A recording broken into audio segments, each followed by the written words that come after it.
Chapter 1.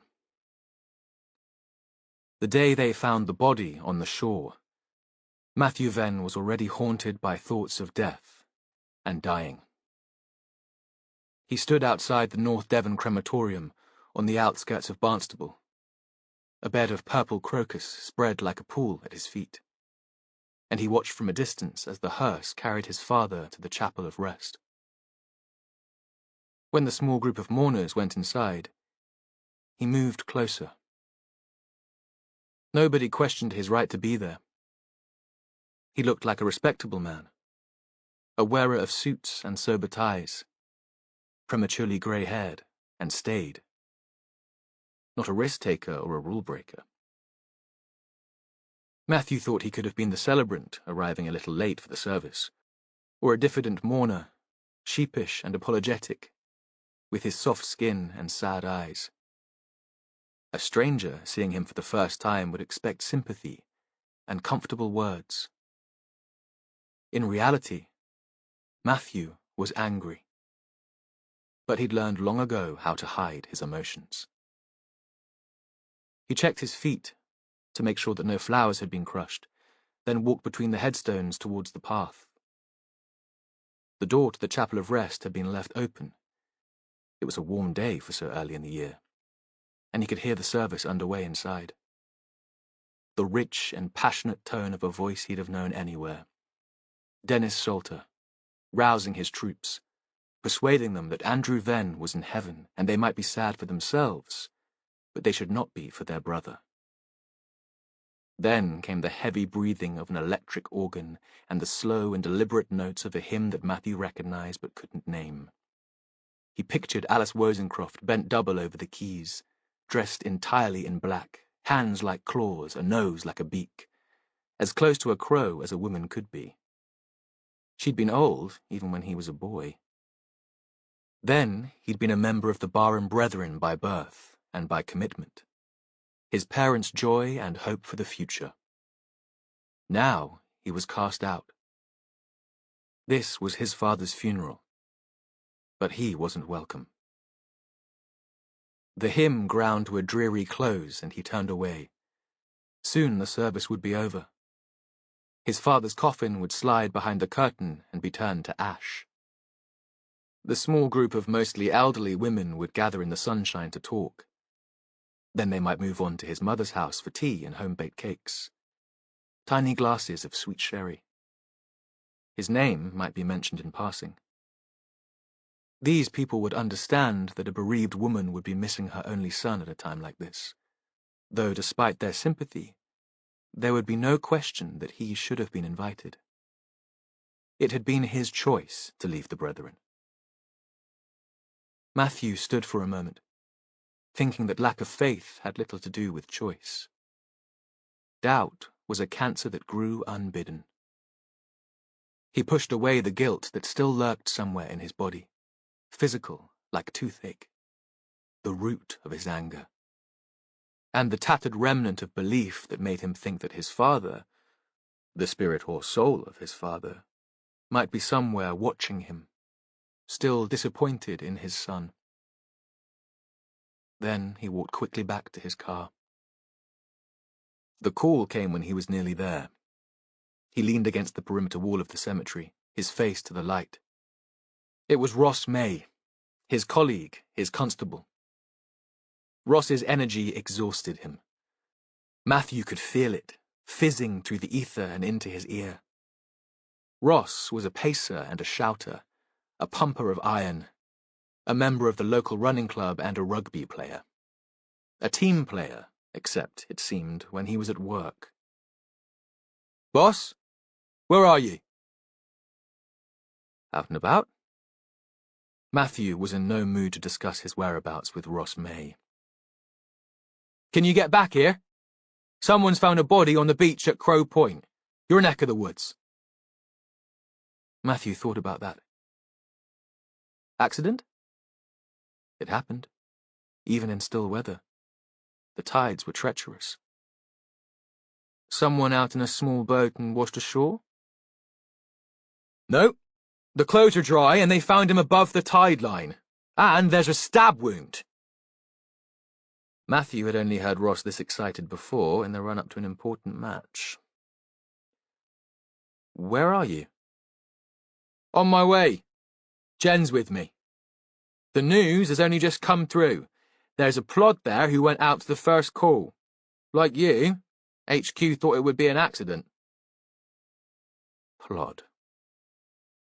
Matthew bit back a criticism about the lack of respect for a colleague. You speak about a fellow officer like that and you'll end up back in uniform yourself.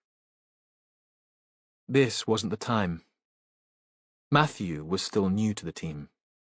He'd save the comment for the next appraisal. Besides, Ross was the DCI's golden boy and it paid to go carefully. "I'll meet you at the scene. Park at the end of the toll road and we'll walk from there." The last thing they needed was a car stuck in the sand on the track to the point. This early in the season, there was little tourist traffic. In the middle of the summer, it could take him more than an hour to drive home from the police station in Barnstable. Nose to tail behind big cars that blocked the narrow lanes and would have been ridiculous even in the London suburbs where they were registered. Today, he sailed over the new bridge across the River Tor. Upstream, he glimpsed Rock Park and the school where he'd been a student. He'd been a dreamer then, escaping into stories, losing himself on long, lonely walks, imagining himself as a poet in the making. No one else had seen him that way. He'd been anonymous, one of those kids easily forgotten by teachers and the other pupils. When he'd turned up at a reunion a few years ago, he'd realized he had few real friends. He'd been too much of a conformer, too pious for his own good. His parents had told him he'd be a great preacher, and he'd believed them. He was jolted back to the present when he hit Braunton. A village when he'd been growing up, but it felt like a small town now. Not quite on the coast, but the gateway to it.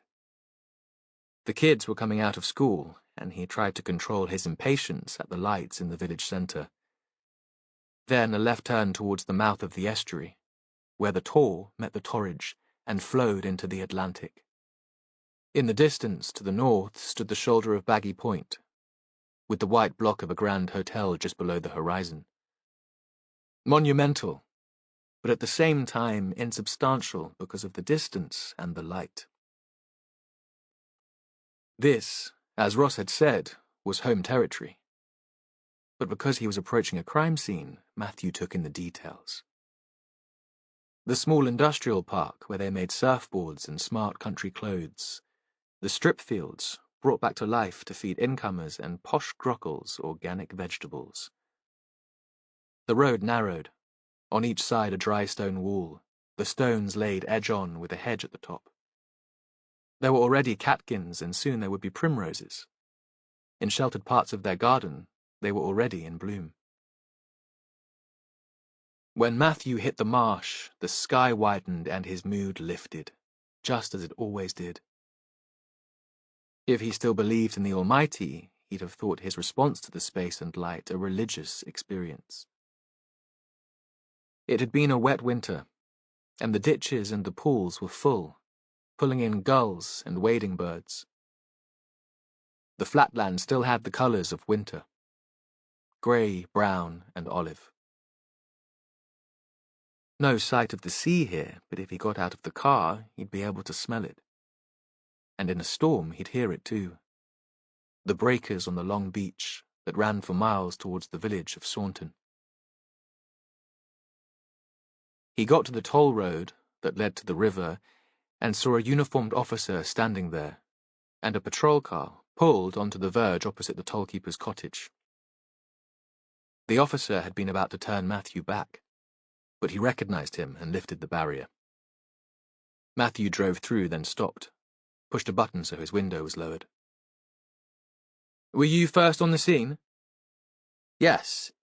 It came in as an accident." The man was young and still looked slightly queasy.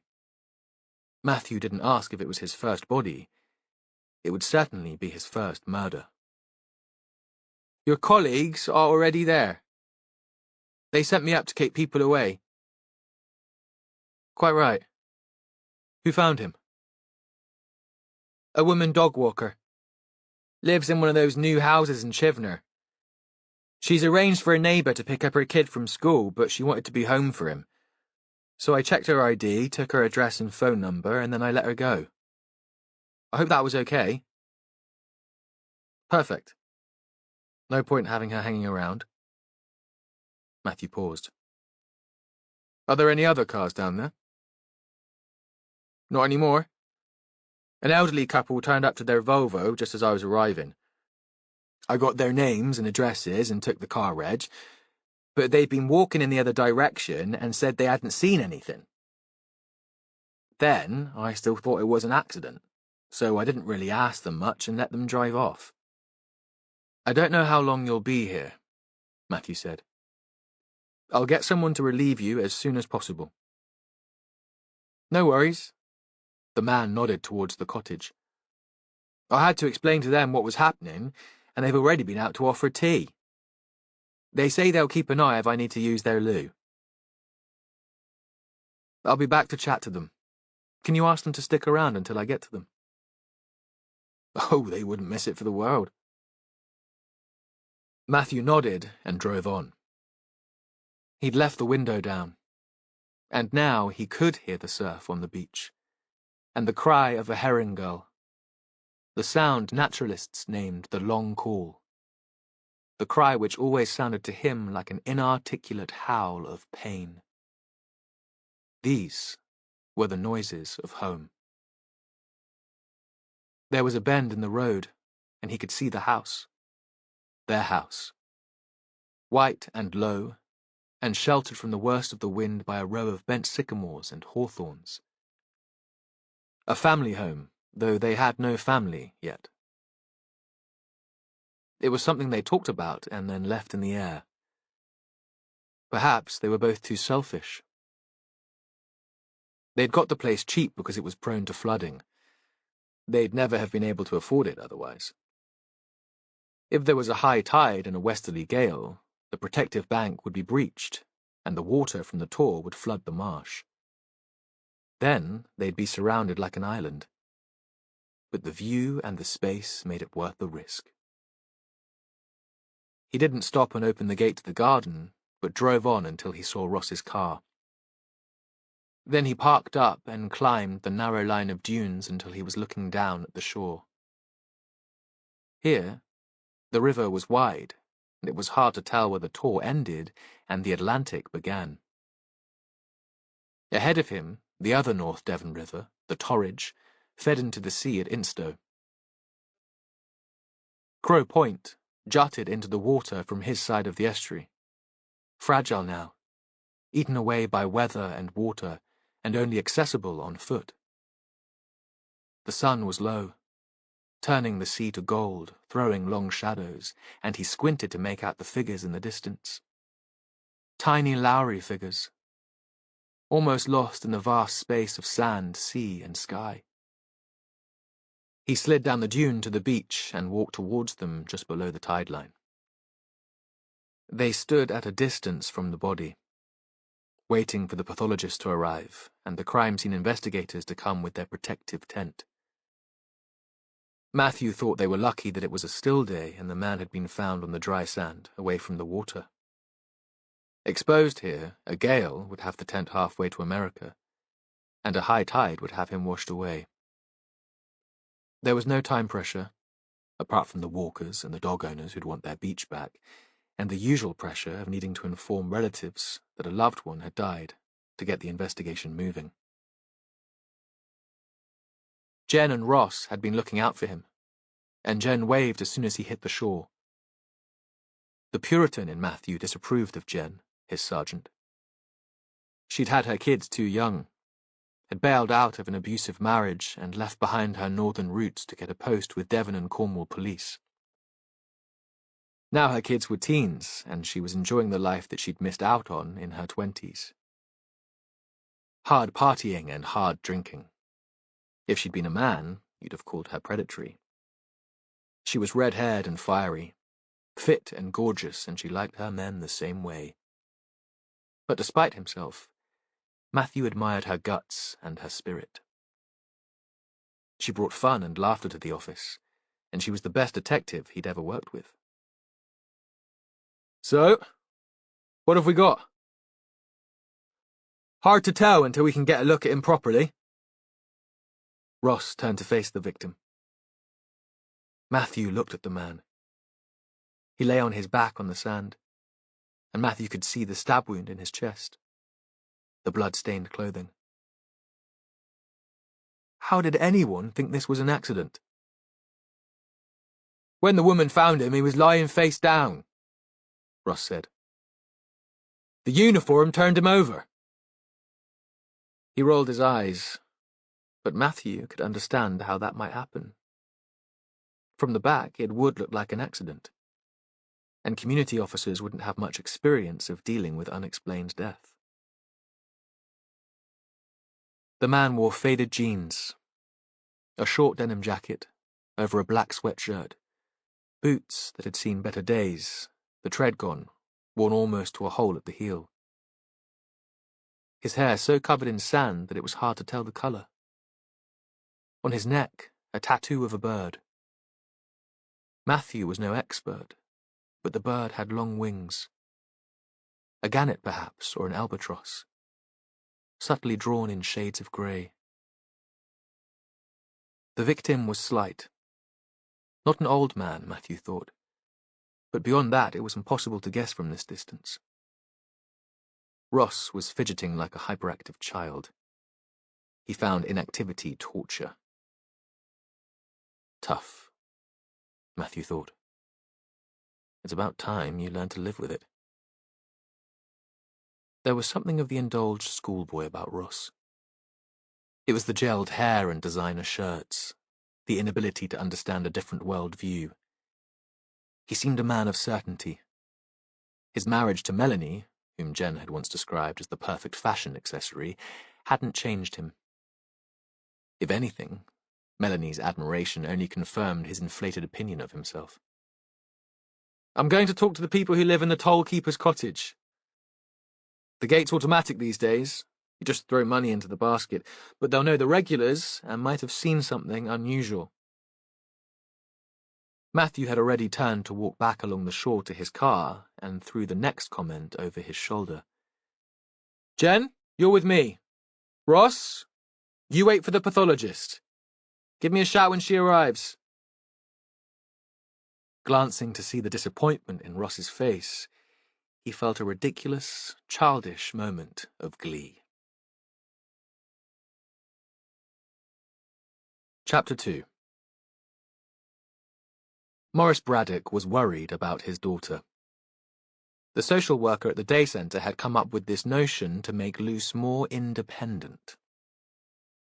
Let her get the bus back from town by herself. We'll make sure she's at the stop on time, and you live at the end of the route. No danger of Lucy missing her stop. She can walk up the street to the house. She knows the way. Morris knew what that was all about. Lucy was 30 now, and he was 80. Getting on. Lucy had been a late child, a bit of a miracle, Maggie had said. But now Maggie was dead, and he wasn't as strong as he once was. He'd always thought he'd go first because he'd been 10 years older. It had never occurred to him that he'd be the one left behind, having to make decisions, holding things together. The social worker thought he wouldn't be able to cope much longer with his lovely great lump of a daughter, because she had a learning disability. The social worker thought Morris should be making arrangements for after he was gone.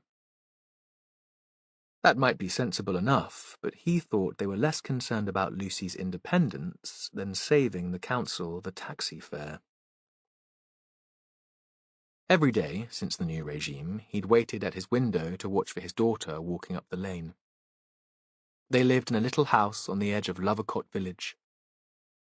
He and Maggie had been there since they were married. It had been council then, but they'd bought it when the rules changed. Thought it'd be a bit of an investment for Lucy.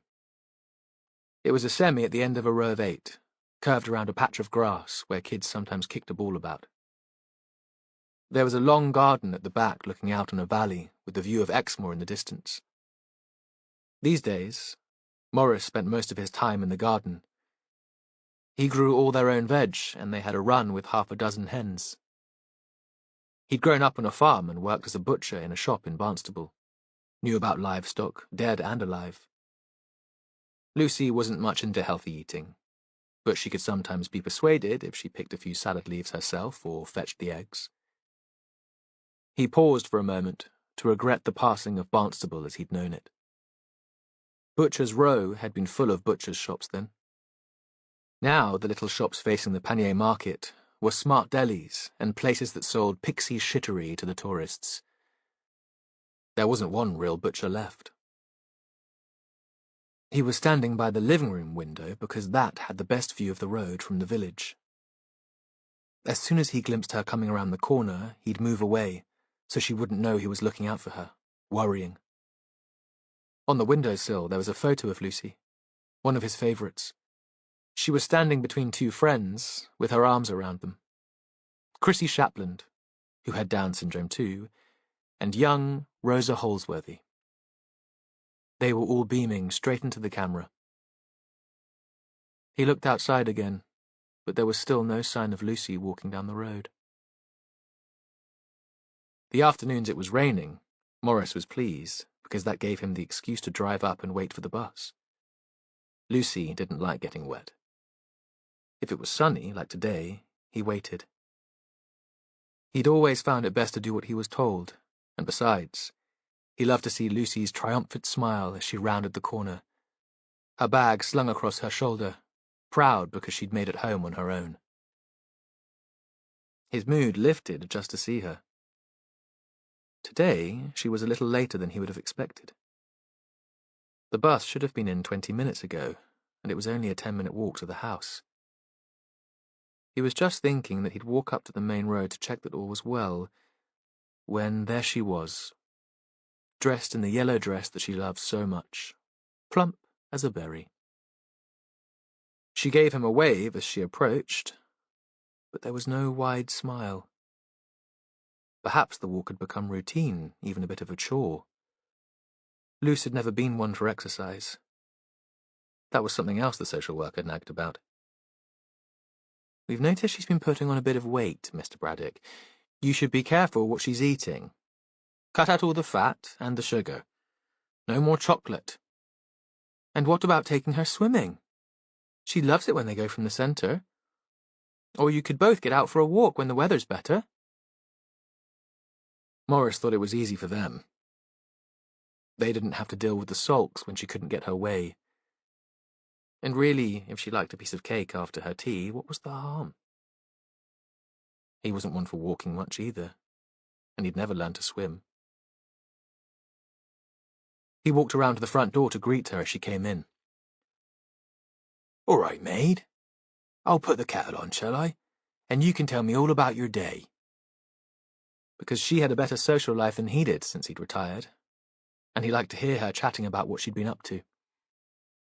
It made a change from the telly. Maggie had been the one who made friends, and most of her pals from the village had stopped trying to get in touch with him.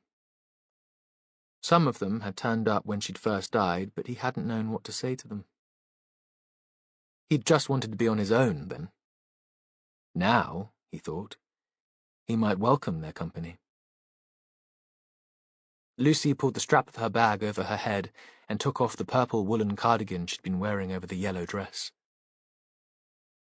"The man wasn't on the bus today." "Oh?" He was in the kitchen now, kettle switched on, not giving her his full attention. He opened a biscuit tin and set it on the table. "What man might that be?" "My friend. Most days he sits next to me. He makes me laugh." She'd followed Morris through to the kitchen and stood leaning against the doorframe. Her voice was troubled, and now he did listen to her properly. He'd known, he thought, watching her walk towards the house, no smile, that something was wrong. "I waited when I got off the bus in case he came to see me there." Do you know him from the woodyard? Lucy wasn't the only person from the day centre who'd been encouraged to be more independent. She shook her head. He doesn't go to the day centre. I've seen him before, though. On the bus. He tells me secrets. She frowned again. Her accent was pure North Devon, just like his. Warm and thick like the cream his mother used to make. Not always very clear to strangers, but he was tuned into it. Tuned into her moods. Where's he from, maid? Morris didn't like this. Lucy was a trusting soul. Anyone who showed her kindness was a potential friend, or a boyfriend. Maggie had tried to talk to her about it. About the people she could hug, and the people she should keep at a bit of a distance. But he couldn't find the right words. I dunno. She looked away. I just seen him around. Making it clear she didn't want to answer the question. She could be stubborn as a mule when she chose. Morris turned back to face her. Did he ever do anything? Say something to upset you? She shook her head and sat down heavily. No. As if the idea was ridiculous. He's my friend. Her face was still red with the exertion of walking. And he didn't do anything he shouldn't. He didn't touch you. Morris tried to keep the worry out of his voice. Luce picked up the tone of a person's voice better than she understood the words. No, Dad. He was always nice to me. And there was that wonderful smile again, that lit up the room and made the world seem better. Morris felt a rush of relief. He didn't know how he'd manage if someone hurt his daughter. He'd promised Maggie, at the end, that he'd always look after her. He had a brief picture of the overheated room in the hospice. Maggie, thin and bony, with hair so fine he could see her pink scalp through it, gripping his arm. Fierce, making him swear. She should have known him better than that. Known he loved Lucy as much as she did. And perhaps she had known, because afterwards she'd smiled and said sorry. She'd lifted his hand to her lips and kissed it. He chased the image away. He gave me sweets, Lucy said. Every day on the bus he gave me sweets. That made Morris worried again.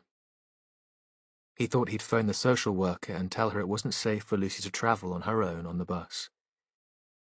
If he had to, he'd scrape together the money and pay for a taxi himself. Where did he usually get off the bus, this man?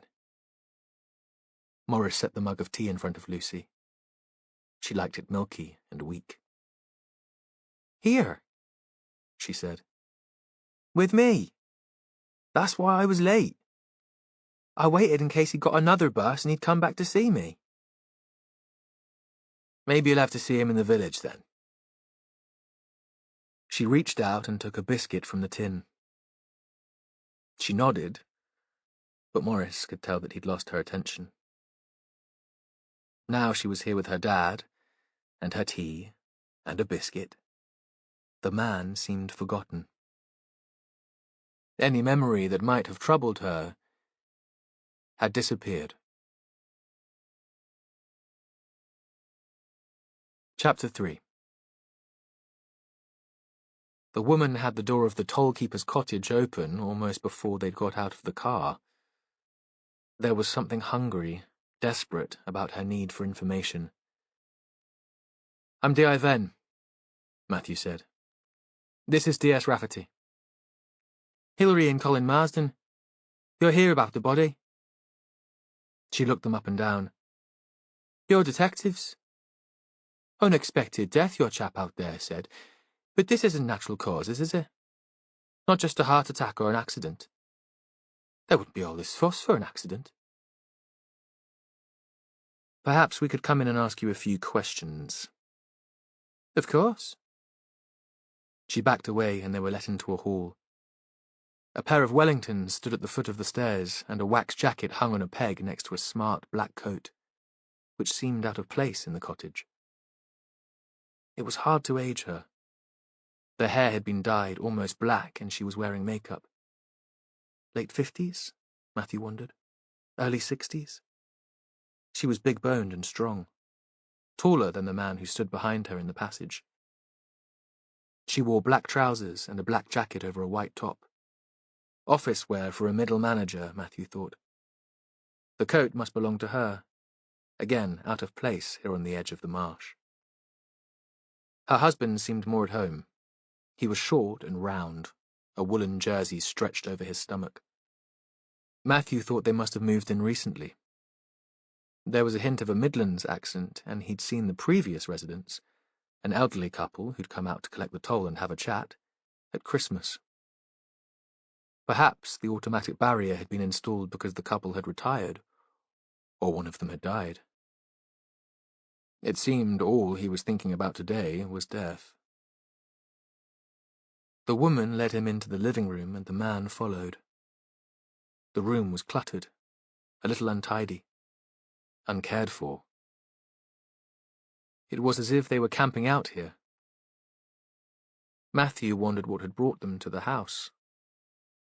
They all sat awkwardly for a moment, staring at each other across an orange pine coffee table. It was Jen Rafferty who spoke first, while he was still taking in the surroundings.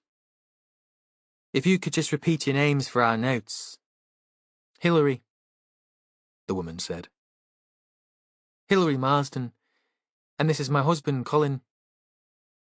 Then she started speaking again, and Matthew's curiosity about the couple's background was answered without need for any questions.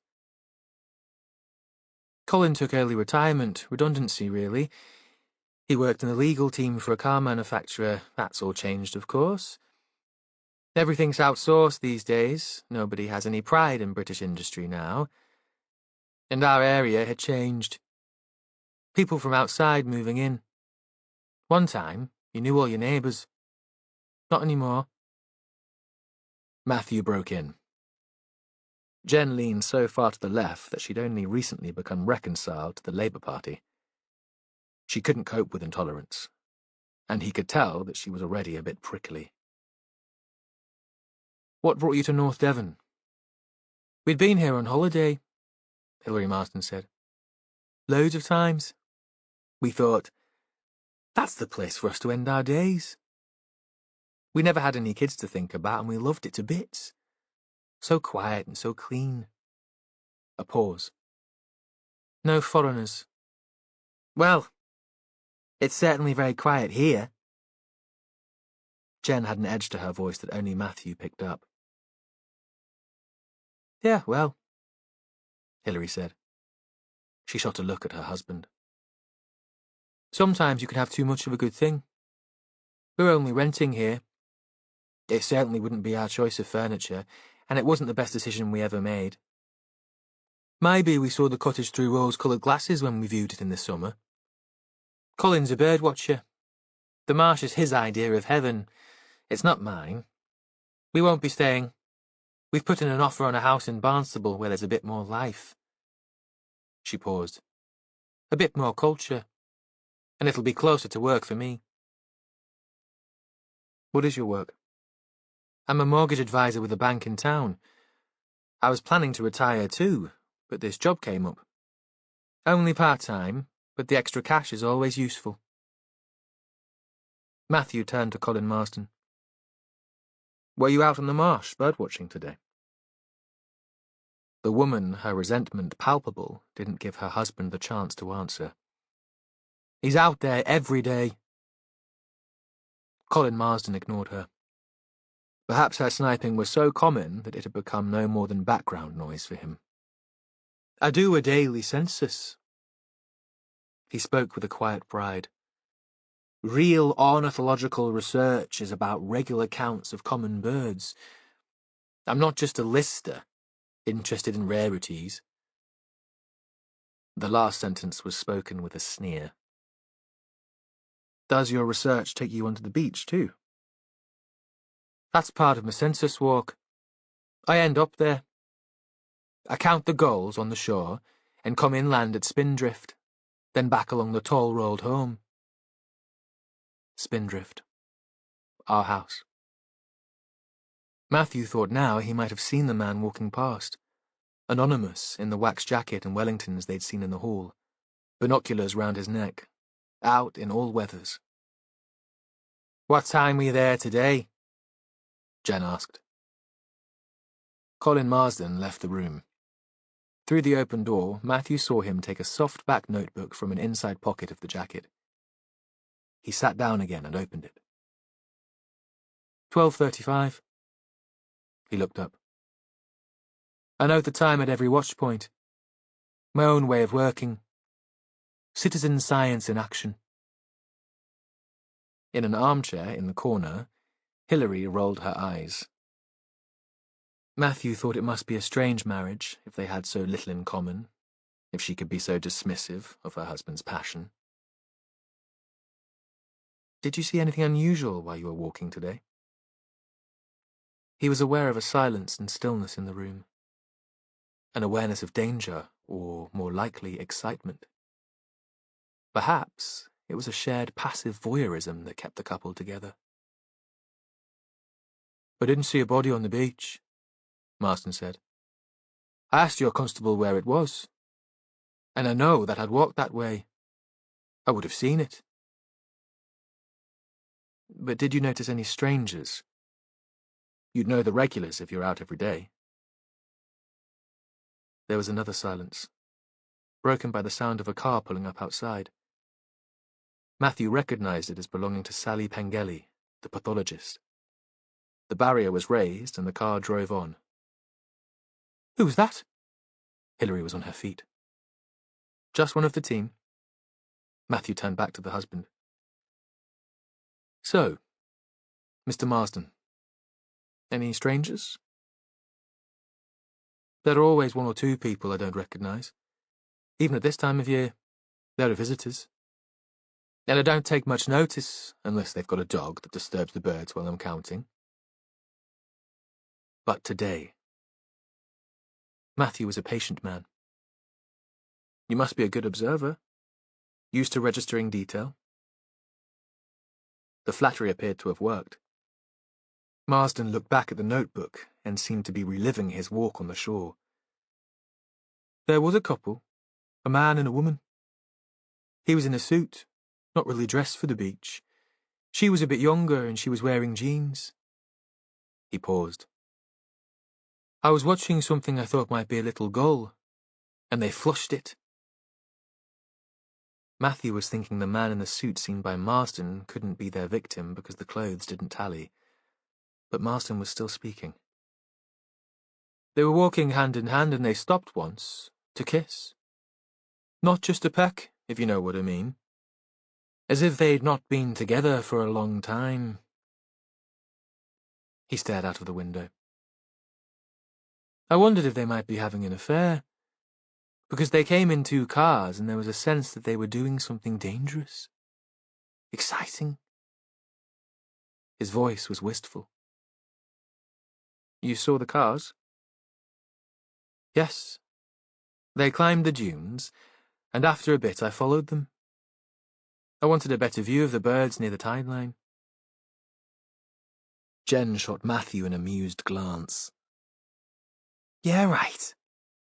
Not that you were hoping to catch them making out." "I saw them getting into their cars. I didn't get the reg of either of them, though. Pity. They might have been useful for you." "But do you remember the make of the vehicles? The colour?" "Of course." Marston almost sounded offended that the question had been asked. "As Hilary said, I used to work in the car industry. Behind the scenes, working on contracts, but it's still in my blood. One was a red Fiesta, a few years old. That was the woman's. And a black Passat." "You saw them drive off?" Marsden paused for a moment. "I saw the man drive off. The woman was still in her car, looking at her phone, when I dropped down onto the beach." "Did you see anyone else?" The low sun must have been streaming in through the window all afternoon, and the heat had been trapped in the small room. It seemed airless. One guy in the distance. A man, it seemed, held less interest for Colin Marsden than a couple. Could you describe him? He was a long way off, close to Crow Point. Colin set his notebook on the table in front of him. And he was on his own? Yeah. Though maybe he was waiting for someone. He didn't seem to move while I was there. He was still on the beach when I headed back towards Spindrift. The man looked up sharply. You live in the house there, don't you? I thought I knew you. I've seen you in the garden and going through the toll. Matthew didn't answer. Instead, he asked another question of his own. How many cars were parked there when you made your way inland? Just a Volvo. They're regulars, an older couple. Matthew nodded to show he understood. Those would be the people seen by the constable on duty outside. It was so warm in the room that it was an effort to move. He stood up and thanked the couple for their help. What happens now? Hilary was on her feet too, leaning forward, desperate for more information. We continue with our inquiries, Matthew said. Someone will be in touch if we need to speak to you again. As he stopped to unlock the car, he saw both the Marsdens at the window, staring out at them. The CSI's vehicle passed them as they were getting into Matthew's car, and they must have worked quickly, because by the time he and Jen arrived at the scene, the tent had been erected and a white-suited team were doing a finger-touch search of the surrounding sand. Ross was standing well away, still pacing. Any ID? Matthew was hoping they could inform relatives before the press got hold of the story. He was surprised they hadn't already arrived. He could imagine the Marstons spreading the news. They'd enjoy their 15 minutes of fame. Perhaps the long walk from the toll gate had put the journos off, or perhaps the couple hadn't known who to contact with the story. No wallet or credit cards, Ross said. You're not thinking a mugging gone wrong. Not all the way out here. Ross continued. There was this in the back jeans pocket. He held out a scrap of paper. A pulled-apart envelope with a shopping list on the blank side. Tomatoes, eggs, rice, bin bags. On the other, a printed address. No name. The occupier, 20 Hope Street, Ilfracombe. Some form of junk mail. The name of the street rang a faint bell for Matthew, but he couldn't picture it. Should we check it out? Ross was bouncing on the balls of his feet, eager for any form of action. Matthew relented. Both of you go. There might be a wife, kids, or an elderly mother, and Jen was brilliant with families. Give me a ring when you've got something. He looked at his watch. It was gone 6 and the light was already fading. A buoy in the estuary was flashing. Let's meet at the station at 8:30 this evening, and we'll pull together all we know. He stood outside the gate to Spindrift and waited for a moment. The curtains hadn't been closed and he could see the kitchen fully lit, like a stage set. An orange pan was on the stove and a jug of daffodils stood on the green oilskin cloth that covered the table. Matthew had bought them the day before as buds, and they were nearly open. And as if this was a piece of theatre, a single actor stood back on in front of a chopping board. Hair so blonde it was nearly white. A T-shirt with a logo that urged support for whales or dolphins or the entire planet. There was a chest of drawers full of the shirts, and Matthew was too far away to make out the detail of the design. Jonathan, his husband and love of his life, the endless optimist, who had lifted him from depression and brought him to what felt like home. He still wasn't sure what Jonathan had seen in him. How could they be so happy? Matthew lifted the latch on the gate and walked into the garden. Perhaps John heard the noise because he turned, and he must have seen Matthew's shadow, or a movement at least, because he waved. Inside, there was the smell of good soup and new wood. John was replacing rotten window frames. The house was his project, and once the day job was over, he spent his spare time working on it. Unlike Matthew, he had boundless energy, the build of a labourer. There was sawdust in his hair and on his shoulders. Good timing. I was just about to have a beer. John approached, the knife still in his hand, to kiss him. I can't. I have to go out later. Work. Matthew explained about the body on the beach and thought he hated work coming so close to home. Weren't you stopped at the toll gate on your way in? I took this afternoon off to get on with the window in the bedroom. Loo time. I was home not long after midday. There was nobody on the gate then. Did you see anything unusual? Am I a suspect? A big grin. The question was intended to lighten the mood. He could sense Matthew's stress. A witness, maybe? He wasn't in the mood for jokes. A pause. Oh, fuck. I'm sorry, I'd forgotten. It was your dad's funeral. Did they let you in?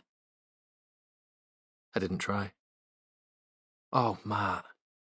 I knew I should have gone with you. John was brave. He would have faced out the relatives and the brethren. He would have stood at the front, singing his heart out, and then charmed the old ladies afterwards. Matthew was a coward, more scared of embarrassment than breaking up a fight in a bar or facing an addict with a knife. Dad would have hated a scene, Matthew said. Staying away was the least I could do for him. They would have been the ones causing the scene, not you. But he gave Matthew a hug, to show this wasn't something they'd fall out over. They shared a meal, soup and freshly baked bread, cheese and a salad. John's competence astounded him. How could one man be so good at so much? Where had his confidence come from? In contrast, he felt endlessly incompetent. I should go, Matthew said. He loaded the plates into the dishwasher. At least he could do that much. I've sent Ross and Jen to track down the relatives. We still don't have a name for the man. He pulled on a jacket. Outside it was clear and still, with a slice of moon and stars sharp in the night sky. The only lights came from Instow and Appledore on the far shore. Don't wait up. It could be an all-nighter. And Jonathan wouldn't wait up. He'd potter with his projects and go to bed when he was tired. Matthew, however, couldn't settle when Jonathan was out. He'd fret, watching out for the headlights, sweeping past the bedroom curtain. Sometimes John would go to the folk club in the pub in the village, drink too much, and walk home, arriving almost as it was getting light. Then Matthew would pretend to be asleep and say nothing. His mother had nagged, and his father had hated it. Chapter 4. Jen let Ross drive the few miles to Ilfracombe. He took it for granted that he'd be behind the wheel, and sometimes she couldn't be asked to make a fuss. Besides, it meant she was free to text the kids and check they were both in, doing homework, and that they'd foraged for something to eat. They were old enough to fend for themselves now, and they'd always been resilient and self-contained. They'd had to be. She still got anxious, though. Guilty because she wasn't there, cooking something nutritious, making intelligent conversation as they ate together. But they weren't the perfect family you saw in TV sitcoms, and they never would be. She'd tried doing the selfless wife and mother thing when they lived in Merseyside, and it had nearly killed her. Literally. That didn't mean that she didn't wish she could be better at it, more organised, there more for them. It wasn't that she liked work better than she liked Ella and Ben. Not exactly. But work gave her life structure and meaning, and she needed it. Without it, she'd go crazy. They texted her back. Yes, they were both in. Yes, they'd found pizza in the freezer. No, they weren't planning to go out again. When they first moved to Devon, and they were younger, Jen had found a string of childminders for them. But the women she'd employed had been used to polite kids and parents with regular hours. Despite their professional smiles, they'd struggled with Jen's rackety scousers, their bad language and their independence. In the end, Jen had made do with Adam, a sixth form lad, who was happy to babysit for pocket money as and when needed. It wasn't ideal. Often, Jen had come home to chaos. Adam on the sofa, engrossed in his phone, while the kids ran riot upstairs, or the three of them squabbling over the controls of a computer game. They'd survived. Adam had headed off to university and still came back to see them when he was home, though the kids were independent now. Occasionally, she'd had sexy dreams about Adam, who'd turned into a very fit young man. She was still thinking about Adam, the tight bum in the skinny jeans, when they crossed the roundabout on the high ground at Mullicut Cross. It felt like a bit of Exmoor up here, even though they were so close to the town and the descent into Ilfracombe. There were hedges bent by the westerly wind and lambs. Once Ilfracombe had been a grand seaside resort, with elaborate gardens and hotels, and a paddle steamer that carried passengers along the Bristol Channel to Somerset and South Wales. With cheap flights to the Mediterranean available so readily, it had faded, lost its purpose. The tourists had fled to Spain and the Greek islands instead. Now, the place was trying to find a new role. The town was surrounded by hills, and the lights of the place seemed held in a deep bowl directly below them.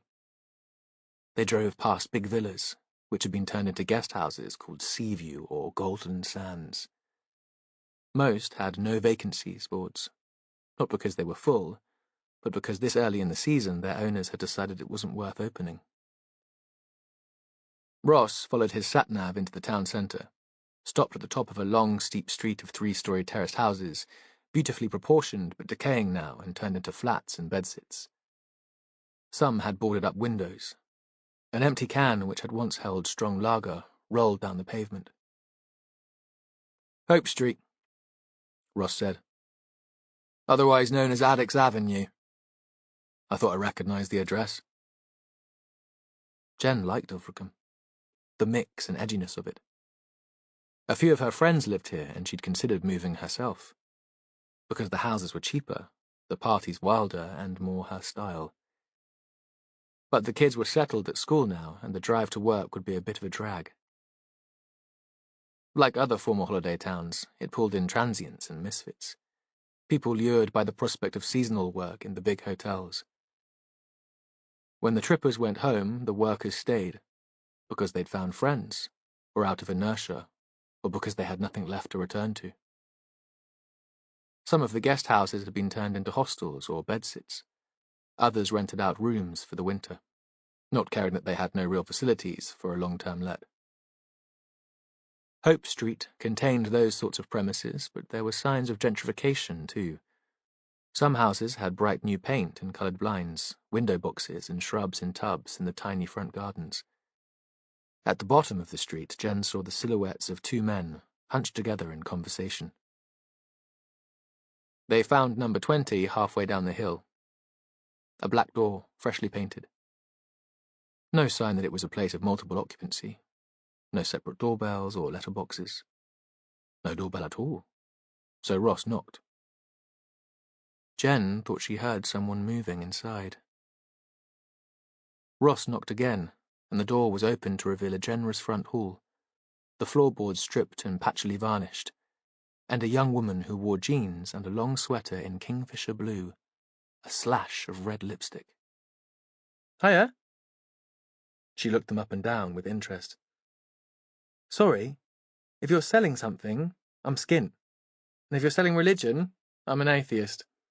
The resident God botherer is out, so there's nothing for you here." Jen thought she'd remember that next time she got cold callers at the door. We're not selling anything. The police officers. Is it about my bike? Her face lit up. Expressions flew across her features like the shadows of clouds on a windy day. The face was never still. Don't tell me you found it, after all this time. We've got a new lock on the door into the back alley, so we haven't had anything nicked since. Not the bike, Ross said. Perhaps we could come in. The woman led them into a large room at the back of the house. Jen, who was an expert on these things, thought all of the furniture had been upcycled or freecycled. Seating was a huge squashy sofa in purple velvet, cushions on the floor, a couple of armchairs that looked as if they'd been newly upholstered, but not quite finished. It seemed the craftsperson had become bored with the project. A long, low table had been formed from a plank door. On the walls, posters and original paintings. A small black wood burner, dirty and unlit, and a wicker basket full of logs. A single patio door led out into a tiny yard where huge ceramic pots provided a garden. Daffodils were already coming into bloom. There was a high wall with a rickety doorway through which Jen assumed the stolen bicycle had been taken. Could we have your name? Jen had chosen one of the armchairs. Ross was still standing. Gabby. Gabby Henry. Do you own the house? No, that's Caroline. Kaz. Well, theoretically she owns it. It's mortgaged to the hilt. And of course, she was helped out with a deposit from the bank of Mum and Dad. Or just Dad, actually, because her mum died years ago. Helped, too, by the rent from her lodger. That's me. A flash of a smile and a pause, as if she was a stand-up comedian waiting for her applause after the punchline of a joke. Her voice was southern, but not local. London, maybe. Jen leaned forward. A man was found dead on the beach at Crow Point this afternoon. There was something on his person to connect him to this address. She paused. There was no response from the woman. For a moment, Gabby stood very still. Jen looked at her, then continued. Do you have a husband? A partner? Now Gabby did speak. I'm fancy-free. Kaz has Edward, a curate, but he's not here at the moment. He doesn't live in. They don't believe in that sort of thing. No sex before marriage. They're Christians of the happy, clappy, arm-waving variety. Any male lodgers? There was a pause before she answered. Simon Walden. He's been here since October. Kaz brought him in. He's one of her lost sheep. Jen thought that might be important. She'd come back to it. Could you describe Mr. Walden? He's a bit older than us, pushing 40. We're planning a party for him in a few weeks' time, if he decides to behave himself. Jen was intrigued, but again refused to allow herself to be distracted. Weight, height, any distinguishing marks? A bit taller than him, Gabby nodded towards Ross, but about the same build. He has the tattoo of a bird on his neck, an albatross. He says he carried guilt round with him like the ancient mariner, so he had the tat done to remind him. Now Jen allowed herself to be distracted. Do you know what he meant by that? Gabby shook her head. After a few drinks, he can get like that. Maudlin, or angry. But you let him stay? This was Ross. He lived with his perfect wife in a tidy little house on an estate on the edge of Barnstable. He must be hating this place. The muck and the clutter. He certainly wouldn't share his home with strangers. Gabby shrugged. He doesn't often lose it. Kaz can manage him. Besides, he cooks like a dream. She stopped speaking and stared at them. Are you telling me Simon's dead? We don't know yet. It's possible. Gabby turned away from them. Jen thought she might be crying, but when she looked back, she was quite composed, and when she spoke, her tone was still light, brittle. Shit. If he's dead, there'll be no more amazing Friday night feasts. Have you got a photo? Just a minute. We took a joint selfie a couple of weeks ago. I put it on Facebook, but I'll still have it on my phone. Gabby flicked through her phone and then passed it across to Jen. There were 3 faces crammed into the image. 2 women, Gabby and a short, round woman with big specs. Then in the centre of the picture, a man. Simon Walden, the body on the beach. In the photo, his head was turned slightly, and Jen could see the tattoo. I'm afraid that's him, Jen said. She passed the phone to Ross, so he could see for himself that they had an ID for their victim. Did he kill himself? Still, the tough flip shell didn't crack. Why? Would that surprise you? Had he talked about suicide? He had really dark moods sometimes. That's how Kaz met him. She works for a mental health charity, and she's too bloody soft for her own good. Is this Caroline? Jen took the photo back from Ross and pointed to the short woman with the glasses. Yeah, that's her. My landlady. My mate now, too. We're as different from each other as chalk and cheese, but I love her to bits. I'm not sure she can quite cope with the chaos I've brought into her house. She waved her arm at the recycled furniture and art. She knows she'd be bored without me, though. And it's a bit cheerier than the place where she works. An ancient church hall filled with suicidal addicts and depressives. What about you? Jen asked. What do you do? I'm the artist in residence at the Woodyard. I help horrible adolescents with behavioural problems to find themselves through art, and teach bored middle-aged women who want to dabble in watercolour. They got funding for me for 3 years. She looked at Jen to check that she didn't have to explain the Woodyard Centre. Jen nodded to show she recognised the name. That's the day job, but mostly I paint. Painting's my true love. I went to art college when I left school, and the Woodyard gives me my own studio space. You must be very talented. Jen sensed a slight sneer in her own voice. Jealousy, perhaps. She'd have loved to be able to paint. How do you and Caroline know each other? Through her father, Christopher. He's on the board of the Woodyard, and he was one of the people who interviewed me for the residency. I'm not local, and when they appointed me, I needed somewhere to live. He put me in touch with Kaz, who just bought this place and was looking for someone to share. Then Simon came along. There was a sudden edge to her voice. You didn't get on with him, Jen said. We were getting on fine without him. I suppose it changed the dynamics. I'm sad he's dead, of course, but honestly, I won't be sorry to go back to the way it was before he turned up. Jen stared at the photograph again. For the remainder of the investigation, this would be how she would remember the residents of Hope Street. Gabby, the arty one with the dark eyes and the red lipstick. Caroline, the religious one with the big specs. Does Simon have any family? We need to inform them. There's a wife, Gabby said. She threw him out. I think she lives in Bristol, but I don't have a name or address. Work? He spent last summer as a chef at the Kingsley House Hotel here in Ilfracombe. When the season ended, he lost his accommodation too, of course. That's the gig economy for you. Jen nodded. Since then, he's done a bit of volunteering at the Woodyard. He works in the cafe there. Kaz or her dad got him in, but he's had no paid work. How does he pay his rent?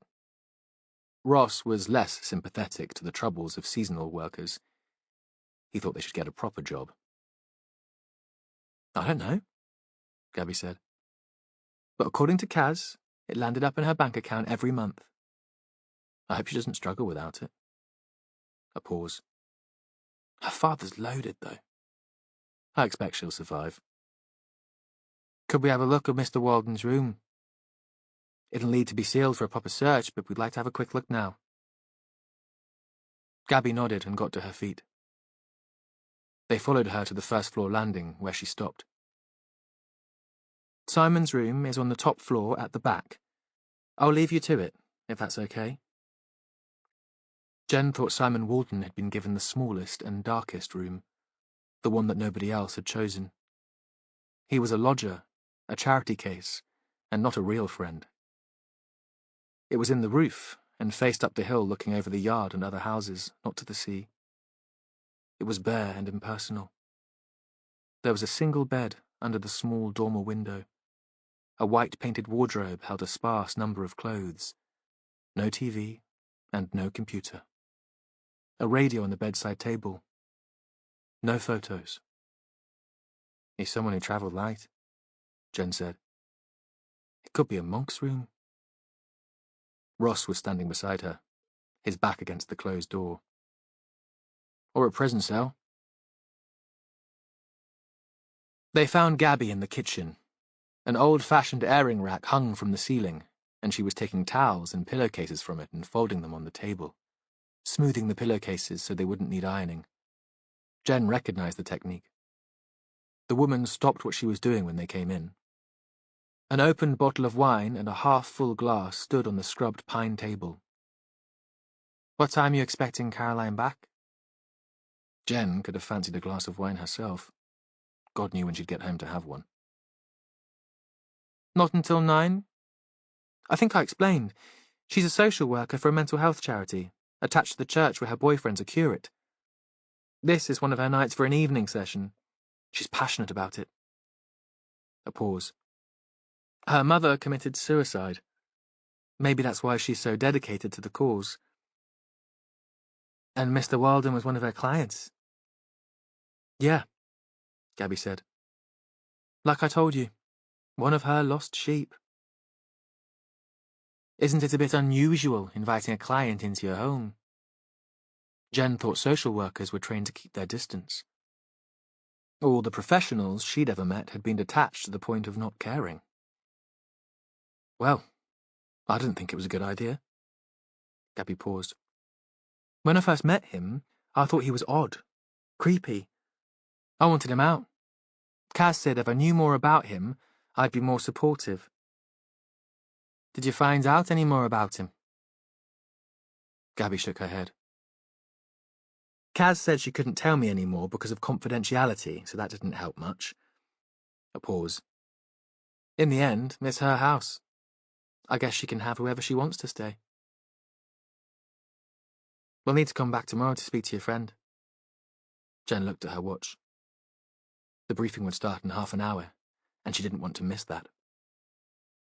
When would be a good time to catch you before work? About 8:30? Neither of us start early. She walked them to the front door. Jen thought she could be an actor as well as an artist. She gave nothing of herself away. The police station in Barnstable was concrete, ugly, built next to the civic centre that was already empty and earmarked for demolition. It looked out on the green space of Castle Hill. There was no castle now, and the hill, round as an upturned cup, was all that was left of the earthworks that had supported it. It was grassed over and covered with trees and bushes. Barnstable stood inland from Ilfracombe. Once it had been a small market town, and the centre still felt like that, with its pannier market and busy high street. But the town had spread, sprawled. It had council estates and retail parks on the outskirts. Tourists coming for the first time might be disappointed by the initial impression it gave. It could have been any other English town, apart from the river. The river, tidal still, at this point, changing with the moon and the weather, made the place wilder, hardly a town at all. In good weather, Jen ate her lunchtime sandwiches on the green, and sometimes walked to the top of the hill. Even from there you could smell the salt of the estuary, and there was the special light you only find close to the sea. She'd always loved the sea. She knew she was lucky to be here. There were colleagues who would have given their right arm for a posting to Devon. She jumped to the top of the queue, because she'd been daft enough to marry a bastard who'd knocked her around. She was grateful for the transfer and she loved the place, but sometimes she missed the buzz and challenge of city policing. And it felt like an escape, a cop-out. Why should she be the one who'd had to move? And why had the CPS cocked up the prosecution of her smooth-talking, brown-nosing accountant husband? He was still there, living at large in her patch, telling the world that she was a psycho, that the police had moved her to Devon because she couldn't cope with the stress of real policing. She'd been in Barnstable for 5 years, but it still rankled. On her way up the stairs, she phoned Ella. Jen knew Ben would have headphones on and he wouldn't hear his phone. All okay? Yeah. Ella was a SWAT. She'd be lost in an equation, or a chemical compound. Jen could tell she was distracted. I should be home by 10. Get yourselves to bed if you're tired, though. Matthew Venn despised meetings that dragged on. He said there was nothing that couldn't be decided and achieved in an hour. Cool. And the line went dead. The room was full. There were volunteers who'd stayed on after their shift. Murder wasn't common in North Devon, and Jen sensed affront as well as excitement. She wondered if the team would be so keen on justice when they knew the victim was an incomer from upcountry, and not one of their own. Ross had bounded up the stairs ahead of her.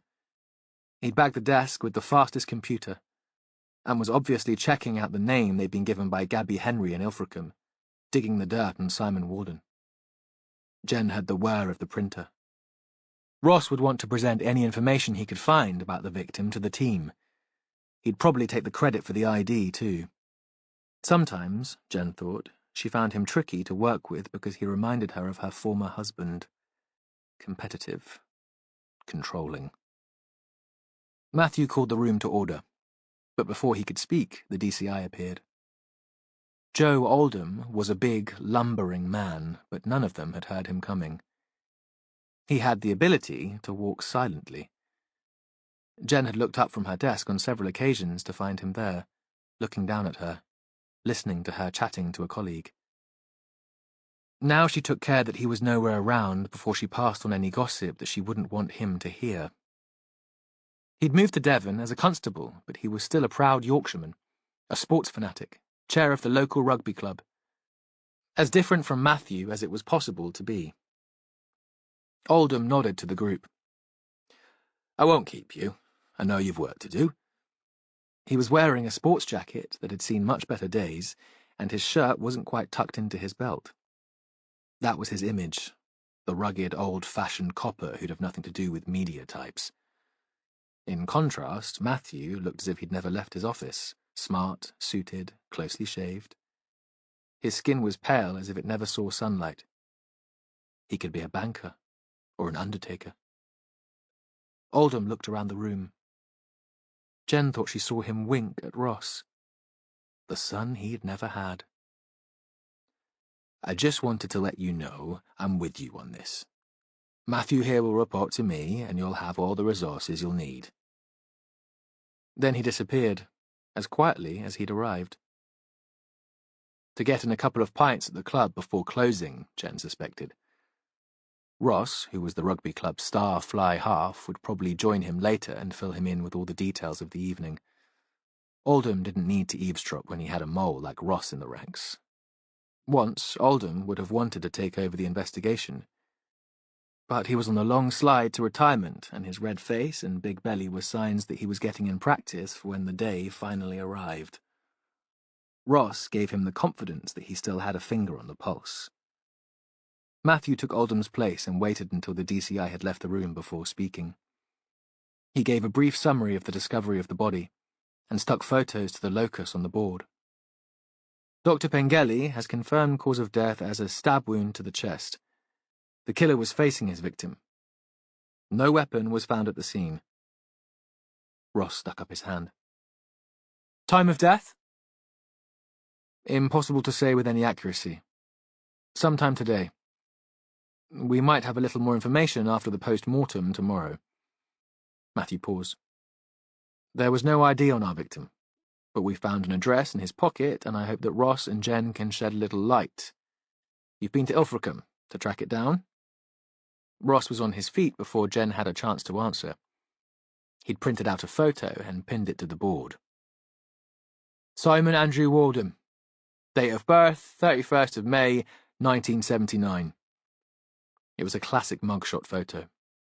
Walden was looking directly at the camera. Joined the forces straight from school. Left the army in 2010 and ran his own business, a restaurant in Bristol, until 2013 when he was convicted of causing death by careless driving. He drove from a junction straight into the side of a passing car, and a child was killed. Alcohol in his system, but just under the legal limit." Jen stared at the face and understood the albatross, the guilt. "He served 3 months in prison. No contact with the police since that date as far as I can tell." "And are we sure this is our man?" Matthew looked at Jen, and she answered immediately. "We saw a photo, and the tattoo is clearly visible." "Any more information?" "The house is owned by a young woman, Caroline Priest. She lets out rooms to cover the rent, to a friend of hers and to Walden. The remaining tenant is Gabby Henry. She works as something arty at the Woodyard." Jen paused because she understood that might be a complication for Matthew. Jonathan worked at the Woodyard. He ran the place. Maybe it would be seen as a conflict of interest. "No details, but it seems Walden had mental health problems, and Priest was his social worker. He also volunteered in the Woodyard." "Have we checked out Henry and Priest? Either of them known to us?" Jen shook her head. "Not even a parking ticket. Caroline Priest wasn't there, so I'm going back in the morning." Matthew nodded, but said nothing. Jen thought that was classic Matthew Venn. He was a man who never opened his mouth unless he had something useful to say. Chapter 5. When the police left, Gabby went back to the kitchen and poured herself another glass of wine. She needed to pull herself together, to get her story straight before Caroline came in. It was one thing talking to the police who didn't know her, quite another talking to Caroline who knew her as well as anyone in the world, who behaved quite often as if she was Gabby's big sister, her protector, indulgent, but somehow in charge of Gabby's morals. Gabby's mother had never cared about her in that way. Linda, her mum, had been occasionally wayward herself. There'd never been a father on the scene. The two of them had lived in a council flat in North London, and Gabby had often been left to fend for herself. Linda had always been a grafter, cleaning offices, stacking supermarket shelves, just to put food on the table. But as soon as Gabby had got to secondary school, she hadn't been around much. She'd had Gabby while she was still a teenager, and felt she'd missed out on life. Once Gabby was halfway independent, her mum had started making up for lost time. There'd been so many boyfriends that Gabby had lost count. Gabby had just got on with things, had felt her way through life without, it seemed, any rules. She discovered art even before school, scribbling on scraps of paper, losing herself in the designs to block out the chaos of the flat. Her mother's constant exhaustion from work had meant there was little energy to keep on top of things at home. In class, she doodled instead of listening to teachers. It had been a rough school in a poor area, and they'd just been grateful that she was quiet, not disruptive. She still had a maths book decorated with cartoon dragons, strange imaginary landscapes.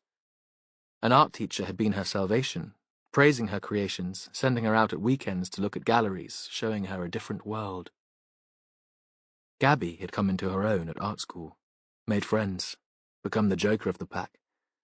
Still living at home, and including Linda's exploits in stories to entertain the other students. They'd been mostly middle-class kids, with an eye to making it in advertising or film. Her passion had always been painting.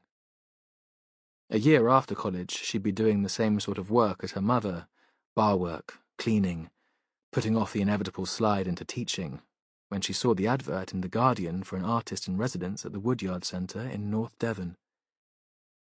She'd skipped most of the details, just seen there was a salary she could live on, and the words studio space had jumped out at her. Sitting on the little train, easing its way down the tall valley from Exeter to Barnstable, she'd seen paintings in the dense trees, the water and the watchful heron, and decided she wanted this job more than anything else in the world. She'd been interviewed by two men, Jonathan Church, who managed the whole of the Woodyard Centre, and Christopher Preece, who was chair of trustees. Jonathan had already shown her around the centre, describing its philosophy. This is a space where everyone should feel comfortable. The A-level students attending specialist master classes, and the guys in the day centre who have a learning disability. We very much believe in art for everyone. She hadn't said she only cared about her art.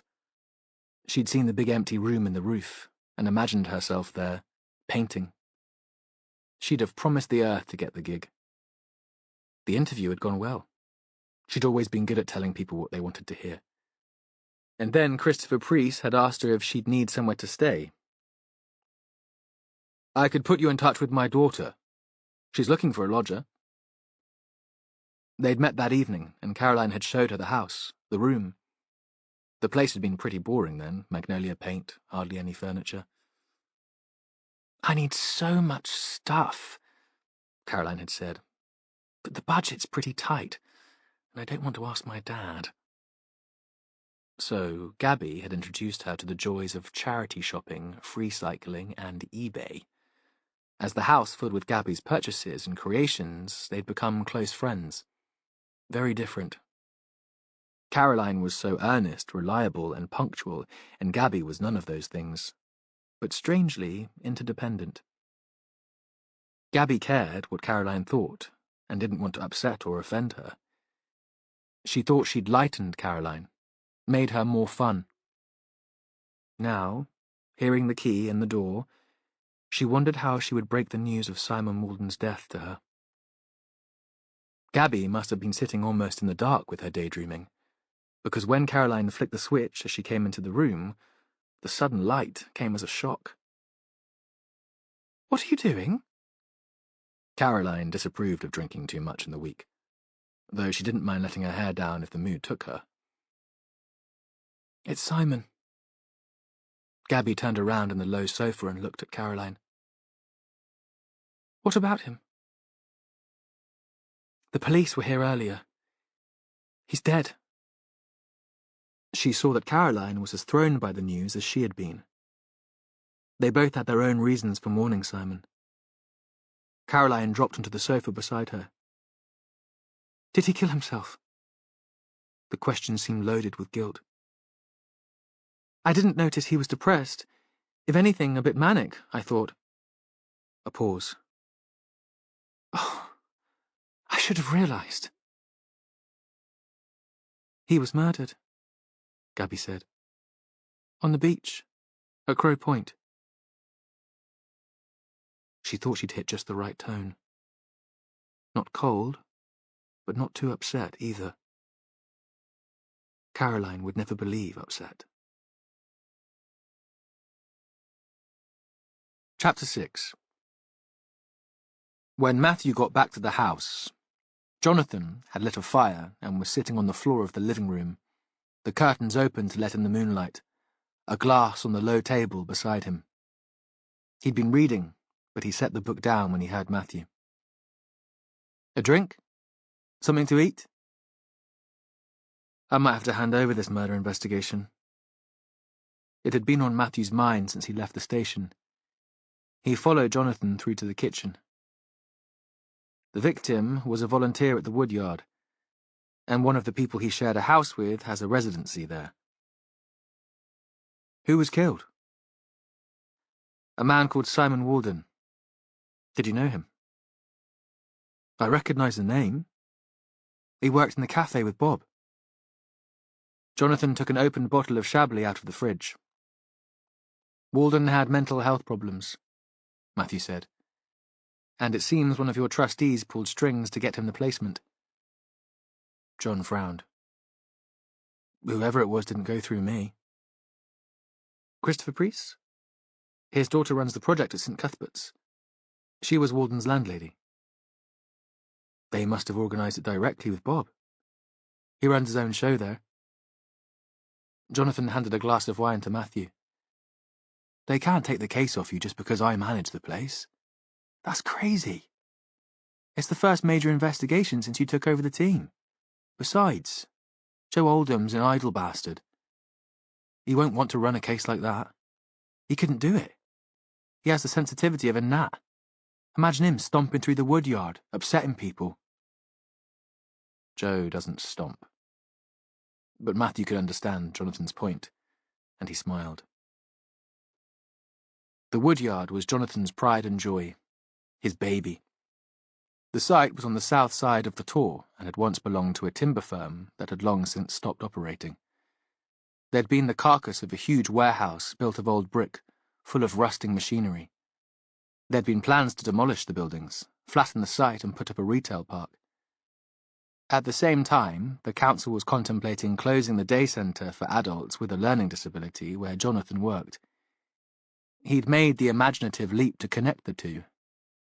Matthew had been living and working in Bristol then, but he'd been swept up by Jonathan's enthusiasm.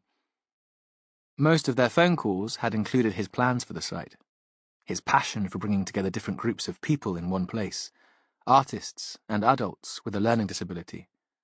So it seemed to Matthew that the project almost embodied their love affair, the reckless, unimaginable possibilities of two alien individuals becoming one.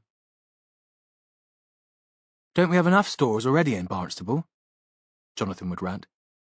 The high street's already all charity shops, hairdressers and estate agents. Why not use the timber yard as a community hub? Let's have an art centre, a cafe, a place for people to meet and explore ideas.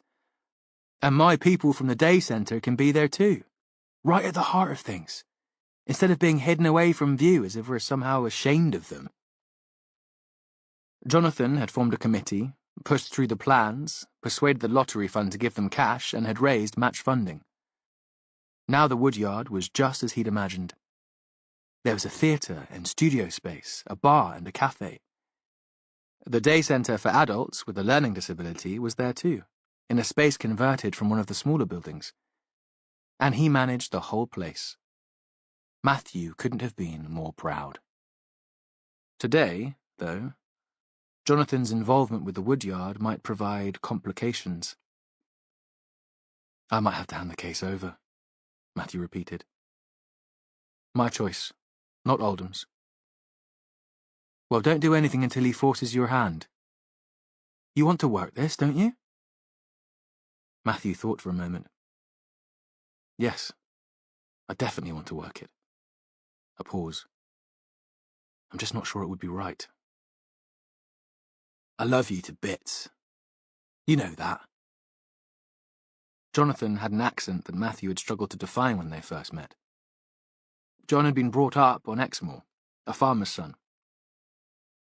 No university for him. He'd left school at 16 and travelled. There'd been no real explanation when Matthew had asked why. Just, things weren't brilliant at home. It was for the best. He'd worked in vineyards in France, picked strawberries in Spain, and he'd cooked for rich sailing types on smart yachts out of ports throughout Europe. Romantic stuff that had turned Matthew's head, made his mind spin. Wherever he stayed, Jonathan had picked up odd accents. When he was serious, though, his voice became rural North Devon again. Now he was definitely serious. You keep me real and rooted. Jonathan put his hand on Matthew's arm. But you do have far too many principles. Sometimes I think you hide behind them. Just have the balls to take this on. Just this once, Matthew. Fight for it. When Matthew woke the next day, it was already light, and he had a moment of panic, convinced he'd be late. He never overslept, but he'd been awake until the early hours, restless. He'd arranged to go to the victim's home with Jen this morning. He needed to get a feel for the place and the people who had known Walden best. And he had a brief rush of horror when he thought he'd missed the appointment. The other side of the bed was empty. but when he checked his phone, he saw that it was still early and he had plenty of time. All night, he'd been aware of Jonathan sleeping beside him, motionless, the gentle breaths not moving his body. Jonathan had a gift for sleep that Matthew envied more than anything. More than his husband's easy confidence, his courage, his ability to laugh off hurt and insults. Now Matthew was alone in bed, and that rarely happened. Usually he was the first up. Jonathan was in the kitchen, and there was the smell of coffee and toast. For years this had seemed unattainable, a companion, a shared home, love. Matthew thought he was the most fortunate man in the world, and the anxiety and insomnia of the night before seemed like an indulgence. But your father died less than 2 weeks ago, and you only found out because of a notice in the North Devon Journal. His funeral was yesterday. Cut yourself a bit of slack, Matthew. You're going through a tough time. Dump the guilt. Then Matthew felt himself smiling because he could hear Jonathan's voice speaking the words. They stood together in the kitchen drinking the coffee. Jonathan had already eaten the toast. He knew Matthew didn't do breakfast. Outside, everything was clear and sharp-edged, sparkling. A breeze blew the river into tight little waves and scattered the light. There was a few daffodils on the edge of the grass. Walden's body had been moved to the mortuary, and the CSIs had finished their work, so there was nobody on the toll gate to stop cars coming through. The barrier lifted automatically, as it always did on exit. As he pulled out onto the road that led towards the sea, Matthew saw Colin Marsden standing on the verge, scanning the flat land leading towards Braunton Burrows, the extensive area of dunes that stretched between the marsh and the shore. On impulse, Matthew turned the car left at the junction, away from the village and the main road and towards the coast. This way to Ilfracombe was much longer, but he had the time to spare, and there would be less traffic, and the route brought back memories. His father had worked for an agricultural supply business, and occasionally, during the school holidays, Matthew would be allowed to go with him on business calls to farms along the coast. His father had converted to the Brethren to marry, and away from the house he'd seemed more relaxed, younger, not like the rest of the sect. They chatted about trivial things, football, fishing, and his dad would describe the customers they'd be visiting. Jeff Brand would be a good enough farmer if he didn't take to the bottle whenever he hit a bad patch. And then, when they'd driven into the sunset towards a whitewashed farmhouse at the head of the valley leading down to the sea, Mary Branscombe's a grand woman. She kept the business going while her Nigel was ill with cancer, and she's still making a go of it now.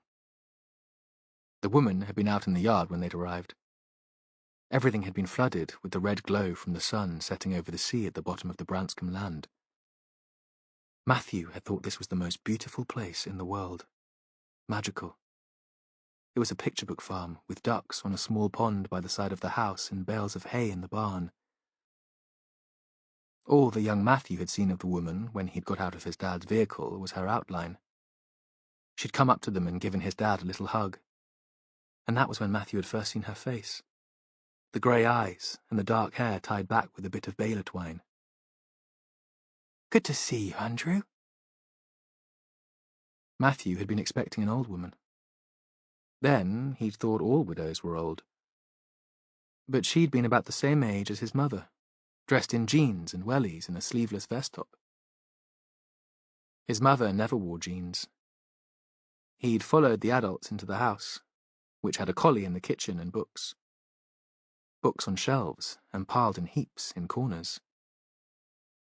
Mary had made tea and put an open packet of chocolate biscuits on the table for Matthew to help himself.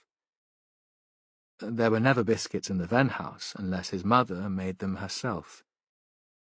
She said God wanted his children to care for their bodies as well as their souls, and they weren't going to eat fried food or processed junk while she had the time and the strength to cook for her family. The grown-ups had talked about business while Matthew played with the collie. But once the order had been placed, his father had still sat there long after his cup was empty. There'd been some conversation, but Matthew had stopped listening. After a while, the man had got to his feet. I'll be back next week. And the boy will be at school then, so I'll be on my own. Mary had stood up too. You'll be very welcome. A pause. Always. Out in the yard, the colours had been fading into dusk. Matthew had climbed into the car, waiting for his father to say goodbye. The adults hugged again, and then they were driving away. Usually, his dad talked about the meetings that had just taken place, chatted and gossiped about the customers. But that night, he'd remained silent all the way home. Now, driving along the narrow lanes to investigate the murder of an apparently lonely man, Matthew thought for the first time that his father had loved Mary Branscombe. There might not have been an affair, but there'd been a tenderness in the encounter that had seemed unusual even to a boy. Matthew had wondered if Mary was still at Broom Farm, and if she'd been to his father's funeral. He imagined her sitting at the back of the Chapel of Rest, weeping, incongruous. He'd arranged to meet Jen Rafferty in the car park at the top of Hope Street, and she was already there, sitting in her vehicle, looking at her phone. She seemed to spend her life on her phone. They walked together down the hill to 20 Hope Street, and Jen filled him in on overnight actions. We released a photo of Walden to the press, as you agreed. It'll be on the television news this morning. We were too late to get it in this morning's newspapers, but I'm guessing it'll be all over social media. Ross was going to monitor that. And there are a few more details of him. The victim's wife has been notified? Yes. Someone from Avon and Somerset went to see her last night. I haven't talked to them yet. Do they have any children? Matthew wondered how it would be to have a father who'd run away, only to meet a violent death. Would they turn him into a hero or a martyr? Blame the mother, or carry resentment around like a burden for the rest of their lives? No kids. Apparently, she's in another relationship now. She doesn't live in their old home anymore. There's a different address. They'd arrived at the house. Jen paused on the pavement. At the bottom of the street, a homeless man in a shabby sleeping bag with the stuffing seeping out stirred and raised himself onto one elbow. She knocked at the black door. They heard footsteps and the door opened. A young woman stood there. She was stylish in an art student sort of way. Model skinny, very short hair and a slash of red lipstick. A sweater dress over black tights and heavy boots. Long black earrings. The tights had a hole at the back of one leg. She grinned at Jen. You're a bit early. I'm the only one up. Jen went through the door first. Hi, Gabby. This is my boss, Inspector Matthew Venn. Well, you'd better come in. I'll give Kaz a shout. Matthew followed her into the kitchen. He thought Jonathan would have felt at home here. He would have loved the clutter of pans and jars, the mismatched furniture, the little pieces of art. A large painted wooden parrot hung from the ceiling, and sticks of pussy willow had been stuck in a brown earthenware pot. Brightly coloured towels were draped from an overhead rack like a string of flags, but they stopped halfway. Matthew found the effect of the room disturbing, overwhelming. He would need to concentrate to think straight here. Take a seat. There's coffee in the pot. Then Gabby was gone. It seemed to Matthew that her mouth, scarlet with lipstick, remained in the room like the Cheshire Cat's smile. He heard her call from the bottom of the stairs. Hey, Kaz! The cops are here. They want to speak to you. Jen had wandered over to the coffee pot and waved it in his direction. He nodded and watched her take a mug from a dusty cupboard, was ridiculously pleased when she rinsed it under the tap before filling it for him. There was the sound of footsteps on bare floorboards, doors closing, and a young woman appeared. Gabby followed her, shepherding her like a dog or a mother, then presented her with a flourish. It seemed everything was a performance for her. This is Caroline, known to her friends as Kaz. She's the kind one who landed us with Simon, my landlady. Caroline was small and round, with a button nose and huge spectacles. Give it a rest, Gabby. Show a bit of respect. Simon's only been dead for a day. Matthew felt that the interview was already slipping out of control. Do you know that? Did you see Simon yesterday? He needed facts to hang on to. Caroline shifted a pile of Guardians and Observer magazines and sat on what looked like an old church pew next to the table. He was here first thing, wasn't he, Gabby? I left before you, but I heard him in the bathroom and we had a shouted conversation. Did you see him at breakfast? There was a moment of silence. Briefly, Gabby said. And I can assure you that he was still alive when I left. Another silence. Shall I make toast for everyone? Now there was a hint of desperation in her voice. Or would that be seen as a form of bribery and corruption? You can make toast for yourself and your friend, Jen said. But we'd like to ask you both some more questions. Jen would do the talking. That had been Matthew's decision. She was engaging, and he decided the women might find her less threatening. Now, he thought that these women would be hard to intimidate. Just sit down, Gabs. This was Caroline. This is serious, and we can have breakfast later. Yes, miss? But Gabby sat. Jen looked around the table. I'm very sorry that your friend died yesterday. No friend of mine. The words were muttered, barely audible, followed by a shocked silence. Well, I'm sorry. Gabby fixed her eyes on the parrot. I'm not glad he's dead. Of course I'm not. But I'm glad he's not living here anymore. Why'd you say that? Jen put down her coffee mug on a coaster that could have been made from elaborately knotted rope. Gabby took a while to answer. We were happy here before he moved in. We were close. It was fun. Then suddenly having this stranger in the mix, a bloke we scarcely knew, seemed to spoil everything. He was so tense, you know? Uptight. And that was contagious. The whole house felt different, unsettled. It was only temporary, Caroline said. He already had plans for moving on. He was going back to Kingsley House, the hotel where he worked until the autumn, as soon as the season started. Besides, his rent made a difference. He wasn't here out of charity, and he was a wonderful cook. All those amazing Friday night meals. He never complained about those. I was thinking of moving out. Gabby was muttering again. I couldn't stand it. I was looking for a place of my own. You never said. I'd complained about Simon enough, about the way he made me feel, but you wouldn't listen, Kaz. It was as if you cared more about him than me. Matthew thought she sounded petulant and spoiled like a child in the playground, dropped for another best friend. Perhaps such a beautiful woman was used to getting her own way. It must have been hard, though, having a stranger about the place when the friends had been so close. Hard, too, for Walden to live with the resentment. When did you last see him? Jen directed the question towards Caroline. As I said, I heard him yesterday morning, but I didn't see him. Sometimes I gave him a lift into Barnstable, but not yesterday.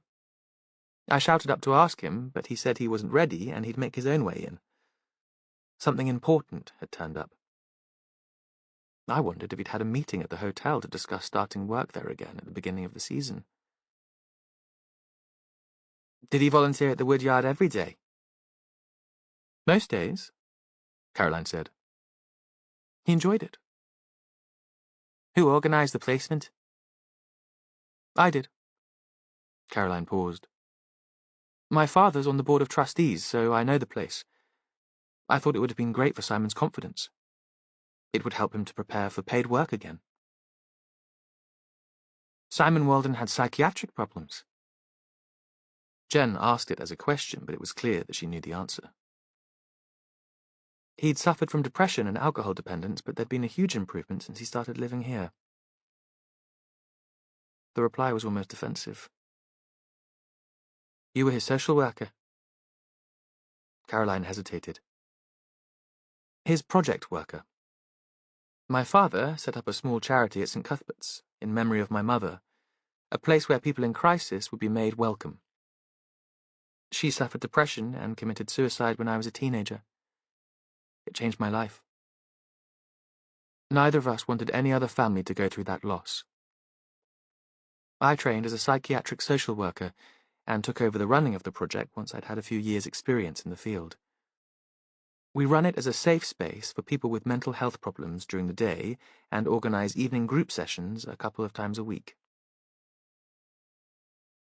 Caroline seemed young, in her early 30s at most. Matthew wondered how she could spend her day in such emotionally intense situations, working with people who must remind her of her mother. He found the notion horrific. But then, he thought, he was spending his working day investigating murder. The sensory overload in this room made him feel suddenly ill, as if he'd overdosed on sugar, and besides, they shouldn't be having this conversation in front of a witness. Look, he said. I suggest Miss Henry heads off to work.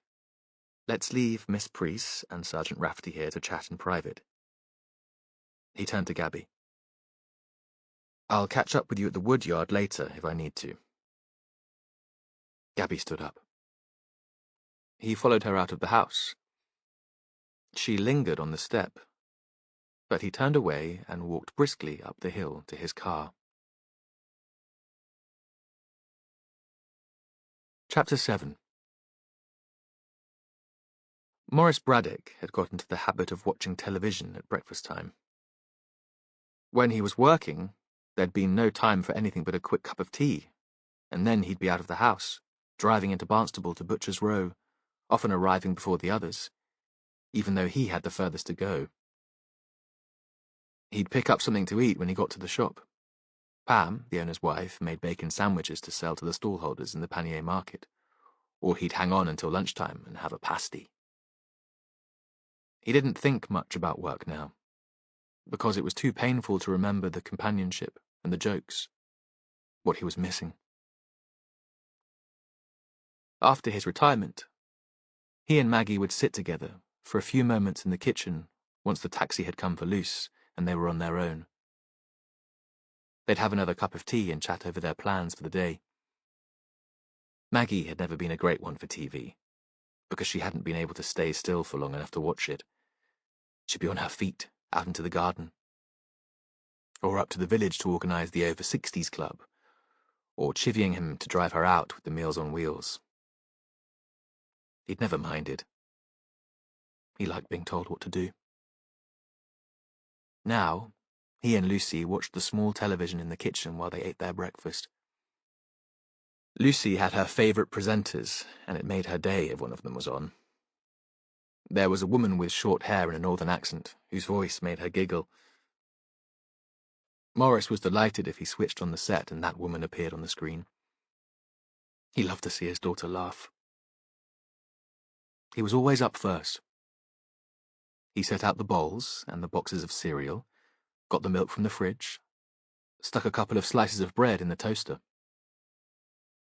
He'd put Lucy's clothes out the night before, and she came in, dressed and ready, and heaved herself onto the stool by the breakfast bar. She'd always liked going to the day centre. Some of her friends had found it hard to settle in the woodyard.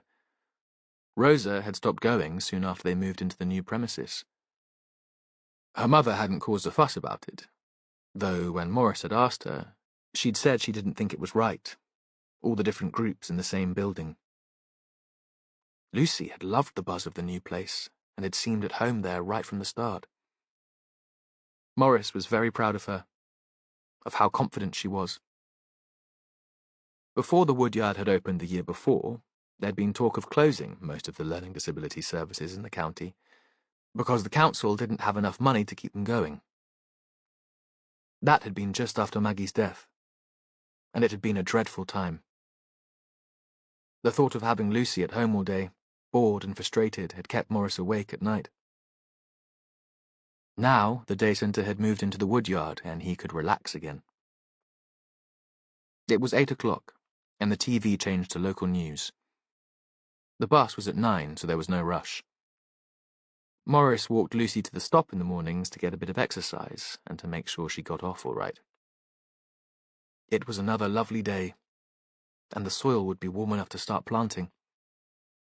In his head, he was already in the garden, that earthy smell in his nostrils and the sun on his neck. He was pulled back to the present when Lucy pointed at the screen and started shouting, so upset that the words spilled out and he couldn't understand what she was saying. There was the photo of a man, staring out at them, and it was gone before Morris could get a proper look. He waved at Lucy to be quiet for a moment so he could hear what the presenter was saying. Anyone with information about Simon Walden, whose body was found on the beach near Braunton yesterday afternoon, should contact Devon and Cornwall police. Then it turned to the weather. What is it, Maid? That's my friend, Lucy said. My friend from the bus. The man with the sweets. Morris drove Lucy to the day centre in Barnstable. He wanted to talk to the staff there before calling the police. It wasn't that he didn't trust Lucy.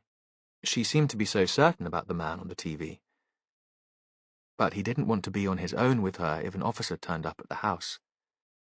Not everyone was sympathetic. They didn't take his daughter seriously. They ignored her, or they stared. Just because she had Down syndrome and you could tell she was different. Lucy's friend Rosa hadn't looked different at all. She was a pretty little thing. And he and Maggie had never been sure if that was good or not. People might expect too much from her. Not realize she saw the world differently from other people. Today, Morris wasn't sure how he'd cope if somebody ignorant came to do the interview. Lucy was sharp as a tack about most things, and it was easy to patronize her. Inside the main door of the woodyard, there was a big space with paintings hanging on the wall. This week there was an exhibition about ships and sailing, and he was drawn to one picture of the quay in Bideford, with an old boat tied up. It was all browns and greys, as if there'd just been rain. Morris thought Maggie would have loved it. It was sudden thoughts about the things Maggie would have liked or pieces of gossip that he'd like to pass on that made grief come back and bite him on the bum.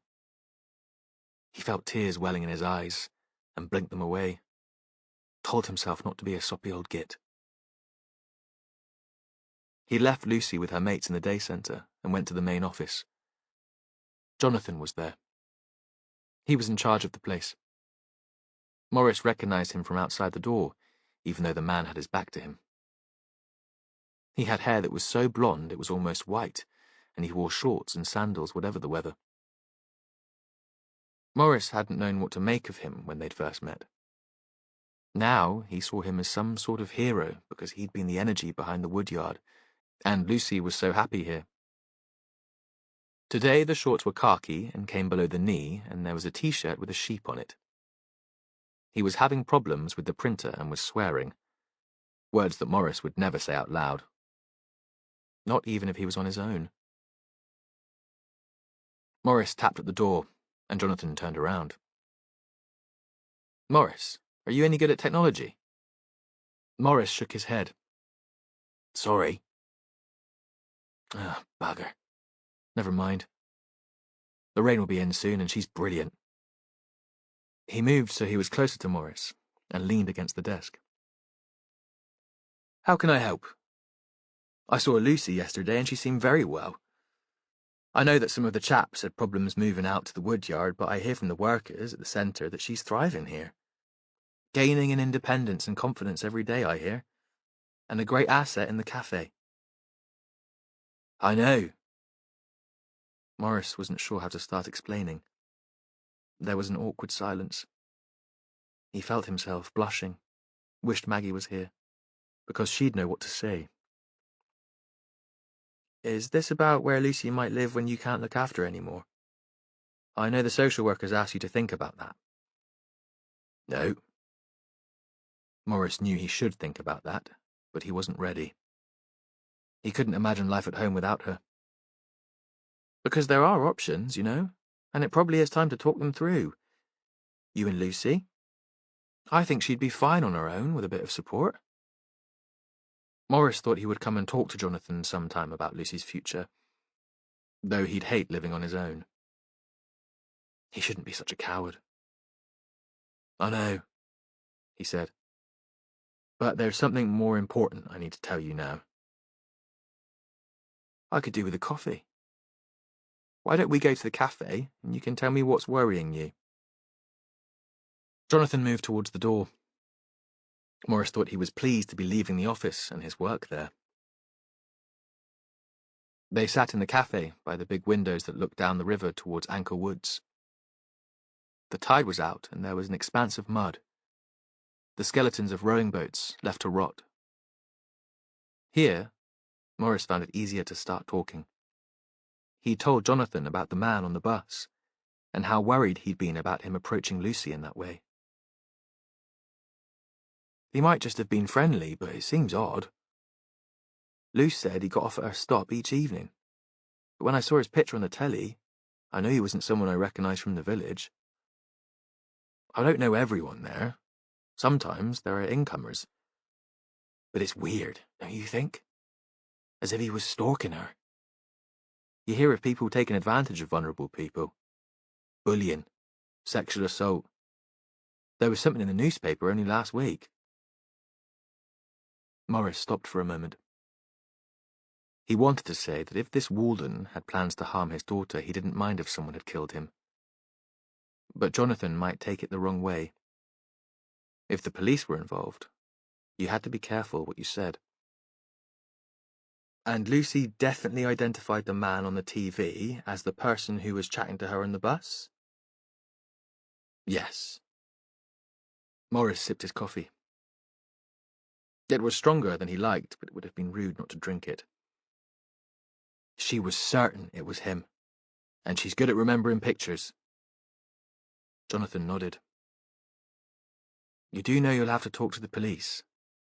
If he's been going out to Lovercourt each day on the bus, they'll want to know what he was doing there, who he might have been meeting. It's hardly the centre of the universe, Lovercourt, is it?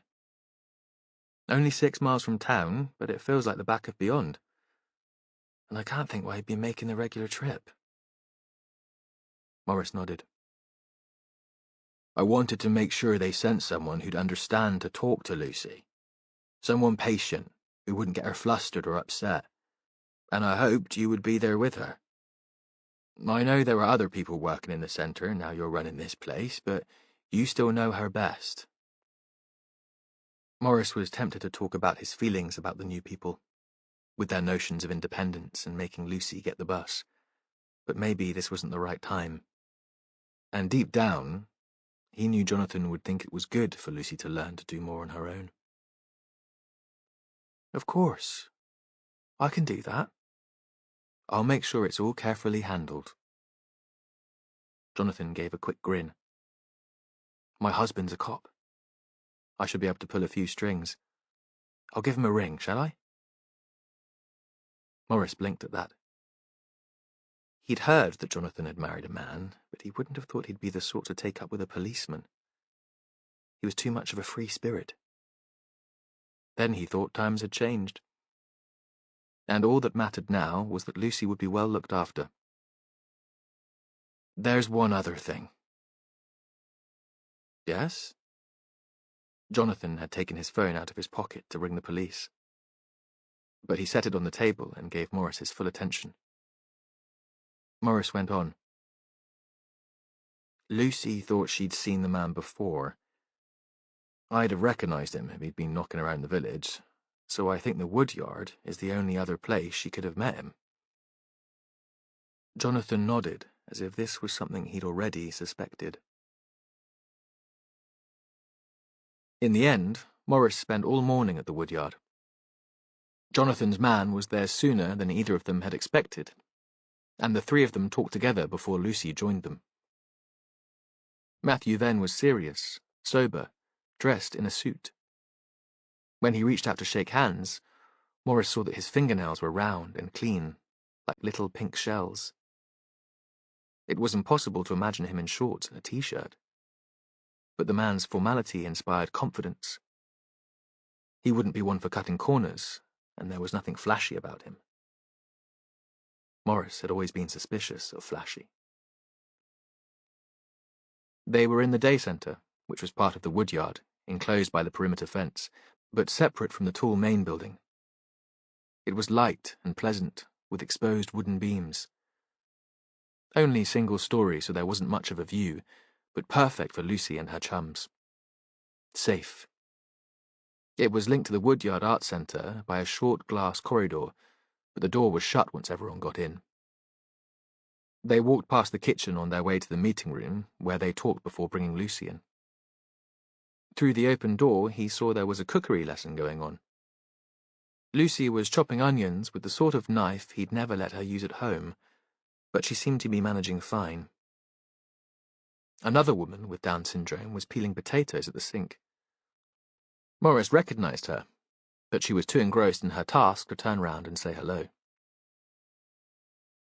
When he'd first visited the old day centre, Morris found it disturbing. Not everyone there was like Lucy, who was independent, bright. Lucy had been to mainstream school until she was in Year 9. Maggie had fought for that. And she could read and write. She was better at working the TV than he was, and she was always watching some rubbish on her phone. Some of the other people had more severe learning disabilities. They were cared for in a different group. Some couldn't talk, but made odd noises, squeaks and squeals. There was a man with a head too small for his body, people with twisted limbs who couldn't walk and used wheelchairs.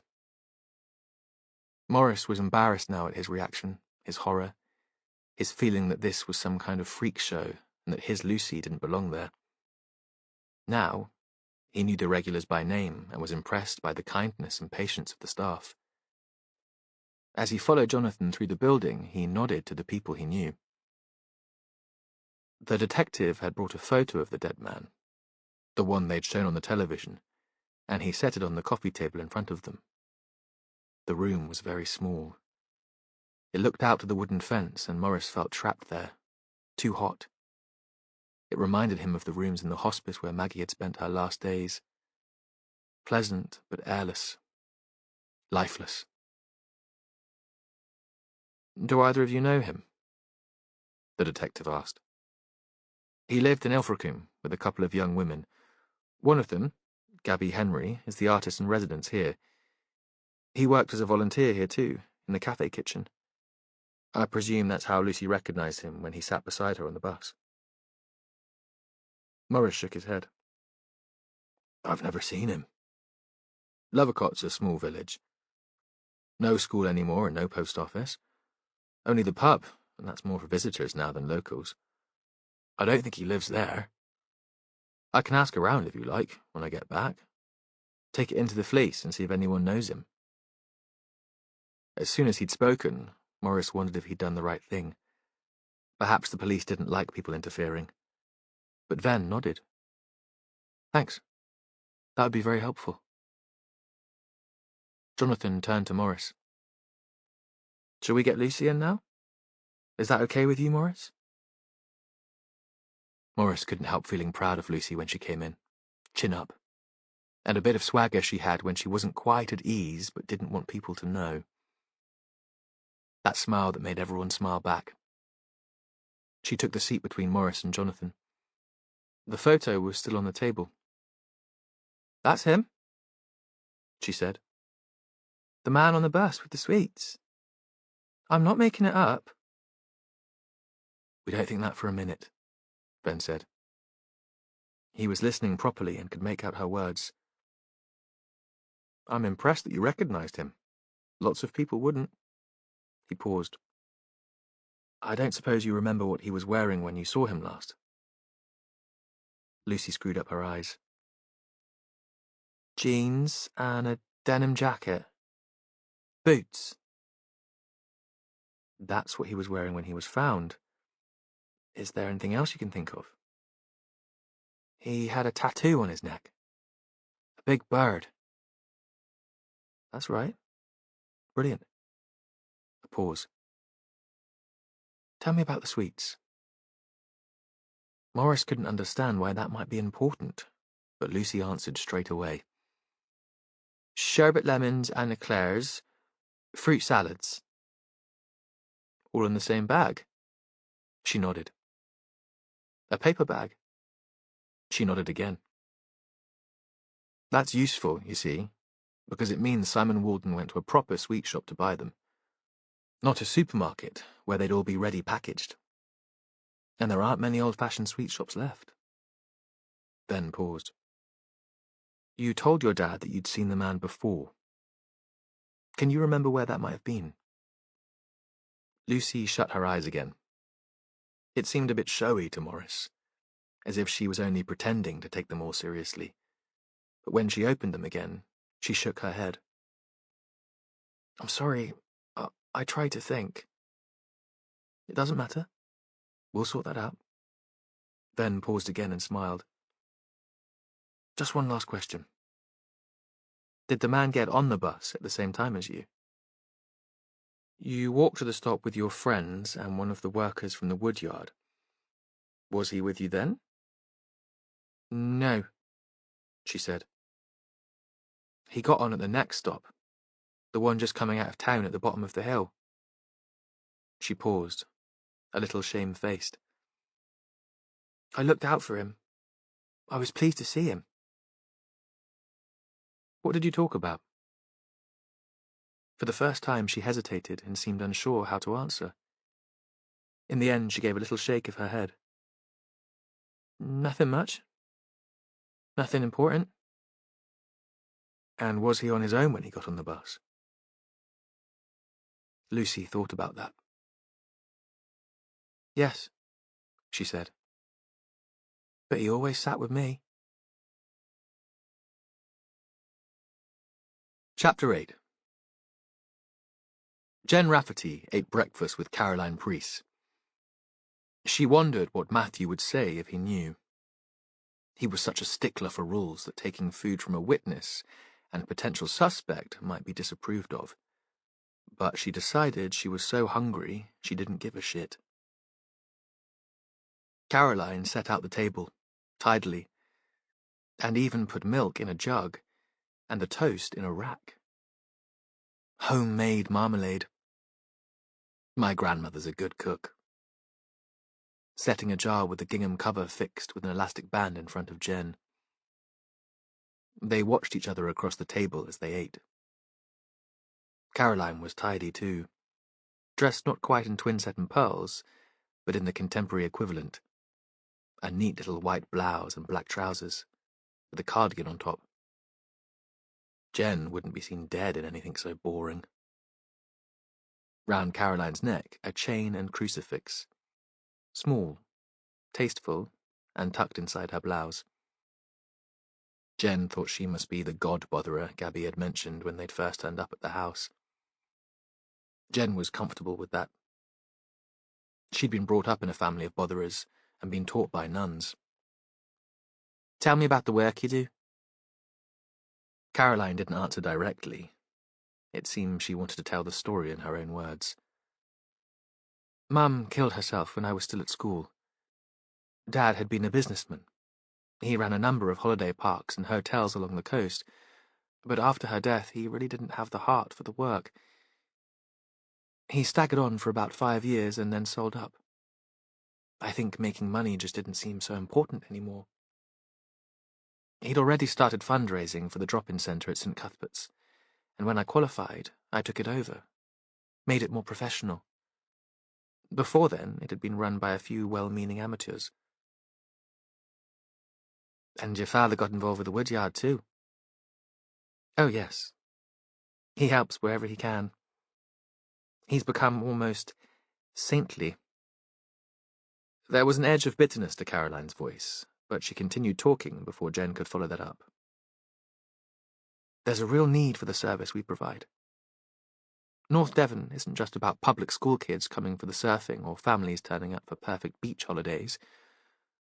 We attract transients, homeless people, drifters, and local people can suffer from depression too.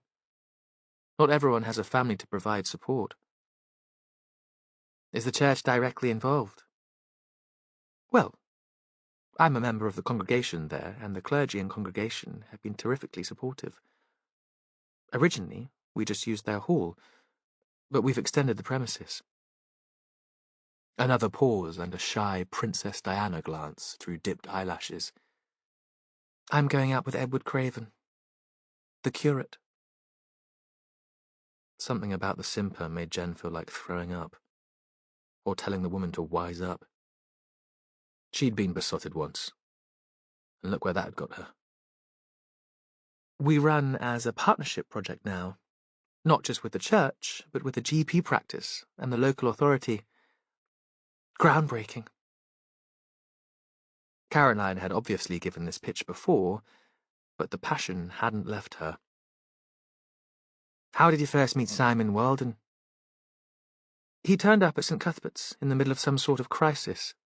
Very drunk, acutely depressed.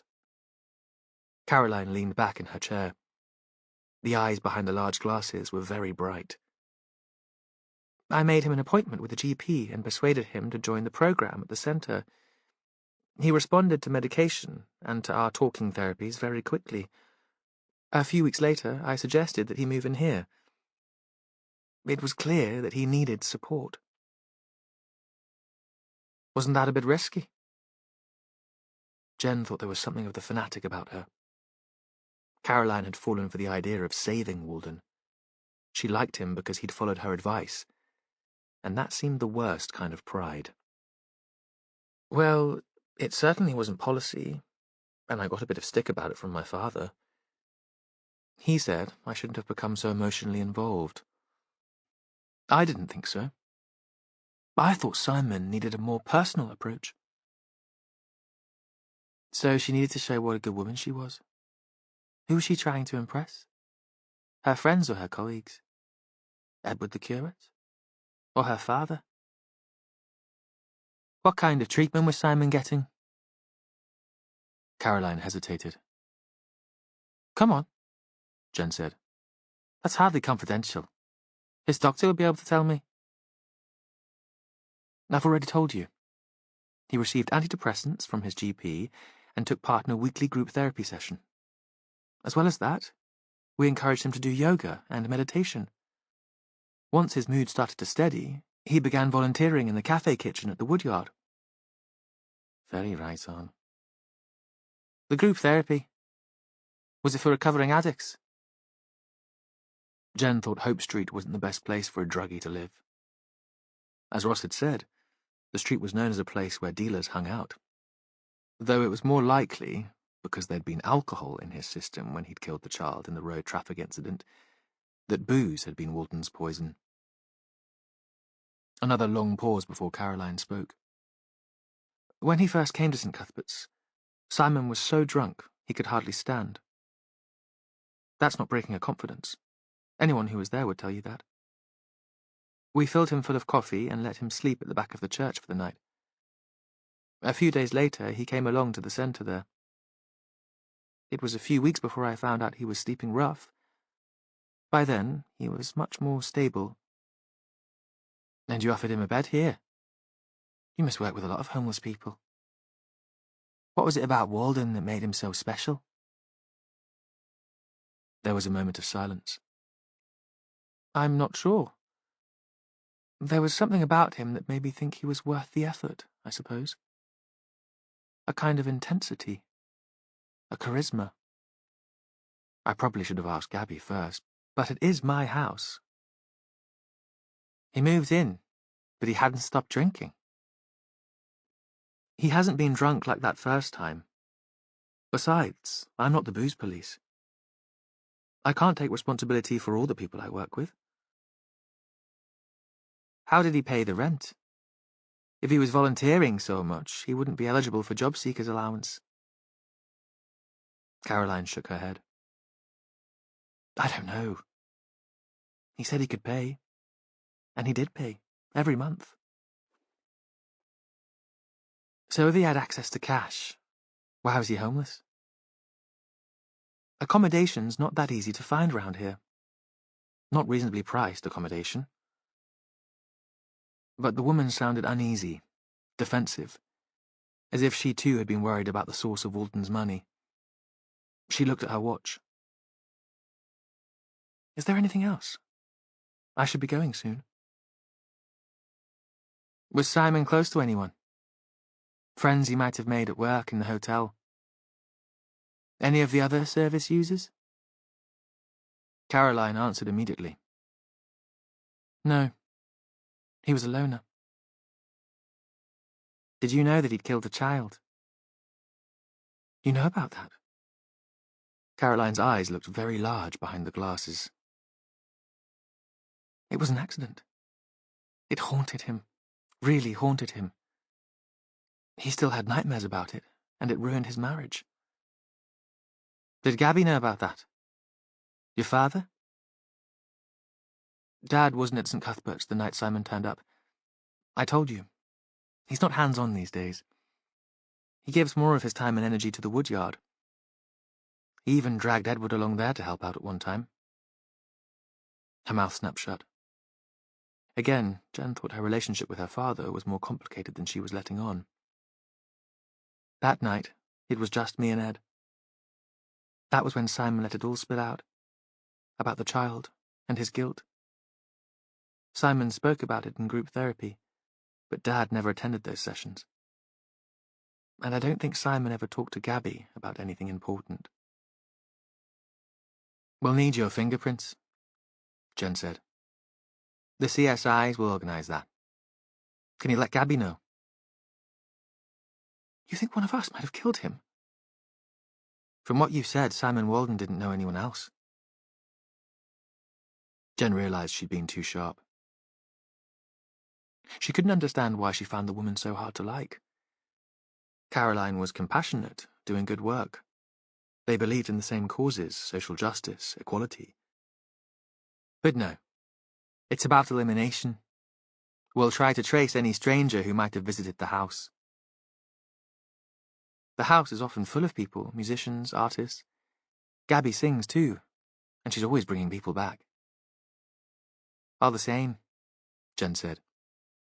We'll be asking for your fingerprints. Do you have any problem with that? There seemed something odd about the woman's reluctance to cooperate. Of course not. Caroline marched towards the door, expecting Jen to follow her.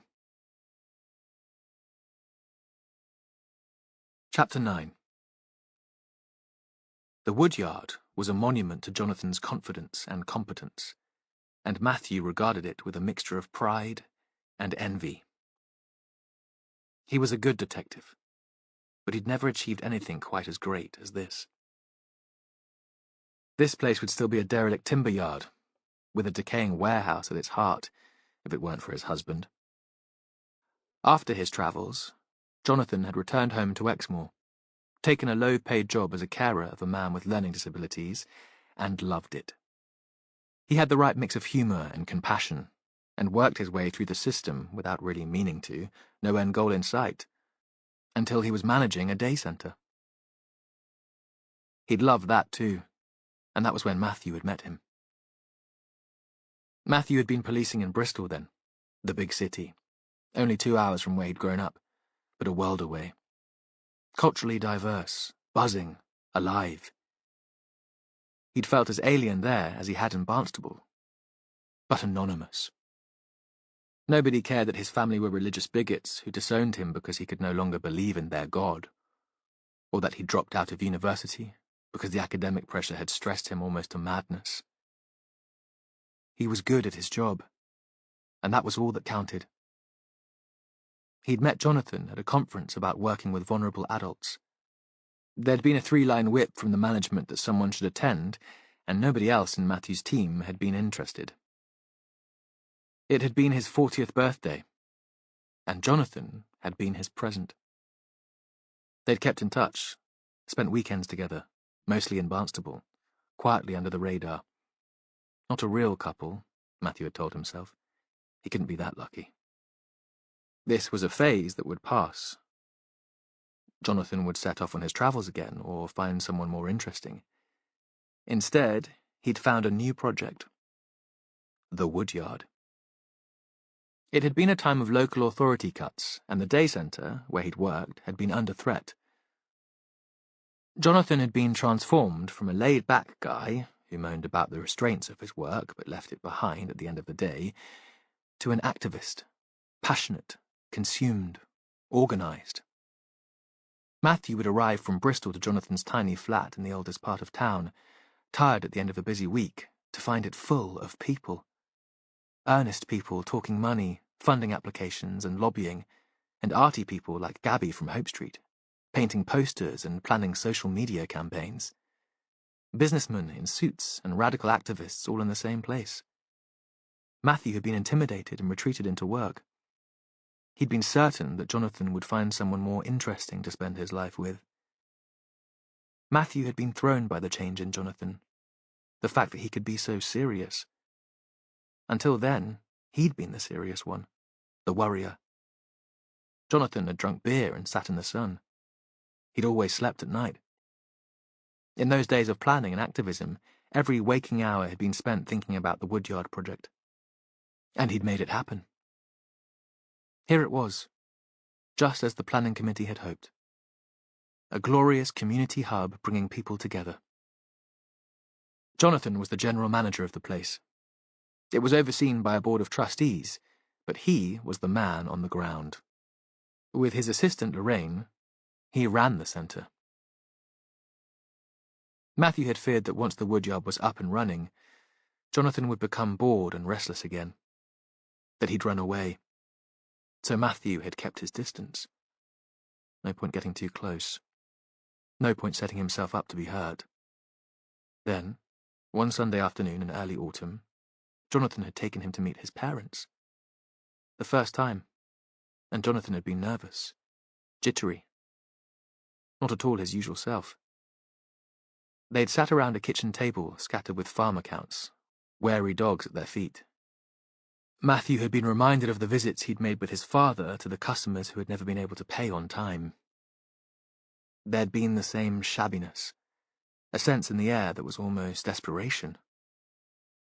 This couple, Matthew could tell, might live in a beautiful place, but they were poor. Like the dogs, the family had been wary. He'd had no real idea of what Jonathan's parents made of him. On the way back to Barnstable, where Matthew would pack his bag before returning to Bristol, Jonathan had pulled into a lay-by near a little stone bridge. It was at the edge of the moor, where the landscape became gentler. They'd got out and stared into the water. The trees on either side were changing colour, and were reflected in the stream. "What did you make of them?" Matthew hadn't known what to say. "They're not my parents." "Not really." This wasn't the confident Jonathan. The hand on the stone parapet was shaking. "I'm adopted." "They didn't tell me, though. I found out by chance when I was 16. "That's why you left home." Jonathan had paused for a moment. "Among other things. I got angry, a bit wild, got thrown out of school." He'd been looking out at the hills, but turned back to Matthew. "Will you marry me?" It had been the last thing Matthew had been expecting, and it had taken him a while to realise this wasn't a joke. Even then, it had occurred to him that Jonathan wanted a father as much as a husband, although there wasn't so much difference in their ages. But he hadn't cared. He'd have agreed whatever the terms. "Yes!" He'd shouted it so loud that they'd have heard it back at the farm. So loud they were both shocked by the sound. He was, by nature, a quiet man, Of course I will. The next day, he'd asked for a transfer to the Devon force. Miraculously, there was a vacancy, and they were desperate for someone to start quickly. The following weekend, they'd gone to look at the house by the estuary, and they'd bought it, despite the danger of flooding. Matthew, so cautious and risk-averse, had decided it was time to be reckless. Now, they were in the woodyard garden, eating lunch. It was odd to be here in his own right. Matthew had been to the woodyard before with Jonathan to see plays and to attend exhibition openings, but only occasionally, and only after he'd moved to Barnstable permanently. They still weren't much recognised as a couple in the town. Their worlds were very different. At first, it had been an ordeal, presenting himself in public as Jonathan's partner, smiling and shaking hands. After all, what did he know about art or theatre? Sometimes the anxiety that he would say the wrong thing or express an opinion that was foolish swallowed him up, made him want to run away or lock himself in the lavatory. Now he was here as Inspector Matthew Venn, investigating a murder, and he had to take centre stage. They'd bought coffee and sandwiches in the cafe and were sitting on one of the benches outside the building. There was a view of the river and the tide coming in, that distinctive smell of salt, mud, and decay. A group of older volunteers was tidying, sweeping up debris that had gathered on the grass over the winter, but nobody was near enough to overhear. Matthew spoke first.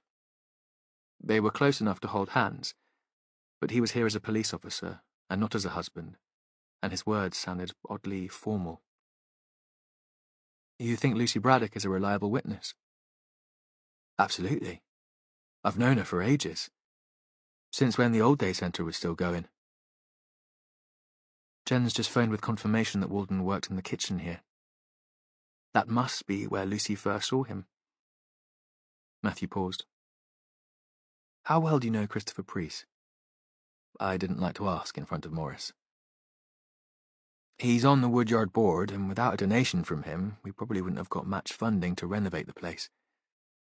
You must have heard me talk about him, and you've met him a few times. He was there at the beginning, at those first meetings in the flat. Jonathan paused. He was behind the mental health project at St. Cuthbert's too. There's something of the passion of the convert about him, the ruthless businessman who suddenly found a social conscience. Sometimes he can come across a bit arrogant, as if he has all the answers. I met Christopher's daughter, Caroline, this morning. She seems pretty driven too. She shares a house with one of your workers, Gabby Henry? Gabby's amazing. We appointed her as artist in residence, but she's brought the whole place to life. Her work's stunning. One day, it'll put this place on the map. It's all too close. Matthew felt the words come out as a cry. You do see now that I'll have to declare an interest. Of course you should. But don't withdraw from the case just yet. You're better at your work than anyone I know, and your investigation might lead you in an altogether different direction. Surely the answer is more likely to lie in St. Cuthbert's than here. Matthew could understand the sense in that. But he thought this case was complicated, twisted, the threads unlikely to be quickly untied. Gabby Henry had arranged to meet him in one of the meeting rooms. She'd been running an art appreciation class and had obviously been showing a series of images on a screen. The group reminded him of the friends Jonathan sometimes brought home. They had intelligent, earnest faces. The women wore loose floral dresses, the men jeans and sweaters. Informal, but at the same time, a uniform. Matthew watched through the glass door as Gabby wrapped up the meeting. That was fabulous, she said. Thanks so much for your attention. She stood at the door as they drifted out and waited until they were out of earshot before speaking to Matthew. Thank God that's over for the week, she said. I've never met such a boring, pretentious bunch. He couldn't help smiling. He often thought the same about Jonathan's arty friends. Gabby led him back into the room. Do you know what happened to Simon yet? Not yet. Matthew paused for a moment. We have discovered that for the last week or so he'd been taking a bus to Lovercott every afternoon. Did he have friends there?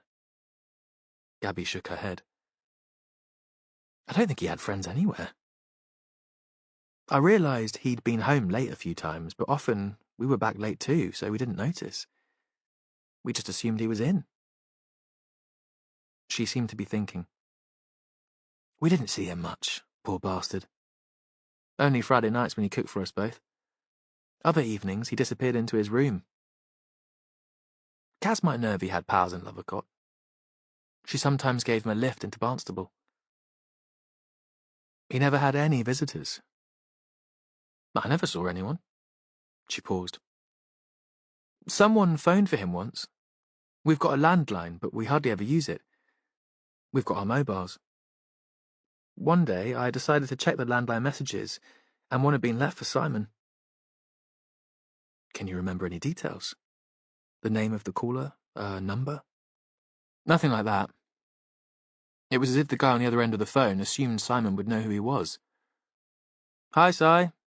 How's this as a blast from the past? But I tracked you down in the end. I told you I would. You can't escape your old buddies after all. She turned sharply so she was facing him. It sounds a bit sinister now, doesn't it? But the tone wasn't like that. It was friendly, as if they were old mates.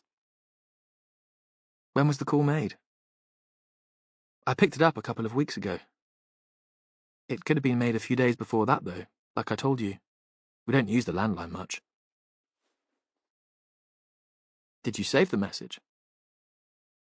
Matthew thought they needed to trace the caller, whether he was a friend or an enemy. They knew so little about Walden's past. Of course, because I told Simon it was there so he could hear it. He might have deleted it afterwards, though. Were you there while he listened to it? No. Gabby was firm. None of my business. There was a moment of silence. Matthew texted Ross to get a trace on the phone and to pass a message to Jen to listen to the call. She might still be on the coast.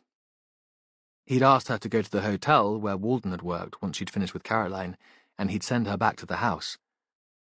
Gabby had given them a spare key the night before. He felt a bubble of excitement rising in his stomach. The phone call might be an important factor in the investigation. This was why he loved the work. Where were you yesterday afternoon? I was out on the coast, she said, making sketches for a painting I was doing. Where exactly on the coast? There was another moment of silence. Not far from where the body was found. I wasn't there to kill him, though. He bugged me, but it wasn't as if he planned to stay in Hope Street indefinitely. According to Kaz, he was starting back at the hotel once the season had started. He'd be living in. She stared at Matthew. Come with me. Her voice was insistent and demanding. I can prove what I was doing on the shore. She stood up. Without comment, he followed her. She led him up 2 flights of stone steps to the top of the building without speaking. Refurbishment had ended at the lower floors, and the steps were bare and uneven. When she threw open the door to a large room, he saw stained floorboards, crumbling plaster, and old brick. It was flooded with light through sash windows on 2 sides. There was a filter coffee machine on a window ledge with a few dirty mugs, an easel, a pile of canvases leaning against one wall. Otherwise, the space was empty, echoing. She nodded to the coffee machine.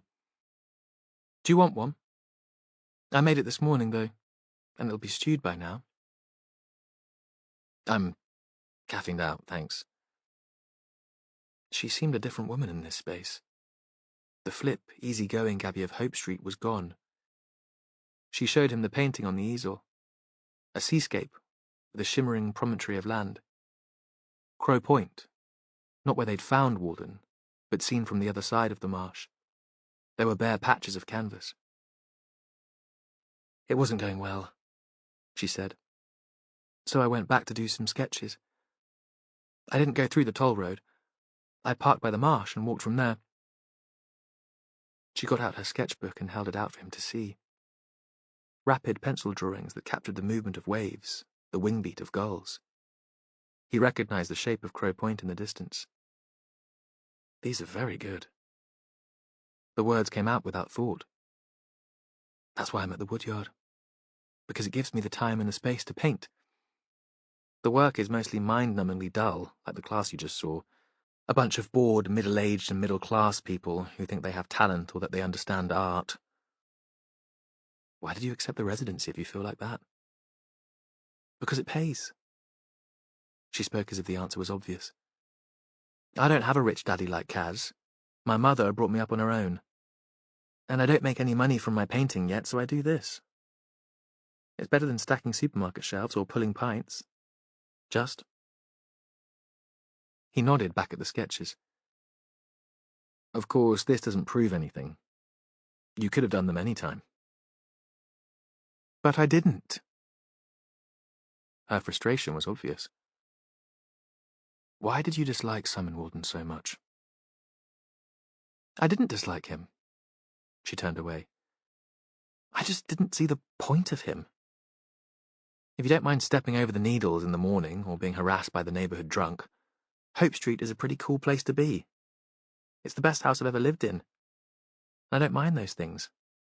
I didn't need a man to protect me. Did Caroline?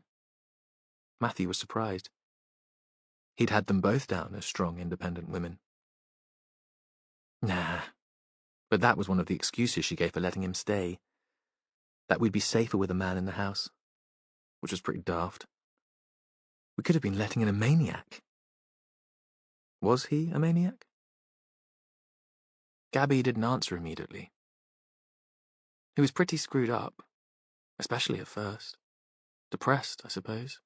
But no, I didn't think he was dangerous. I just found him unsettling. She looked away for a moment, and when she turned back, the words sounded like a confession. I painted him. Can I see?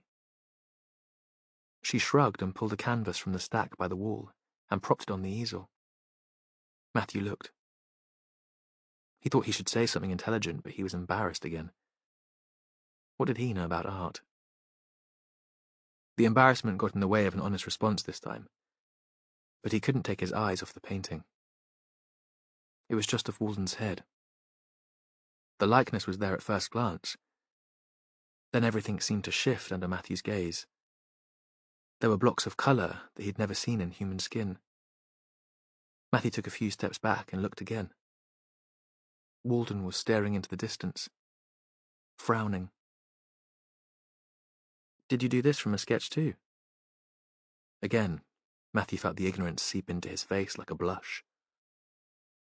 Growing up with the brethren, he'd learned so little of the world that his brief time at university had been an act, a performance. He'd pretended to understand the references to bands he'd never heard of, and films he'd never seen. At school, he'd considered himself an intellectual, but every day since there'd been the fear of being found out as a fraud. It had taken him a while to be open with Jonathan. There were still times when he felt the need to pretend. Gabby didn't seem to think this was a stupid question. No, I did this from a photograph. Why? I mean, why did you want to paint him? Did he have an unusual face? No, not at first glance, at least. You wouldn't look at him twice in the street. I suppose I wanted to understand why he'd got under my skin. Did you find him attractive? Matthew thought this was one of the oddest interviews he'd ever conducted. Gabby had pushed to have Walden excluded from the house, but there was something about her obsession that felt like a teenage passion. He'd expected an angry response to the question. No, of course not. He was a creep. But she was thinking about it, deciding how much she wanted to tell him. Perhaps, she said at last. Perhaps I did. There was something about him, despite the moodiness and the occasional bouts of anger when he'd had too much to drink. Something compelling. I had never thought about it until I started painting him. She stared at Matthew. Crazy, huh? Did he ever talk to you about his life before he ended up at the hotel in Ilfracombe? There was a pause, and again he thought she was choosing how much to say. Once, indirectly. It was after one of the Friday meals. Simon always cooked for us on Fridays. He said he was keeping his hand in. He'd throw us out of the kitchen in the early evening and tell us only to come back when he was ready. Usually, we went to the pub. It was the one night of the week that Kaz was prepared to let her hair down. Sometimes Ed was there, though I was always glad when he wasn't. I can be a bit of a potty mouth, and I could sense disapproval oozing from every pore whenever I spoke. We'd rock back to number 20 after a couple of beers, and the table would be laid, and there'd be the most amazing food. It was what Simon was born for, cooking. Like painting is what I was born for. She stopped for a moment. The coffee must have been cold, but she sipped it to provide a pause in the story. A beat. That night it was paella, the most amazing seafood. We were drinking something light and white that slipped down like lemonade. Kaz and Ed decamped to the sitting room. Usually Simon did all the clearing up himself, but I'd had enough of playing gooseberry, and I stayed behind to help. We'd both had a lot to drink, and we started to talk. She stopped again, but Matthew didn't prompt her. He sensed this was worth waiting for. He asked out of the blue if I wanted kids. I said I was too selfish. Nothing mattered more than my work. I made some crap joke like that's why I'm still single. He said he'd always wanted to be a dad, but that would never happen now. He didn't deserve a happy family. He'd had a wife that he'd loved, but he'd let her go. By that point, we'd loaded the dishwasher and he was washing the pans that were too big to go in. He turned away from the sink with a scourer in his hand. Sometimes I think I'd be much better dead. I said something crap again. Something like, but you can't kill yourself. We'd missed the Friday night feasts. He said suicide wasn't an option. Not yet. He still had work to do. What sort of work? I don't know. I was pretty pissed by then, but he was seriously weirding me out. Like he had some kind of messiah complex. Like there was something he was meant to achieve and nobody else could do it. I left him to the pans and went to bed. The living room door was open and I could tell Kaz and Ned were having a deep and meaningful, and I didn't want to intrude.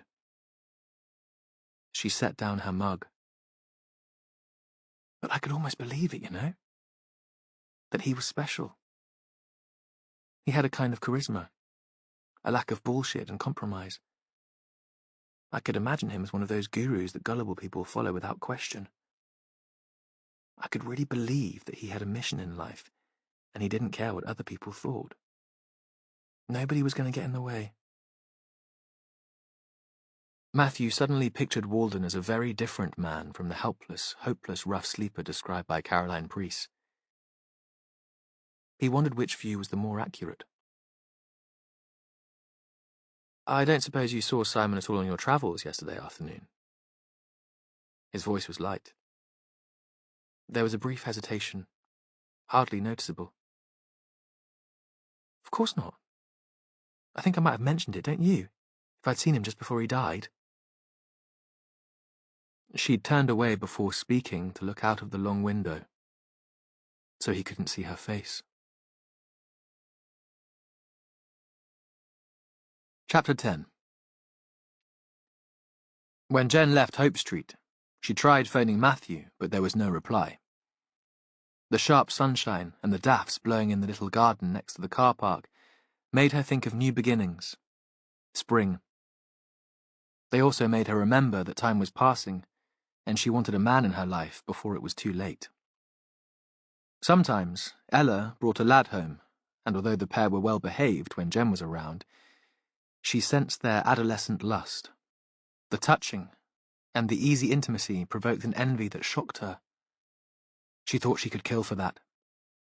A good man to hold her hand when they were out walking, to stroke her neck when she'd had a bad day, to lie next to her at night and screw her senseless as the dawn came. She knew she tried too hard with the men she met, was too desperate, and she scared them off. And she still hadn't met a good man. At least not one who was right for her, who could keep her interest after a couple of nights. She sighed and phoned Ross. "I've just finished with Caroline Priest." "Anything?" "Only that Walden liked yoga and meditation. He volunteered in the cafe at the Woodyard. In Caroline's eyes, that made him the next best thing to a saint." Jen hoped that Matthew Venn had made better progress in Barnstable than she had here in Ilfracombe.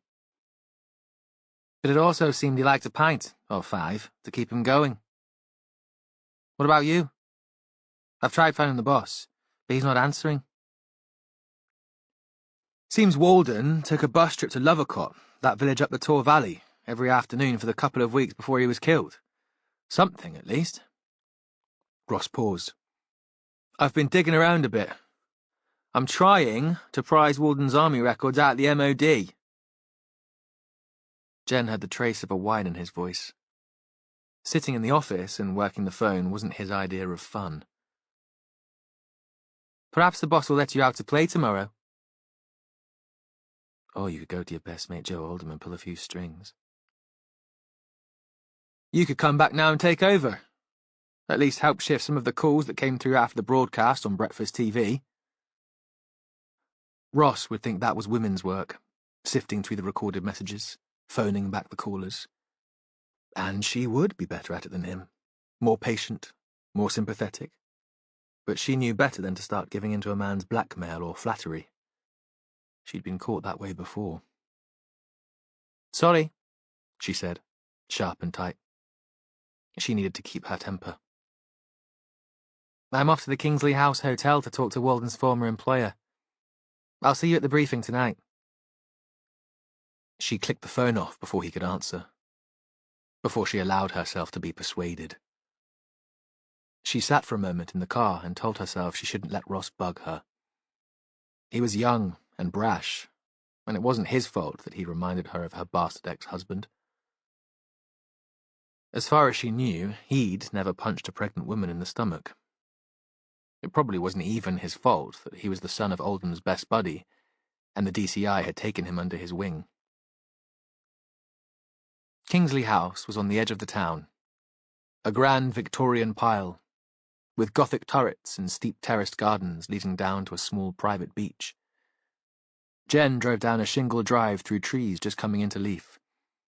In the distance, the island of Lundy looked improbably large on the horizon. The sun was high, and the sea glittered. If you were forced to move away from your family and friends, Jen thought, there were worse places to be exiled. The hotel had a reputation for understated luxury and the best food on the coast. Once it had been the holiday home of a minor royal, and its marketing talked of it still having the atmosphere of a country house party. The entrance hall seemed dark and cool after the sunlight. There was a stag's head on one wall, and 3 huge leather armchairs were gathered around a low mahogany table. No reception desk, but a grey-haired woman in black appeared as if by magic through a door. No name badge and no uniform. Nothing as tasteless as a credit card machine in sight. "Yes? Can I help you?" A flash of a smile. She wasn't rude, because Jen could have been an eccentric guest. Most people staying here didn't look like Jen, but the hotel might entertain a few aging rock chicks. Wealthy aging rock chicks. Jen dropped her bag on the marble floor. "Could I speak to someone in HR, please?" "If you're applying for employment, we ask you enter your contact details and CV online." The woman's voice was still kind, but a little patronizing. Her judgment had been spot on. This was some chancer looking for work. "I already have a job, thank you." Jen dipped into her bag, opened her warrant card, and laid it on the table. The woman only lost her poise for a moment, and Jen couldn't blame her for the brief lapse. Police officers weren't supposed to look as she did. Just a moment, Sergeant. I'll fetch Mr. Sutherland. She went back through the door and returned almost immediately with a tall young man in a suit. Please. He held out his hand for her to shake. Peter Sutherland. I look after staffing here. Come into my office. The voice was educated Brummie, the accent well hidden. A young fogey with pretensions. She thought of the sunshine, the smell of newly cut grass that had followed her in on her walk from the car. Perhaps we could talk in the garden. He seemed surprised, but maybe he'd been inside all day too. Or perhaps he'd been trained to please. Of course. That's a splendid idea. Out in the light, she realized he was even younger than she'd thought. He led her away from the building down a narrow path to one of the terraces and a pond, sheltered by laurels and rhododendrons. The shiny leaves reflected the light, but the water was in shadow. They sat on a white wrought iron bench with their backs to the sun, looking down at the sea. This was miles away from the grey houses in Hope Street, youths lurking at the end of the road, the big issue sellers and the homeless guy blank-eyed in his tatty sleeping bag. This was like a secret paradise. How can we help? Have you seen the local TV news today? He shook his head. We're gearing up for the new season. I'm afraid I haven't stopped since I came on shift at 7. A former employee of the hotel was found dead yesterday afternoon. We're treating his death as suspicious. Jen couldn't believe that the word hadn't got out through social media, through other colleagues. Oh, God. Who was it? A man called Simon Walden. He worked in the kitchen. She turned towards him but couldn't read anything from his face. Do you remember him? Simon? Yes. Well, can you tell me anything about him? Like why someone might have wanted to kill him? He didn't speak for a moment. Jen could hear the waves breaking on the sand below them. When he did speak, the old-fashioned politeness and gentility had disappeared. There were times where I would have gladly killed him myself. Why? He was moody, and people took against him. Another pause. Managing the guests here is easy compared to managing the staff. When we took Walden on, I thought he'd fit in well. He'd been in the forces, and people are thrown together in the army, aren't they? It's all about being part of a team. But Walden wasn't a team player. Sutherland gave her a brief smile. Unfortunately not. Some days he'd never speak. He seemed to suck the energy out of the kitchen. A pause. Andy was a drinker. That's not unusual in this business. Your body clock gets thrown by the strange shifts, so it doesn't seem wrong to keep drinking when everyone else is just about to wake up. He functioned, still turned up for work every day, but there was no attempt to get on with his colleagues.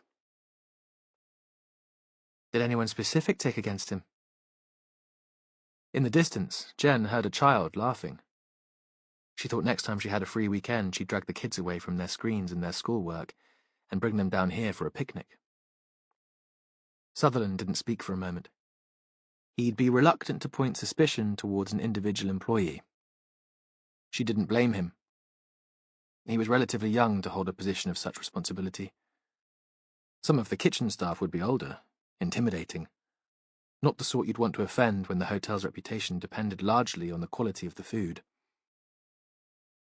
I could come in. Demand to see all your staff records. She kept her voice reasonable. That would be time-consuming just as you're preparing for the season. Or I could check through revenue and customs. That would go down well with your employees. Sutherland shrugged. He knew when resistance was no longer an option.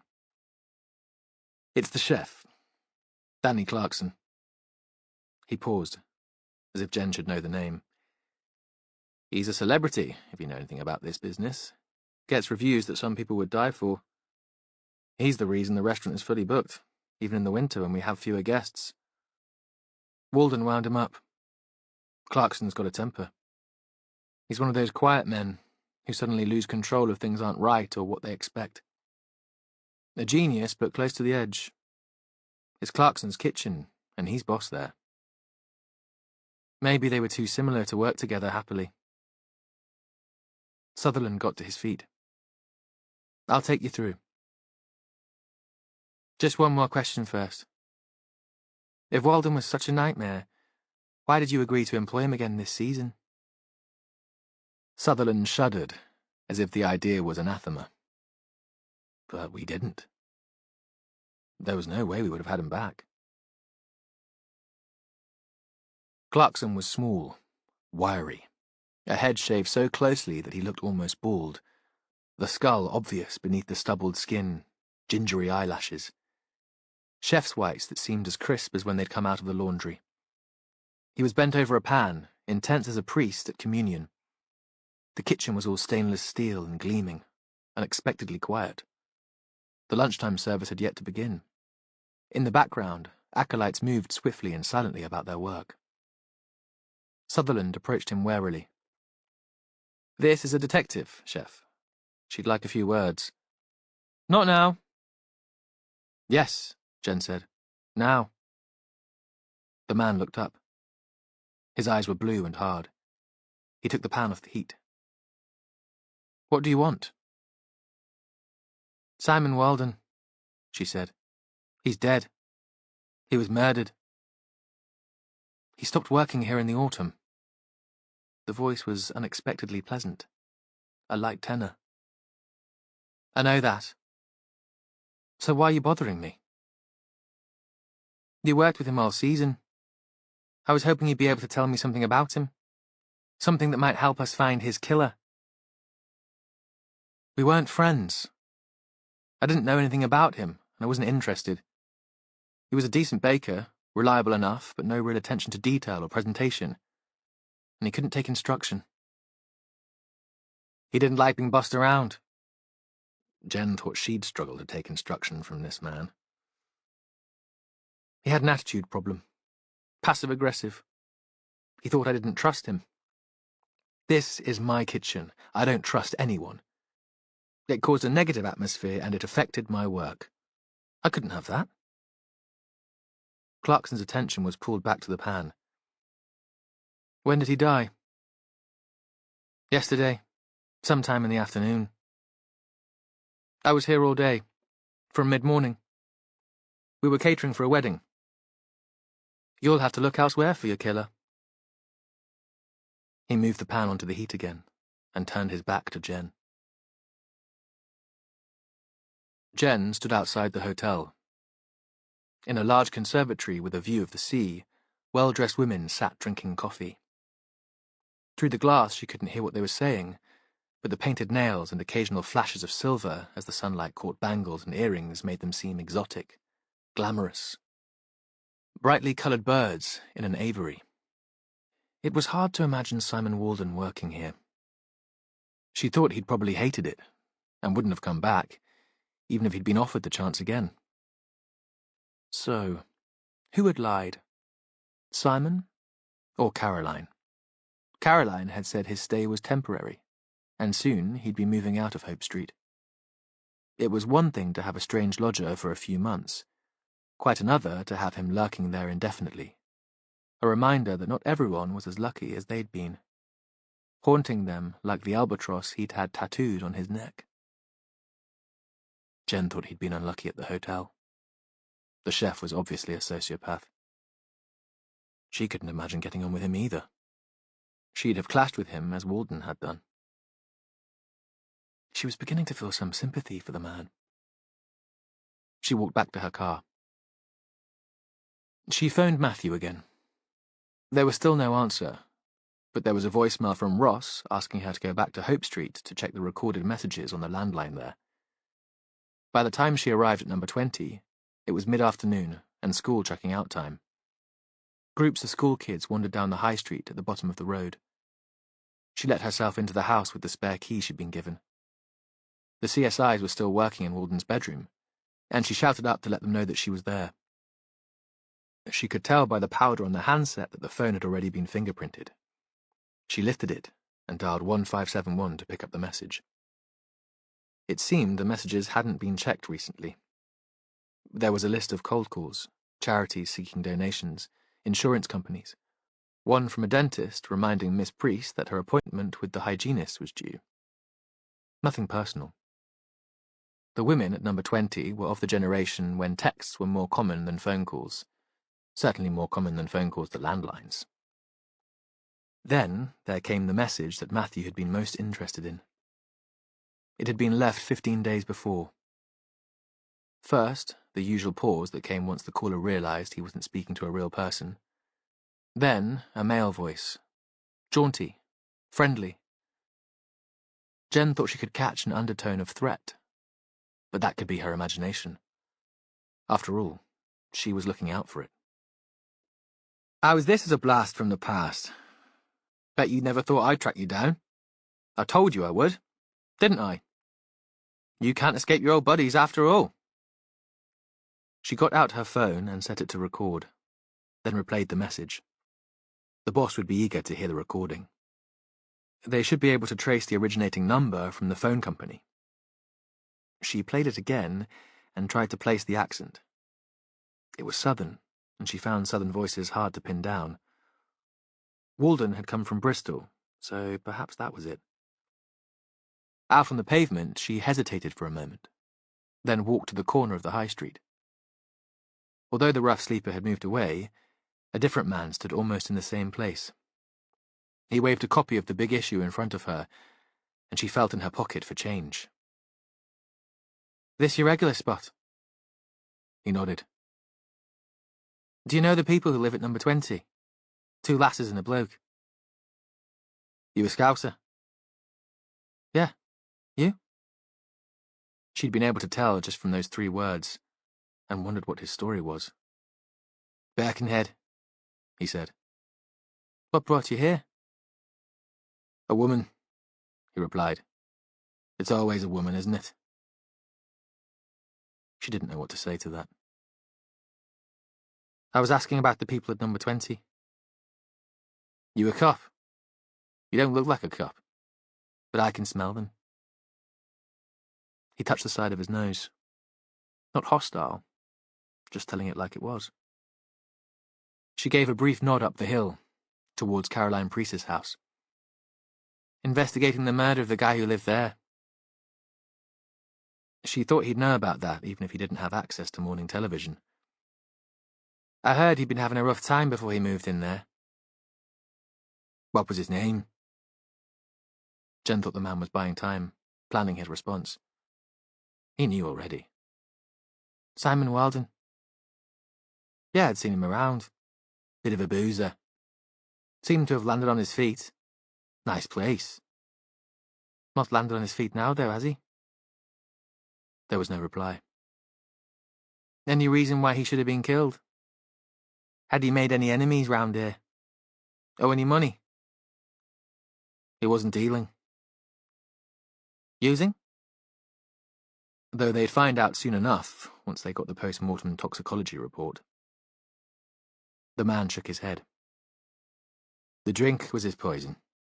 He drank in the Anchor at the other end of the high street. Anything else you can tell me?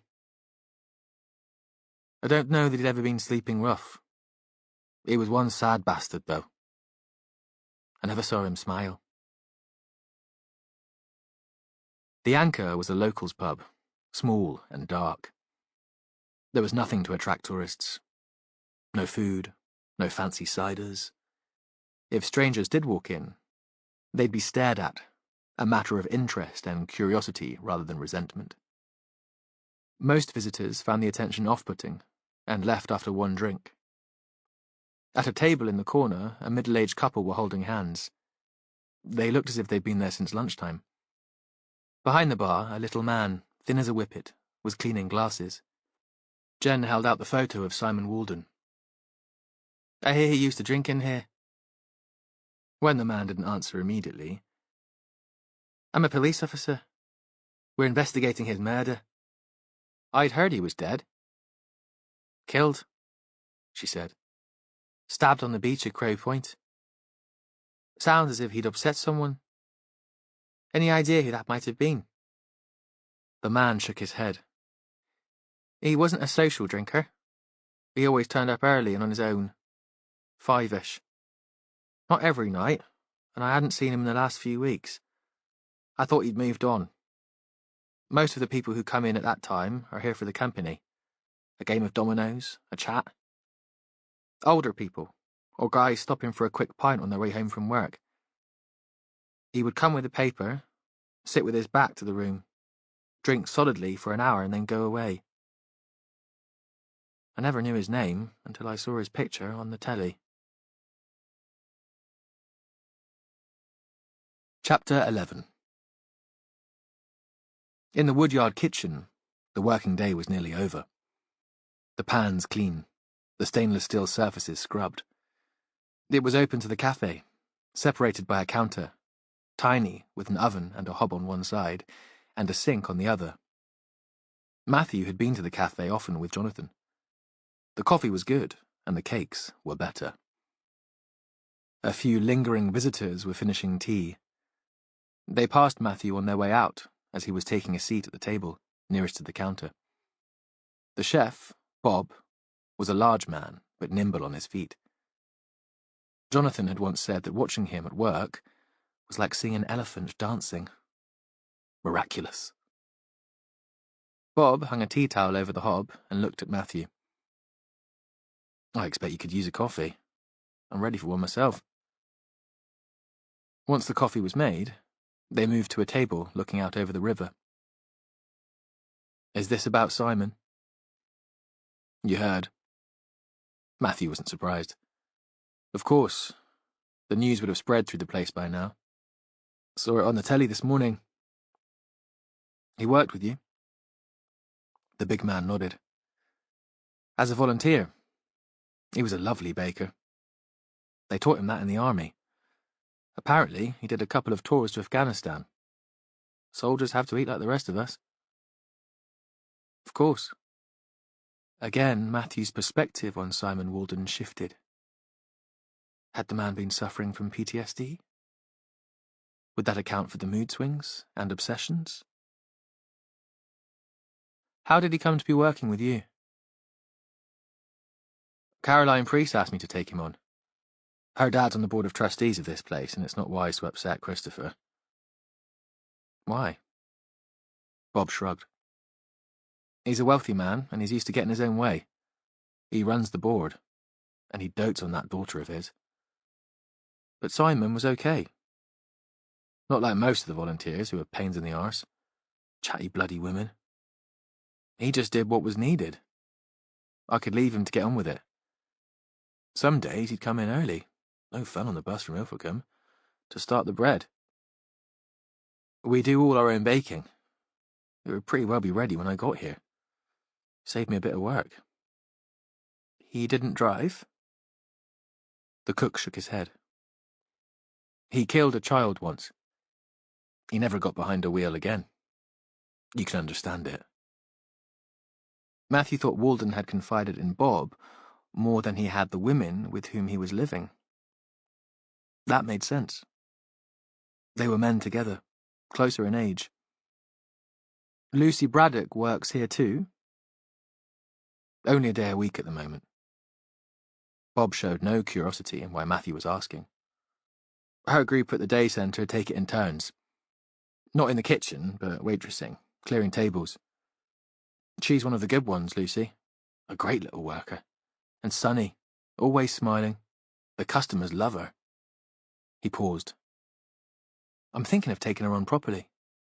Paying her a living wage, if the day centre is up for it. It only seems fair.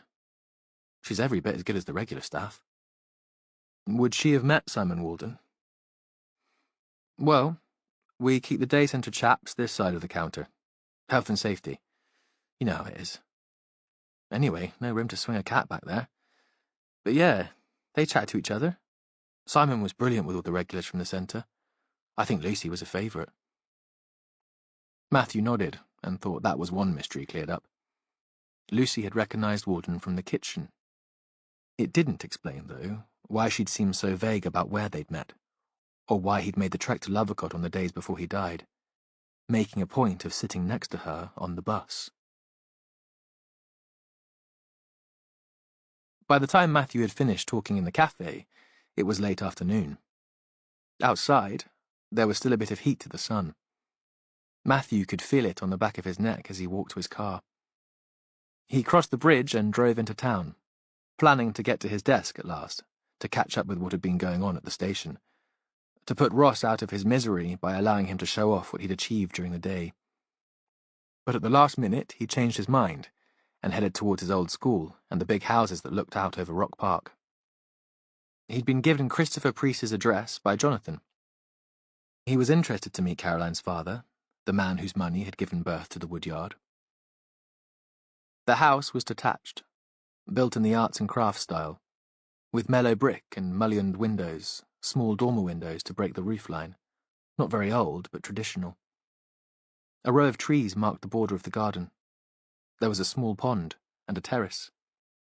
A pleasant garden, slightly left to run wild. Wrought iron gates stood open, but Matthew parked outside in the street. He rang the bell, and the door was opened almost immediately by a middle-aged man. Tall, attractive, healthy-looking, in jeans. Matthew realised he had seen him a few times before, in their old flat in Barnstable, and at Woodyard social events. He and Jonathan usually kept their working lives separate, but occasionally he was dragged along to meet the great and the good, counsellors and potential donors. Hello. It was clear that Priest wasn't accustomed to strangers turning up on the doorstep. But this was a smart stranger, so he didn't just close the door. And perhaps there was a brief moment of recognition, too. He smiled like a politician, anxious not to alienate a voter whom he might have met before. Matthew Venn, Devon Police. Matthew held out a card. I'm here about Simon Walden. He was murdered yesterday. He was living in the same house as your daughter and her friends. Of course. I heard about it. And I'm sorry. Of course I should have recognized you. You're Jonathan's partner. Do, come in. A serious frown, followed by the same politician's smile and a good firm handshake. Priest led him into a back room. A long window looked out onto a lawn, shrubs. Inside, there was an upright piano, comfortable chairs gathered around an open grate. Lots of photos of Caroline, framed music exam certificates, pony club rosettes. It seemed it had been a comfortable childhood, until her mother had died. Matthew looked for a picture of the mother, but there was just a wedding photograph, formal. Priest and a fair, willowy woman standing on church steps. She wore traditional white and carried flowers. Nothing more recent. Can I get you something? Coffee? Matthew shook his head. Did you know Simon Walden? I met him a couple of times, Priest said. Caroline asked me not to interfere, but I wanted to judge him for myself. Did you see him at the house in Ilfracombe? Not on the first occasion. I saw him in the house a few times later when I'd calmed down. Priest paused. I'm afraid I lost my temper when I heard she'd invited him to stay there. It seems such a very reckless thing to do, but Caroline made it clear that her tenants were none of my business. I might have helped provide the deposit for the place, but she said it was her house. Her decision who lives there. Another of the smiles. Self-deprecating. Confiding. You see, Inspector, it seems that I'm only welcome if I'm invited. And perhaps that's as it should be. I still think of her as my little girl, but I do understand that she needs to be independent. So where did you meet him first? Priest took a while to answer. I asked him to come here. I was worried about a stranger with apparent mental health problems moving into my daughter's home. Matthew wondered what Priest made of Caroline's career choice. After all, she spent every day working with people with mental health problems. But he was still speaking. As I told you, at the very least, I wanted to make my own assessment of the man. Priest stared into the garden. I didn't want to see Walden in the woodyard where he was a volunteer. That would have been too formal, too complicated. I've always tried to leave the practical business there to the professionals. I wouldn't want them to think I was meddling. In this case, I was, of course, but in my daughter's affairs, not the woodyard's. You did get him the place at the Woodyard Cafe. Surely Matthew thought that was an interference of a sort. The volunteering was Caroline's idea, Inspector. Nothing to do with me.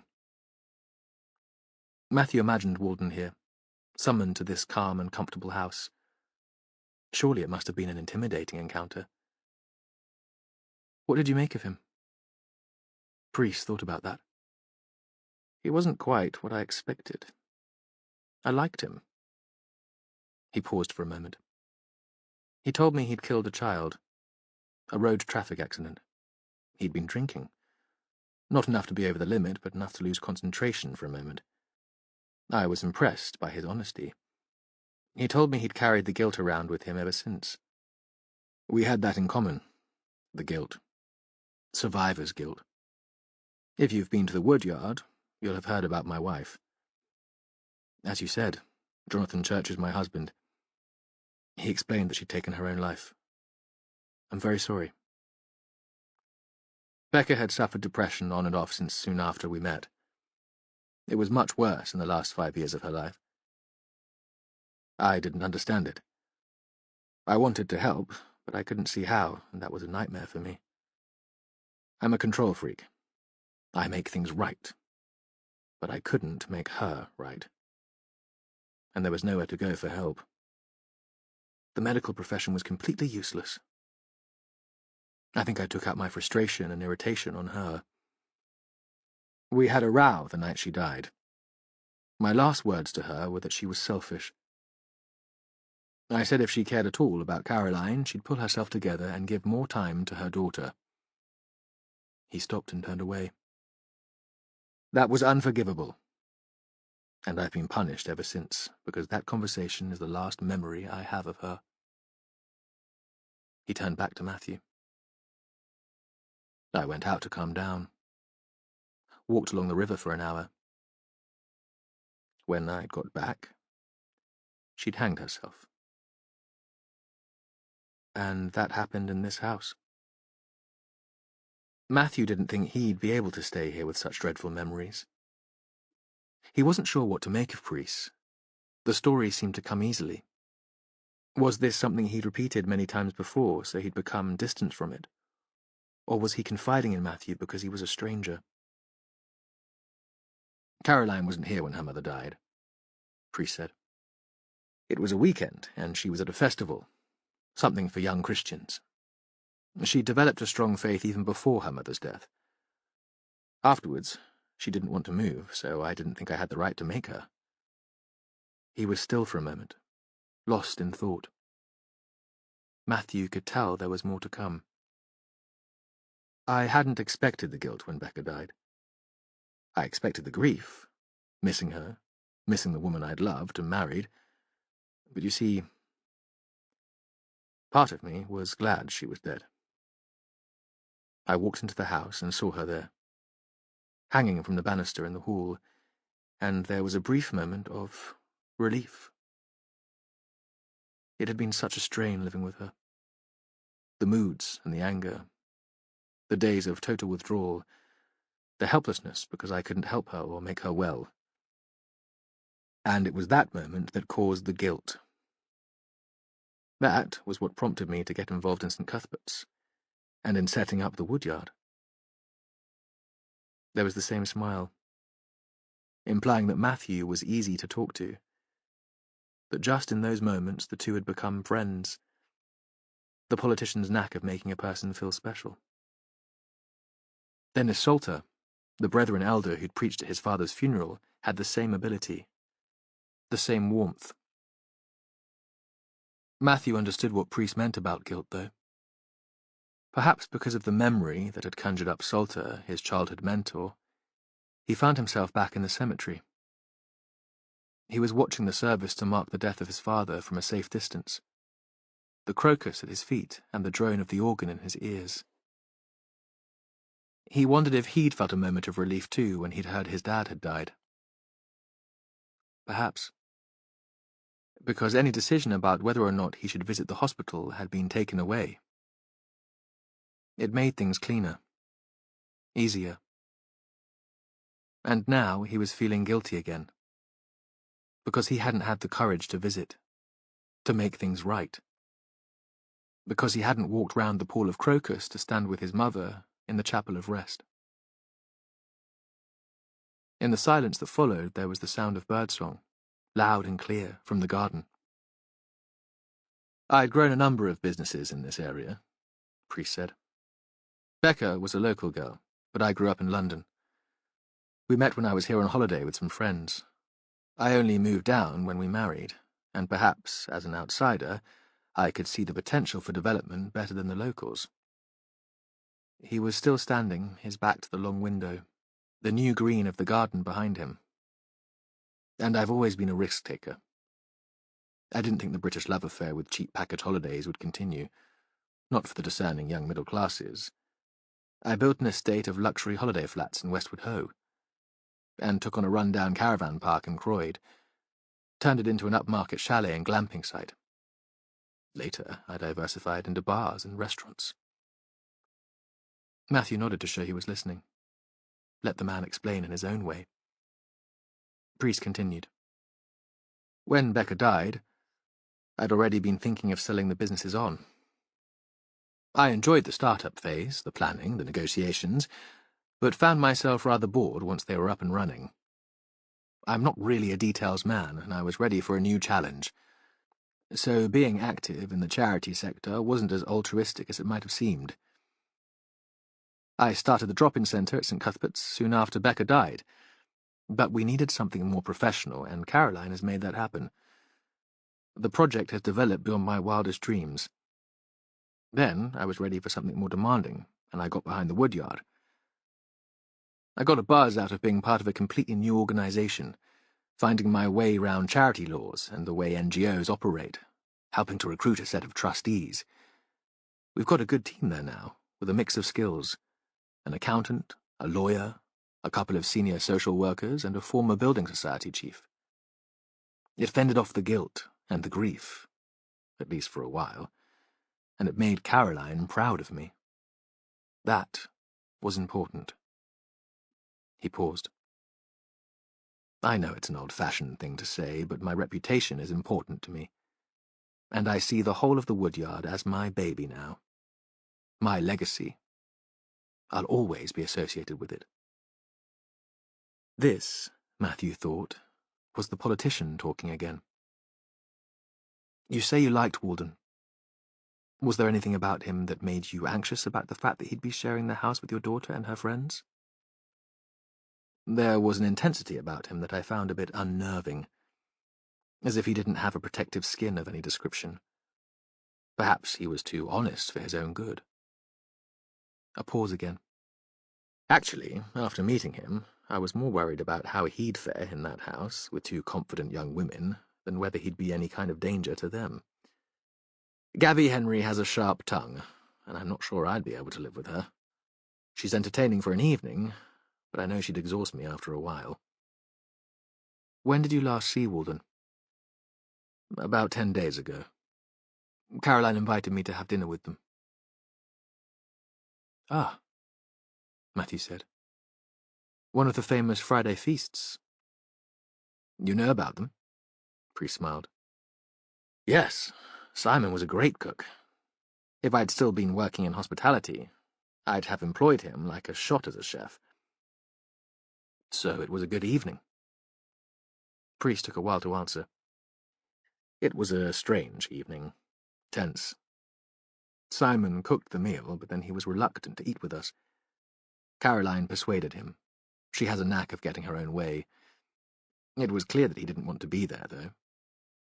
Perhaps I was being paranoid, but I felt that his resentment was directed at me. I can't think of anything I'd done to upset him. As I told you, I'd never seen him at the woodyard. Was Walden drinking that evening? Gabby had spoken of Walden getting maudlin drunk on occasions. No. And perhaps that was all it was. He was trying to clean up his act, and maybe he found it hard to be social without alcohol, especially when everyone else was drinking. Priest paused and gave a little wry smile. Caroline's friend, Edward Craven, was there too, and he makes rather awkward company. I know she's very fond of him, but I find it hard to be entirely natural with a cleric in the room. Matthew could understand the awkwardness. He'd spent his life surrounded by people of religion, but he wasn't going to confide in Christopher Priest. He stood up. Thank you for your time. After leaving the house, he sat in the car for a moment, wondering if he'd gained a clearer sense of the man who'd died. But all that remained from the conversation was the notion of guilt hanging over Walden, clouding his judgment, taking over his life. The sun was still shining. Matthew thought Lucy Braddock would be finishing at the woodyard. Her father had decided to spend the afternoon in Barnstable and would give her a lift home. There would be no need for her to take the bus that had carried Simon Walden to Lovercote every day in the week before he'd died. Perhaps it was the sunshine or the uneasiness the interview with Priest had provoked, but Matthew couldn't face the grey box of the police station yet, or Ross's repressed energy. He'd have to be there for the evening briefing, but that would be soon enough. So instead, he drove into the town centre and left his car there. Then he walked towards the bus station. If he was quick, he'd get to it just in time for the Lovercote bus. In the end, he was there with 5 minutes to spare, and he waited until a line of elderly women, laden with shopping bags, and a couple of mothers and babies had boarded. He showed the driver his warrant card and a photo of Walden. Do you recognise him? He took this bus every afternoon last week. The woman shook her head. I've been off on maternity leave. This is my first day back. You'll need to talk to the depot. Matthew hesitated. But instead of jumping back down to talk to a supervisor, he pulled his wallet out of his pocket and bought a ticket to Lovercote. He'd follow the route Simon Walden had taken and see what happened. The front seat was vacant, and he sat there. He'd never bunked off school, but he thought it would have felt like this. He sent a message to Jen and Ross saying he probably wouldn't be back at the police station until the evening briefing. The bus went back across the bridge to the stop where Lucy would usually get on. A middle-aged woman boarded. They were just across the road from the woodyard, and Matthew had a good view of the tall, red-brick building. Life there would be continuing. Jonathan would be holding things together with good humour and efficiency. Nobody was waiting at the stop where Walden always joined the bus. Why had he walked a little way up the bank to catch it? So he couldn't be seen from the woodyard? Matthew wondered why he'd felt the need to keep his visits to Lovercote and his encounters with Lucy Braddock secret. Looking back on Barnstable, Matthew saw the curve of the river widening towards the estuary, the town sprawling away from it.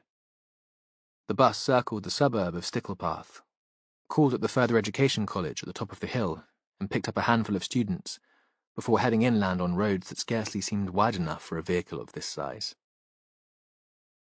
Matthew thought he should be canvassing the passengers, showing Walden's photo. But what would they say? Yes, a guy looking like that got on. He sat next to a woman with Down syndrome and he offered her some sweets. They chatted. Because Lucy had said that nothing else happened and her father had believed her. But the man who had made Lucy happy, had made her giggle and stand by the bus stop in her village the day before, waiting in case he should turn up, sounded nothing like the dour and angry Simon Walden described by the women in the house in Ilfracombe. So what had been going on here? What motive might Walden have had for this trip into the countryside, for gaining Lucy Braddock's confidence? Why had he wanted her to trust him? The bus stopped less frequently now, and only to drop off passengers. It was overheated, and Matthew found himself struggling to stay awake, in an almost dreamlike state. He hadn't travelled by bus since his father had taught him to drive while he was still at school, and he'd forgotten how much better the view was. He was high enough to see into the upstairs window of a cottage standing next to the road. A bed with a yellow candlewick cover and a heavy mahogany wardrobe. A woman with her back to them. They moved on before Matthew could make out what she was doing. Over the hedge, there was a glimpse of water. A pool or a lake. 2 grand pillars formed the entrance to an overgrown track that disappeared into nothing but woodland and a buttery patch of celandines. The bus stopped, apparently in the middle of nowhere, to let off an elderly couple. The road climbed steeply, and then they were looking down to the village of Lovacott. A group of houses clustered around a small square, which was hardly more than the main street widened. A shop that seemed to sell everything. A pub. There was nothing picturesque here. No thatch. It would never have featured in an episode of Midsummer Murders. The houses were sturdy and pleasant enough, but unremarkable, unlikely to pull in tourists. Beyond the square, the road wound onto the row of 1950s council houses where the Braddocks lived. The bus stopped and the passengers climbed out. The driver stayed in her seat and pulled out a paperback book. This was the end of the route. There was sprayed graffiti on the shelter. A group of students who'd got on in Sticklepath lingered on the pavements, smoking and chatting. Matthew pulled out the photo of Walden. "Have you seen this guy on the bus?" "Yeah." This was a slender girl with dyed yellow hair and dark roots, wearing a white print dress and canvas tennis shoes. A pretty face, huge dark eyes. She looked like a character in a Japanese cartoon. "He sat next to Lucy Braddock. It seemed a bit odd. She's a sweetie and we've all grown up knowing her, but most strangers avoid her." The man was a stranger. He never stayed in Lovacott? "Why do you want to know?" The boy had lurid acne and wore a hoodie. A wannabe baddie. Suspicion in his voice and the way he held his body. "He's dead. Murdered. I'm a police officer investigating." There was a shocked silence. A thrill of excitement. Matthew thought the police presence in Lovacott would be all over social media as soon as his back was turned. If they'd had the nerve, they'd have taken a photo of him on their phones. "I've never seen him," the girl said. "Except on the bus." She turned to her friends. They all nodded in agreement. Matthew left them and walked into the Golden Fleece. It stood proud and imposing at the head of the square. An attempt was being made to bring it back to its former grandeur, to attract tourists passing through on their way to the coast. There were pictures on a board in the entrance hall, refurbished bedrooms, a dining room gleaming with polished wood and glasses, wedding guests gathered on the lawn at the back of the hotel. The bar smelled of fresh paint and varnish. Most of the tables were laid for meals with cutlery wrapped in paper napkins, small vases of flowers, and there were menus on the counter. This was a pub with aspiration. A leather sofa and a couple of easy chairs had been placed near to the fireplace. A woman sat there with a latte looking at her laptop. This didn't seem Simon Walden's natural habitat. Behind the bar stood a middle-aged woman in a simple black dress, the sort of makeup that made her look as if she wasn't wearing any. Neat silver earrings. She smiled. "What can I get you?" She liked the fact that he was wearing a suit. "Coffee, please." "Americano?" Of course, there would be a choice of coffees. "Yes, please." There was a fancy machine behind the bar, a little homemade biscuit on the saucer when it arrived. Matthew showed her the photo of Walden. "Do you know him?" "Why do you want to know?" Now she seemed less impressed. "He's dead. I'm a police officer." "I think I heard about it on the radio this morning. He was stabbed at Crow Point?" "Yes." "Has he been in here?" "Yes. Most days last week. He never stayed long, though.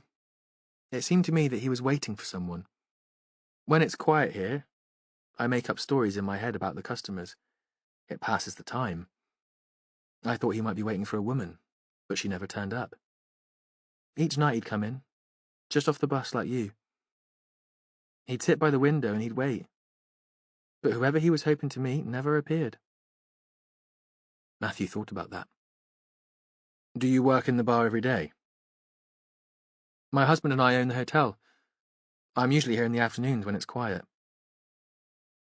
And he never talked to anyone? She shook her head. Not while I was here. The last time I saw him, he just seemed to disappear. I'd gone to the kitchen to order sandwiches for a customer, and when I got back, he'd gone. It was earlier than usual.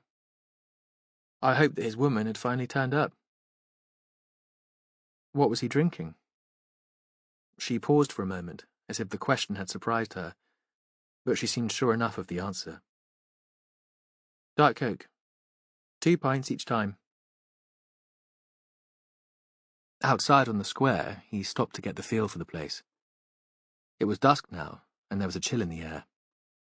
In the houses grouped around the square, lights were being switched on. Matthew saw children doing homework at kitchen tables, meals being prepared. The teenagers had gone. There was more traffic, commuters on their way home from Barnstable, Bideford and Torrington, but there were no longer pedestrians on the pavement. Matthew made his way through the square and down the road towards the cul-de-sac of houses where Lucy and Maurice Braddock lived. He wasn't planning to call on them, but he was interested. Beyond the necklace of house lights there was nothing, a black expanse of open countryside. This was only 6 miles inland from Barnstable, but it could have been the edge of the world. If a woman had arrived here, as the landlady had imagined, surely someone would have noticed. She hadn't come with Walden on the bus. The mysterious lover was all speculation, of course, but if Walden hadn't been here to meet a woman, what had brought him to Lovercott? Why had he wanted to stay completely sober and in control? Matthew took out his phone to call Ross for a lift. Without the stops and detours, it would only take 15 minutes to drive into Barnstable. Suddenly, the bus's headlights went on and it revved into life. Of course. It must go back to the depot. It wouldn't stay here all night. Matthew waved at the driver and climbed aboard. Chapter 12. Jen had a chance to get home to check on the kids before the evening briefing. They lived in the district of Newport, on the edge of Barnstable, and close to the school where Matthew Venn had been a pupil. Her place was squashed into a terrace of mismatched cottages. 3 stories, so it was bigger than most of the houses in the street, but very narrow and too small for a woman with a hoarding problem and 2 growing teenagers. She parked in the alley at the back and walked down the strip of garden. It thrived despite months of neglect. The daffodils were just coming out, and soon there would be tulips. The first nice weekend she had off, she'd tidy it. Get rid of the dead leaves. She didn't care if her house was a mess, but she loved being out in the garden. The door led straight into a tiny kitchen. Ella must have loaded the dishwasher, and she felt a glow of gratitude because she wasn't walking into the usual chaos. The living room was dark and cold. The room looked out onto the street, and the window was so small that it scarcely got any sunlight. She tried to brighten it with throws and pictures, and it was cosy enough in winter with the fire lit, but now it just seemed dusty and cluttered. The stairs led up from a corner of the kitchen. She shouted up, "Kids, I'm home!" Her voice was very loud because their rooms were in the attic. It seemed to echo. There were footsteps on the stairs. Ella appeared, still in her school uniform sweatshirt, a ballpoint pen tucked behind one ear. "What's for tea?" Jen couldn't answer that. "Where's Ben?" "At Max's. His mum said he can eat there." Ella walked on down and sat on the bottom step. "I can't find any food in this house." "Oh, God. I'm sorry. I meant to do a shop yesterday on my way home from work, and then there was that murder. Do you fancy a takeaway?" Jen looked at her watch. "If I go now, I should have time to eat it with you before I need to go out again." "You're out again?" "Yeah. Final briefing of the day. Shouldn't be late back, though. Jen thought that these days her life was all about compromise and never doing anything well. She was guilty that she couldn't put all her energy into work because she was distracted by what might be going on at home, and guilty that her kids might be turning into tearaways because she gave them so little attention. Ben was feral, seldom at home, and Ella seemed perpetually stressed and anxious. Sometimes she was worried that Ella, after being a monstrous preteen, was becoming too conscientious, too straight and boring. She'd been hanging around with the same lad for months, and their idea of a good night was watching the telly in the front room. The last thing Jen wanted was for her daughter to marry early without experiencing any kind of life. She'd made that mistake, fallen for the dream of the perfect man and the perfect life, and look what had happened. No worries. I can work better in an empty house anyway. Ella stood up. Look, I'll go and get the food. You grab a shower, sort yourself out. Want the usual? Yeah, fab, thanks. Jen's head was so filled with ideas about Walden and the women in Hope Street that she couldn't even begin to think about what she might want to eat. The room was already full when Jen arrived at the police station, and she made an effort to get in early so she could catch up with Ross before they started. She'd felt a flutter of excitement as she climbed the stone steps to the door. A relief at escaping the house and the demands of the family. Matthew Venn was there at the front, chatting to the crime scene manager. Ross was hovering beside them, obviously trying to get a word in, not realizing that he just pissed them both off by interrupting. He had the social skills of a worm, but because he was Oldham's favourite, nobody had the nerve to tell him. Jen went up and tapped him on the shoulder, got him to turn around so he wouldn't seem to be hassling them. Any news on the phone call? Yeah, it's just come through. I was going to tell the boss. He shot a glance over his shoulder. Well, now you can tell me. Ross was just about to speak when Venn called everyone to order. The room fell silent so quickly that the inspector seemed a little shocked, as if he was surprised by the authority he had. Jen loved that about him. His lack of macho bullshit. His courtesy. He stood in front of them and spoke just loud enough for them all to hear. He knew there was no need to shout. They'd all be listening. Let's get through this as quickly as we can, shall we? We've all had a long day. Ross, I know you've been doing the detailed work here in the station. Anything worthwhile from the callers after this morning's media? We managed to phone everyone back. I've left a report with the contact list on your desk. Anyone been in touch admitting to owning one of the cars Colin Marsden saw parked by the dunes the afternoon of the murder? Jen thought that the interview with the Marsdens, in the tollkeeper's cottage, felt like weeks ago. That was how it was at the beginning of a case. So many people and ideas crammed into just a couple of days, time seeming elastic. 2, Ross said. The elderly couple with the Volvo. But it doesn't sound hopeful.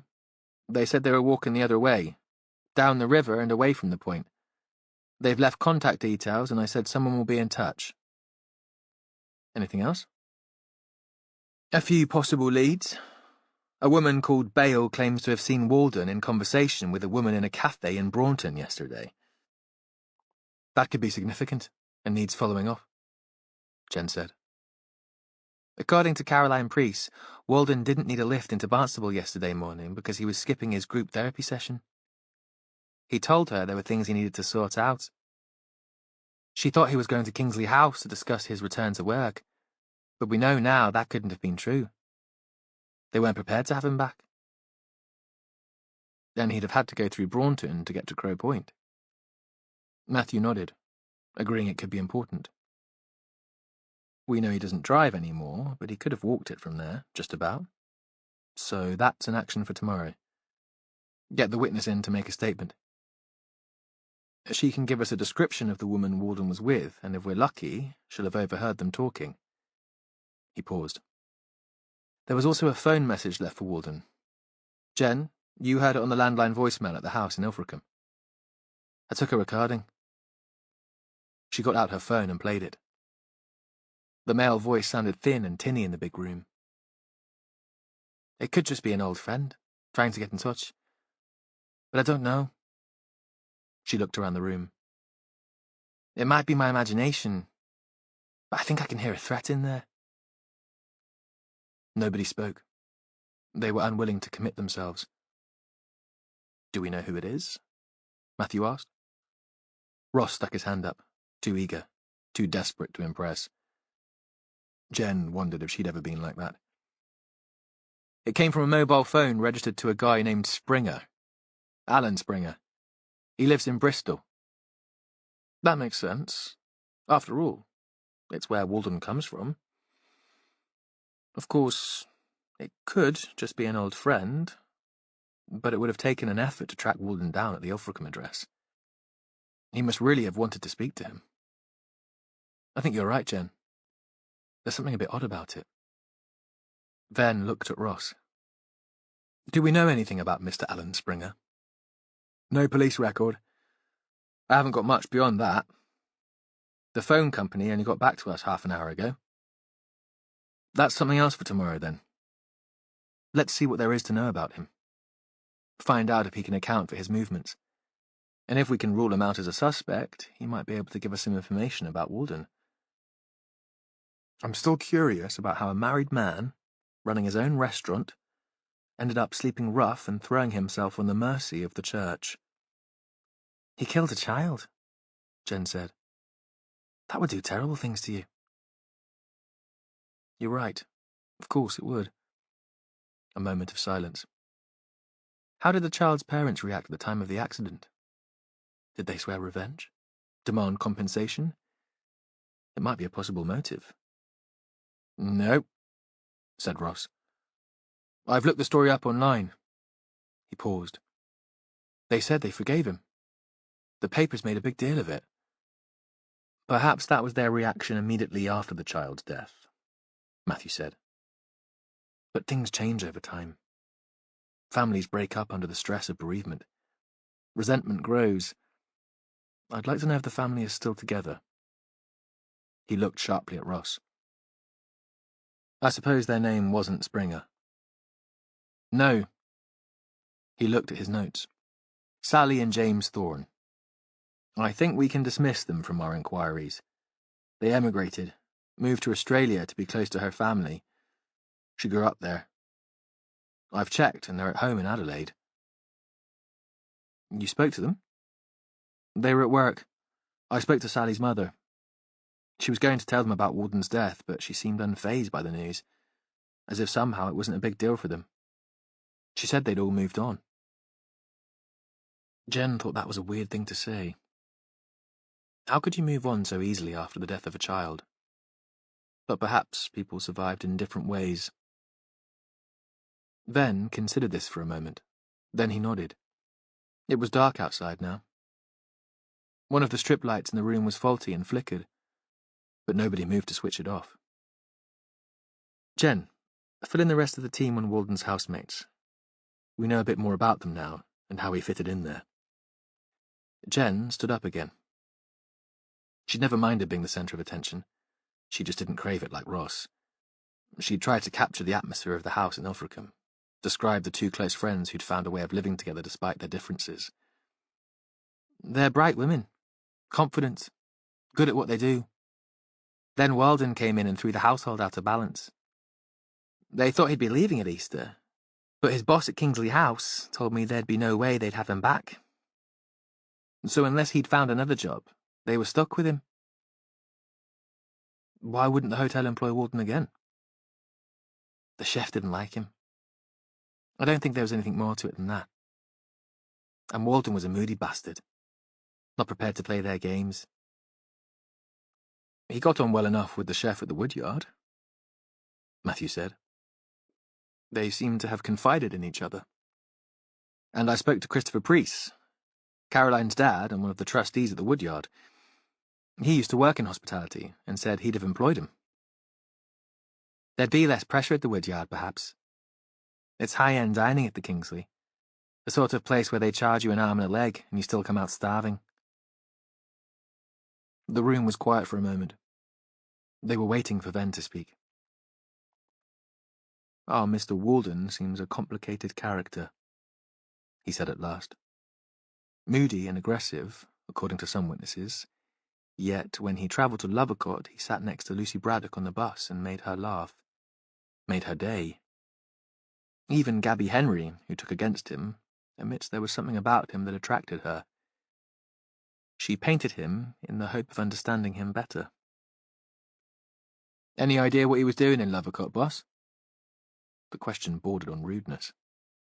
Ross wanted to make it clear that he didn't see the point in the character analysis, couldn't understand how it could help them to find the killer.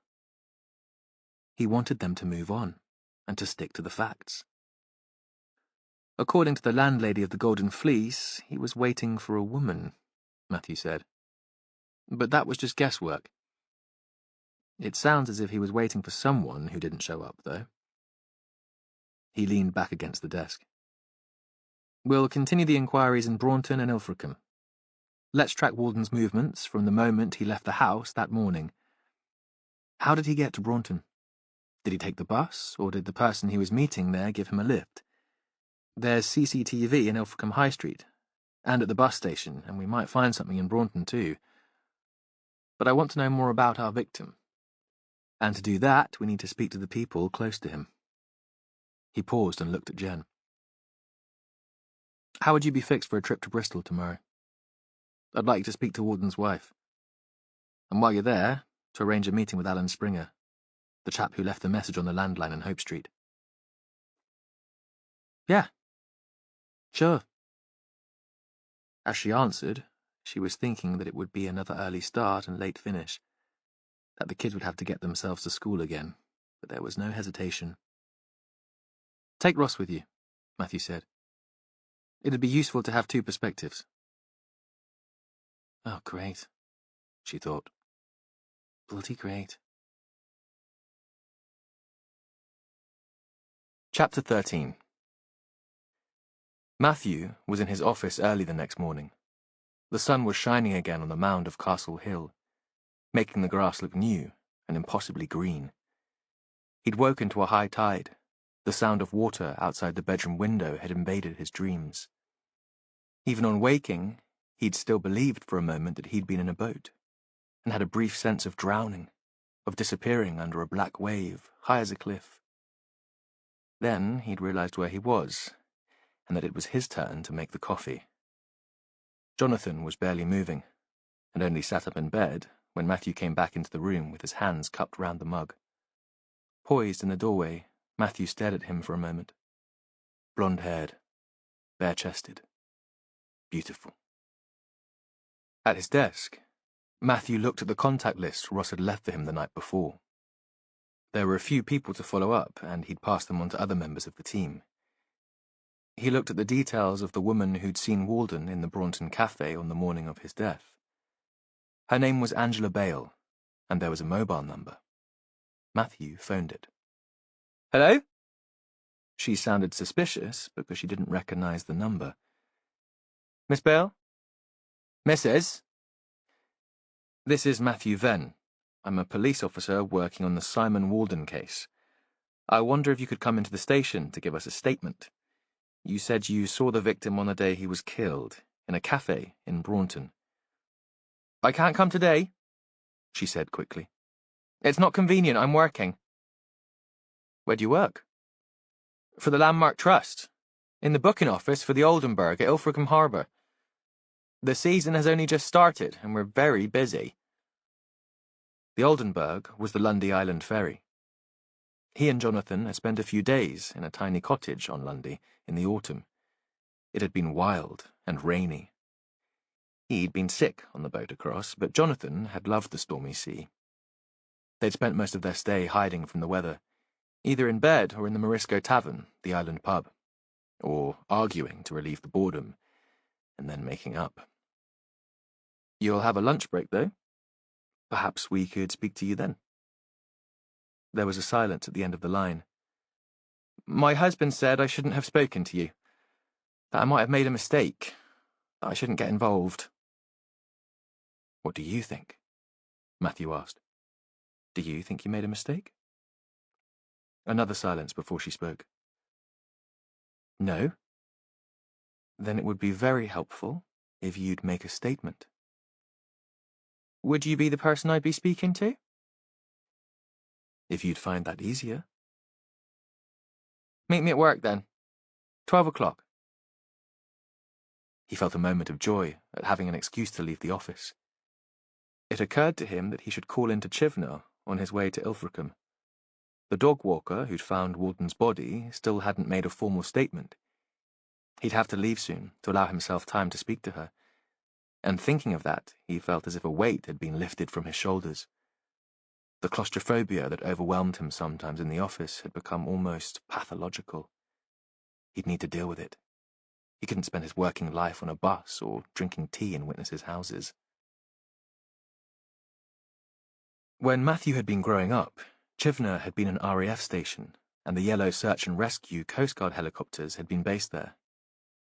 He remembered one Christmas during a brisk post-lunch walk on the beach, seeing an officer dressed as Father Christmas being winched down to the sand to the delight of the other children. He'd been carrying a sack full of sweets. Matthew had been entranced. He'd wanted so much to believe that Santa was real, despite his parents telling him otherwise. His mother had been horrified and had muttered loudly about blasphemy and filling children's heads with dangerous nonsense, while other parents had glared at her for spoiling the magic. Now, the base was still there, but much of the land had been sold off for housing. Sharon Winston, the woman who discovered Walden's body, lived in a cul-de-sac of raw, red brick properties, detached from their neighbours by barely more than 6 inches. He was early, and when he arrived, loud music was playing. Through the living room window, he saw that she was watching a Keep Fit DVD and exercising violently to pumped-up music. Although her face was red and she was sweating, her hair, which looked rather like a brown helmet, hardly moved. He rang the bell, but there was no response. He leaned on it, and at last she heard the ringing over the noise. She turned, gave him a little wave, switched off the screen, and came to the door.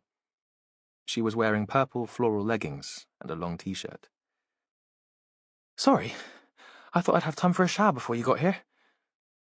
She seemed bothered by her appearance, and he thought she was going to ask him to wait while she changed. In the end, she led him straight into the room where she'd been doing the workout. I saw about the poor man at Crow Point on the TV. I thought you'd be in touch. She offered him coffee and brought in a couple of mugs of instant, put a coaster on the pale wood table before setting it down for him. She'd told Ross she had a boy at school, but there was no sign of him here. Any toys in the place had been hidden away. The house was spotless, a show home, bland. A small dog lay in a basket, with a floral print cushion to match the curtains. It had lifted its head when Matthew came in, then went back to sleep. I know you spoke to my DC, Matthew said, but could you take me through what happened on that day?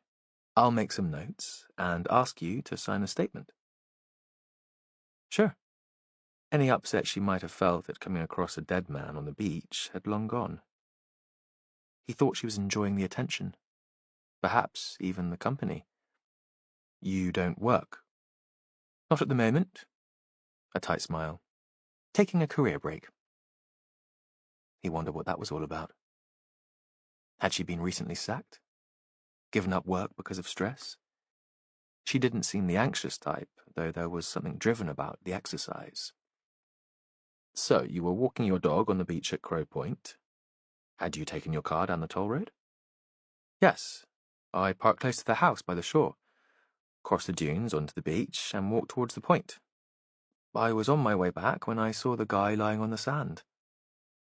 You were on your own? There was a pause, and he could tell she was wondering whether she'd get away with a lie. We're told all sorts of things during an investigation. Not all of them are relevant, and not everything comes out in court. But we do need the details. I was meeting a friend on the beach, she said. A man. I'll need his contact details. Okay. She looked up at him, a kind of challenge. But he's married, so you can catch him at work. He nodded. We'll try. Where did you meet him that day? Did you park together? He was thinking of the evidence Colin Marsden had given. She nodded. And he drives a Passat, and you drive a Fiesta, and he's older than you? Yes. A look of total astonishment. He was my boss at work, and it came out that we were seeing each other. So embarrassing. I had to leave my job. No, you didn't have to leave. He could have been the one to go. Matthew thought he should get Jen Rafferty to bring her statement back to be signed. She might talk some sense into the woman. Sharon looked at him. My husband doesn't know. He thinks I left work because I was bored in the office. He doesn't mind. He likes me at home to keep on top of things, to be around for our son. A pause. Nothing happened that afternoon on the beach. We're not kids. We didn't make passionate love in the dunes. Another moment of silence. But I'd been missing him. I love his company. Did you see the body when you were on your way to Crow Point? No. Not until we were on our way back. And you would have seen the man if he'd been there? I've been thinking about that, Sharon said. We were talking, catching up. We hadn't seen each other for a few weeks because Dave had been away with his family for the half-term holiday. But I think we would have seen the body. It wasn't hidden in any way, and we followed the same tracks back in the sand. If that was the case, Walden had been killed while Sharon and her lover were walking out to the point. That had been risky. Perhaps Matthew should be looking for somebody reckless, who enjoyed danger. Or somebody desperate. She was staring into the empty coffee mug. I didn't want to be left there on the beach with a dead man. Not on my own. I know I should have stayed with the body, but I just couldn't face it. So Dave walked with me back to the cars and then he drove off to work. He had a meeting.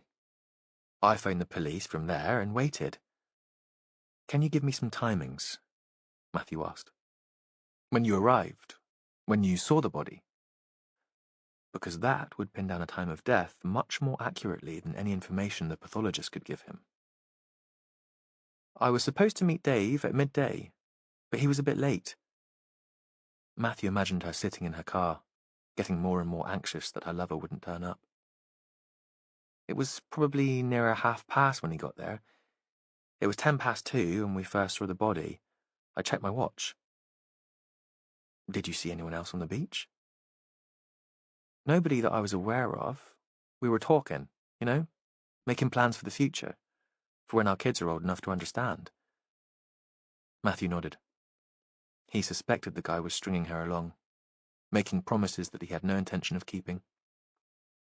Would she enjoy the affair anyway if it stopped being illicit and exciting?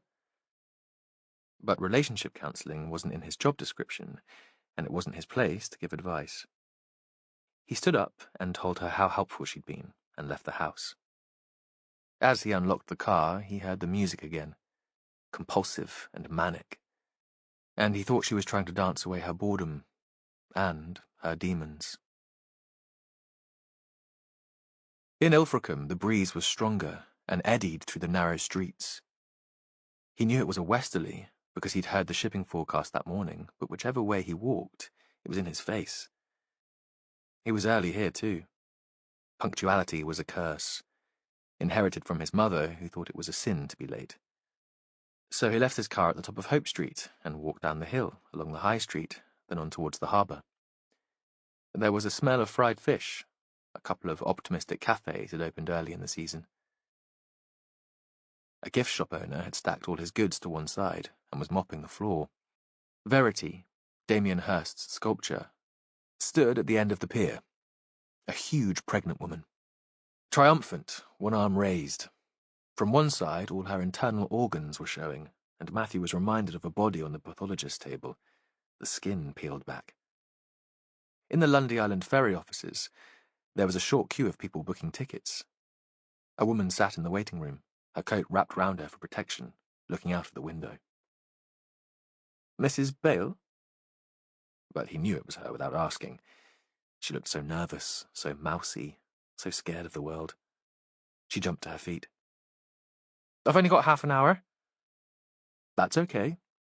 It won't take longer than that. Perhaps I could buy you lunch. Oh, no. I always bring my own sandwiches. I'll eat them at my desk. Later. In the end, they sat on a bench, looking out over the water, wrapped up in their coats. Angela Bale seemed happier outside, where they couldn't be overheard.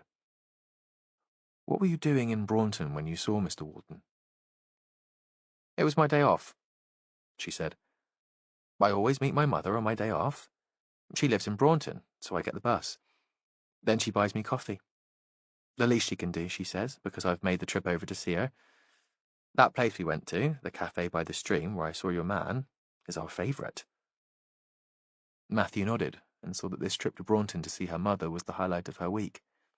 She was still talking. Then I do a bit of supermarket shopping for her and carry it home. She's got arthritis in her hands and she can't manage heavy bags these days. What time do you usually get to the cafe? Matthew thought it would be the same time each week. There would be an element of ritual in her days out. The bus gets in at 10:45 and I walk straight there. 11 o'clock? Mum was there before me, and she'd bagged her favourite table. You'd caught the bus from Ilfracombe? Angela Bale nodded. I don't suppose you noticed Mr. Walton on the bus. We think he came from Ilfracombe too, you see. No, she said, certain now. She'd lost her shyness. He was there before me, sitting at the table next to ours. What was he wearing? Jeans, denim jacket? She shut her eyes for a moment. He was eating a bacon sandwich. I thought it looked very good, but Mum and I always go for a milky coffee and a scone. And the woman next to him? I didn't see her so clearly because she had her back to me. What sort of age? Matthew was careful not to prompt, not to let his disappointment show. Young. Well, everyone seems young to me these days. Angela appeared more confident now. Dark hair. A green coat. I don't think I saw her face at all. A pause. Matthew could tell she was trying her best to remember. She wanted to please him. She was drinking that herby tea. I could smell it. I've never seen the point. And she wasn't eating anything. Not even a bit of toast or a biscuit. It always seems a waste to me, going out to a cafe if all you choose is somewhere you could have for much less money at home. That's really helpful.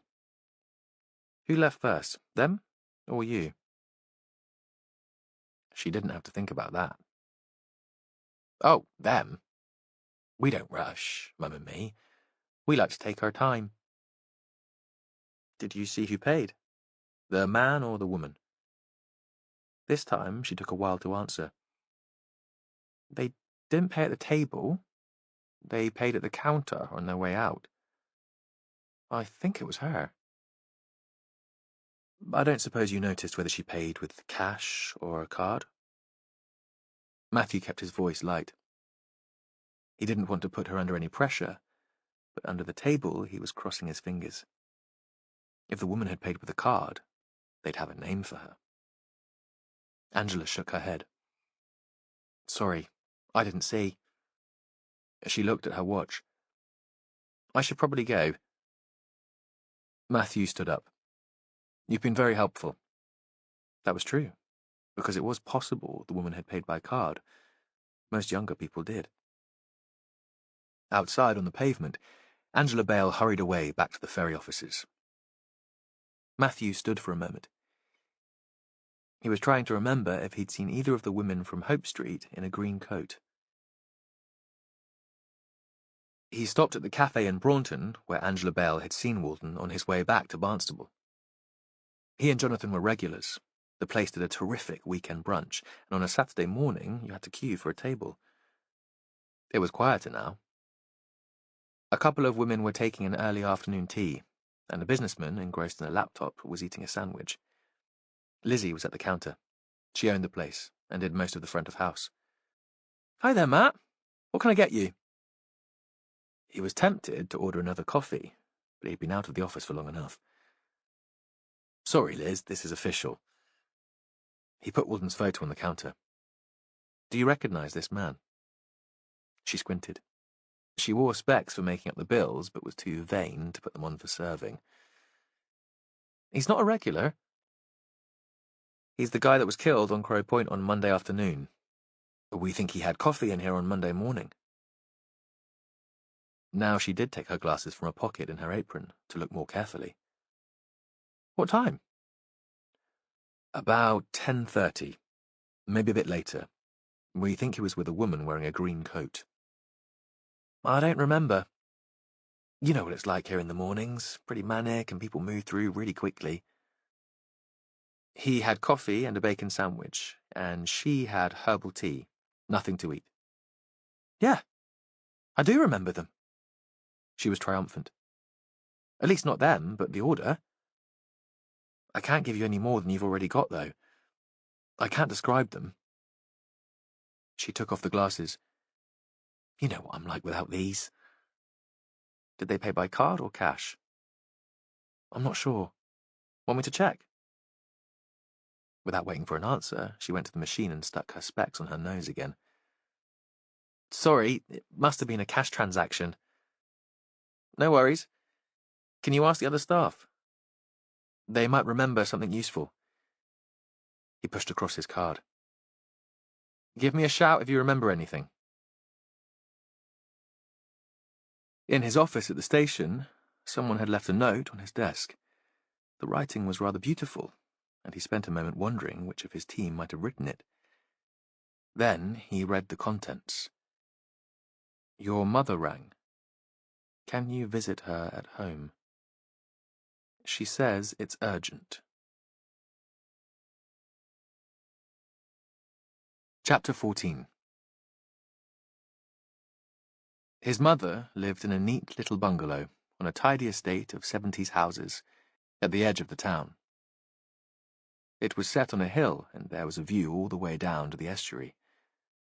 The bungalow looked as if it belonged to an older person, but the family had lived there even when Matthew was a boy. His parents had bought it when they were first married. Matthew wouldn't have been surprised if his mother hadn't already been planning ahead for the time when they might not be able to manage the stairs. She'd never discovered the knack of living in the present. Matthew sat outside in the car for a moment, worrying. His mother had said it was urgent that she see him.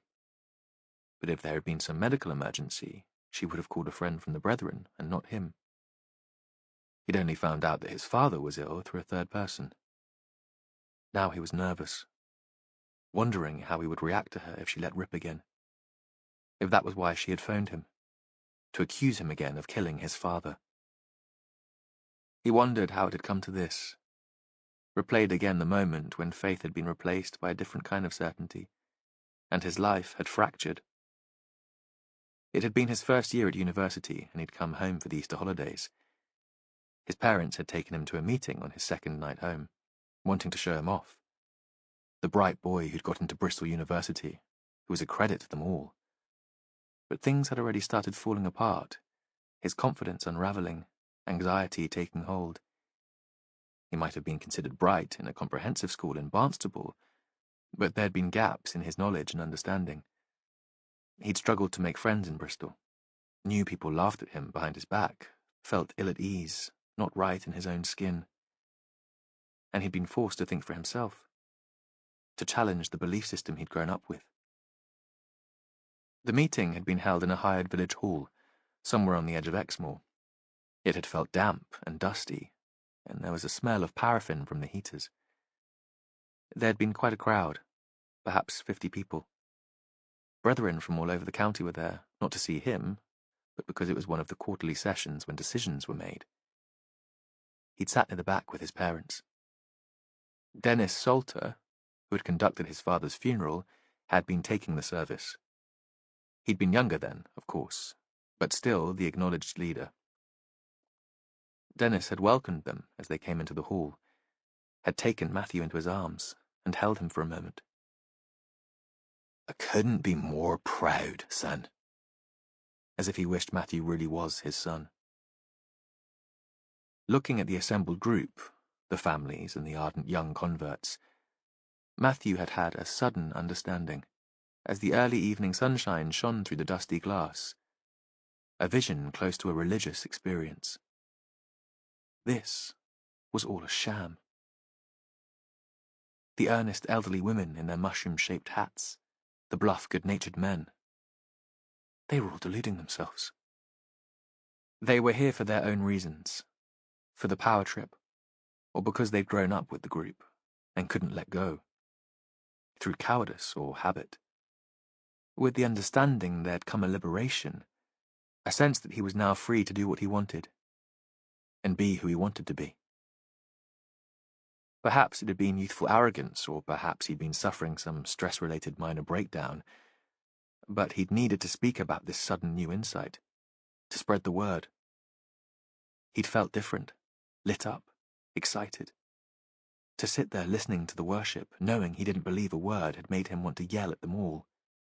He couldn't just sit there pretending. At the end, when Salter had asked if anyone wanted to share with the group, Matthew had raised his hand and got to his feet. "None of this is true. I'm sorry, but I don't believe any of it. You must be mad if you think it's true." There'd been silence. He still had an image of faces turned towards him in horror and disbelief. His mother had given a little gasp. After that, he could remember little detail. There were muddled memories of confusion and embarrassment. His mother and father shepherding him out of the hall. Dennis Salter standing at the door, sad and stern-faced. "Are you sure, boy? You're turning your back on the brethren?" "I can't lie." He'd still been a little defiant then. "You'll always be welcome back, when you see the light. But until then, you're a stranger to us." Then the door had been shut on them, and they'd driven home, his mother weeping all the way. The next day he'd left for Bristol, seen his tutor, and told them he was leaving university. The day after, he'd got a job, entering data for an insurance company because he needed to earn a living. The following week, he'd applied to join the police. He'd realized that he still needed rules and the idea of justice, that chaos made him panic. He'd tried to communicate with his parents, but half-heartedly, through birthday cards, a present at Christmas. There'd been no response. In the beginning, his father had phoned, occasionally, begging him to reconsider his denial of faith. "Can't you just go along with it for the sake of your mother? She's in pieces." But Matthew was stubborn. "She taught me not to bear false witness." He'd dropped them a note when he moved to Barnstable, but they hadn't got in touch. The separation had gone on for so long that neither side had known how to bridge the gap. When he'd heard about his father's condition, from a neighbour, Matthew had called his mother immediately. She'd been almost speechless with rage. "I don't know how you've got the nerve to speak to me. You do know it's your fault, the heart attack. We saw it in the North Devon Journal. Marriage to a man." The last phrase explosive, as if she was spitting into the telephone. Spitting at him. He'd wanted to visit his father in hospital, but had never been brave enough to go. Anxious that there might be some truth in her accusation, or that he might bump into her in the hospital ward. She'd never minded making a scene. But he'd longed to see his father, to chat about football and music, as they had on those summer days when Matthew had gone with him visiting the coastal farms to hold his hand. The net curtain at the window moved. She'd seen him. He got out of the car and rang the doorbell. She wouldn't want him to know that she'd been looking out for him, so it was best to pretend he hadn't seen the twitching curtain. He hadn't seen her for 20 years, except a couple of times by chance recently, at a distance in the street. She hadn't changed so much. She was small, fit for her age. The obsession with healthy eating might not have saved his father, but it had worked for her. She still walked most days into town to get her own shopping. She'd never learned to drive. She stood aside to let him in quickly. So ashamed of who he was, it seemed, that she didn't want the neighbours to know he was there. "I was expecting you earlier." "I've only just been given your message. I was out working." He tried to keep the fight out of his voice and to remember the good times. Her reading to him when he was very small, putting on silly voices to make him laugh. Her cheering him on at sports day. Telling him how well he'd done, even when he came next to last. Telling him, and everyone else who would listen, that he'd grow up to be a great preacher. "Susan Shapland's here," she said. "She's out of her mind with worry." It sounded like an apology of sorts. They were standing in the hall. There was the same wood-chip wallpaper. His father had put on a fresh coat of paint every 2 years. It still looked clean and bright, so perhaps he'd done it just before he became ill. His mother continued, speaking in a whisper. "She came here because she didn't know what else to do. She thought you'd be able to help." Susan Shapland was a widow, his mother's closest friend. She would have been by her side at the funeral, taking Matthew's place. He didn't know what to say. "Come on through," his mother said. "She'll explain herself." He stepped into the front room, and back in time. This wasn't a Proust-Madeleine moment. Memory here was triggered by a series of objects, not taste or smell. There was the paperweight, with the dandelion seed head trapped in the glass, the wooden solitaire set on the coffee table, the beads, smooth and in their place. His parents' wedding photograph on the mantelpiece, next to the picture of him in his uniform, his first day at the park school, a mug he'd made in pottery class when he was 11. Susan was sitting in the easy chair next to the gas fire where his father had always sat, and Matthew felt a moment of affront. But the woman had been crying, and the feeling passed quickly. "It's Susan's Christine," his mother said. "She's missing." Only then did Matthew remember that Susan had a daughter, about the same age as himself. They'd played together occasionally when brethren meetings dragged on, the members lingering to discuss esoteric points of dogma and practice. Should hats be worn or not worn at meetings? What was really meant by the virgin birth? As he recalled, both questions had been considered equally seriously. Christine had been a quiet little thing, dark-haired, brown-eyed, with an awkward gait and slow speech. As he'd matured, started to grow up, she never had. She'd always looked different. When she was 13, she still brought a doll with her to meetings, still sucked her thumb. His mother had explained that she'd never grow up, because she had Down syndrome, and had been born that way. A cross that Susan and Cecil had to bear, but a blessing too, because she'd always be innocent. As Matthew remembered, Christine had never left home. He took the seat next to Susan's. "Why don't you tell me what happened?" "I didn't want Christine to be at your father's funeral. She gets bored, and I was worried she'd start wandering around, upsetting people, getting in the way. My sister lives in Lovacott, and she said she'd have her to stay. You remember Grace? My sister? She's not the most sociable of people, and she didn't mind staying at home. She said Dennis would be there to represent them both." Matthew nodded. Of course he remembered Grace, but more because she was Dennis Salter's wife than in her own right. She'd been kindly enough, but shy, happy to stay in Salter's shadow. Dennis Salter had a huge personality, and a warmth that held the brethren together.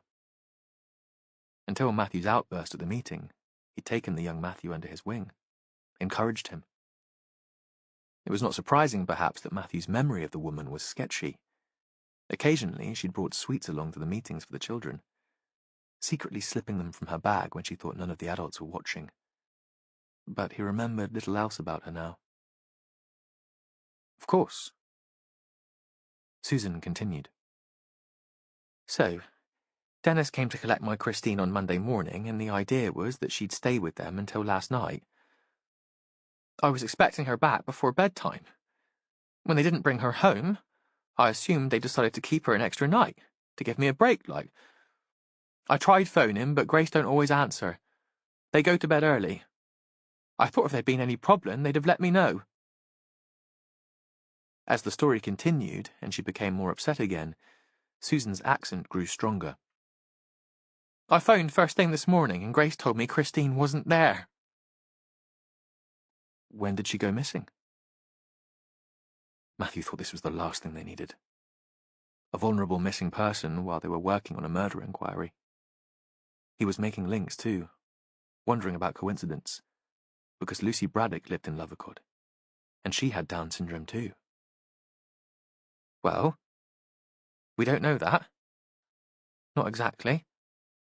Perhaps you'd explain. Well, she goes to the woodyard 3 times a week, to the day centre, to give me a break as much as anything. Matthew nodded but felt his pulse racing. Dennis brought her in yesterday as normal, and he came back in the afternoon to wait for her. But she never came out with the others. So he just thought she'd taken the minibus home. Her voice suddenly warmed. Poor soul. He's in such a state. He's blaming himself for the fact that she's missing and for not calling me to check. But he got caught up with another emergency. One of the brethren was taken poorly that afternoon, so they went straight out again when they got back to Lovercott. They were in A&E with him when I phoned them at home last night. You're saying that Christine could have gone missing any time yesterday? Matthew paused. Have you checked with the day centre? I was there for most of the day. She could have disappeared while I was sitting in the sun, chatting to my husband. He remembered his walk through the day centre and thought that Christine could have been in the kitchen when he passed, peeling potatoes at the sink. I haven't done anything, Susan said. I didn't know where to start. I just came here to Dorothy's because I knew you were a detective. I thought you'd know how to find her. He was going to ask why she hadn't called the police as soon as she'd realised Christine was missing, but the woman felt bad enough. No point making accusations now. She was here, and so was he. Back in the family home, and making himself useful at last. Have you got a photograph of Christine? Not here. She seemed so distressed that he worried she'd start crying again. I never thought. I'll drive you home, Matthew said. Mother can come with you, keep you company. You want to be there, don't you, in case Christine finds her way back? Oh, yes. She looked up, horrified. I never thought of that. He saw that panic had overwhelmed her. She was drowning in it. In the meantime, I'll phone the station and get things started. Let's see if we can find her for you. Susan Shapland lived in a little cottage, the middle of a terrace of 3 on a creek running in from the Tor, on low-lying land close to Braunton Marsh. It was only a couple of miles from Matthew's house, and from the place where Walden's body had been found. Susan must have called a taxi to Matthew's mother's house as soon as she realised Christine was missing. An impulse because she knew she couldn't cope with this crisis on her own. When Matthew had been a boy, the creek had been neglected, overgrown, with remnants of its industrial past, staithes and the rusted remains of a small crane. In the 19th century, boats bringing coal to the county had tied up here, and had taken away the clay, which had been dug close by. Now, it formed part of a nature reserve. Colin Marsden probably walked along the bank every day while he was doing his bird census. The Shapland's cottage was low and damp. Susan had given up her battle with the wet that seeped in from the outside, and there was mould on the window ledges and crawling across the ceiling. Matthew wondered if anyone had suggested that she and Christine should move. Some incomer would buy the place and make it habitable, but it was barely that now.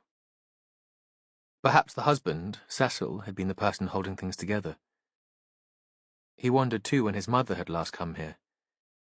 He imagined the delight she would take in throwing open the windows and spraying the place with bleach, scrubbing until it shone. They sat in the cluttered living room while Susan hurried away to find a photograph. A man came to the woodyard a couple of months ago and took the pictures. Christine was still recognizable as the girl he'd once played with. Short, dark-haired, a little dumpy. He thought it was the woman he'd seen helping to cook in the woodyard. She was smiling shyly at the camera. That's very useful. How old is she now? 42, Susan said. But not in her mind. In her mind, she's still a little girl. Has she said anything recently about someone hurting her or asking her to do something that made her feel uncomfortable? Jonathan had occasionally brought home anxieties about the sexual abuse of service users in his care, allegations against relatives, carers. Matthew had never been able to proceed with a prosecution. It was one person's word against another, and often the victims didn't have the words to explain what had happened to them. A court case was intimidating enough at the best of times, and would be so much worse for someone like Christine, with a limited understanding of what was going on. Something unusual was happening here, and ideas and possibilities skittered through his mind, unformed and difficult to catch. Lucy Braddock was brave, and she'd been cleared that nothing untoward had gone on with Walden. But his behaviour could have been seen as grooming, stalking even, and perhaps Lucy viewed the world through an innocent's eyes. Although the man hadn't sounded like the sort of person who'd be excited by having sex with a vulnerable adult, Matthew had never met him. If he'd been close to a breakdown, perhaps he'd find something almost reassuring in being with a woman who'd be compliant, easy to dominate. Walden couldn't have abducted Christine. He was already dead when she went missing. So what were they talking here? A circle of abuse with other people involved? And if an adult with a learning disability had been assaulted by Walden, and the family had found out, wouldn't that be a motive for murder?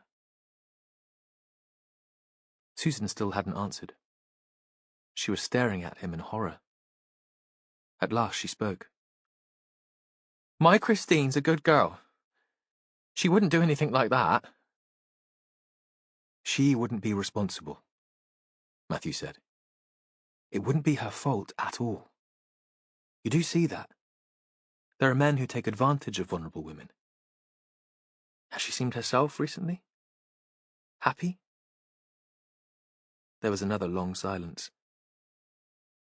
We didn't really talk, Susan said. Not about things like that. Feelings. Chrissy was closer to her dad.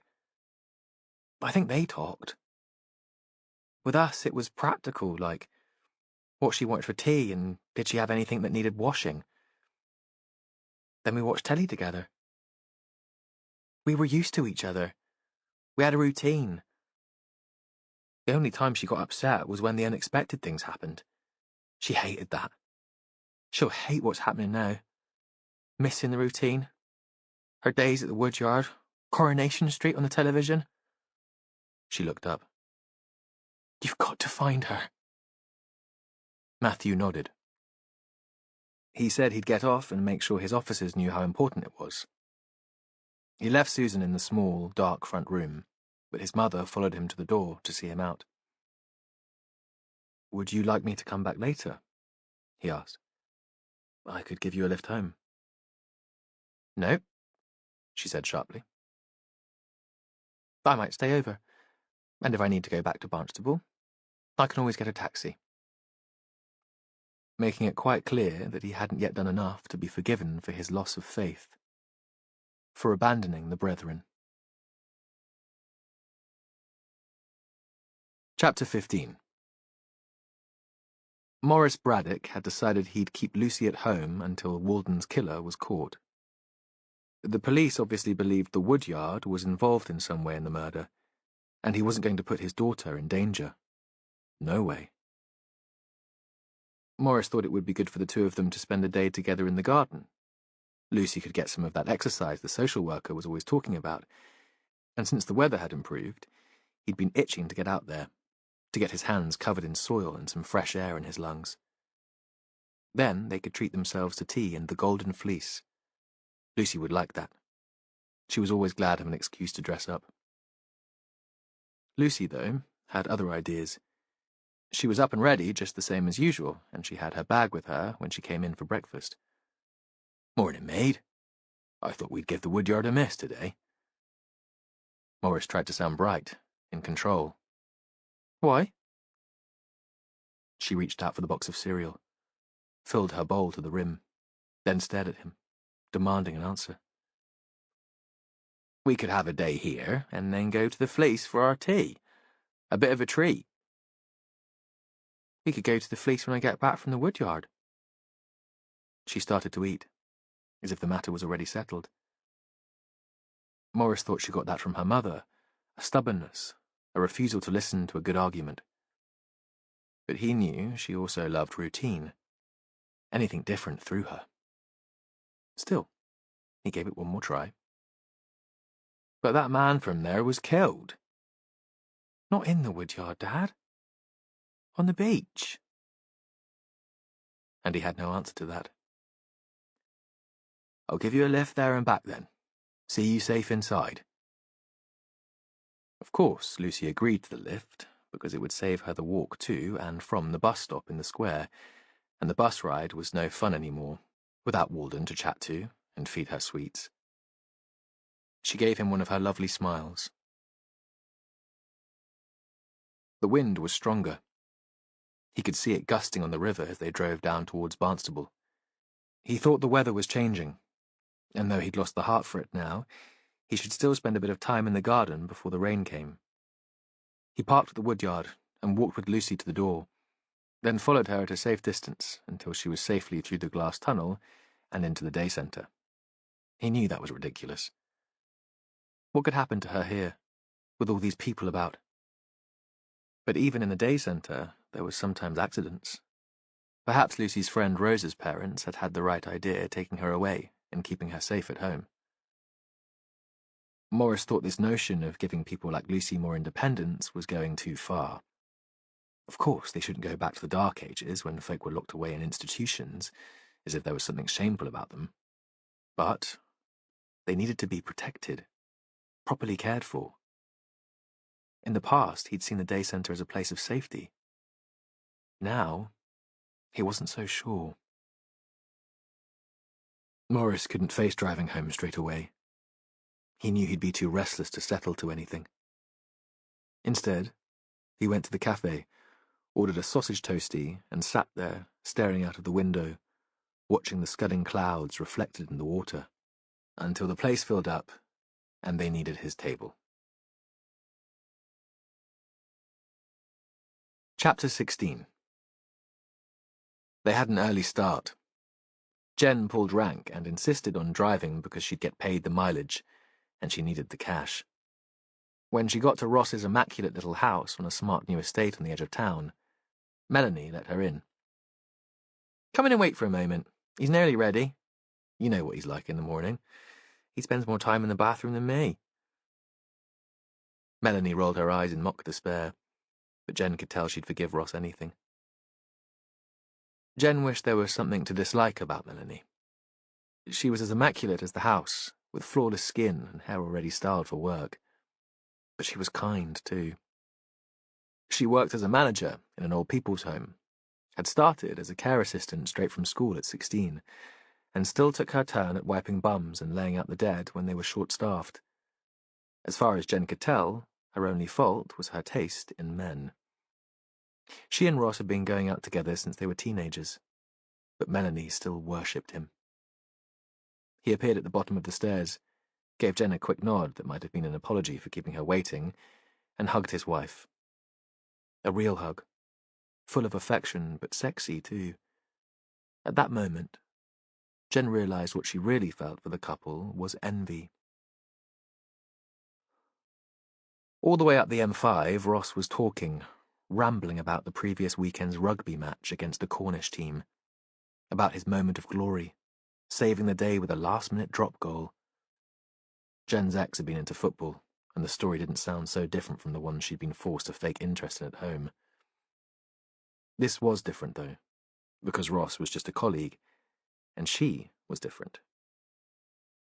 She didn't have to pretend to care. When he paused for breath, she broke in. "You do know I don't give a flying fuck about this sporting crap." He stopped, shocked and offended, and they spent the next few miles in silence. Then she thought this was ridiculous. Ross wasn't Robbie, and they had work to do. She should make more of an effort to get on with him. "So, you made appointments with Walden's wife and Alan Springer. Who are we seeing first?" "Springer? It was hard to pin him down. He didn't want us going to his home." "Has he got something to hide, do you think?" "Maybe, but I didn't think we should push it. We don't want him disappearing, and all we have at the moment is that phone call. There's no record from the GPS on his mobile that he was anywhere near North Devon when Walden died." "So where are we meeting him?" Jen indicated and pulled off the motorway. "The local Nick, Bedminster. I've booked an interview room. The boss knows an inspector there and pulled some strings." "Stringer preferred to come to the police station rather than talk to us at home?" "Yeah." Jen hoped the man wasn't messing them around, buying time. She hoped he'd turn up. In the end, Springer was there before them. He was waiting when they walked in, and the officer on the counter nodded towards him. Tall and well-built, muscular, sandy hair and blue eyes.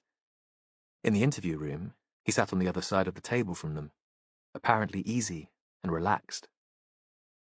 "Thanks for agreeing to meet us." "No worries. I was sorry to hear about Simon." A Bristol accent. The one Jen had heard on the answer machine. "How did you know him?" They decided she'd take the lead on the interview.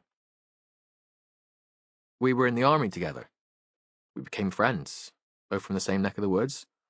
You know, got married about the same time, and I left the forces soon after he did. When he set up the business with Kate, his ex, I put a bit of money in." He looked straight at Jen. "Big mistake. Never do business with a mate." "Tell us about that." Kate was the driving force behind it. She'd worked in hospitality. When Si left the army, she said she wanted to see a bit more of him. She hated being a forces wife, left behind, moving every few years. So, when he came out, they bought a little restaurant. He'd be the chef, and she'd do the admin and front of house. A partnership. Springer paused. Si wasn't so fussed about the idea. He'd have been happy working in the kitchen somewhere, finish at the end of the day. No responsibility. He wasn't ambitious, and he needed time to settle back in Civvy Street. The last thing he needed was more stress. He paused, stretched his legs. It worked well at first, though. Si was a good cook, and they built up a local following. Then things started to fall apart. Maybe the business grew too quickly. Maybe it was the pressure of being in charge. He started drinking. Often the way old soldiers deal with pressure. "He started drinking because he killed a child." Springer shook his head. "The other way round. He killed a child because he'd been drinking." "Not over the legal limit." "Yeah, well, he must have been bloody lucky because I was with him that day, and I wouldn't have driven home." Silence in the room. Someone was swearing in the corridor outside. "What was the phone call about?" That was Ross, impatient, jumping in. Jen wanted to know about the day the two men had been drinking, but Springer had already started his answer. "I wanted my money back. Needed it back." The money you'd invested in the restaurant? He nodded. I went to see Kate, but she said they'd sold the business and the house and split the equity. She refused to pay me. Said Simon had the cash, that it had been a private arrangement between me and Simon. Jen thought that explained how Walden had been able to pay his rent for 20 Hope Street. She wondered where he'd stashed away the rest of his money. But one of the team would be already checking the bank accounts. They'd soon know. How'd you track him down? That was through Kate too. She said she'd heard from him. He'd rung from a landline and she'd made a note of the number, worried about him, maybe, or wanting to keep track. He paused. She's found another man. More her kind. Runs his own software business. Big flat in Clifton. Mummy and Daddy would approve. Her family didn't approve of Walden. Springer shrugged. That was the impression I got. So I always felt he had to prove himself. He was never quite good enough. Did he call you back after you left the message for him? Yeah. A little while later. Springer snapped his mouth shut. And did you get your money back? Another silence. He promised he'd get it to me. But there was something about the way he spoke. I wasn't sure I believed him. He said it was tied up in a project, something he really had to do. I'd get it back, but I might have to wait. He paused. I told him I couldn't wait. My wife wants a baby. I mean, we both want a baby, but she's desperate, and it's just not happening. We only get one shot at IVF on the NHS. I've told her we'll go private, but she's a teaching assistant and I work in a gym. The money's tight. He looked up at them. We were mates, served together. He knew how much I needed that cash back. He knew what my marriage means to me. He paused. He said he'd get it back, that he understood. But he didn't deliver. Springer shook his head. No, he didn't deliver. At least he hadn't. Not before he died. And I guess I'll never get it now. Did you go and see him? Kate will have given you his address. He looked up. You think I killed him? For 20 grand? It was Jen's turn to shrug. People have killed for less. But I haven't got the money. He stood up, finally exasperated. I have no idea what he did with it. And now I'll never know. Walden's wife, Kate, had never taken her husband's name. The flat where she lived, with her new partner, was one of a number in a grand stone crescent in Clifton. She stood at the door and held out her hand. Kate Dickinson. Cool and polished. Long legs in skinny jeans, a white linen shirt. Her hair looked polished too. It was hard to imagine her hooked up with the itinerant cook. Bedminster had been busy. The pavements crowded with shoppers, pushchairs, cycles ridden illegally to avoid the busy road. Express supermarkets and pound shops. Chuggers and buskers. This seemed like a different world. Calmer. Lighter. The apartment was on the first floor, and the living room spread the width of the house, with views of the downs to the front and over the city roofscape at the back. Polished hardwood floor and classy furniture. Little colour and no clutter. The palette various shades of grey. You're here to talk about Simon. She offered them coffee, and Jen caught a glimpse into the kitchen, which was just as she would have expected. Granite and chrome, without a mucky pot in sight. Again, as different as it was possible to be from the arty house in Hope Street, or her house in Barnstable. The coffee came from a machine that hissed in a genteel upmarket sort of way. Jen felt an overwhelming desire to scribble on the wall with wax crayon. When did you last hear from him? She and Ross were on a sofa, and Kate sat in a chair opposite, legs curled under her. Months ago. Before Christmas, certainly. Could you be more specific? She looked up with a little triumphant smile as she remembered. Yes, it was the end of October. There are Americans living in the flat next door, and they put pumpkins outside for Halloween. I remember seeing them on my way out. I was going to the theatre with Guy, my partner. I'd not long moved in. She paused. Then my mobile started ringing. It was Simon, in a dreadful state. Pissed, of course. I was used to that, but he was distraught. Suicidal. I didn't know what to do or how I could help. Was he genuinely suicidal? I think so. He said he was weighed down with guilt, and he couldn't live with himself.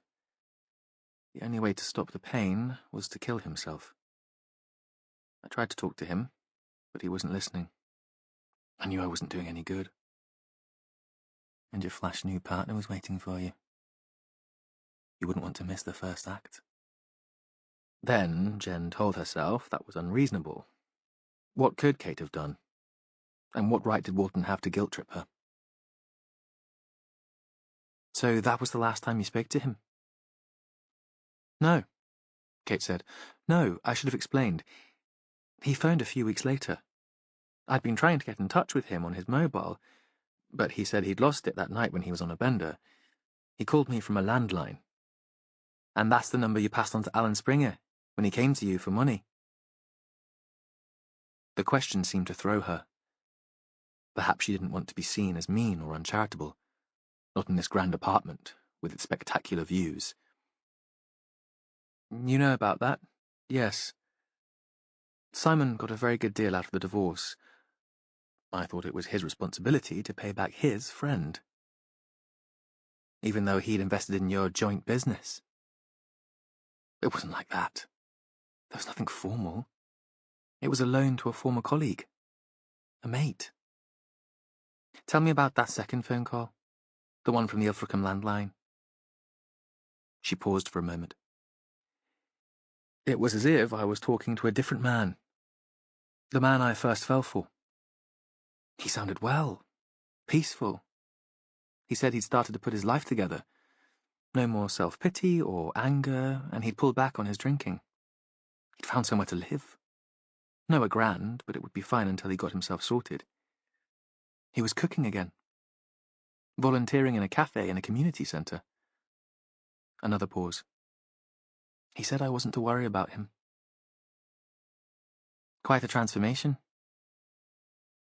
Maybe. Though, like I said, it was almost as if he was himself again, and the angry, self-loathing Simon was the man who changed. Where did you first meet? At school. We were childhood sweethearts. He was a couple of years older than me, and I fell for him. Worshipped him from afar for a while, and couldn't believe my luck when he noticed me. She sipped her coffee, seemed lost in memories. There was something frail about him, even then. Emotionally, I mean, not physically, but I thought it was attractive. That vulnerability. I felt that I was strong enough for the two of us. I thought I could look after him. She looked up. The arrogance of youth, right? Somewhere in the distance, schoolboys were playing a ball game. It would be rugby, probably, here in Clifton. Jen could hear cheering. Boys' voices shouting. She waited for Kate to continue, glared at Ross so he wouldn't jump in. Sometimes people had to tell their stories in their own time. Simon joined the army straight after school. I couldn't understand it. I mean, he was never a macho kind of guy. But I can see now that he was probably looking for security, a family. His mum was on her own, pretty dysfunctional. She died a couple of years ago. He and I kept in touch, though, and I saw him whenever he was home on leave. I started at uni, dropped out after a year. My parents blamed Simon for that, said it was an infatuation, but it was nothing to do with him. He was encouraging me to stay and complete the course. The academic life just wasn't my thing. I got a management trainee post with a boutique hotel chain and worked my way up. Then Simon asked me to marry him. It was what I'd been dreaming of since I was 16. Of course. I said yes. But it wasn't quite what you expected? Jen knew about marrying too young, what it was like to be caught up with the romance of the idea, to blink away the solid reality of the man. Not quite. Kate gave another little smile. Simon was an officer in charge of catering for his regiment. He was sent to war zones, went with the men when they were away on exercise. They have to be fed wherever they are. He was often close to the front line. He might be chatting to a fellow officer one day, drinking to him the next, because he was dead, or invalid at home. And while he was away, I wasn't there to support him. I had no role in his life. I couldn't be the dutiful army wife, staying in quarters, waiting for my man. I carried on working. It was no wonder we drifted apart. She paused. We hadn't actually spent much time together since we were at school. It's hardly surprising he seemed like a stranger when we did meet. So he decided to leave the army. Jen thought she'd misjudged this woman when they'd first met. Had her down as hard and cold because she had a smart home in a classy neighborhood. People were always more complex than she realized, and she was always too quick to jump to conclusions. Yes. We decided to set up in business together, a little restaurant. Simon's cooking and my admin skills, where could we go wrong? I'd saved a bit, and we found nice premises in Redland, here in Bristol. Perfect, we thought. A pause. And it was, at first. Bloody hard work, mind, but we were in it together. It was only when we started to get successful, the reviews and the queues at the door, that the splits started to show. Simon couldn't handle the stress. As I said, he'd always been a bit emotionally frail. But this time he couldn't fix it. Kate looked up at her, hollow-eyed. She wouldn't be used to failure. No. He tried to fix it himself. He self-medicated with drink. Easy enough in our business. And then he killed a child. Yes. Now there were tears in her eyes. I've never felt the slightest bit maternal. But a child like that, so helpless and young. She fumbled in her pocket for a tissue. It was Simon's decision to leave. I would have stood by him. I went to see him in prison. But as soon as he came out, he disappeared. I don't know where he went. To North Devon. To work in the hotel. Kate shook her head. No. That came later. Like I said, he disappeared for a while, and I had no idea where he was. He did come back to Bristol briefly while we sorted out the separation. The restaurant had still been a going concern, and we got a reasonable price for it. I didn't want to run it on my own. I'm in corporate hospitality now. My own little business. I sold our house. She looked up. Then I met Guy. He hired me to run a party for his clients. He hasn't swept me off my feet, but he's kind. Reliable. And you shared the profit on the house and the business with Simon? Absolutely. 50-50. How much did that come to? Well, the house was still mortgaged, so it was just under 200 grand. Between you? Jen wondered what on earth Simon Walden had done with his £100,000. How was it tied up, so he couldn't give Alan Springer back the money he was owed? No, the woman said, as if that was a crazy idea. Each. Jen pulled Ross across the road so they could walk on the downs with the elderly dog walkers and the runners. She needed fresh air before they started the drive home. And the air here was fresh, westerly, with a smell of rain in it. So what do you think? Ross looked at his watch. Jen thought he'd probably promised Mel he'd be back at a reasonable time. Then she thought again that she should be more tolerant. Ross was young and keen and happy. When she spoke, her voice was more joke than recrimination. Your attention, please, DC May. This is a murder we're investigating.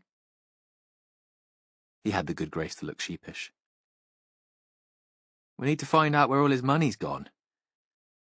If he really meant to pay his mate back, where has it disappeared to? She gave a little clap of her hands, mocking him. So get on that phone of yours and call that in. Let's get someone at the station to push for an answer. Find out why they haven't already tracked it down. Chapter 17. When Matthew left his mother and Susan in the damp little cottage by the marsh, he drove back to Barnstable and parked outside the police station. Inside, he checked the progress the team had made in their initial attempts to trace Christine Shapland. It's important. She's a vulnerable adult. She has a learning disability and the mental age of a child. He thought Christine was different from Lucy, less confident and more sheltered. She's been missing for at least one night, and her disappearance might be linked to the Crow Point murder. He added the last sentence to make them take the matter more seriously. The young officers saw murder as exciting, sexy. In their eyes, a middle-aged missing woman with a learning disability certainly wouldn't be. She lived in one of the cottages on the marsh, not far from where Walden's body was found. She wasn't there that day. She was with her aunt in Lovercott, so perhaps that's a coincidence. But I need to find her. We've checked the hospital and their GP practice. Nobody's heard from her. This was Gary Luke, the oldest member of the team, relaxed, fatherly. Anyone been in touch with the woodyard? Yes. Christine was definitely there all day yesterday. Her uncle dropped her off in the morning, and they assumed he'd be picking her up. She wandered out with the others to the reception area of the centre, and when she didn't come back, they assumed she'd been collected or gone home with the minibus as usual. The centre is trying to encourage a degree of independence, so they didn't actually accompany her to the car. Vicky Robb was young, keen. Matthew was already impressed. Has anyone spoken to the aunt and uncle? Not yet, Vicky said. I could go if you'd like me to. No, I'll do it. There's another call I need to make in Lovercott anyway. It would be interesting to catch up with Dennis Salter after all these years. And this was a good excuse to leave the office. Walking back down the stairs to collect his car, he wondered if his mother would see his job differently if he managed to deliver Christine back to Susan. And if he failed to find the woman, would his mother see that as just another example of his failure as a man? Matthew was on his way out when Oldham appeared at the top of the stairs and called him into his office. If you've got a moment, Matthew. Oldham's office was like its owner, shabby, untidy. Matthew had always been wary of the man. There was something about his attitude to Matthew that wasn't dislike, exactly, but more akin to distaste. Something Oldham couldn't help and tried to control, but a prejudice that was always there under the surface.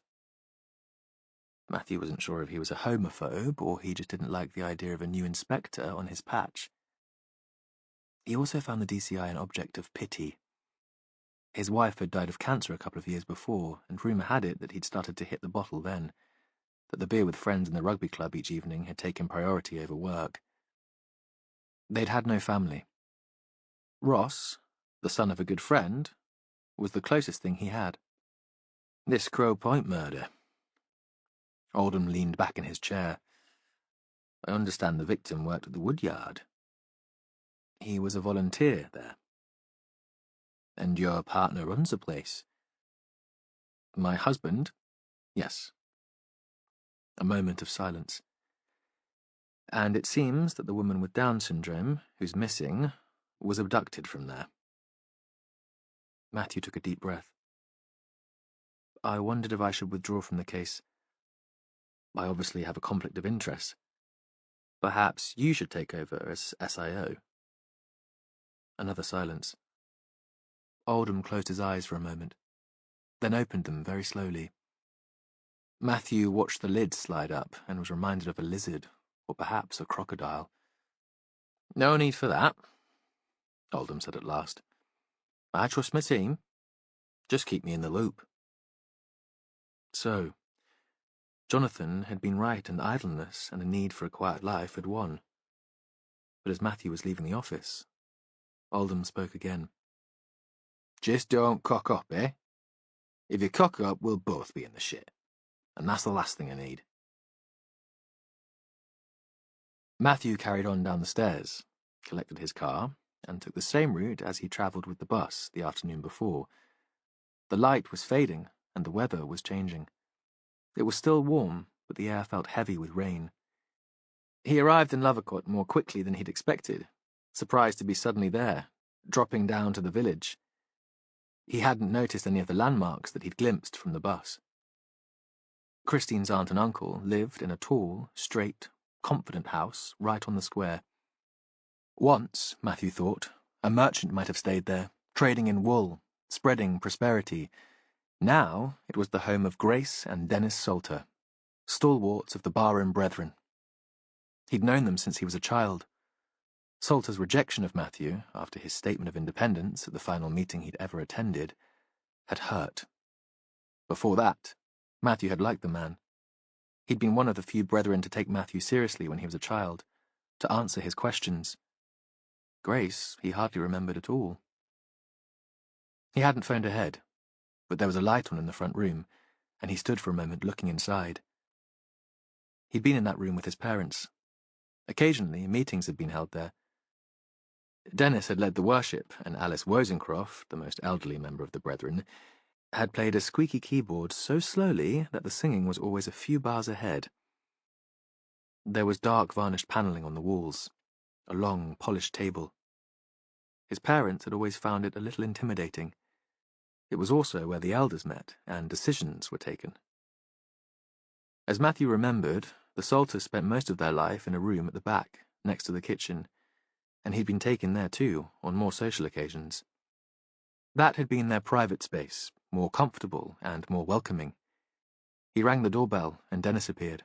Older, of course, but recognizable. A generous lion's head, made even bigger by a mane of white hair, large features. Matthew held out his hand. "Matthew Venn. Perhaps you remember me." "Of course I remember you. Come on in, man. Don't stand out there on the doorstep." The arms wide now in greeting. Matthew was astonished by the response. Did Salter think he'd returned to the fold? Or had time mellowed him? Perhaps he was less dogmatic now than Dorothy, Matthew's mother, despite his position of authority. Perhaps he welcomed sinners into his home as well as the chosen. "You'll be here about Christine." "Yes. She's still not turned up, and we're getting concerned." Of course.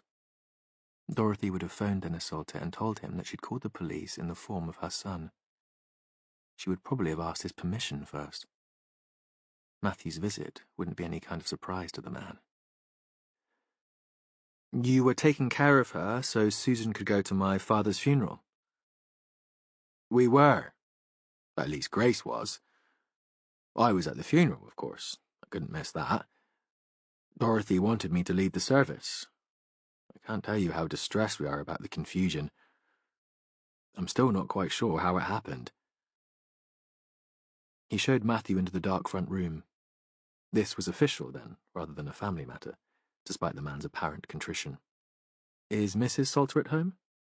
If so, it would be useful to talk to her too." "Do you really need to speak to Grace? She feels as dreadful about this as I do, though she wasn't responsible. Not at all. It was all my fault." Salter paused. "She's not a well woman, and the unexpected can throw her off balance.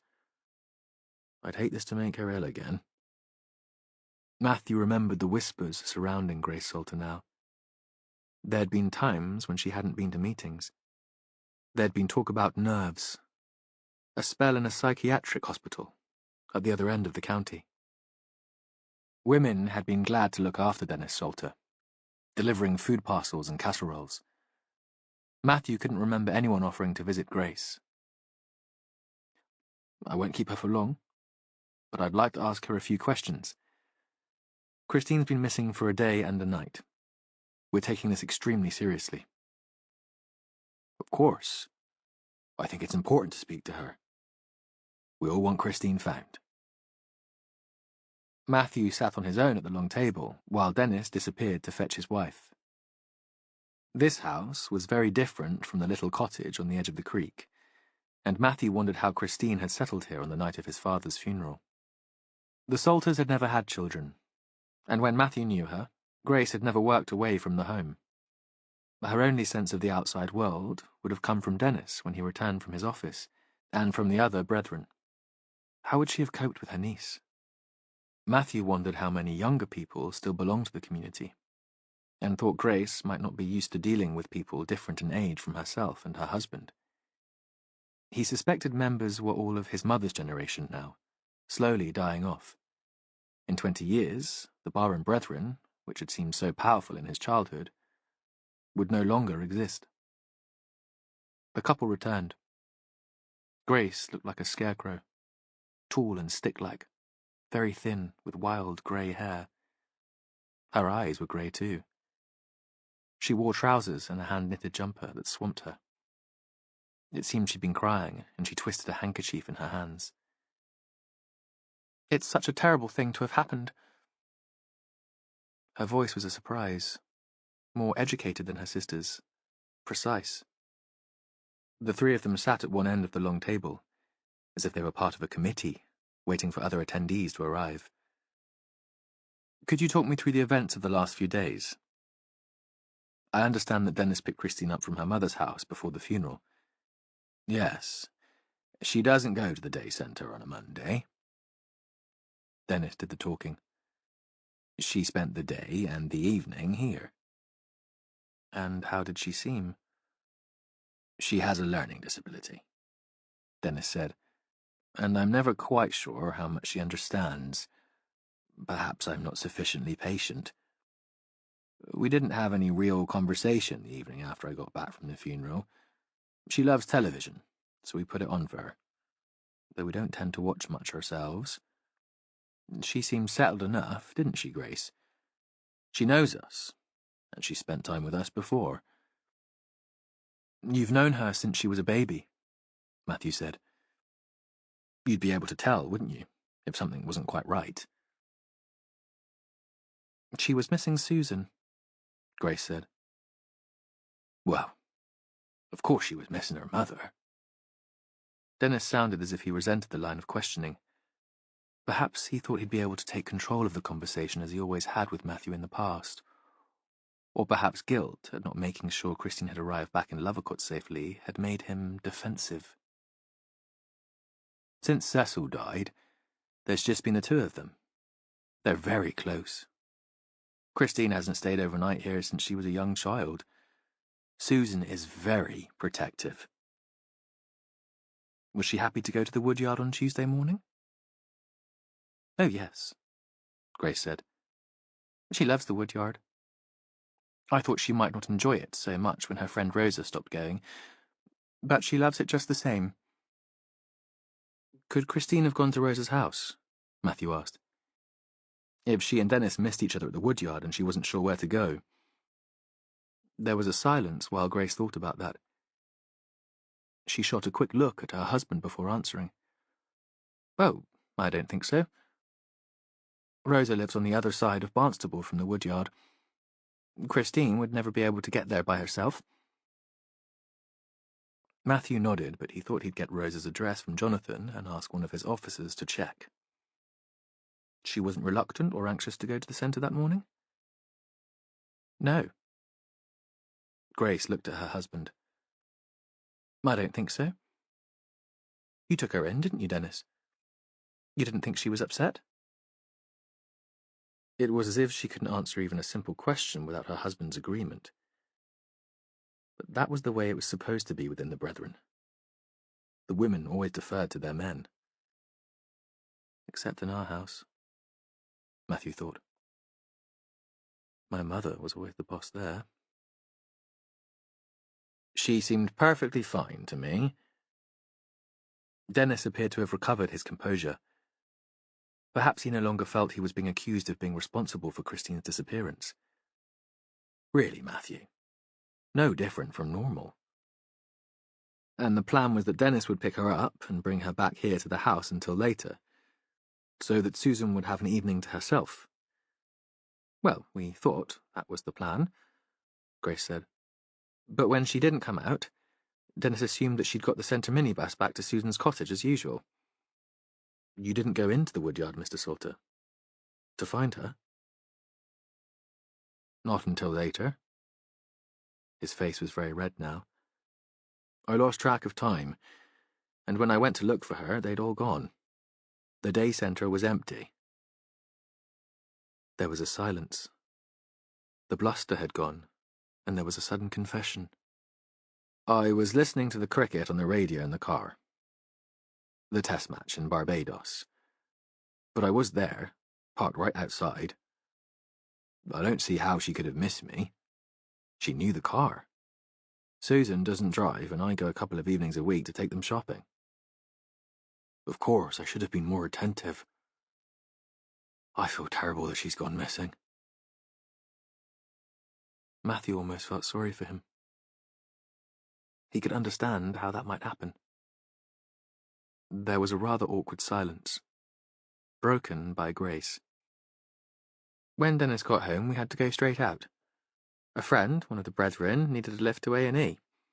We were there all evening with him. That's why we didn't get my sister's phone call.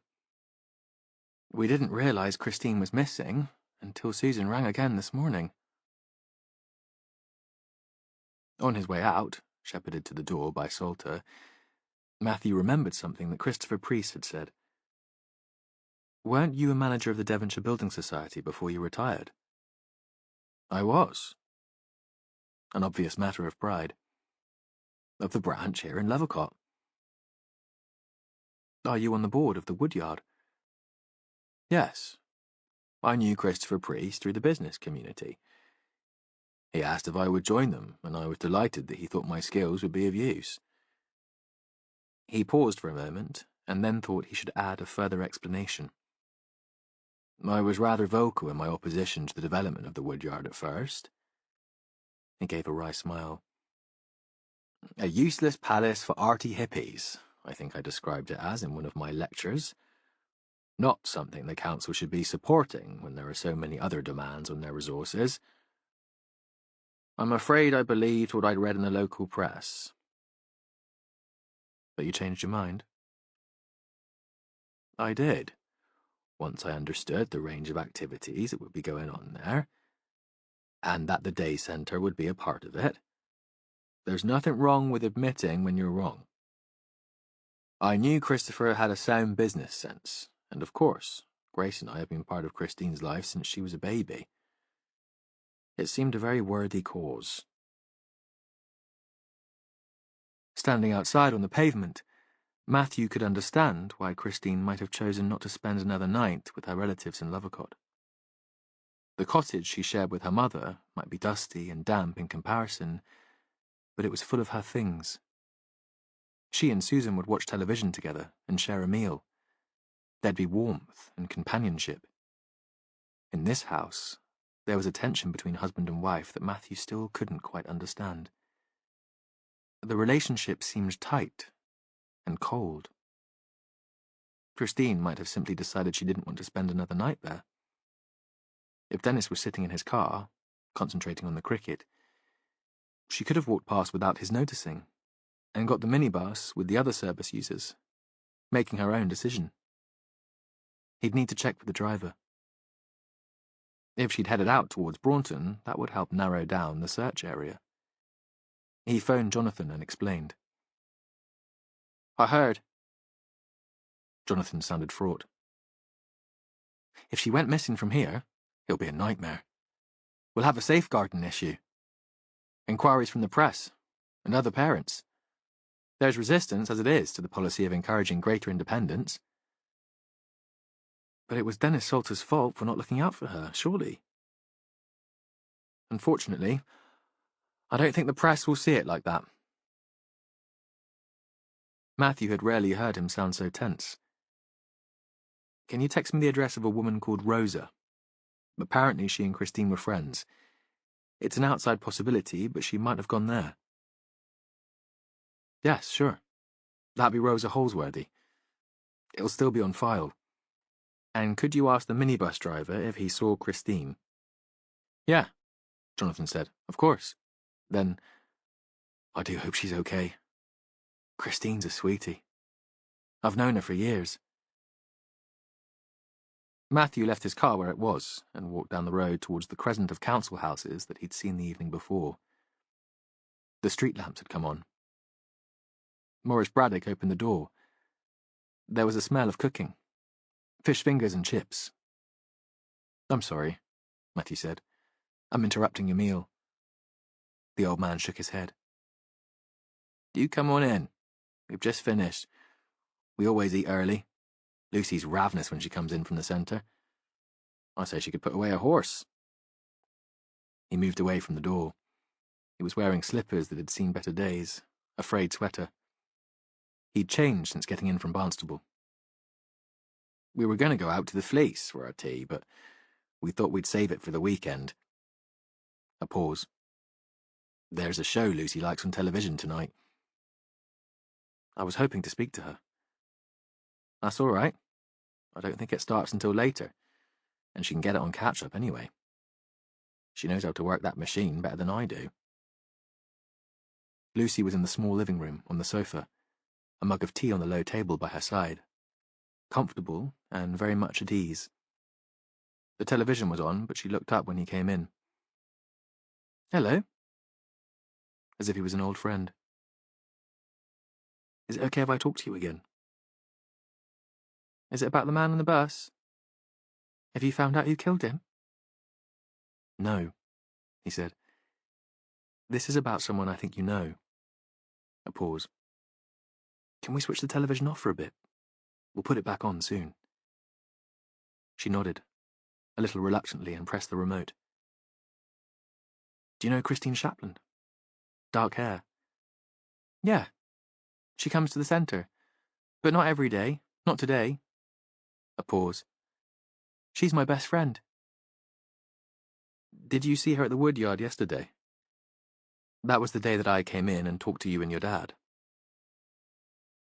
Lucy thought for a while and she nodded. We did cooking in the morning. Christine's missing, Lucy, Matthew said. We don't know where she is. She seems to have disappeared from the woodyard yesterday afternoon, when everyone was on their way out. Did you see her? Couldn't they keep her safe? Morris's voice high-pitched with anxiety. We send our kids there and expect them to keep them safe. You're not going back, maid. Not until all this is sorted out. Lucy? Matthew understood Morris's anger, but now he needed information. Did you see Christine when you were coming out of the woodyard yesterday? No, she said. I saw my dad. He was waiting for me, just like today, and we came home in the car.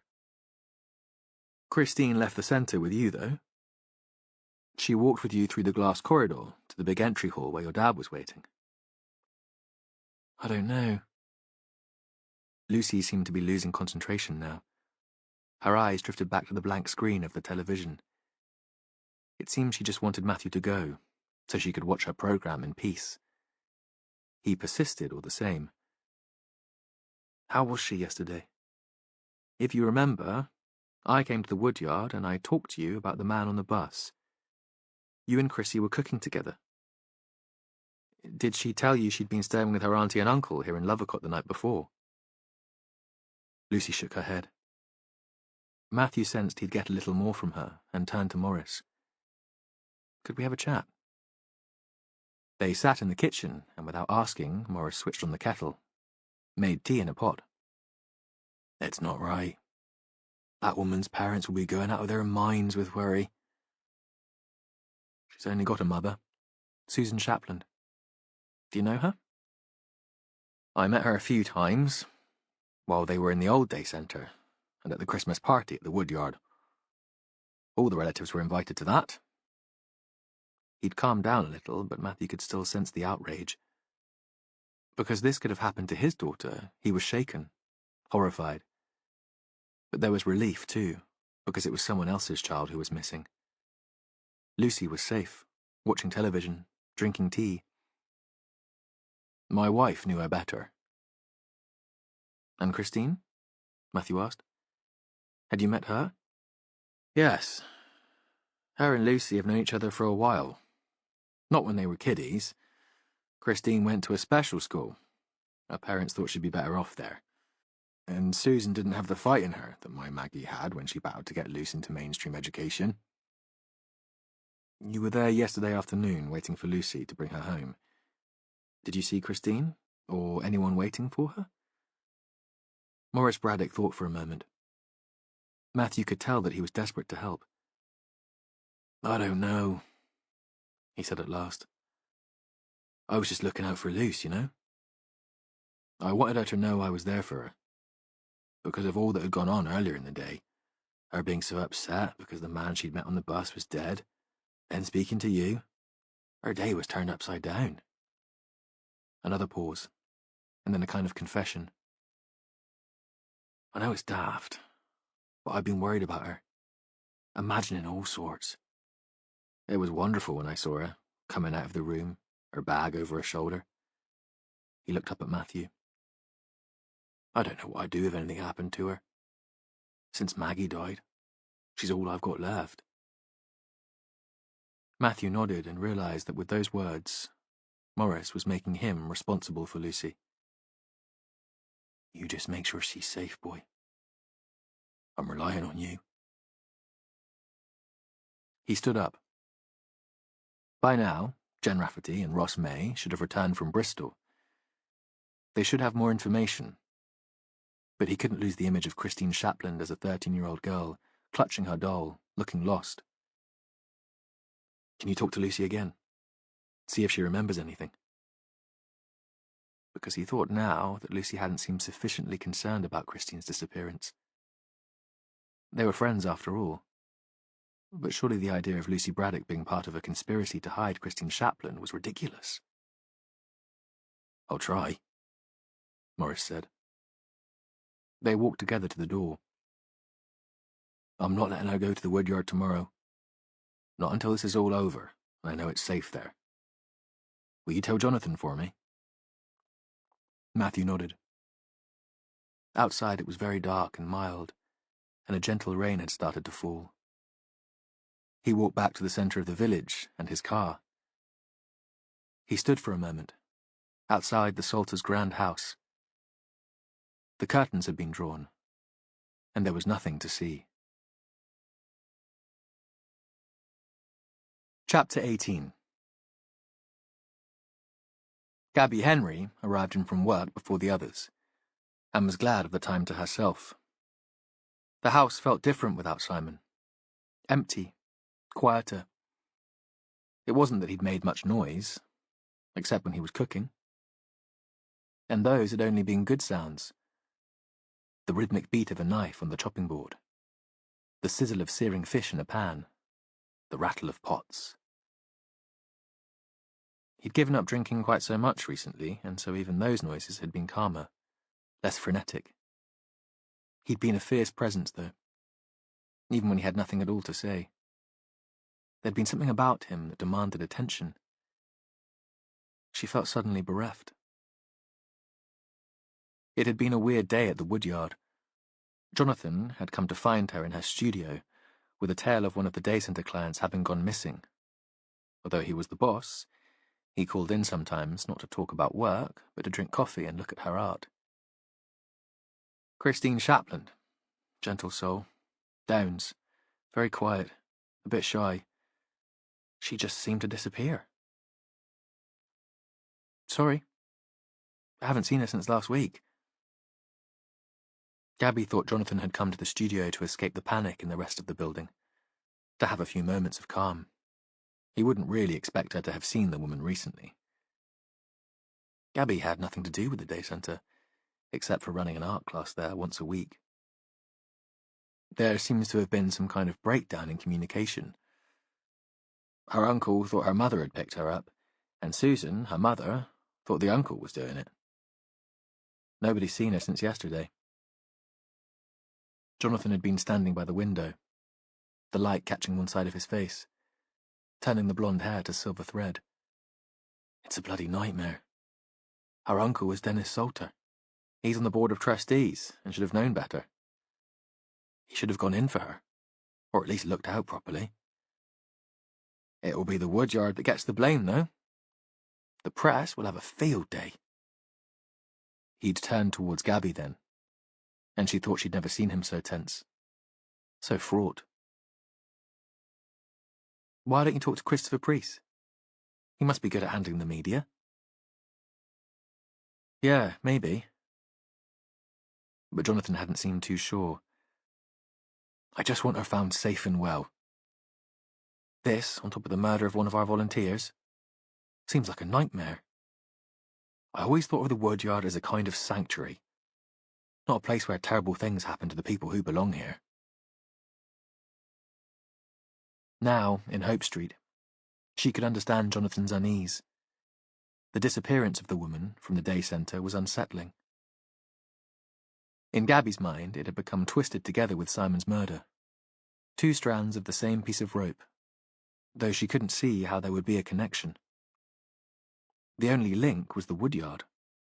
What else might Simon Walden and a woman with a learning disability have in common? Gabby went upstairs and collected a pile of dirty laundry from her room, picking up stray items from the floor. She considered changing the sheets on the bed, but couldn't be bothered. In the utility room in the basement, the machine was already full of someone else's washing. Damp, not wet, so it had probably been done a while ago and forgotten. Gabby pulled it out into a plastic basket. Not too irritated, because usually she was the person who left her stuff there. That was when she realised the clothes had belonged to Simon Walden. He must have put them in the machine the morning of his death, or the evening before. Underpants and socks, a couple of shirts and a pair of jeans.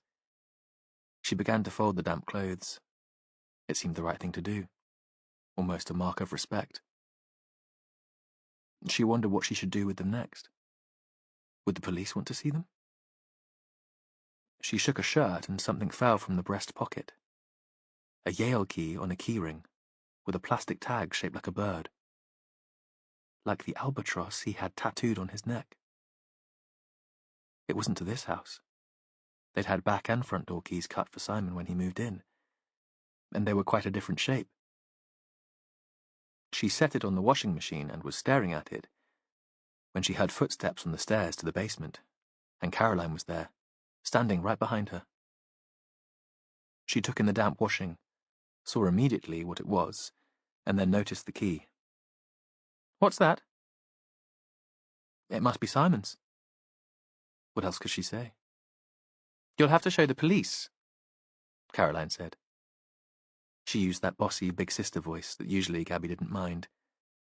Today it grated on her nerves and made her want to swear. It could be important. I suppose it could. Gabby felt helpless, standing there with the washing half folded in the basket. She'd railed against Simon, and now she felt like weeping. I'll take it. And Caroline tucked the key into her little black handbag before Gabby could reply. Chapter 19. After the evening's briefing in Barnstable, Matthew was discouraged. He felt the old insecurity biting at his heels, telling him he was useless. An imposter in the role of senior investigating officer in this case. Perhaps Oldham would have made a better fist at it. They had so much information now that he should have formed some idea about who might have killed Walden. Some notion, at least, of a strong motive. But there was nothing substantial. Nothing to act on. Too many stray leads that needed to be followed up. and Christine Chaplin was still missing. There'd be another night of anguish for her mother. Another night of Matthew knowing he'd let his mother down. On the way out of the police station, Jen Rafferty stopped him. "I don't suppose you fancy a drink?" A pause. "A chat? I could do with running some ideas about Walden past you. Today in Bristol, it was as if they were talking about a different man from the homeless guy who turned up pissed at the church. But I didn't want to discuss it in there." She nodded back at the building. "It's all too complicated, and I find it impossible to think straight with an audience." "Okay. Would you mind coming back to my house? I've hardly seen the kids since all this started. I probably won't see them tonight. By this time, they'll be holed up in their rooms, but at least they'll know I'm there. I've got wine." Noticing his hesitation, she grinned. "Decaf coffee? Herbal tea?" He looked at his watch. It was already nearly 10, and he'd been looking forward to being home, to being with Jonathan. But he trusted Jen's instincts, and was still weighed down by the sense of duty drummed into him in childhood. "Sure. Just half an hour there. I need my beauty sleep." He sat in Jen's cottage. She'd lit the wood burner before running upstairs to check on her children and putting on the kettle, and the small room was already warm. She'd lit candles and switched off the big light. The edges of the space drifted into shadow. He felt himself grow drowsy and was almost asleep when she came in with a tray, mugs, a packet of biscuits. Her scouse voice shook him awake. "Only digestives. The bloody kids ate the chocolate once." He stretched, tried to focus. "What's been troubling you?" "It's Walden. When we first ID'd him, I had him pegged as a rough sleeper, a drunk, who'd been scooped up by a well-meaning do-gooder and helped to put his life back together.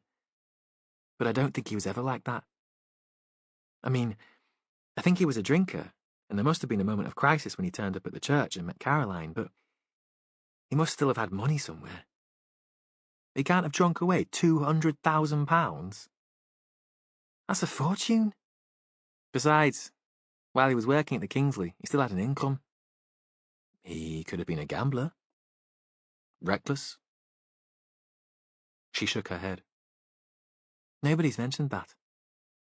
His business started falling apart because it expanded too quickly. But everyone put that down to Kate's ambition, not because Walden was spending wildly. His wife or his mate would have told me if he'd had a gambling problem." "What are you saying exactly?" "That I'm not convinced he was homeless when he landed up at the church. He might have been lonely and depressed, but at the end of the season in North Devon, it's not that hard to find a landlord prepared to let you stay in a holiday rental. Besides, that tiny room in Hope Street was almost empty when he was staying in it. He must have accumulated more stuff than that.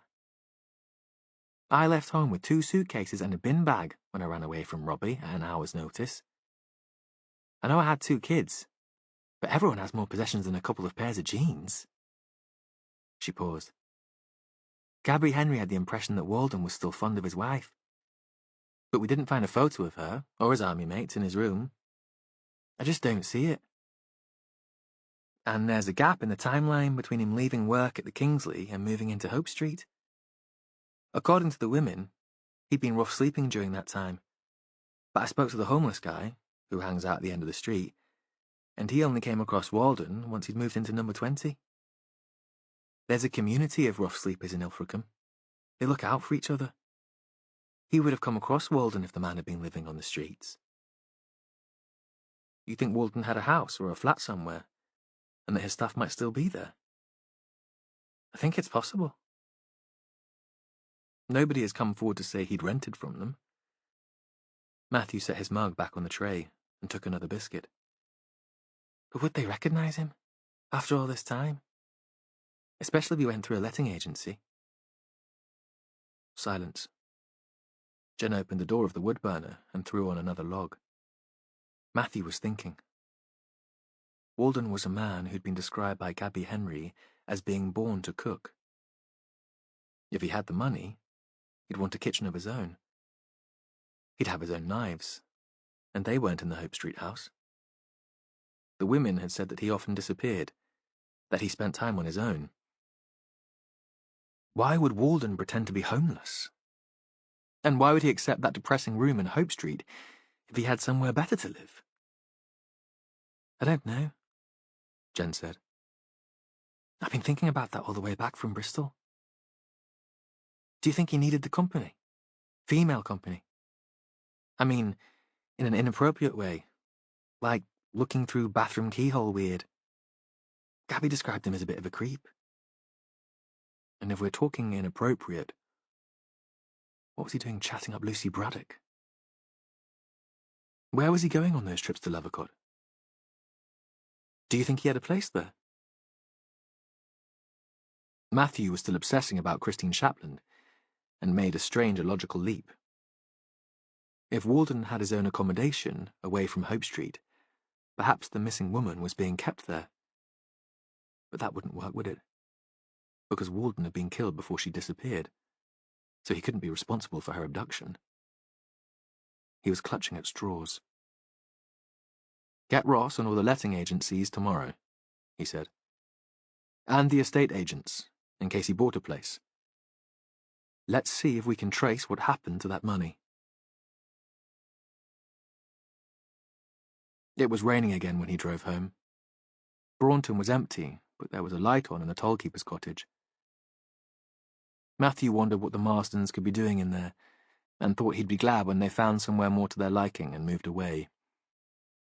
They were his nearest neighbours, and driving past, he realised he disliked them with an intensity that surprised him. Jonathan hadn't closed the curtains and must have seen the headlights of his car as he drove towards the house, because he came outside to greet him. He stood just outside the door, turning his face to the light rain. Is there any news? He was talking about Christine Shapland, of course. Jonathan had never been this involved in any previous case. He'd listened in the past, while Matthew had run through his anxieties about an investigation, offered the occasional piece of advice, but this was different. This was personal. He knew the woman, and besides, the reputation of the woodyard, his life's work, was at stake. Before Matthew could answer, he continued talking. I'm sorry. Come inside. I shouldn't have ambushed you like this. Jonathan put his arm around Matthew's shoulder and drew him in, then clung on to him. It was as if Jonathan were drowning and needed support. Chapter 20. Early next morning, they were in the police station, fueling up on caffeine, buzzing because there were so many things to do. Too many leads and possibilities, but this was better than the torture of waiting for something new to turn up. Jen had slept deeply, and felt well. If she'd been on her own the night before, she'd have opened a bottle of wine, called up to Ella to see if she fancied a glass, so she wasn't drinking alone, then finished most of it herself anyway. But Matthew had been there, asking for chamomile tea, so the wine had been left unopened. He'd listened to her, trusted her instinct about Walden, and that was where they started this morning. We know that Walden had access to a substantial sum of money. I need you to track it down, now. I can't understand why that hasn't already happened. So, let's have one person dedicated to that. Go through our fraud experts. They have contacts in the banks. It's hard these days to open an account in a bogus name, so it shouldn't be difficult to trace. I think it's highly possible that Walden was living in a flat or house of his own before moving into Hope Street. If we find his bank account, that'll give us an address for him. Matthew was standing at the front of the room, softly spoken but demanding their attention. Jen knew a little of his background and thought there was still something of the zealot about him. She'd known nuns with the same passion, the same presence. She'd have followed them to the end of the world, believed every word they said, until she'd grown up. This is even more important. Matthew was handing out copies of Christine Shapland's photograph. We talked about her yesterday. She's now been missing for 2 nights. A woman with Down syndrome who left her day centre, part of the Woodyard complex, on Tuesday afternoon. I spoke to her uncle yesterday." Another photograph was handed out. Jen knew Matthew had been in early to source that, taking it from a piece in the North Devon Journal covering the man's retirement. Dennis Salter. He also happens to be on the board of trustees at the Woodyard, chosen because of his background in finance. He was supposed to have collected Christine from the Woodyard, but claims to have missed her. Let's dig around a bit and see what we can find. Was his car picked up on CCTV anywhere on Tuesday late afternoon or evening? Matthew paused for breath. There was silence in the room. "I think it's possible that Christine might have evaded him deliberately and tried to make her own way home. I've checked with the transport company used by the centre, and they didn't deliver her back that afternoon. Home is a cottage on the edge of Braunton Marsh. Can we check the public service buses going out that way? Let's get this out to the media now. See if anyone gave her a lift. There were always people walking on the footpath along the creek on their way to the shore. Ross, you head out there and talk to the people in the area. If we get an inkling that she might have got that far, we'll organise a search along the river. I'd even be prepared to get the public involved." Jen smiled at that. Matthew hated anything flashy or showy. He didn't like media attention, and photos of well-meaning people in rows walking across the salt marsh would certainly attract the press. Now he turned to her. "Jen, you take the Woodyard. Catch the staff as they come in. It's a strange warren of a place. The day centre is in its own building to the back of the yard, attached by a glass corridor to the rest of the complex, but the users go through the main entrance hall to come in and out. That's used by everyone. The cafe customers, school parties, people coming in for adult education classes. Someone might have seen a stranger approaching her, chatting to her. She'd be trusting. If they said her mother had asked them to give her a lift home, she'd probably go with them." Jen nodded, but felt a stab of resentment. She'd come up with the new theory about Simon Walden having his own place somewhere. But it felt as if she'd been sidelined, taken off the murder inquiry. Matthew was still talking, and it was as if he'd read her mind.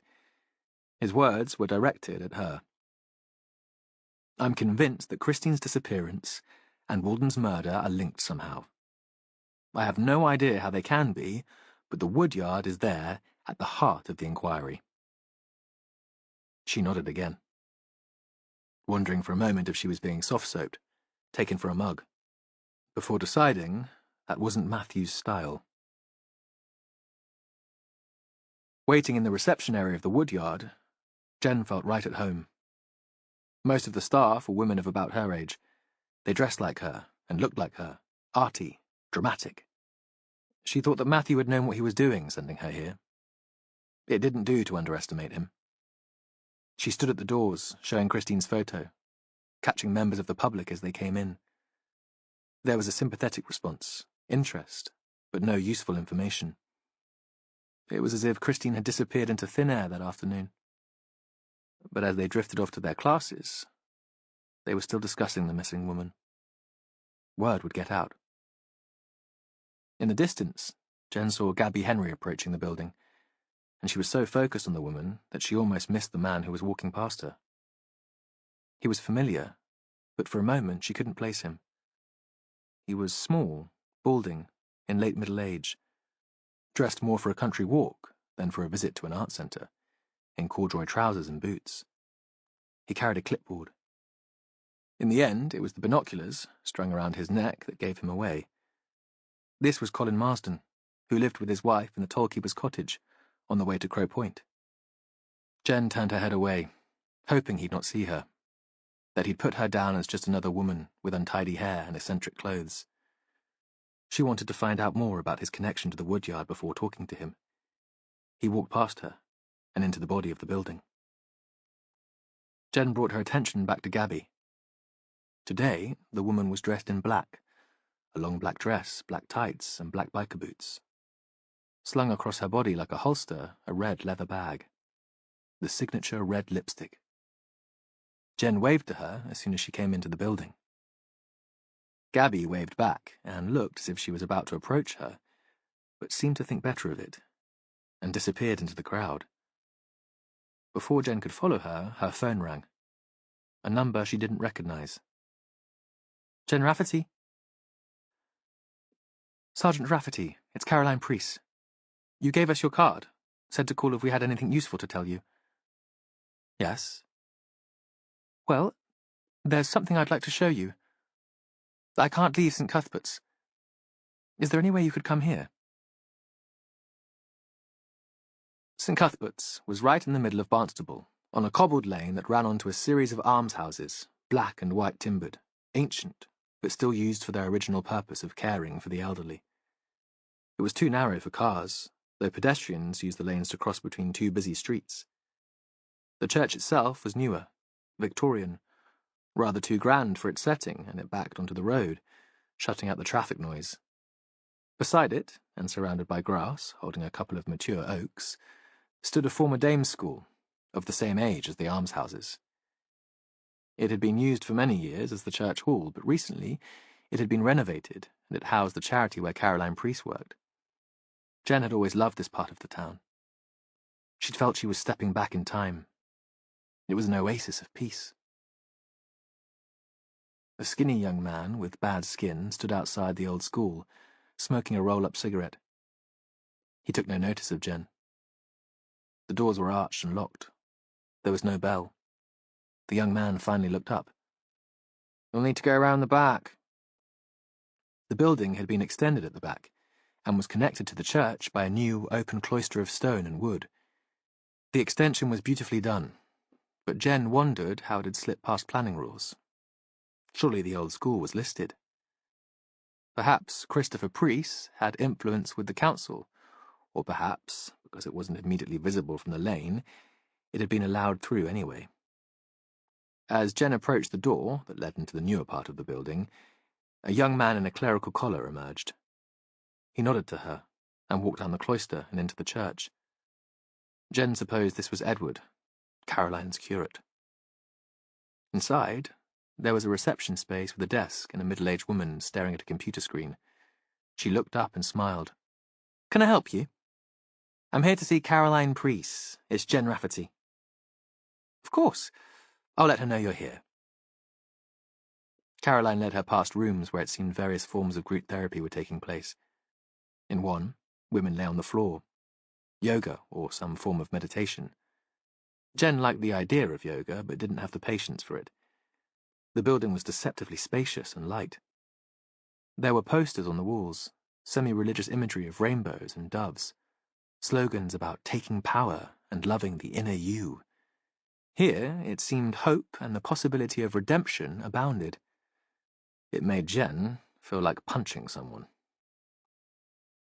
Caroline's office was in the old school. It might once have been a small classroom, but her desk and the shelves and filing system were bright and new. It looked out over the courtyard and had a view of the trees. 2 easy chairs faced a small coffee table on one side of the desk, and Caroline sat there and waited for Jen to join her. Jen supposed this was where she talked to her clients, to the desperate suicidal, the ill. "You wanted to see me?"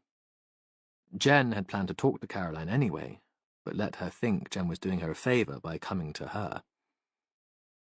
Caroline brought out a Yale key on a ring attached to a plastic bird and set it on the table.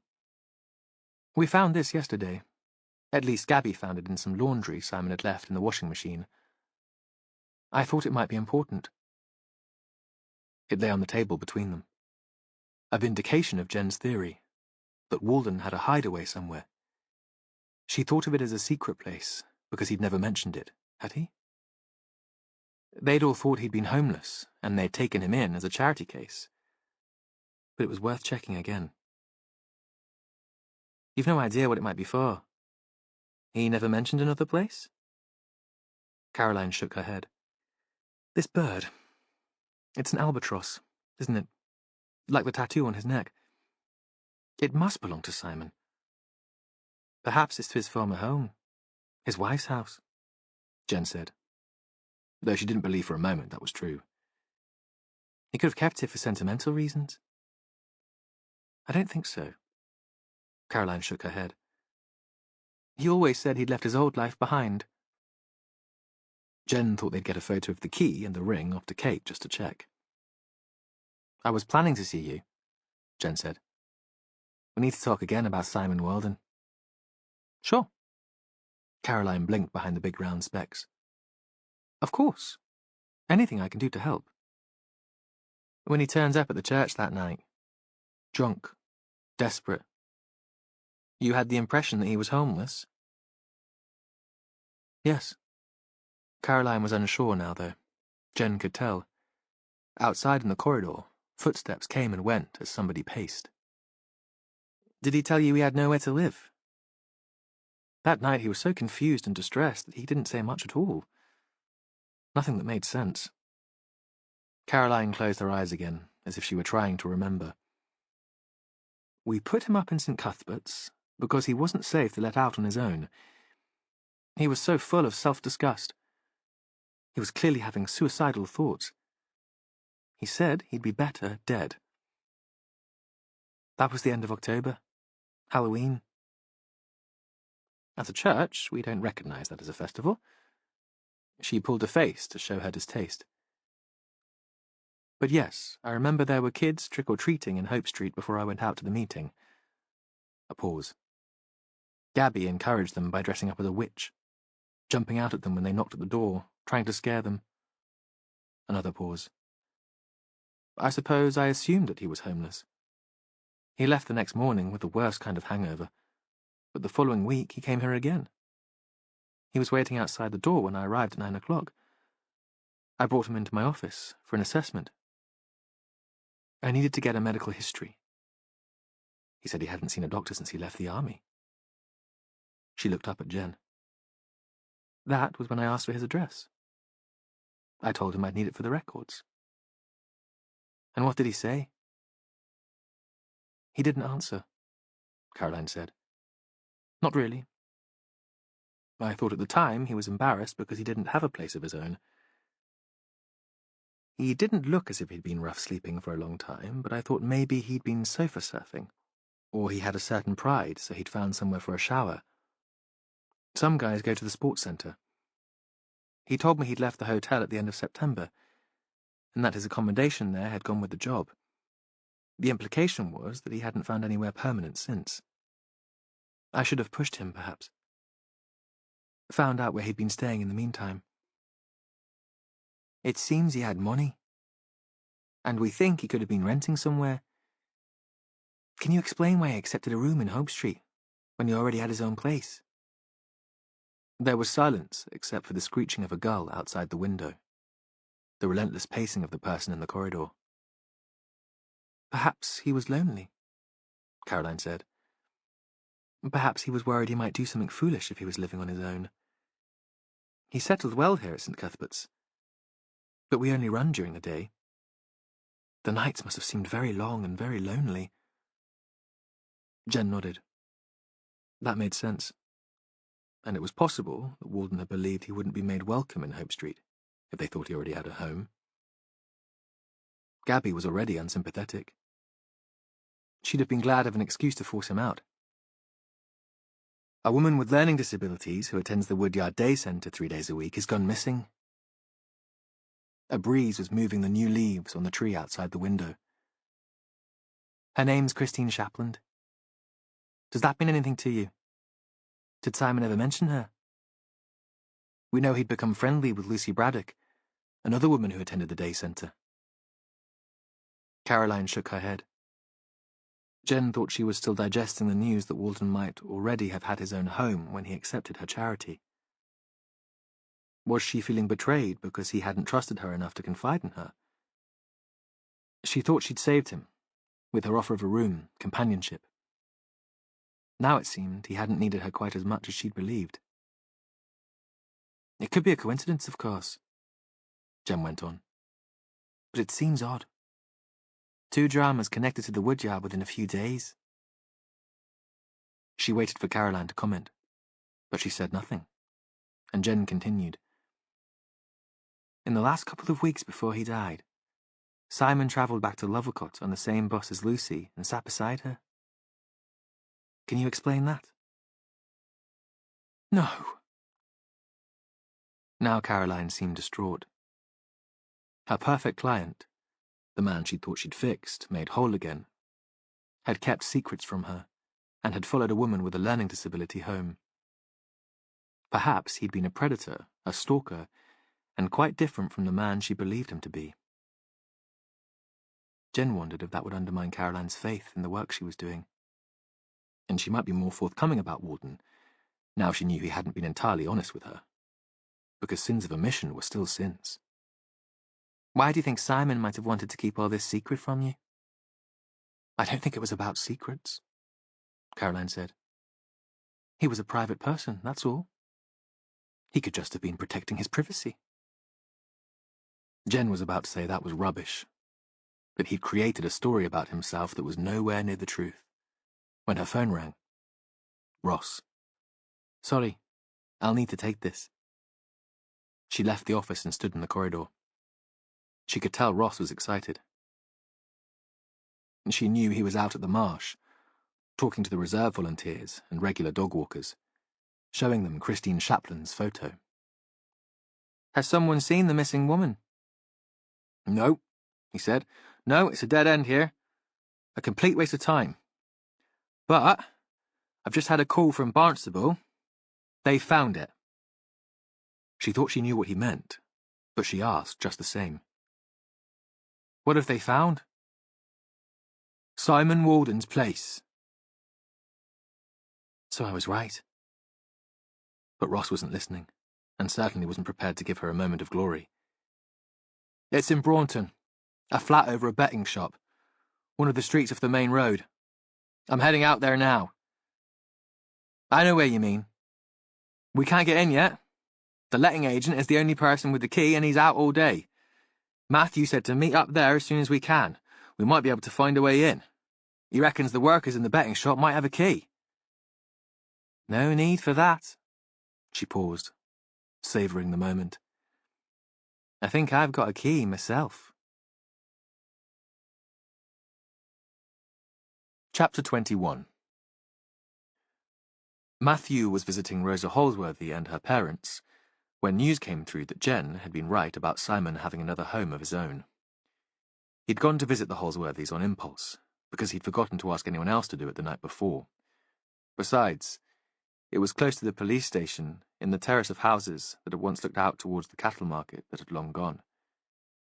And he was glad of the chance for a walk. Rosa was younger than Lucy Braddock, thinner, dark-haired, less mature. Matthew wouldn't have known she had a learning disability, apart from a vague look of anxiety in her eyes, the sense that the world was a mystery to her, and not somewhere she felt at ease. Her legs jiggled, as if she found it impossible to keep still. She flashed him a grin when she was introduced to him. You all right? As if she needed to make sure that everyone around her was settled, comfortable. As if she wanted to please them. Or it could have been a verbal tic. Her parents were both at home with her. Ron Holsworthy walked with a stick. Arthritis, his wife said. He's had it since he was a young man. He had to give up his job, and he's in terrible pain. The social took his benefit away. They say he could work if he tried. I do nights in an old folks' home. It must be a struggle. They were wary of him, and had only asked him in when he insisted. Matthew thought their whole life had been a struggle, against bureaucracy, doctors, social workers. They would have been suspicious of anyone in authority turning up on the doorstep. You took Rosa out of the woodyard. She never really liked it, Ron said. Not in that big old place. It wasn't the same as the centre they had before. Nothing happened to make you take her away? No, there was nothing like that, Janet, the mother, said. We'd just rather have her at home. She's company for Ron when I'm working, and she's a good girl. She looks after him, makes him a cup of tea, helps him to the bathroom when he needs to go. Matthew nodded. He could understand why the couple had decided to keep their daughter at home. She was as much a carer as someone who needed to be looked after. She was a friend of Christine Chaplin in the old day centre. Christine's gone missing. I wonder if you have any idea where she might be. The couple looked at each other in horror. And vindication, perhaps, that they'd made the right decision in keeping their daughter at home. No, Ron said. We haven't seen Christine since Rosa stopped going to the woodyard. We keep ourselves to ourselves, mostly. I hear from Morris Braddock occasionally, and he's been over for tea with his daughter. But that's once in a blue moon. Usually I go days without seeing a soul. Janet has to catch up in her sleep. There's only Rosa. I'd be lost without her.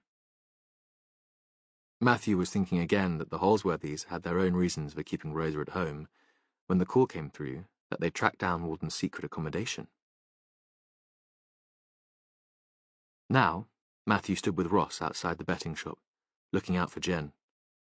Ross had picked Matthew up at the police station, and they'd travelled to Braunton together. They must have looked like reluctant punters, hanging around on the pavement. Ross was all for going inside and asking if the bookie's manager had a key to the flat above. But Matthew decided to wait for a while. He wanted to get a feel for the neighbourhood first, and move them down the street a little so they wouldn't draw attention to themselves. This was still a place for locals, and they were already attracting attention. There was a convenience store on the corner, and a hardware shop, a bakery selling cakes with brightly coloured icing. Nothing healthy, nothing here for the tourists. The breeze was still westerly and mild. Matthew imagined Walden living in the flat, letting himself out occasionally to buy food and booze. Because he'd been troubled here, depressed and guilty, drinking heavily. Otherwise, why would he have turned up at the church in Barnstable looking for salvation?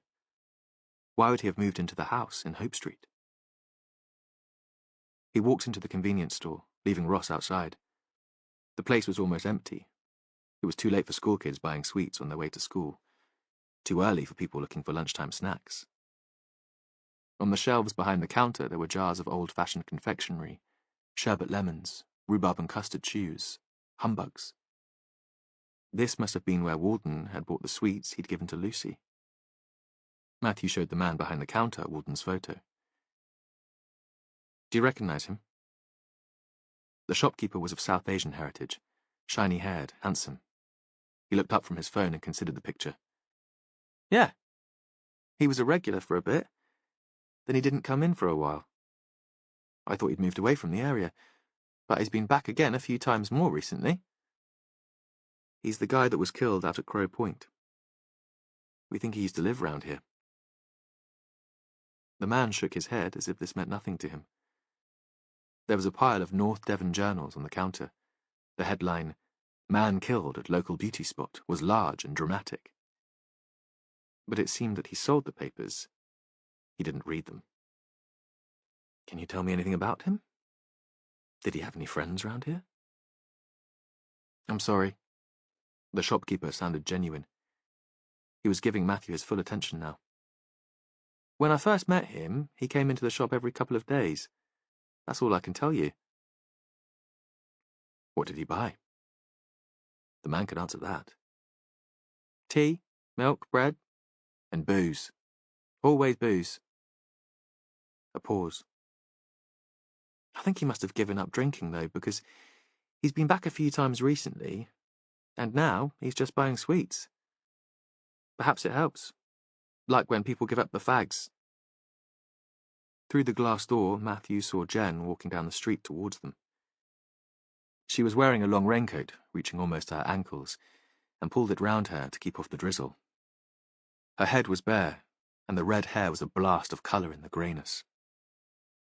She stepped off the pavement to let an elderly woman with a shopping trolley walk past. Matthew thanked the shopkeeper and went outside. Sorry to keep you waiting. I've been talking to Caroline at St. Cuthbert's, and I couldn't dash away without saying goodbye. Jen pulled the key from her pocket, like a conjurer lifting a rabbit from a hat with a flourish and a grin. I hope it works after all this. I'll look a right twat otherwise. She held it out so they could see the albatross keyring. Gabby Henry found it in a pile of washing Walden had left in their machine. It did work. The key turned easily and smoothly in the lock. The door to the flat went straight from the pavement, and was right next to the entrance to the betting shop. Inside, a narrow, bare staircase. They stood just inside the door to put on scene suits, away from public view, struggling in the cramped hallway. The space was lit by a bare bulb that swung above them. "Hello?"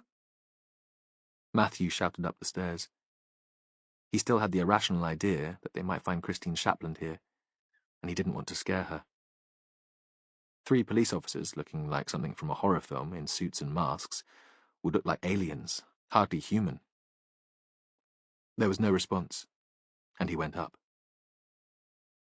He'd been expecting a bare, clear, organised space, like Walden's bedroom in Ilfracombe. The man had been in the army. Even at times of distress, it would be his habit to be tidy. But they walked into chaos. The stairs led straight into the living area, a kitchen and living room separated by a breakfast bar. The floor was scattered with cutlery and broken crockery. Drawers had been turned upside down, dry food had been emptied from packets, and there was a blue snow of washing powder on the grey lino. Beyond the breakfast bar there was a small sofa and a cupboard, on which the television stood. The cushions had been pulled from their covers. The base of the sofa had been slashed, and the contents of the cupboard now lay on the floor. The detectives stood where they were. "What do you think?" Ross said. "Did Walden lose it?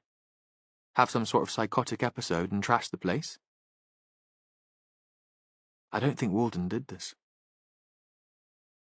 Because although it seemed like random mayhem, Matthew thought this was a search. Someone in too much of a hurry, or too desperate to be careful and quiet, had been through the place. They'd been thorough.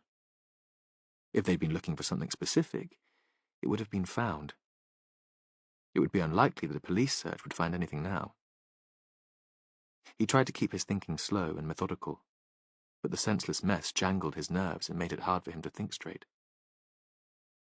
He walked through to the bedroom, aware of Ross and Jen following. It suddenly hit Matthew that Walden would have hated this, the intrusion, the disorder. He hoped the man hadn't seen it before he was killed. That led on to the question of when the place had been ransacked. Surely after Walden's death, Matthew thought. There'd been no sign of a break-in. Perhaps the key found in Walden's laundry had been a spare, and one had been stolen from his body, along with the phone, wallet, and credit cards they'd never found. Unless the women in number 20 had been involved and were very, very clever, and Gabby had pretended to find the key in the washing machine after they'd already used it. Walden had kept all his photographs in his bedroom, but they'd been left untouched. It seemed the searcher had been looking for something bigger than a slip of paper that could be hidden behind an image. The glass hadn't been smashed. Another indication, Matthew decided, that this was a search, not an act of revenge or hatred. There were pictures of a woman in various stages of maturity, growing from a schoolgirl to a smart businesswoman, standing proudly in front of a restaurant. His wife? Jen nodded. "Yeah, that's her. Seems as if he was still a little bit in love." There were only 2 other photographs, one of an older couple and another of Walden in uniform, surrounded by a group of soldier friends. They had their arms around each other's shoulders, and they were laughing. Jen pointed to one of the men in the picture. "That's Alan Springer, the guy we spoke to in Bristol, the one who claims Walden owed him money." The rest of the room was a heap of clothing and bedding. In the small bathroom, the bath panel had been ripped off, and the lid of the cistern had been removed. There wasn't much else to damage there. "We'll lock it again and get the CSIs in." Matthew thought there was little point adding to the confusion by doing a search of their own. "I doubt the person who did this left their fingerprints behind, but it would be interesting to see if anyone else involved in the investigation has been in here." They stood outside while Ross called it in. It was proper rain now. Not a downpour, but deceptive, insidious. Matthew felt it seeping into his skin, down the neck of his shirt. He pushed open the door of the bookmakers and went inside. A middle-aged woman was behind the counter.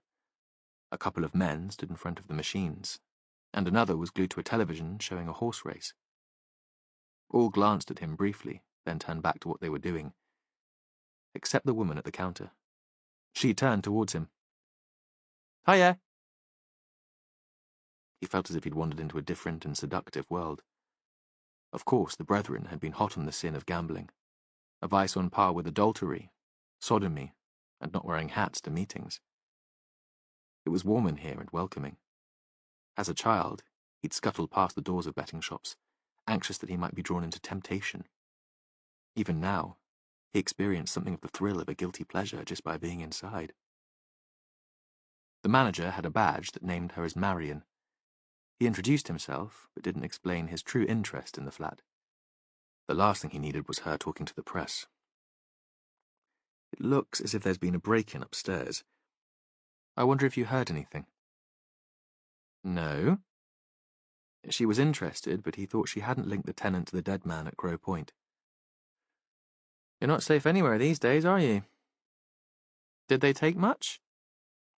"It's hard to say." He paused while the horse race came to an end and the punter tore up his slip in disgust. "So you didn't hear anything?" She shook her head. "I wasn't even sure if anyone was still renting. You never see anyone going up. I just thought they must be at work all day." "And no one hanging around outside?" She laughed.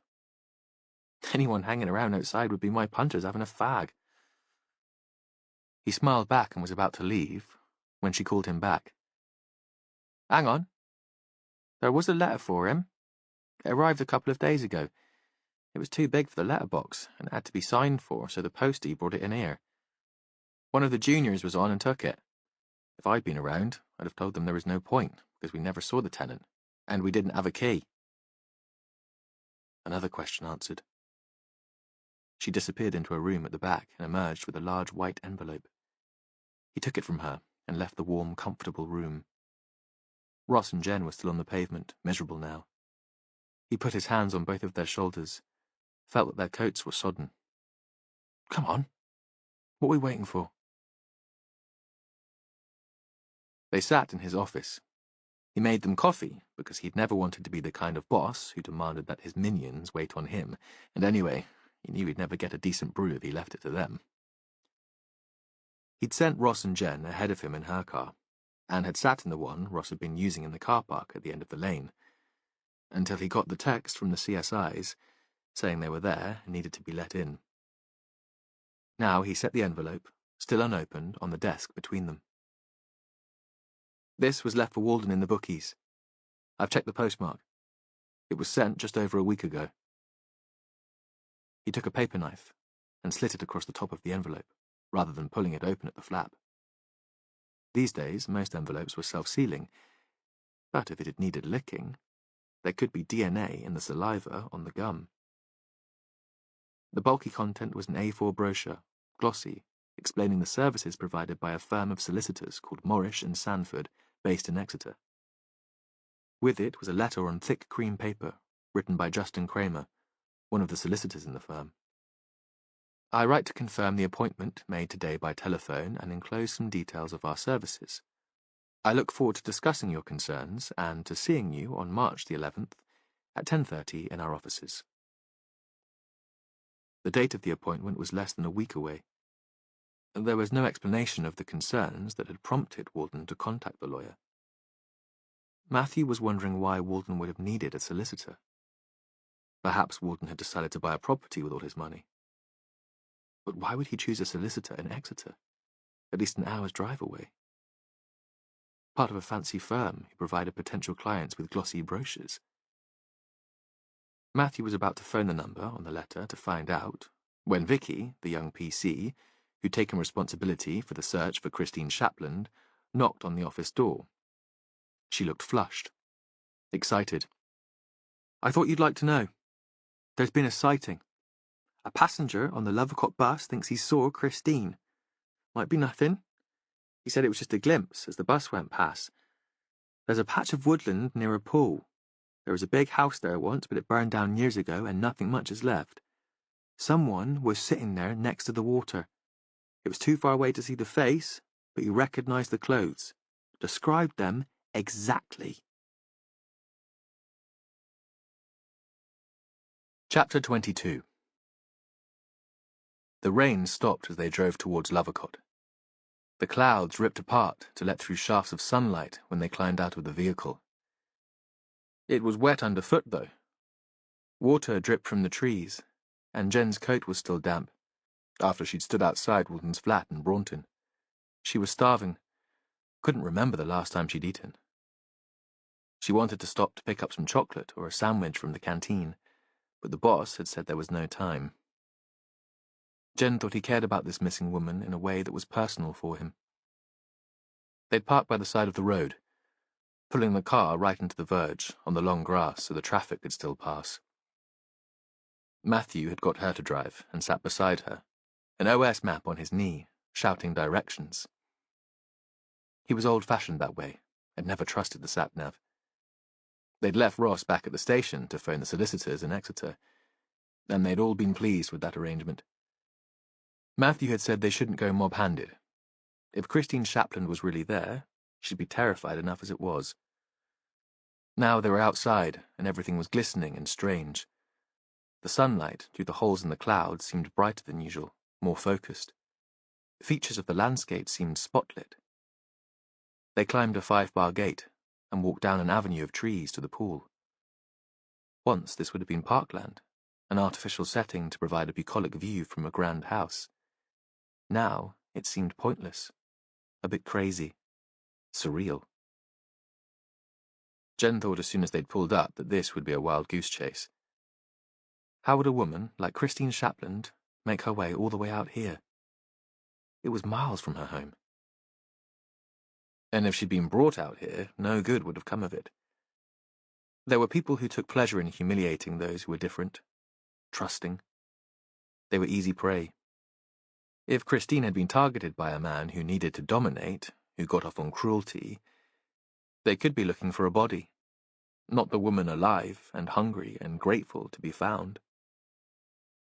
Jen realized, with a jolt, that this search was personal for her too.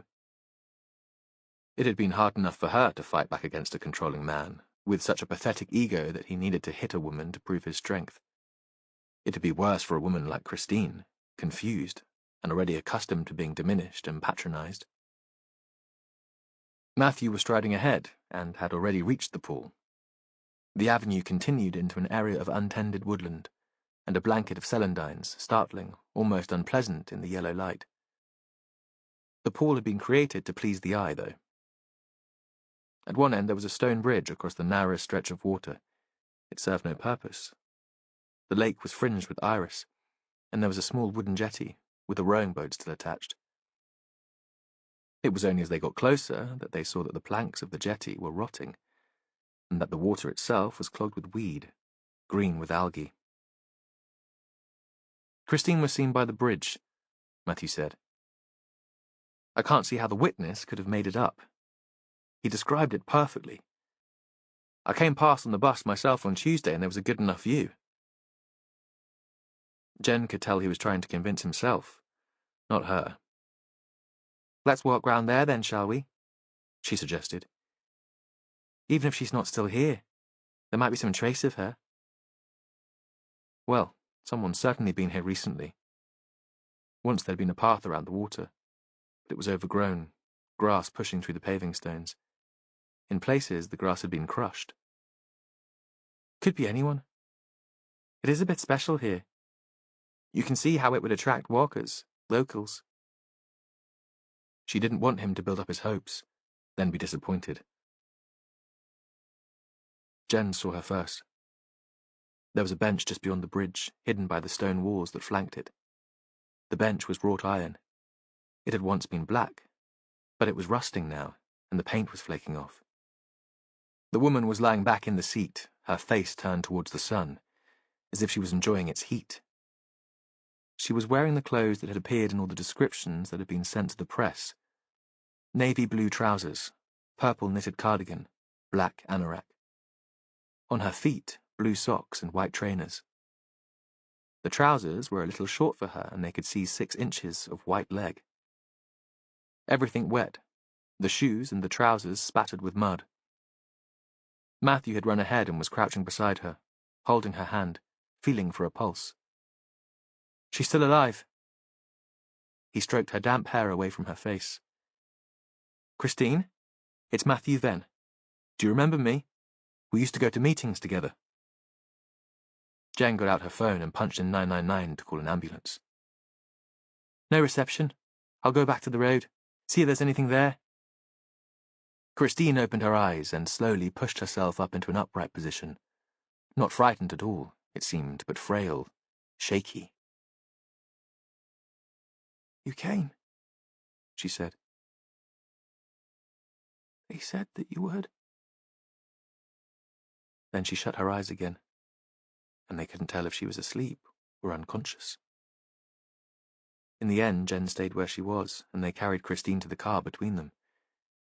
She seemed so cold and confused, and the pulse was so weak that Matthew was worried she wouldn't survive the wait for an ambulance. "There's no guarantee that you'll get phone reception even at the road. And if she was out here all night, she could get hypothermia." They laid her on the back seat, covered her with their jackets, switched on the heater and blasted out hot air. Jen drove back to Barnstable very fast while Matthew called 999 and asked for instructions. "We're to take her to A&E at the North Devon District Hospital," he said. "They'll be waiting for us." Jen wanted to ask him what Christine could have meant. "You came. They said that you would." Who could she have been waiting for? But there was no chance, because Matthew was turning away from her, checking on their passenger, making sure she was still breathing. Then he was on the phone again. "Mother? Is that you?" Jen knew this was a big deal because Matthew never spoke to his family, who belonged to a weird sect and had cast him out as an unbeliever. Matthew had told her that in a joking manner once when she'd asked him about them. Flip, as if he hadn't cared. But she knew that he had cared, by the way he always asked about her family. The looks of anxiety when she came into work hungover, or with tales of a new, unsuitable man. He'd been thinking that wasn't the way a good mother should behave. She should always put her children first. "Wait until you've got kids," she wanted to say. "They drain your energy and personality, and sometimes you need time for yourself. I feel bad enough without you doing the guilt trip thing." Now she was driving like a maniac down these twisting, overgrown lanes, trying to listen in to the exchange between the boss and his mum, but pretending not to. Just as well she was a woman, and good at multitasking, and just as well that Matthew's mother came from the generation who thought you had to shout into a phone to make herself heard, because Jen could make out every word, both sides of the conversation. "We found Christine," Matthew said. "I wanted to let you know." As if it really wasn't a big deal. As if he hadn't been haunted by the search since he'd realized the woman was missing. "Alive?" One word. A demand and an accusation. The woman couldn't believe that her son had succeeded in this. "Yes, but she's very cold and a little confused. We're taking her to A&E." "At last!" He wasn't to be congratulated for finding Christine, then. Just blamed for not finding her sooner. "I thought you'd like to let Susan know." There was no resentment in his voice. "Tell her that we found her daughter, and she'll be at the hospital." "Yes, I can do that." "Of course you can. You'll get the gratitude, the vicarious praise." This was a huge gift he was giving. Matthew's mother was still speaking.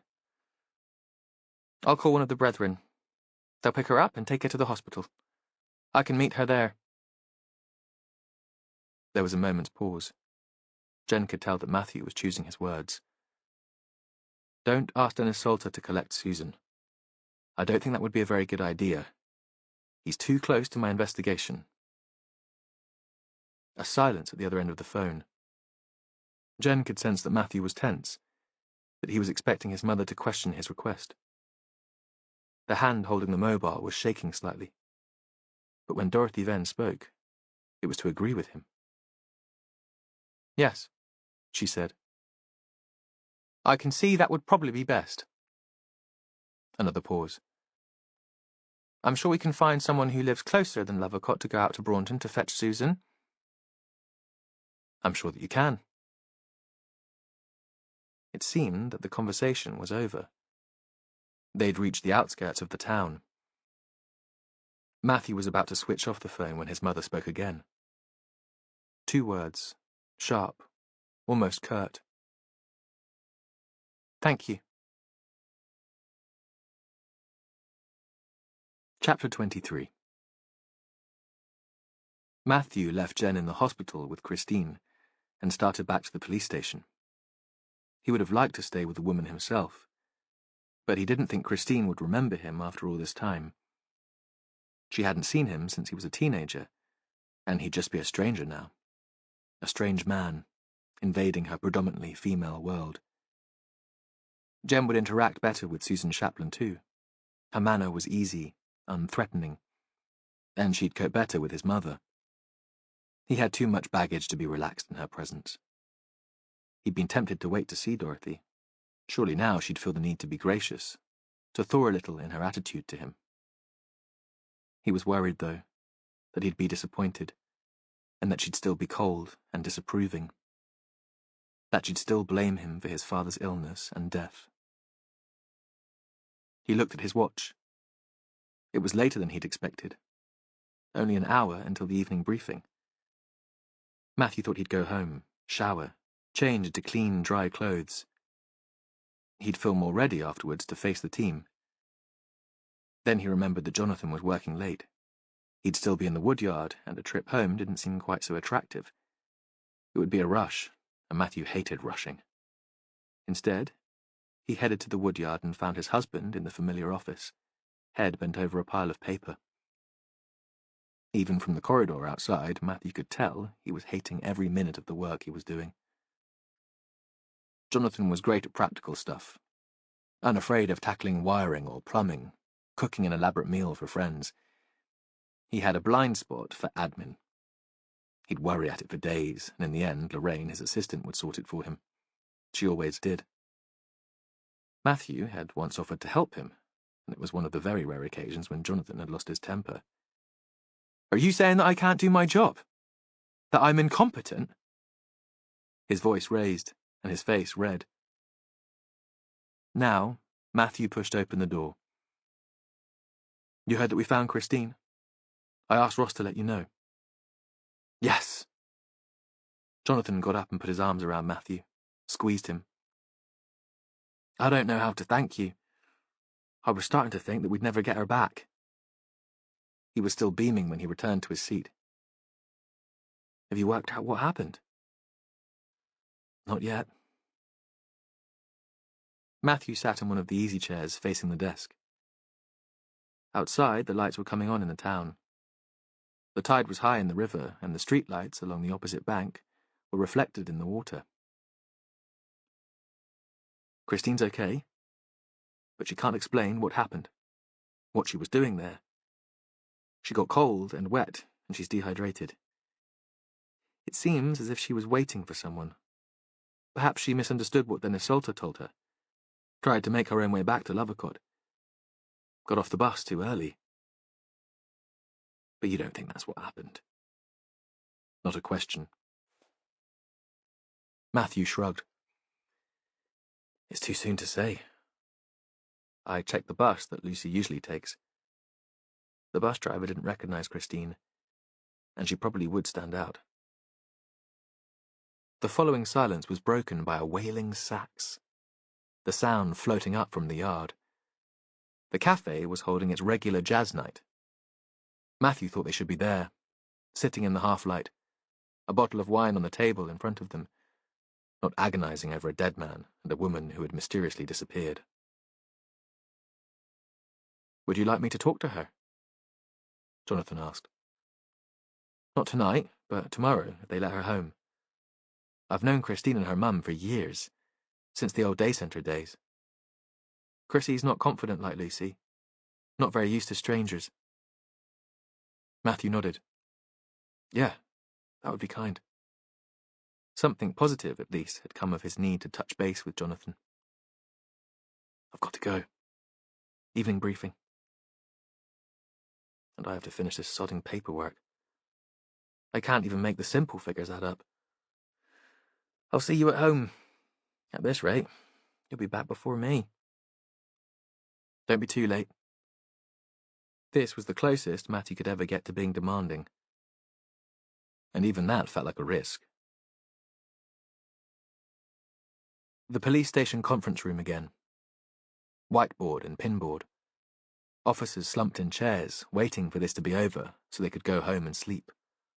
Oldham had left ages before, but nobody commented on that.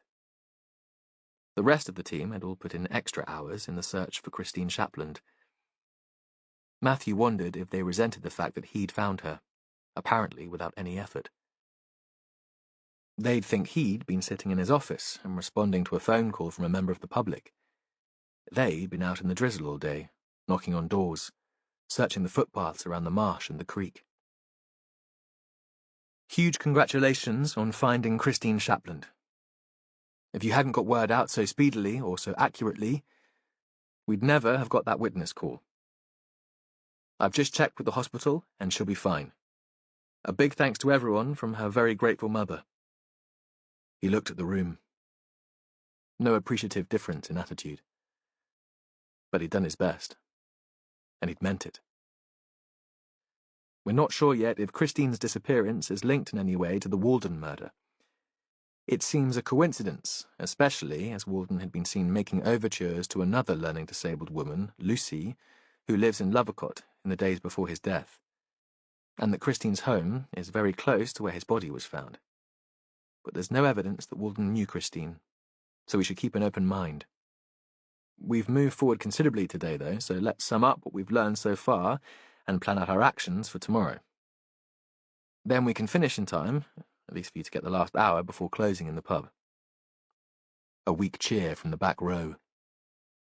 We've discovered that Walden had a place to live other than 20 Hope Street. A flat in Braunton. We have Jen Rafferty to thank for this. She's not here, so I can tell you that without the danger of making her feel she's indispensable. A pause, and another little cheer. So I'd be very interested to know why he moved into the house in Ilfracombe with the two women. Vicky Robb, sitting at the back, stuck up her hand. Could he just have been feeling lonely and desperate? Maybe having suicidal thoughts and thinking he needed company to keep himself safe? Matthew thought about that. He'd been viewing this from his own perspective. He needed solitude far more than he needed company, but not everyone was like him. He nodded. Yeah, he said. Good point. Yes, that makes sense. The woman coloured with pleasure, and Matthew continued. Someone has been in the flat and trashed the place. It looks more like a search to me than an act of vandalism. A search by someone in a hurry. There would have been a lot of noise. Glass and crockery got smashed. So it could have happened at night when the bookie shop below is shut, or very early in the morning. Can we get some canvases into Braunton tomorrow to do a house-to-house? Find out if anyone saw or heard anything unusual. There was no break-ins, so they would have used a key. It's possible that the killer stole one from Walden after his death. So we're talking an evening between Monday and Wednesday inclusive. It seems likely that the person who was in Walden's flat was implicated in his death. So this is important. Ross stuck up a hand. They could have used the same key we used to get in. The one Walden had left in Hope Street. They could, Ross, and that would implicate one of the women living there. Let's get the canvases to show photographs of Priest and Henry, and ask specifically if any of the women were in Braunton on that night. It occurred to Matthew that they could be close to tying up the investigation. It could be that easy. They'd get a description of someone lurking outside Walden's Braunton flat, and they'd have their culprit. In his mind, he explored a variety of scenarios that might fit. Could Walden have been murdered simply for access to the flat? Perhaps by one of the men Walden had met through St. Cuthbert's. An addict raging for a fix, desperate enough to commit murder. Maybe Matthew was overthinking this, looking for complex motives that didn't exist. It was possible that word had got out about Walden's wealth, and he'd been killed just for his money. Greed often provided motive enough. But the man wouldn't have been daft enough to keep cash in his flat, would he? He turned back to the room. Have we tracked down Walden's bank accounts? Ross shook his head. Sorry, there doesn't seem to be any account in his name. The hotel must have paid him through his bank. Nobody gets paid by cash anymore. I'll check with them tomorrow. That has to be a priority. Matthew tried to hide his irritation. He thought that even if Walden hadn't hidden cash in the Braunton flat, there might be information there that would have allowed the intruder access to the money. Passwords, the e-reader that allowed transfer of funds, building society passbooks. It seemed even more likely now that greed had been the main motive in the case. Walden's attachment to Lucy Braddock and the disappearance of Christine Shapland could be nothing but distracting coincidences. He continued. We were given a letter that had been delivered to Walden and left at the bookmaker's shop below his flat. It was from a firm of solicitors in Exeter. Ross, you were going to check that out. Ross stood up. Matthew hadn't had a chance to discuss this with him beforehand, so he waited with interest like the others. Walden first contacted the lawyers to make a will, Ross said. But apparently he got in touch again wanting advice about something else. They wouldn't give me the details over the phone, but apparently one of the partners will be in North Devon tomorrow and is prepared to fit us in. He waved his fingers in the air to indicate the quotation marks. Honestly, they're the most pompous bunch of arses I've ever dealt with. It took me more than an hour to get past the receptionist. What time can he see us? He's coming here to the station at 3. Ross paused. You'd better see him, boss. I doubt he'll be prepared to talk to a lowly constable. Matthew nodded in agreement. Not because he was prepared to pander to the lawyer's prejudices, but because he wanted to hear what the man had to say. So tomorrow, we need to focus on the financial aspect of Walden's life. We'll go back to St. Cuthbert's and see if one of their clients has suddenly come into money. Ross, you really need to have a go at the banks and see what was going on there. And we'll leave Jen to work with Christine Shapland. There might still have been a crime committed, abduction, or abuse. I can't believe she'd been wandering around that pool for 3 days. It's much more likely that she was being held somewhere and then dumped in a place where she'd be unlikely to be found for a while. We'll meet again the same time tomorrow evening. They moved away to their homes and families. A group of younger, single officers got together to go to the pub. They asked Matthew if he'd like to go along, but he knew they weren't really expecting him to say yes. They found him a little upright and proper, and they couldn't quite relax when he was there. When he arrived home, he was pleased to see that Jonathan's car was already parked outside the house. Matthew doubted that his prompting had made a difference, but he liked to think that it had. The rain of earlier in the day had quite gone, and there was moonlight on the river. Inside, Jonathan seemed restless. He wasn't good at sitting still all day. The pile of papers and accounts and the anxiety about Christine Shapland had taken its toll. Matthew knew how it would be. The man would stay up late switching TV channels, drinking too much whiskey. Do you fancy a walk? It's light enough. Matthew thought that might help, and he wasn't fit for bed yet either. And anyway, he wouldn't sleep until Jonathan did. They went through the gate in the wall at the edge of the garden, and that took them straight onto the beach. It was impossible here to tell where the river ended and the sea began. Arm in arm they walked, the shadow thrown by the moonlight turning them into one person, misshapen and weird. Chapter 24. Gabby was working in her studio when she heard that Christine Shapland had been found. Jonathan Church had come all the way up to her eyrie to tell her. She resented the interruption briefly. She'd been entirely focused on one piece of sky in the Crow Point painting, and it was always hard to get back the concentration once she was pulled away from her work. But he seemed so joyful, so sure that she would share his excitement that it was impossible not to smile. How is she? Gabby cleaned her brush. The moment was lost, and anyway, it was probably time to finish. She sang in an amateur kind of way. At one point in her life, she dreamed of performing, of wealth and celebrity, but art had always come first. Each month there was an evening of jazz in the Woodyard Cafe, and she'd been invited to sing with a band she admired. She needed to change to chat to the musicians. It wasn't a big deal, but most of her friends were coming along to watch. Kaz and Ed would be there. Even Simon had said that he'd come. She hadn't quite known what to make of that. Now, she wondered for a moment, if she should pull out, if it would be disrespectful to perform so soon after the man's murder. But it was an honour to have been asked, and besides, it was a paying gig. She could use the cash. Christine's fine. Dehydrated and cold, and they're keeping her in hospital overnight, but no lasting damage. Physically, at least. It'll have affected her mother, though. She's always been a bit nervous, and this won't help. Did the police know what happened? No. They found Christine by a pond out towards Lovercott. Nobody knows how she got there. Not even your husband? Gabby had known that Jonathan's Matthew was a detective because of gossip around the centre, but had only linked him with the inspector, in charge of the investigation into Simon's death, when she'd seen the two of them eating lunch outside the Woodyard Cafe. Not even him. Jonathan paused. Are you okay? It must be hard to lose a housemate, even if you weren't very close. You know you can always take a few days off.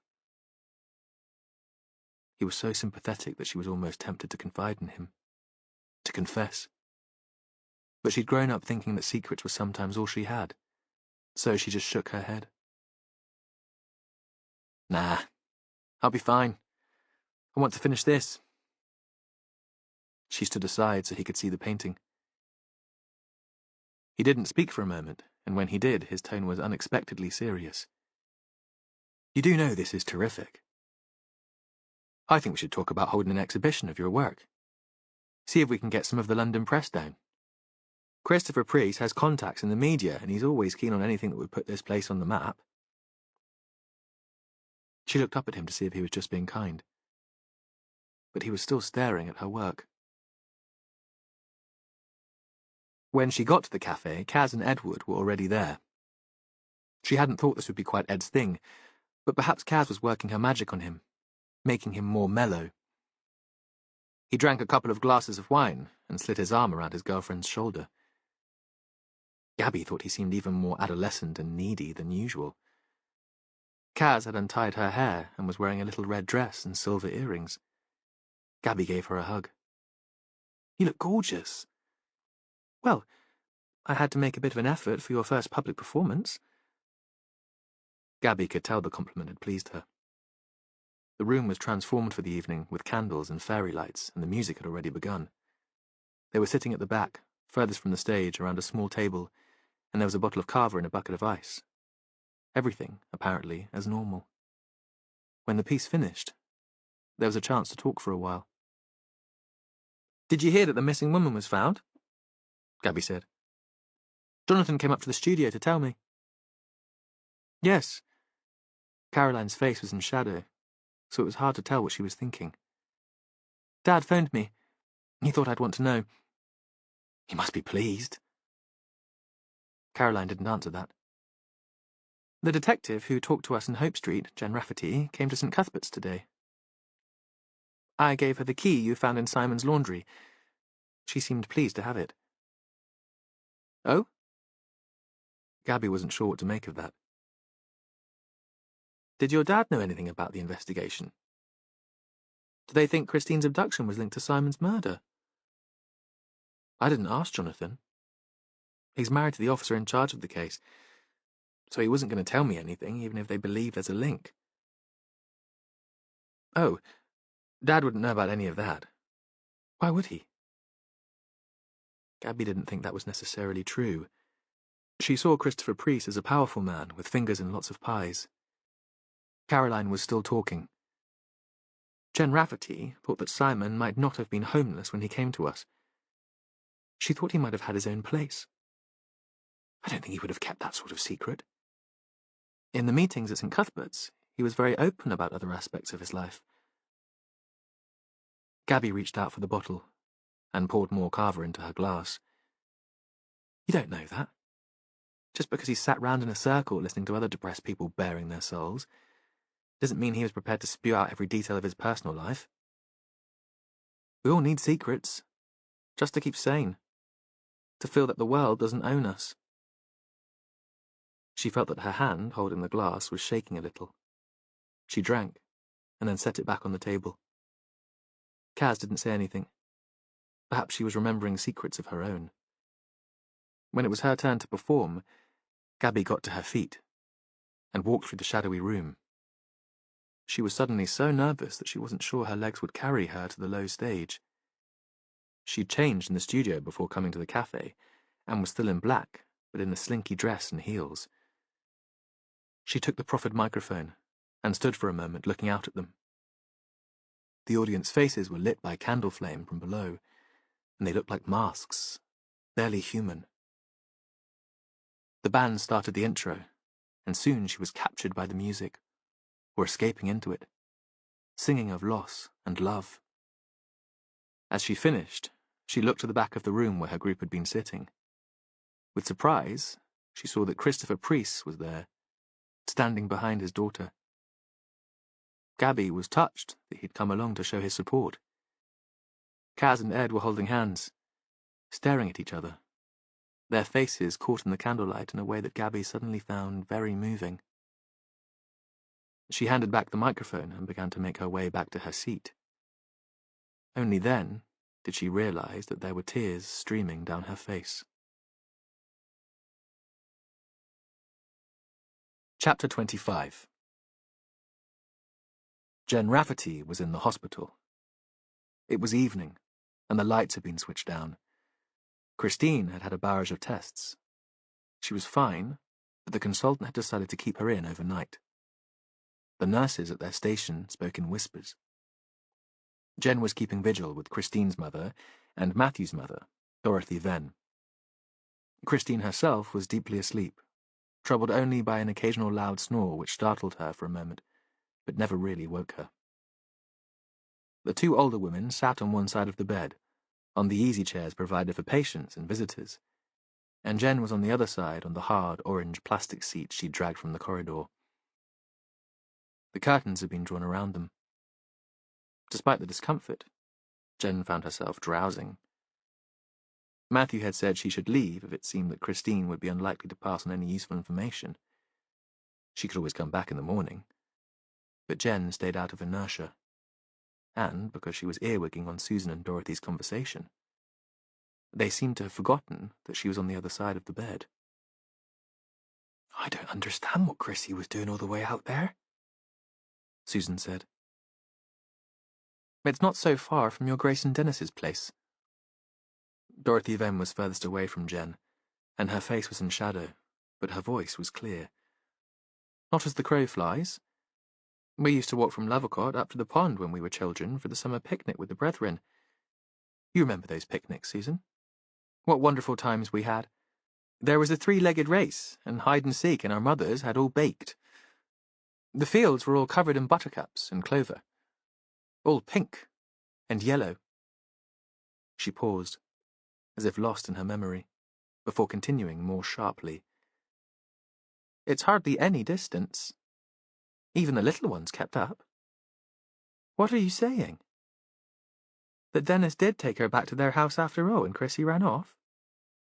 That would make him a liar." There was a silence that dragged on so long that it became uncomfortable. In the end, it was broken again by Susan. "Grace won't hear a word said against him." "Grace is a loyal wife," Dorothy agreed. There was another pause before she continued. "Matthew says you shouldn't let Chrissy back there.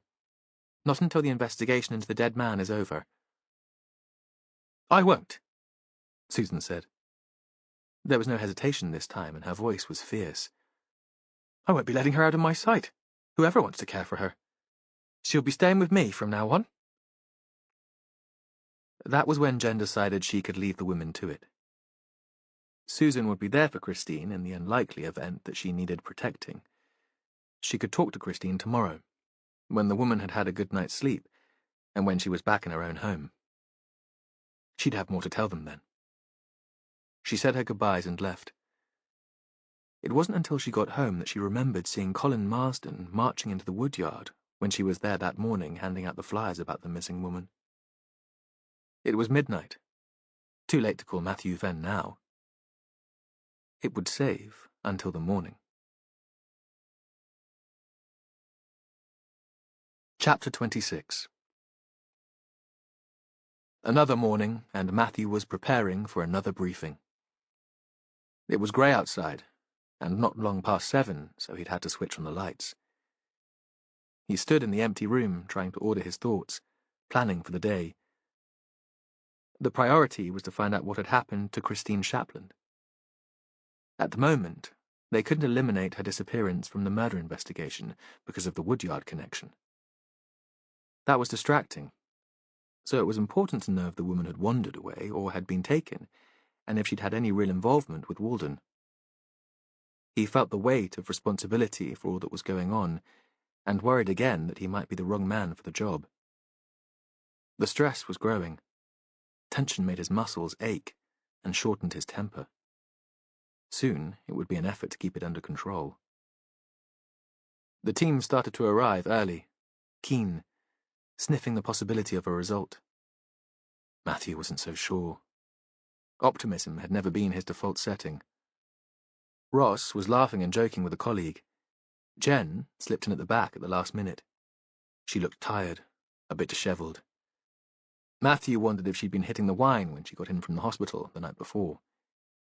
He wouldn't have blamed her. Christine Shapland. He leaned back against the desk at the front of the room and thought he must look like one of the older teachers at his school, jaded, a bit of a joke. We need to find out what happened to her as a priority. Even if there were no murder inquiry involved, she's a vulnerable adult, and if there was an abduction, we need to find the perpetrator. I've just phoned the hospital and she's fine. She's going to be allowed home this morning. Jen, I'd like you to wait until she's home and go to see her. Jonathan's offered to go with you. He's known the woman for years, and the mother trusts him too. She wants him there for the interview. You met Susan at the hospital, and I don't want to introduce someone new at this stage. Jen nodded. Matthew thought she'd rather be a part of the main Walden inquiry, but she could see the sense in what he'd asked. He turned back to the room and raised his voice a notch. After all this time, he allowed himself to show impatience. Ross, where are we on Walden's finances?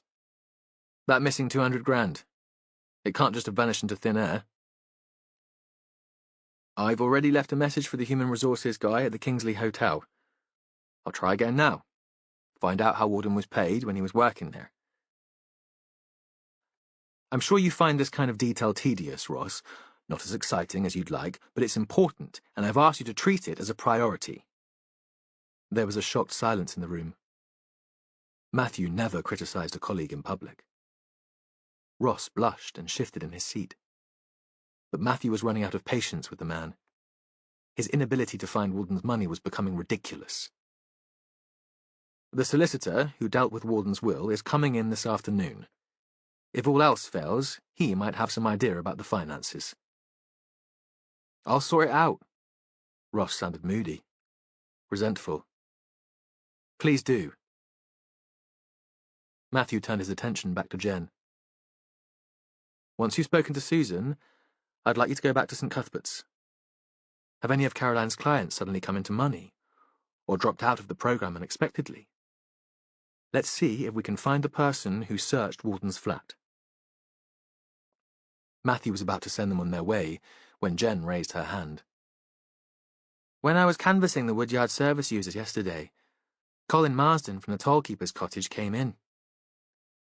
He looked as if he might be there in an official capacity. I didn't speak to him, and I don't think he recognized me, but it seemed an odd coincidence. Matthew drove to the Marsdens' house immediately after the meeting.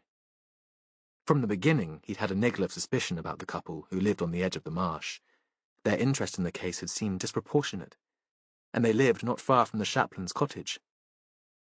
There was no reply at the door, and their car had gone.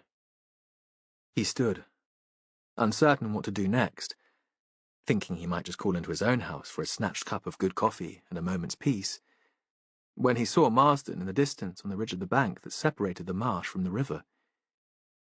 It was a still day, misty and overcast, and the man was little more than a silhouette from here. Marsden was staring out towards the estuary, not moving, with his back to where Matthew was standing. Matthew pulled his car further down the track and parked close to his house.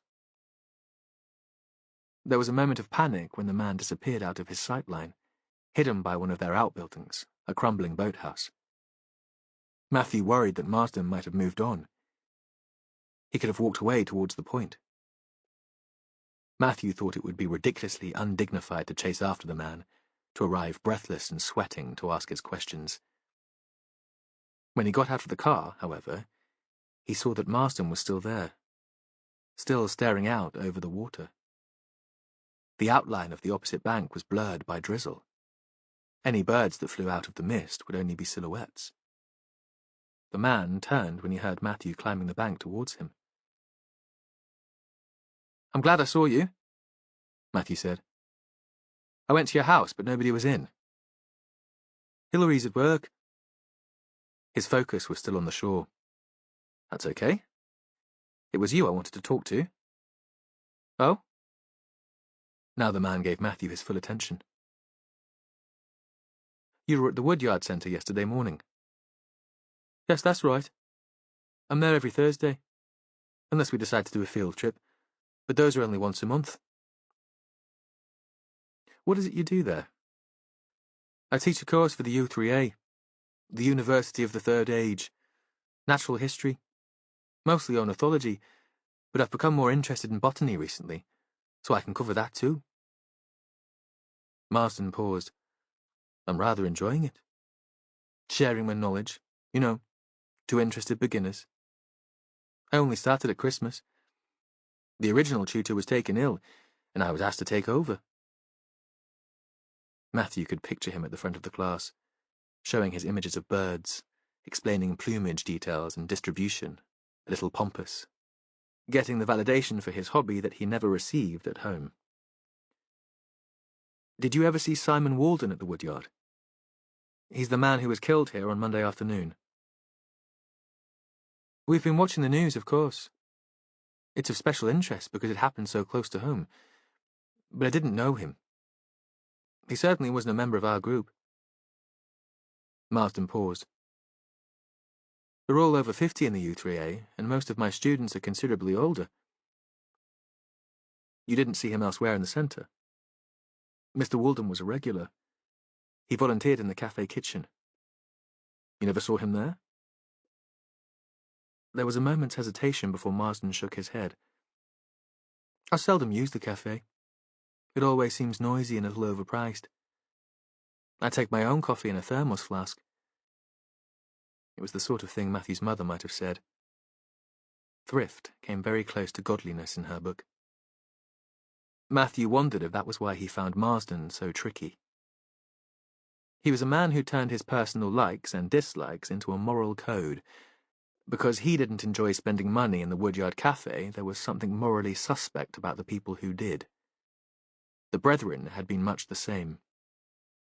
Matthew thought they'd created a god in their own image, hard, cold, and inflexible. "And that was your only contact with the Woodyard? You just ran the natural history course?" Matthew was looking out over the estuary. It was low tide, and the mist was clearing a little to show the far shore, the ridged wave patterns on the sand.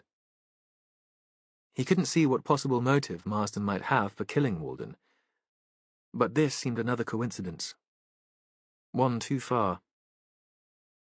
"For the time being, I have given some informal legal advice to the trustees, and I hope to become more involved when we move to Barnstable." Away from his wife, he seemed more confident, and Matthew decided he liked the man less because of it. pity had turned to active antipathy. I think they could possibly use my organisational skills, and Hillary's always telling me to find more useful ways of spending my time than birding. He turned towards Matthew Venn.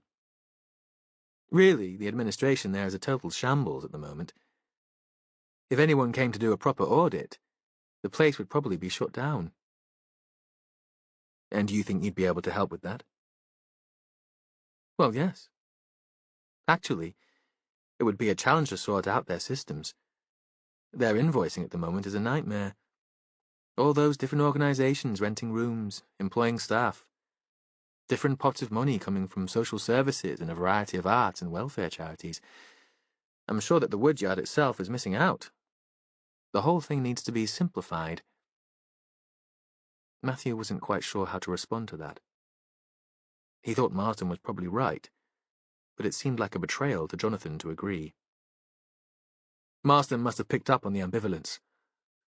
Oh, I'm sorry. That was tactless, wasn't it? I'd forgotten that you... He hesitated, looking to find the right word. Partner runs the show. He didn't sound sorry, and Matthew thought it unlikely that there had been a lapse of memory. There had been something snide, accusatory about the comments. Matthew wondered if the whole conversation had been a second-hand pitch for the role of administrator. Perhaps Marsden was missing the status he'd had when he was working, or the couple had run out of money and he was looking for employment again. Matthew could understand the man wanting to escape from Hillary. My husband, yes. But he just runs the centre day to day. Tries to keep all the different organisations happy. A board of trustees manages the show, as you call it. He forced a smile. I'm sure they'd be delighted if you volunteered your services on the administration front. And they're always looking for board members with specific skills. Well, that has been mentioned. But still, the man seemed pleased. He looked at his watch. I have to move on. It's time for the next census point. Just a moment. Marsden paused, turned back. Yes? Impatient now. Do you know the Chaplins? They live in one of the cottages on the creek, close to the nature reserve. You must pass it most days while you're out birding. Christine is a woman with Down syndrome. She goes to the day centre at the woodyard. She's the person who went missing, Marsden said. Yes. I'm sorry, Inspector. Hillary and I keep ourselves to ourselves. As you'll have realised, we don't have a lot to do with our neighbours. I'm afraid I can't help you. He was already moving away along the bank. Do get in touch again if you have any more questions. He slid down the bank to the beach and walked off towards Crow Point. Soon, he was no more than a shadow in the mist. Matthew stood for a moment, looking out at the water. In the car again, he checked his phone. There'd been a call from Maurice Braddock. An awkward message as the man stumbled over his words. I wonder if you'd mind calling to see me. There's something I should have told you when you were here the other night. It's been troubling me. Matthew called him back. I got your phone message. How can I help? It's not something I feel I can talk about on the phone. I wanted Lucy to stay at home until all this has been cleared up, but she's as stubborn as her mother was and made sure I took her over. I dropped her at the woodyard, and I'm home now, but I could come back to Barnstable if you like. No, Matthew said. I'll come to you. Because he thought Maurice would speak more easily in his own home, and besides, when he was on the move, he felt he was making progress, on his way at least to achieving a result. They sat as they had done before in the kitchen, looking out on the long back garden with its neat vegetable plot and the chicken run at the end. The hens had been let out to forage. Tea was made and poured before Maurice started speaking. You were asking about Dennis and Grace Salter. Yes. The night before she went missing, Christine Chaplin was staying with them. Do you have something to tell me about them? Morris was clearly anxious, but Matthew saw something else on his face. Discomfort? Fear? It could simply be prejudice triggered by members of a small religious community who kept themselves apart, who held views that seemed odd and outdated. Matthew had experienced fear and ridicule from his peers when he was growing up. He knew how that felt. But it seemed that Morris's antipathy was based on more than the distrust of the other. Can you tell me anything about them? Matthew repeated. Anything that might help us find out who took Christine. This is difficult, Morris said, and I hate gossip. Everyone in Lovercourt says that Salter is a fine man. He has that way about him that makes you believe in him. Whenever he speaks, people listen. If I meet him in the street, he greets me as if I'm an old friend, as if I'm special. Matthew nodded. I knew him when I was a child. He always did have that skill. A kind of warmth, and empathy. I think that he hits his wife. Morris looked up, challenging Matthew to believe him. I know he hit her, at least once. Matthew tried to make sense of that. To match it with the Salter he knew. The man who greeted everyone with an embrace, arms wide open. The man who'd made him laugh and given him confidence as a teenager. The man who'd rejected him when he could no longer believe in Salter's version of God. Tell me about it. Morris was staring at him, still troubled, still reluctant to speak. Grace Salter turned up here one night when my Maggie was still alive. Tears running down her face. No coat, though it was the middle of winter. Maggie sent me out. Why don't you have a drink in the Fleece, Mo? Don't come back until closing. So out I went. He flashed a quick smile at Matthew. I always did as I was told where Maggie was concerned. She knew best. And what had happened? I don't know, Morris said.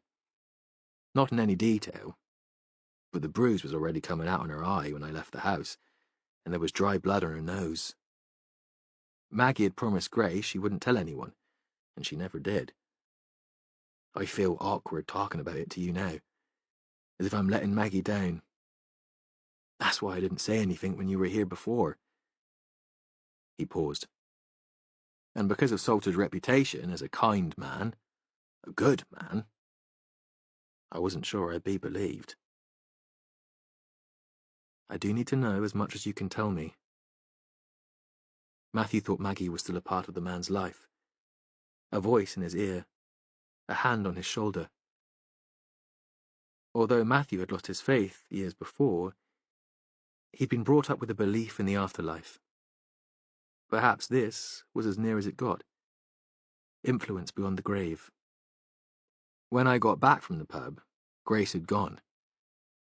Maggie was as sad as I've ever seen her.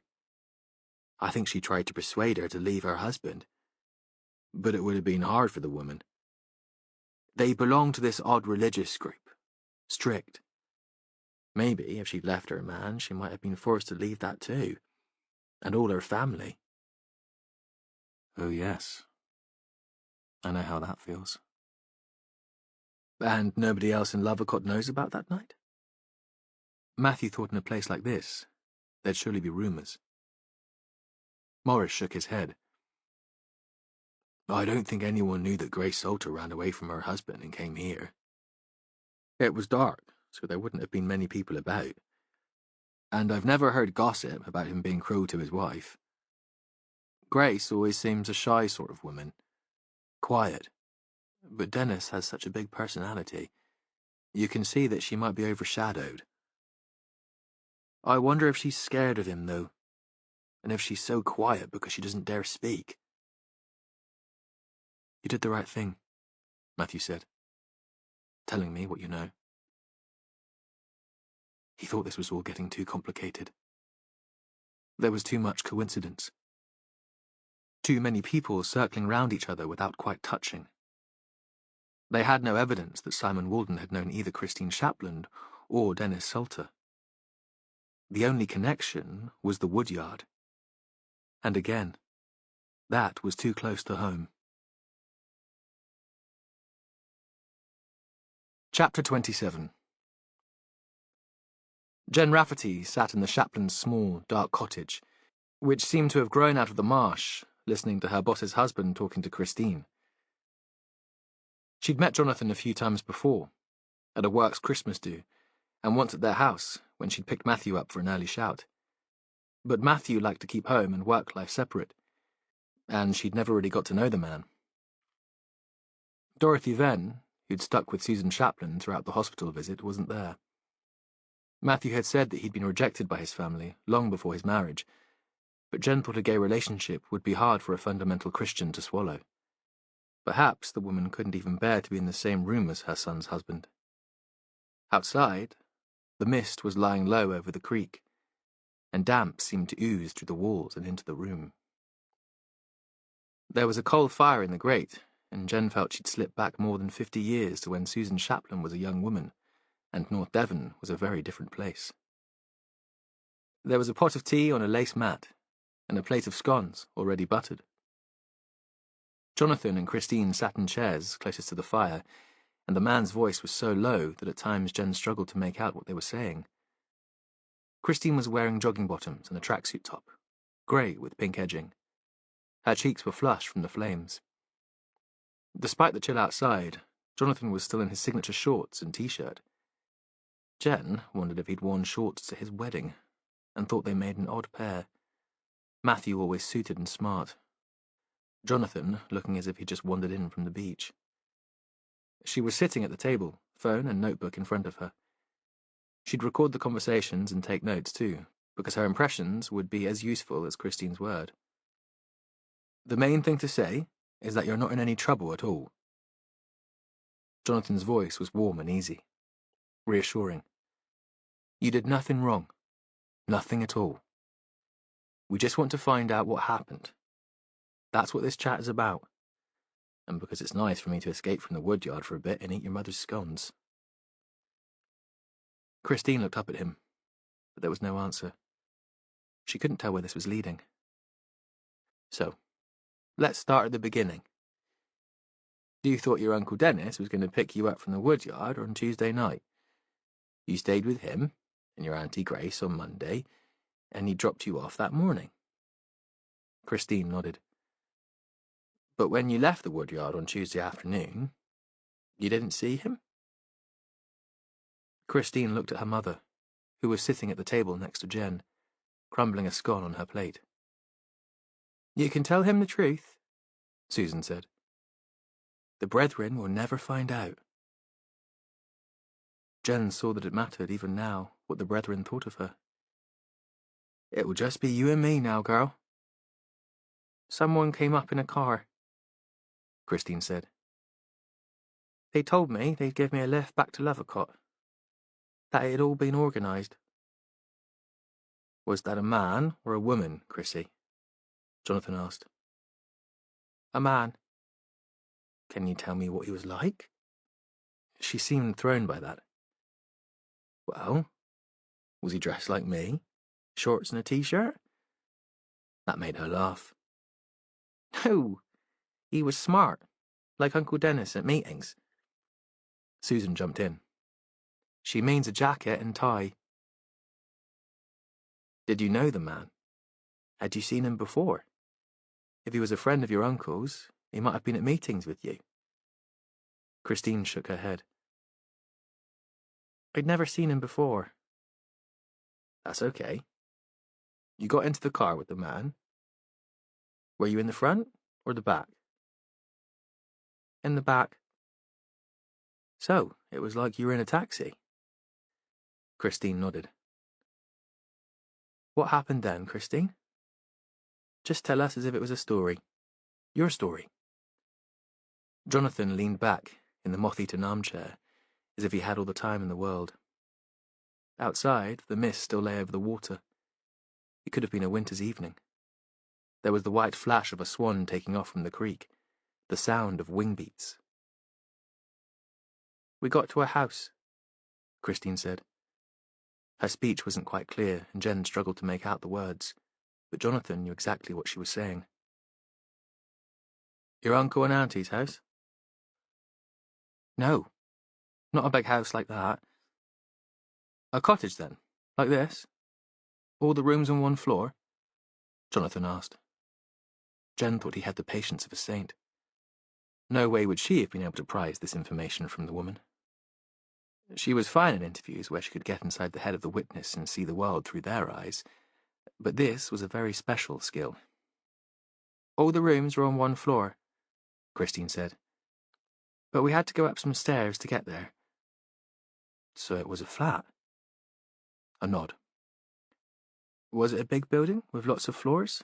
Lots of flats?" "No, just one flat over a shop." Walden's flat, Jen thought. They took her to Walden's flat. They knew he wouldn't be there because he was already dead. We could have arrived there soon after he took her to the pond. She couldn't help interrupting. "Do you know what kind of shop was under the flat?" But Christine just shook her head. "What did you do in the flat, Christine?"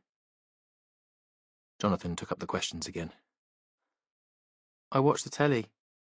A pause. "I like the telly." "With the man who'd driven you there?" "He stayed for a bit. He gave me some crisps and a bar of chocolate, a can of pop." She shot a look at her mother. Perhaps she didn't get fizzy drinks at home. "Did you ask why he'd picked you up?" "He didn't say anything." Jonathan leaned forward and took Christine's hand. "Did the man hurt you in any way? Touch you?" "No," she said. "He asked me lots of questions. It was like a test. I couldn't answer anything." "What sort of questions?" "I don't know." She was close to tears. "I didn't understand what he wanted. I said I wanted to come home, back to my mum's house. I didn't want to stay in the flat, and I didn't want to go to Uncle Dennis and Auntie Grace's place. I just wanted to come home." Jen could hear Susan muttering beside her. Some sort of apology or prayer. She turned and saw that the woman was weeping. Jen pulled out a tissue and passed it across. Christine was speaking again. "The man said he couldn't take me back to Mum's because he had to leave. He had important things to do. I could make myself at home until my uncle came. There was a bedroom if I wanted to go to sleep. More chocolate and more pop in the kitchen." "And did your uncle come?" Jonathan asked. "Nobody came." Christine was upset again now, reliving the panic, pleating the fabric of her top with her trembling fingers. "I was on my own, and I didn't know what to do. I thought I'd go out and find someone, but I couldn't get out." She looked up. "He'd locked me in.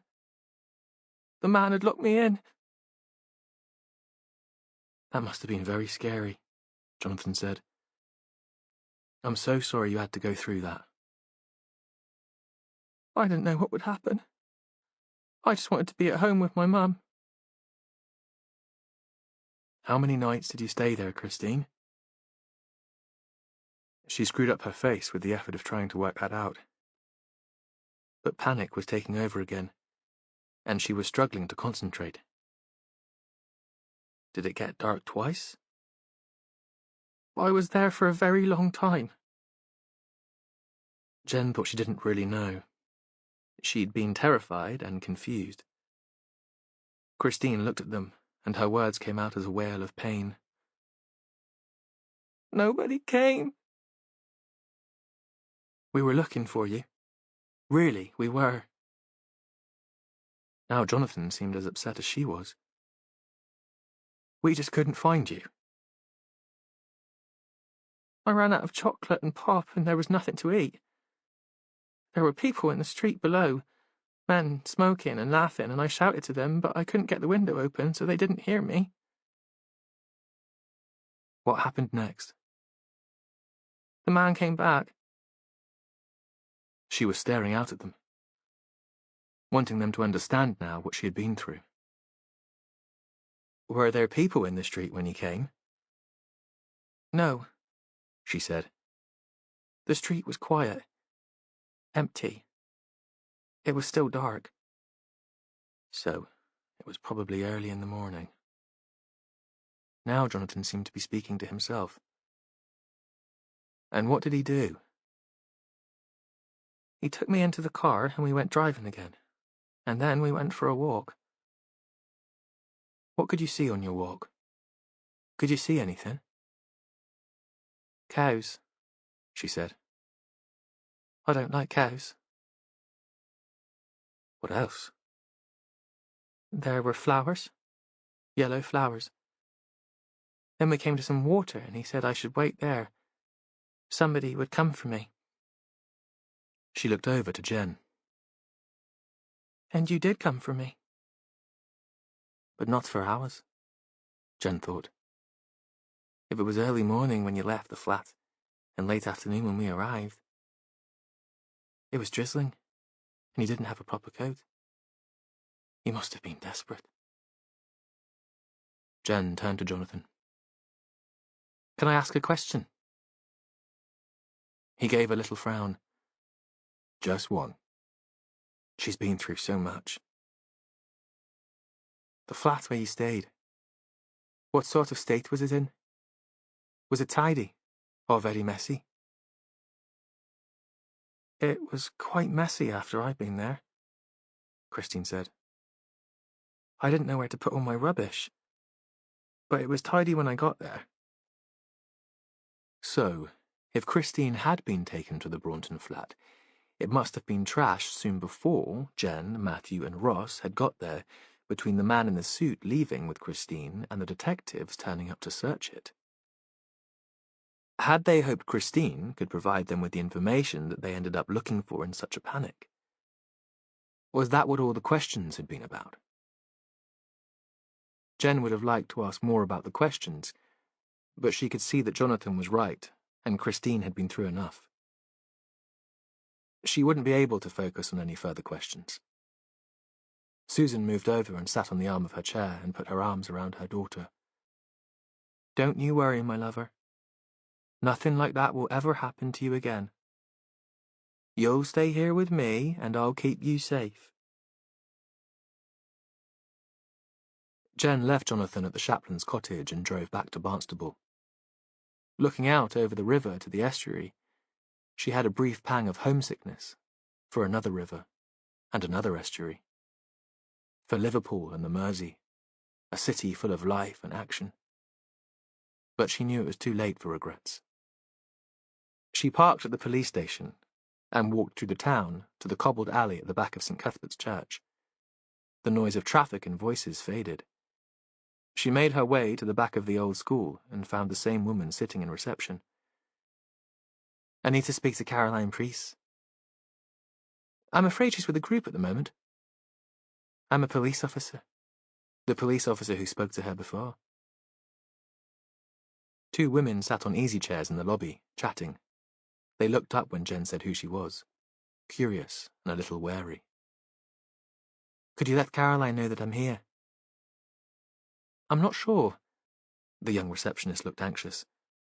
She's running a session for women at the moment, and she doesn't like to be disturbed when she's with a group. One of her group was murdered. I think she'll see me. I'd like to speak to the rest of them too. Now the chatting women stared at Jen. She pulled around another chair so she was facing them, half blocking the corridor. The receptionist squeezed past and disappeared into a room. Did you know Simon Walden? Jen asked one of the women. Yeah. She was very thin. Lank blonde hair and a white top framed a colourless face. He was in my meditation class. What did you make of him? She shrugged. You don't get much chance to talk if you're lying on your back with your eyes shut. What about you? Jen turned to the other woman, who was older, dressed like a Tory councillor. Did you know him? Not really. I just bumped into him here, and a gang of us often go to the Woodyard Cafe for lunch when we're finished, and sometimes he'd be cooking. A pause. You could tell he was happy there, in the kitchen. The receptionist emerged, a little flustered. Caroline's just finished her session. She's holding the group for you. Terrific. Jen was already on her feet. She took out 2 cards, handed them to the women. If you think of anything that might help, give me a ring. In the room, about a dozen women sat in a circle. Caroline stood up when Jen walked in. This is Detective Sergeant Rafferty, everyone. She'd like a word. This wasn't quite the approach Jen had been planning. She'd hoped to meet clients individually, get the gossip, ask if anyone had suddenly come into cash. These women were hardly likely to talk to her in front of their mates, with the social worker listening in. But they were already fidgeting, wanting to leave for a fag or a coffee, so she'd have to go for it, or she'd lose their attention altogether. You'll have heard by now that Simon Walden, who was part of this community, was murdered on Monday afternoon. You think one of us is the killer? A tall, intense young woman. Just because we come to this place? Just because we've got mental health problems? No. But Simon was a bit of a loner. You probably knew him as well as anyone. Silence, and a wall of resentment. Jen knew when she was fighting a losing battle. Look, just think about it, will you? If anyone remembers anything unusual, even if it seems trivial, just give me a ring. I'm especially interested if you've noticed that any of your number has suddenly come into money. My name's Jen Rafferty, and this is my direct number and email address. She pinned her card onto a cork board next to the sort of motivational messages that her more hippy-dippy friends posted on Facebook. Please get in touch. The women filed out, leaving Caroline and Jen in the room. I'm sorry if they seemed rude, Caroline said. Some of them haven't had good experiences with the police, and they have so little confidence. Aggression is often the only way they know to assert themselves. Jen nodded. She supposed that made sense. She'd been thought a moody, angry cow when she worked in Merseyside. Work had been the only place she could fight back. Was Simon's wallet stolen when he was killed? Caroline asked. Is that why you asked about the money? We think he had another source of income, and it's possible that he was a victim of theft. Have you noticed any of your clients suddenly flashing the cash? New clothes, suddenly moving into new accommodation? Caroline shook her head. Sorry. She got to her feet and led Jen from the room. She was wearing smart black shoes with a small heel, and they clicked on the wooden floor, marking a rhythm as Jen followed. Outside in the corridor, they paused. The chatting women had gone. Jen had the sense that there was something Caroline wanted to say. She waited. I was wondering about the funeral, Caroline said. I'd like to do that for him, if there's nobody else. Organize it, I mean. Ed would help. Unless Simon's wife... Jen remembered her conversation with Kate in the big flat overlooking the downs, the woman's memories of Simon as a schoolboy and a soldier. I'm not sure. Would you like me to ask? Yes. Caroline sounded pleased, grateful.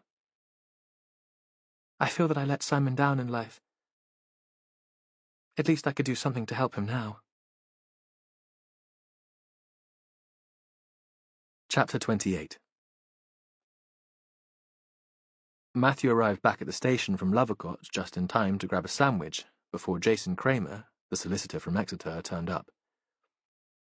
All the way back in the car, The detective had been thinking about Morris's account of Grace Salter landing at the Braddock house, desperate, bruised and bleeding. He'd been trying to work out if there could be another explanation for what might have happened. He still found it hard to reconcile his memories of the upright, principled man he'd admired when he was a boy with this new image of a bully and a wife-beater. Kramer arrived right on time. He was red-faced, jovial, and had spent the morning golfing and his lunchtime in the clubhouse. Matthew hoped he hadn't driven from the golf course into Barnstable after a liquid lunch. When they sat across his desk and started talking, however, he discovered that Kramer was quite sober and very sharp. Matthew decided that the jolly demeanour was a professional front, a ploy to make his opponents underestimate him. I saw that a man had been killed on the coast, but I didn't relate that incident to my client, though perhaps I should have done in the circumstance. How did you find out about my involvement with Mr. Walden? You'd sent a letter to one of his addresses. So I did, arranging an appointment. Can you tell me what he was consulting you about? Not in any detail. Kramer leaned back in his seat. Not because I'm being difficult, but because I wasn't clear in my own mind exactly what he wanted. Had you met him? No. We had 2 telephone conversations, and then I wrote to confirm an appointment for him to come into the office in Exeter. That was the letter we saw. Matthew took the letter, still in its plastic transparent envelope, and placed it on the desk. Kramer glanced at it. Yes. Did he give you any idea why he'd chosen to come to you, rather than a more local solicitor? This had been troubling Matthew since he'd first seen the letter. Walden didn't drive, and the train journey along the Tor Valley between Barnstable and Exeter was pretty but very slow. Kramer shrugged. Word of mouth, probably. That's how most people choose their lawyers. He gave a little chortle. And we are very good. Matthew wasn't sure that Walden mixed with many people who would recommend a lawyer based in the county town. You must have some idea of why he needed your advice, if you spoke twice on the phone. Really, I'm not so sure that I do. He came across as rather a strange chap, a bit intense. At first, it seemed a straightforward matter of writing his will. He had no living relatives, and he was considering a charitable donation. Do you know where he thought he might leave his money? To the Woodyard Centre. I looked it up. It's run by a charitable trust. You're quite right. If he didn't have huge assets, it would have made more sense for him to consult a firm of local solicitors. I did suggest that, and thought he'd taken my advice because I didn't hear from him for a while. Then he called back and asked if he could come to see me. He was insistent and told me it was urgent. He said that he was having second thoughts about the will, and that there was another, related matter that he thought I could help with. Kramer looked up and smiled. I explained our fee structure, thinking that might put him off. We do tend to charge a bit above the going rate. I suppose at that stage I had him down as a bit of a fantasist. North Devon seems to attract the weirdos, don't you think? Present company excluded, of course. What kind of fantasist? There was nothing specific, but I sensed a paranoia. He came across as the sort who might be into odd conspiracy theories. Kramer looked up sharply. But just because one's paranoid, it doesn't mean they're not out to get you. Isn't that the saying, Inspector? It seems that I misjudged the man, because somebody was certainly out to get him, and they clearly succeeded. There was a moment of silence. The image Matthew had created of Simon Walden seemed even more insubstantial, slippery, shifting with every conversation about him. There's nothing else you can tell me about your conversation? Nothing that might help me to understand why he was so anxious to see you? What had made him paranoid? Any detail would be useful. I'm sorry, Inspector. Nothing about the conversation. I was rather irritated that he demanded to speak directly to me without making the appointment through my secretary. It seemed that the paranoia had spread to his being reluctant to speak frankly on the telephone. Or perhaps Mr. Walden was phoning in a place where he might be overheard or interrupted. There was some background noise. What kind of background noise? Kramer shook his head, an indication of frustration. He would like to have helped. I'm sorry, Inspector. A murmur of voices. He could have been in the street or in a room. Beyond that, I couldn't tell. Matthew was about to let the man go, to thank him for his time, and let him get back to his friends in the golf club, to catch up with them for a gin and professional gossip, when Kramer put an envelope on the table. He had a sly grin, as if he was hoping to astonish and please. There is this, though. It arrived at the office on Tuesday morning, the day after Walden's body was found on the beach at Grow Point. He must have posted it on the morning of his death. It had already been opened. Inside was a handwritten note, and a building society cheque for £200,000, made payable to the solicitor's business name, Sandford and Marsh. The note read, "Please keep this safe for me. I'll explain when I see you." "It's been a busy week," Kramer said. "I didn't get around to asking my secretary to put it into the client's account. You do understand why I found Walden rather an unusual chap. Usually, we have to fight to get money from our customers. They don't send us large cheques in the post." Matthew looked again at the cheque. It had been made out by the Devonshire Building Society. When Kramer had left, Matthew sat for a moment at his desk. It was clear that Walden had experienced some sort of crisis in the weeks leading up to his death. Something that had led him to take the bus to Lovercourt with Lucy Braddock and go back to Kramer to firm up an appointment, and to send a large cheque to the lawyer. Matthew wondered what might have triggered the strange behaviour. Was it possible that Walden could have experienced some kind of psychotic episode, as the lawyer had implied? But the women in the Ilfracombe house hadn't mentioned that Walden had been less stable or rational in that time, and Caroline was a professional. She would certainly have picked up on anything unusual or dangerous. There was a knock on the office door, and Ross came in. He started speaking before he'd got into the room, eager, it seemed, to redeem himself in the eyes of his boss. "I found out where Walden kept his money." "Well, about time. But I think I know that already." Matthew said nothing. There was no need to rain on the man's parade, and anyway, Ross wasn't in listening mode. "Have you got the details there?" "Of course." Ross laid printed sheets on the desk between them and pulled up a chair. He was so close to Matthew that he could smell the gel on the slicked-up hair. "He actually had two accounts. A current account with NatWest, where his wages from the Kingsley Hotel were paid, and a savings account with—" Now Matthew couldn't help himself. "The Devonshire Building Society." "Yes." "How did you know?" Ross looked so disappointed that Matthew almost felt sorry for him.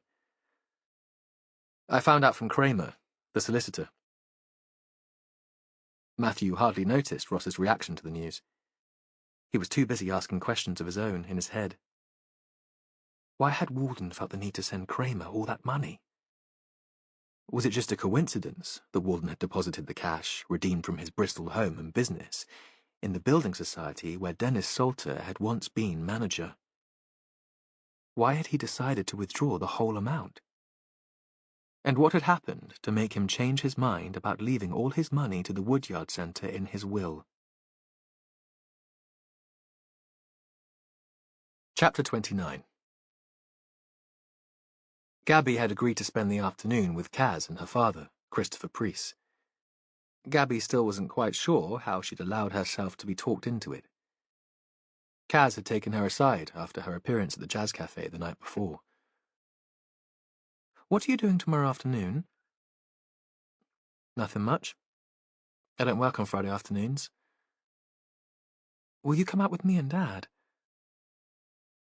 Her voice had been strangely pleading, and Gabby thought Kaz didn't ask many favours, so she'd go along with it. But it had seemed an odd request. He's suggesting a walk, Kaz said, and a bar meal afterwards. You don't want some time on your own with him? They'd looked across at Christopher, who was standing at the bar, buying drinks for them all. Gabby had thought she wouldn't mind the man as a father. It's the anniversary of my mother's death, Kaz had said. I couldn't bear it if he got sentimental about her. He won't if you're there. Gabby had been made receptive by the response to her singing, and several glasses of kava. Okay, she'd said. Why not? She'd thought at the very least she'd get a free meal. Now, in the quiet house, drinking coffee together before leaving to meet the man, Kaz started talking about her mother's death for the first time in any detail. Gabby just listened. I was away from home, Kaz said. A retreat for the weekend with the church youth group. We'd all left our phones behind. It was part of the deal. The guy running the centre came to my room and told me my mother was dead. No other details. Not how she died. A friend drove me home, but I told her not to come in. Dad was there, waiting for me. He told me my mother had killed herself. She'd hanged herself. Kaz paused for a moment. I lost it. Started yelling, blaming him. Gabby found it hard to imagine Kaz, usually so controlled and contained, losing it. But her friend was still talking. I said some hateful stuff. I thought we were in this together, working to keep Mum safe. How could you let this happen? He tried to take me into his arms, but I pushed him away. I know I should forgive him, but part of me can't quite. She looked up at Gabby, her eyes very big behind her glasses. It's 10 years, so perhaps we should make our peace. But I don't want to be on my own with him. Not on this particular day. Do you understand? Gabby wasn't quite sure that she did understand. Weren't Christians supposed to forgive? But she nodded anyway. They met Christopher in the National Trust car park with the view of the sea and the cliffs as they'd arranged. Because it was so early in the season, there were very few people, only a scattering of cars. There was a footpath leading down the cliff to the beach, and the air seemed very thin and light. This was my mother's favourite place, Kaz said. Christopher was there before them, and was already out of his car, staring out towards the island of Lundy, apparently lost in thought. He seemed surprised to see Gabby. Kaz couldn't have told him she'd be there, and Gabby thought that was unkind. But Christopher covered his shock well. What do you both fancy? He said. A walk over the headland, then a pub supper. He was dressed like a country gent, in a check shirt and round-neck jersey. Sure. Cool, Kaz said. Gabby thought she seemed cool too, to the point of iciness. Gabby still wasn't sure why Kaz had wanted her there. As a witness to their reconciliation? To keep matters civil?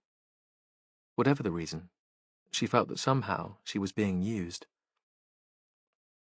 The cloud and fog had lifted, and spring had returned again. The low sun turned everything warm and gold. Kaz started talking as soon as they took the path onto the point. There was the honey smell of gorse. I have such wonderful memories of my mum here. She was well then, easy, relaxed. We came to the beach together while you were working, Dad. Kaz turned to Gabby. Dad was in full business mode then, doing his deals, developing his plans. Christopher walked on in silence, and Kaz continued. I loved exploring the rock pools, and do you remember, when she brought me a little surfboard, I was so excited. I do remember. Do you, Dad? I wasn't sure you took much notice of what we were doing those days. You seem to have other things on your mind. Again, Gabby wondered why Kaz was being so cruel, and why she'd felt the need for an audience. Perhaps I should go back, she said. Leave you two to it. No. Now Kaz was being the bossy big sister again. Please, Gabby, I need you here for this. They walked on for a while in silence. I have this picture of my mother, Kaz went on. I was in the sea on the beach, down there, and Mum was watching. She had bare feet and her trousers were rolled up to her knees, a loose white shirt and brown arms, and sunglasses hiding most of her face. She was laughing. Gabby looked at Christopher, waiting for him to respond, but his face was impassive, almost quizzical, as if he wasn't quite sure what was going on either. She felt so uncomfortable that it almost made her feel faint. There was something dizzying about the sound of the water way below them and the wheeling gulls. When Christopher did speak to Kaz, at last, it was about Simon Walden. Have the police spoken to you again? Do you know if they're any closer to finding the killer? I saw the red-haired woman, Sergeant Rafferty, at St. Cuthbert's, Kaz said. She was asking if any of our clients had come into money. She didn't explain why. Gabby wondered if Kaz would mention the key she'd found in Simon's washing, but she said nothing about that. In fact, Kaz didn't have the chance to say anything else at all, because Christopher Priest stopped suddenly and turned towards his daughter, blocking her way along the path. You do know that everything I do is for you. That you matter more to me than anything in the world. A pause. I'd do anything for you. Gabby watched with a mixture of fascination and extreme embarrassment. What was going on here? That sounded almost like a confession. Christopher moved away from the footpath and sat on the grass. Gabby, who had never seen Priest as anything other than immaculately turned out, thought he'd get stains on his trousers. He turned to his daughter. I did love your mother. You do know that. I know that you loved her at first, Kaz said. Before she was ill. Before it got hard. Another silence, broken by the sound of waves and the long call of gulls. Did you love her towards the end, then? Christopher turned towards Kaz, and it sounded like genuine interest, not any kind of accusation. When she was so angry and unpredictable. She was my mother! Of course I loved her! The words came out as a cry, at the same pitch as the gull's screech. Really? Is that true? Did you love Becca when she turned up at your school? What did she tell your teachers? That she needed to take you with her because it was the end of the world and you both needed to be here at the beach to be safe from the disaster. It didn't seem as if you loved her when I turned up to take her home. You looked horrified. Because she looked truly crazy, didn't she? With that wild hair, and the velvet dress that she always wore when she was going through a crisis, weeping in the corner of the headmaster's office. Kaz didn't answer. Neither of them was taking any notice of Gabby now. It was as if she wasn't there. I did try to help her, to understand what she was going through, Christopher said at last. But you're right. It was too hard in the end. I escaped into my work. I told myself I needed to earn enough money to look after you both, to provide care for your mother. And with the other women? Kaz shouted at him.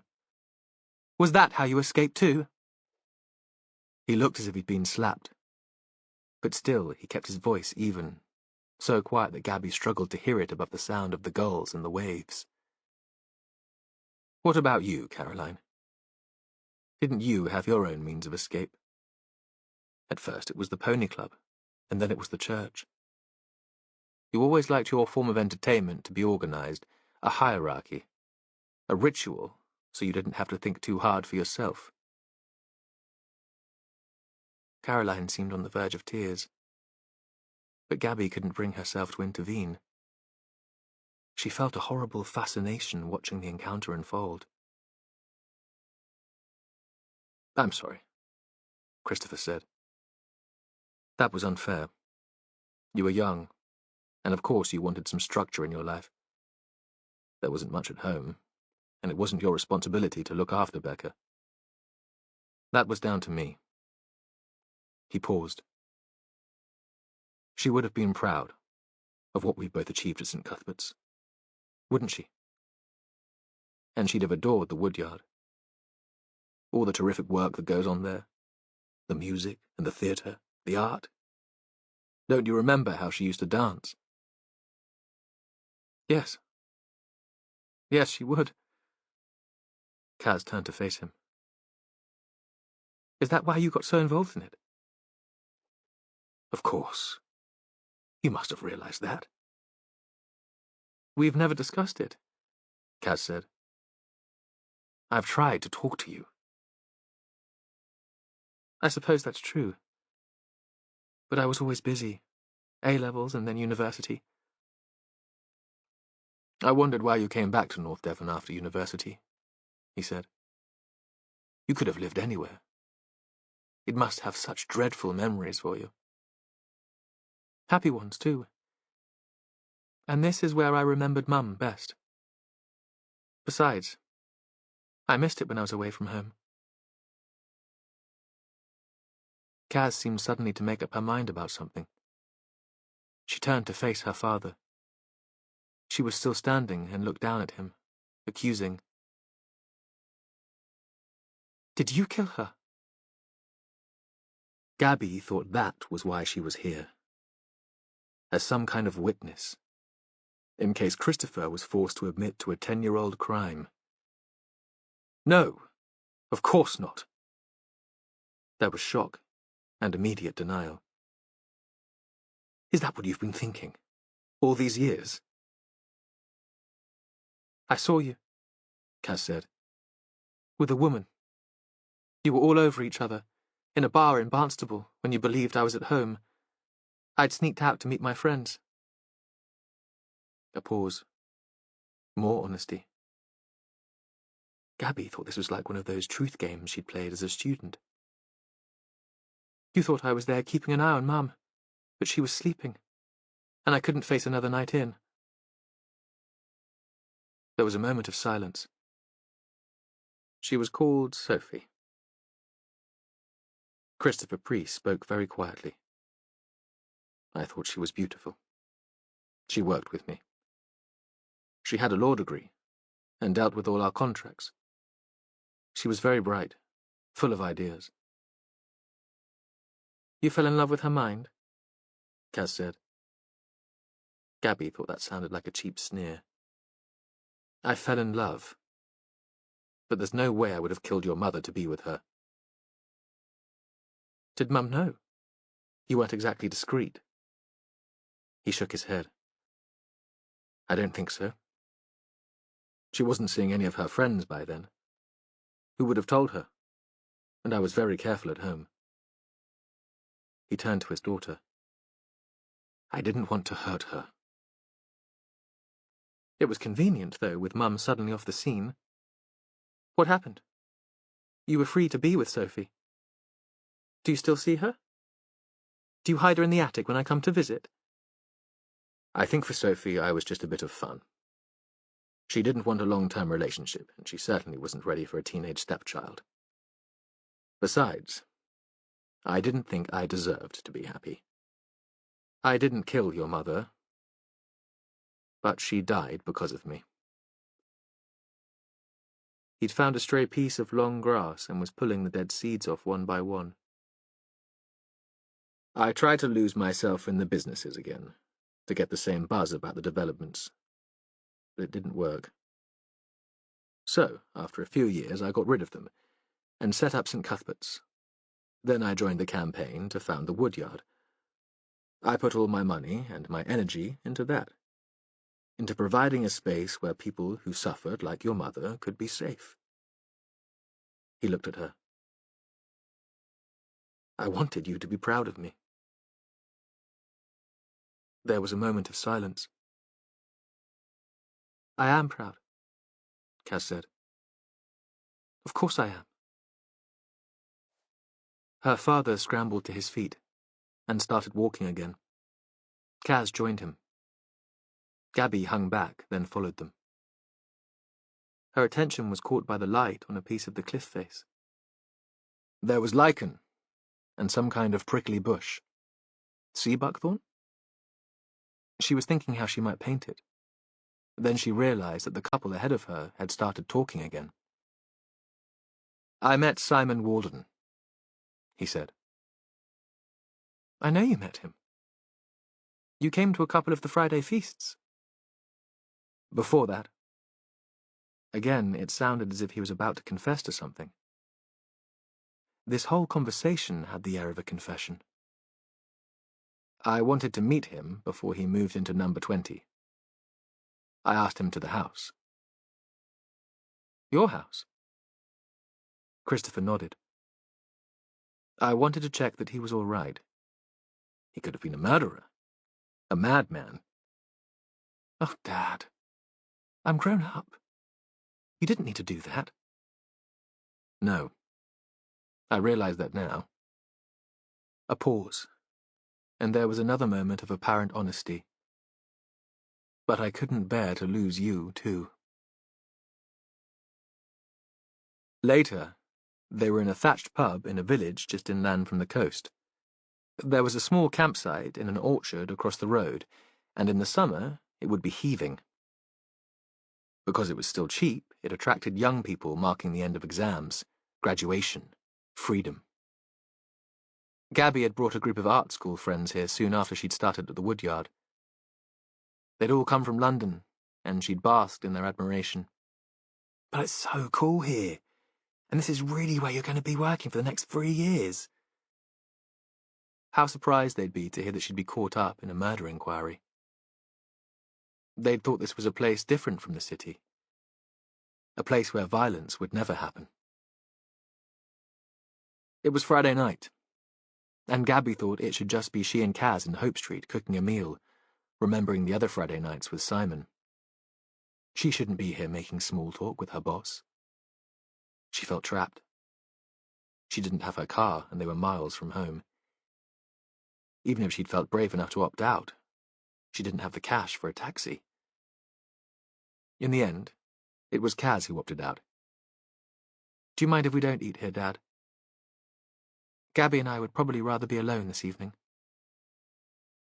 Christopher seemed almost relieved. Sure, he said.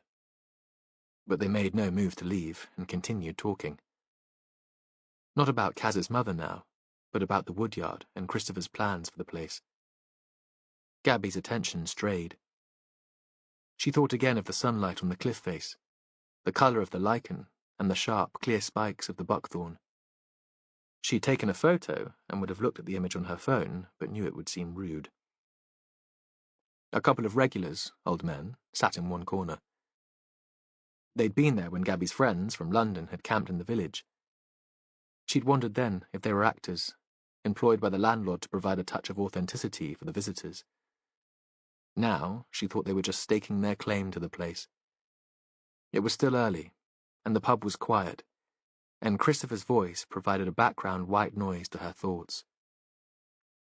I just want the police investigation to be over, he was saying, so that the team can get back to work. We can't stand still. We're achieving so much there, and the press will find out Walden's connection with the woodyard soon. Reputation matters so much. It can make or break a project. Gabby shifted in her seat and caught her friend's eye. Kaz got the message. Look, do you mind if we go, Dad? It's been quite a week. If he was disappointed, he didn't show it. He stood up. Of course. Keep in touch, though. Any time. Kaz stood too. Thanks. And I'm glad we had that talk. He nodded. And I meant what I said. I'd do anything for you. He put cash on the table, and although he just ordered coffee, he left it, and walked with them, out to the car park. Chapter 30.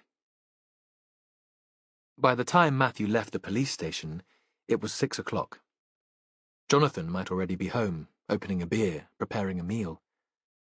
Matthew had a vague memory that friends had been invited for dinner, and thought perhaps he should put off seeing Dennis Salter until the following day.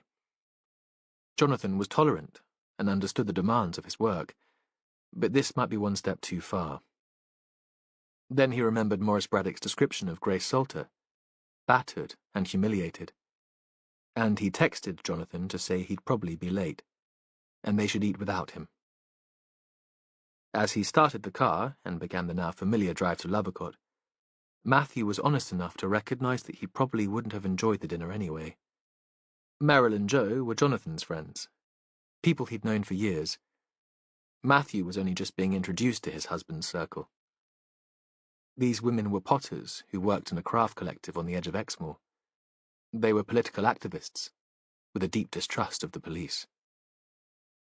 When he parked outside the house on the square, it was dark. In the Golden Fleece opposite, people were gathering for some sort of celebration. Young women in tight, skimpy dresses, and older ones in long, sequined frocks. Men in various forms of formal wear, one unexpectedly in a kilt. There was a lot of laughter. Someone walked in carrying a bunch of silver balloons with the number 60 printed on them. A birthday party, then. The sort of party he would hate. He knew he was allowing himself to be distracted because he didn't want to face the Salters, but he got out and rang the doorbell. A hall light was switched on. Matthew saw it through the long sash window next to the door, which was half opened by Grace. Her backlit face was gaunt, all angles and planes. The grey eyes stared out at him. Yes? It's Matthew Venn. I was hoping to speak to you. Is it about Christine? We were so pleased she'd been found. She didn't move to allow him inside, and there wasn't much expression in her voice. No real sense of pleasure. Matthew thought there was something of the robot about her. Is Dennis there? No, she said. He's away at a meeting. He's on the board of governors of the primary school here.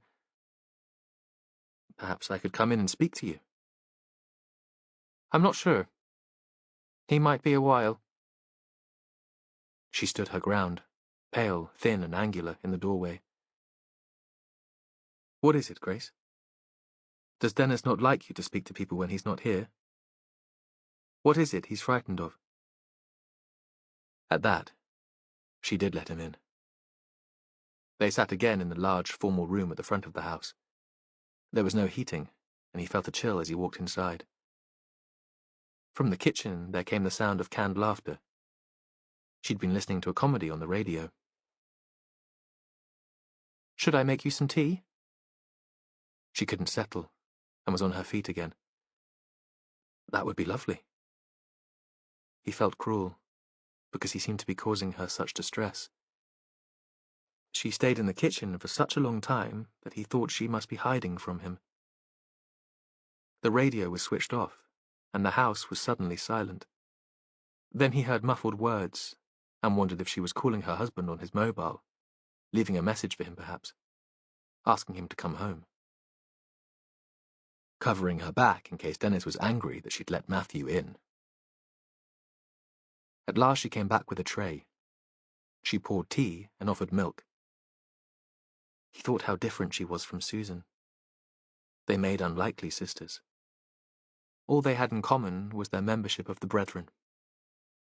He wasn't sure how he'd persuade Grace to talk. It had seemed easy in advance, driving down the narrow lanes from Barnstable. Are you very close to your sister? As I remember, you were great friends when you were young. We were great friends. Grace shut her eyes for a moment. And now? Things change, she said. But she didn't look at him, and she didn't explain. Do you often have Christine to stay with you? Now her eyes were open, and she watched him, wary. Not as often as we used to? Why is that? We're older now. It's not so easy. Perhaps we like our own routines and rituals. Whose idea was it that she should come to stay with you while my father's funeral was taking place? Matthew paused. I would have thought you would both have wanted to be there. Dennis was a good friend to him. Dennis was there, Grace said. I was happy to stay with Christine. It wasn't one of her woodyard days. I knew Susan would want to be with Dorothy. So, it was your idea to invite her here? She didn't answer immediately. Really? I can't remember. She looked across the table at him. I'm not sure that it does any good, asking all these questions. Christine is safe, and nothing else matters. They stared at each other. Matthew wondered if her statement was a coded plea for him not to interfere. Perhaps she worried that Dennis would take out his fury at Matthew's intrusion on her. From across the square in the Golden Fleece came the bass thump of a disco beat. I need to ask about Dennis. Matthew thought he should talk about this now, before the man returned from his meeting. I've heard rumors that he can't manage his anger. That in the past, he hit you. You know Dennis. Her voice was flat, and completely without emotion. He wouldn't do anything like that. He's a good man. A good man who allowed his learning disabled niece to be kidnapped and held against her will for 2 nights. He was distracted, listening to the cricket. Then he got a call from one of the brethren who needed him. Are you sure? Outside in the square there was a high-pitched squeal of laughter. Are you sure he wasn't behind the kidnap? That he didn't know about it, at least? Don't be ridiculous. Matthew remembered that Grace had taught before her marriage. His mother, very impressed, had told him that she'd ended up as a head teacher of an infant school. She had spoken those words as if he was a silly 4-year-old, with a mixture of sharp exasperation and amusement. Does he hit you, Grace? We can help you. Find you somewhere else to live. Don't be ridiculous, she said again. You might have broken your mother's heart by leaving the brethren, by setting up home with a man, but you still must know how things work. Some things aren't possible. I'm lucky to be married to Dennis. He needs me. She looked directly at him. Her voice was firm and strong. I want to stay married to Dennis. Matthew saw that she was telling the truth. She wanted to stay married. In her small world, being Dennis's wife gave her status, security, a sense of purpose that she'd relinquished when she stopped working. She'd probably convinced herself that she would reform him, or that his outbursts of temper were her fault. Or Dennis had convinced her, brainwashed her into submission. Matthew found it hard to believe that the night she'd turned up at the Braddock's house, beaten and desperate, had been an isolated incident. There was the sound of a key being turned in the lock, and Dennis was there, already the centre of attention in the room, with his big lion's head and his mane of white hair. His arms once more wide open in welcome. A ritual that seemed meaningless now, a form of affectation. Matthew could tell that his own presence was no surprise. He'd been right. Grace had been on the phone to her husband to warn him. Matthew, how good to see you. What wonderful news that our niece has safely returned to her mother. A blessing and a joy. She was locked up for 2 nights, Matthew said. Imprisoned. We think in a flat in Braunton. That's a very serious offence. Of course, we're still investigating. There was no immediate response to the mention of Braunton, but by now Matthew was thinking that the man wouldn't respond spontaneously to anything. His life was a performance, and his face nothing but a mask. Now he threw his arms wide again. Of course. You must. She was released not very far from here, close to Lovercott Pond, Matthew went on. According to my mother, you used to have Brethren summer picnics up there. You'll know the place. Of course we do. Very well. What happy days they were. Perhaps we should consider running those picnics again, Grace. Though I worry that so many of our community are elderly now that we might struggle to get everyone there. Dennis gave a little laugh. And I'm not sure many of us could manage the 3-legged race. Oh, I don't think it's so far, Matthew said. As the crow flies. If you have a map, I could show you. Dennis just smiled, as if he knew it wasn't a genuine offer. Grace stood up and put the tea things on the tray. I'll leave you gentlemen to talk. If there's nothing else I can help you with, Matthew. Now that her husband had returned, she seemed more relaxed. Almost girlish. Matthew wondered if he'd got the relationship wrong. If Braddock had exaggerated the incident when she'd arrived at his house to speak to Maggie, or misinterpreted it in some way. But at the door, Grace stopped, because she couldn't turn the handle while she was carrying the tray, and he got up to open it for her. He saw that the hands clutching the tray were white and trembling. Perhaps she'd learned the art of disguise too. Dennis Salter started talking as soon as Matthew returned to the table. Can I help you with anything, Matthew? Of course, we want the matter cleared up as soon as possible. The press sniffing round the woodyard will affect the running of the place and our funding. Simon Walden had a savings account with the Devonshire Building Society. Matthew knew he was feeling his way now. He wasn't sure where these questions might lead. Did he? That's not unusual, you know. Not round here. It's a local institution, and our customers are very loyal. Walden wasn't local. Besides, he didn't seem to think his cash was safe there. He sent a cheque to his solicitor before he died. Oh, it's as safe as houses, the Devonshire.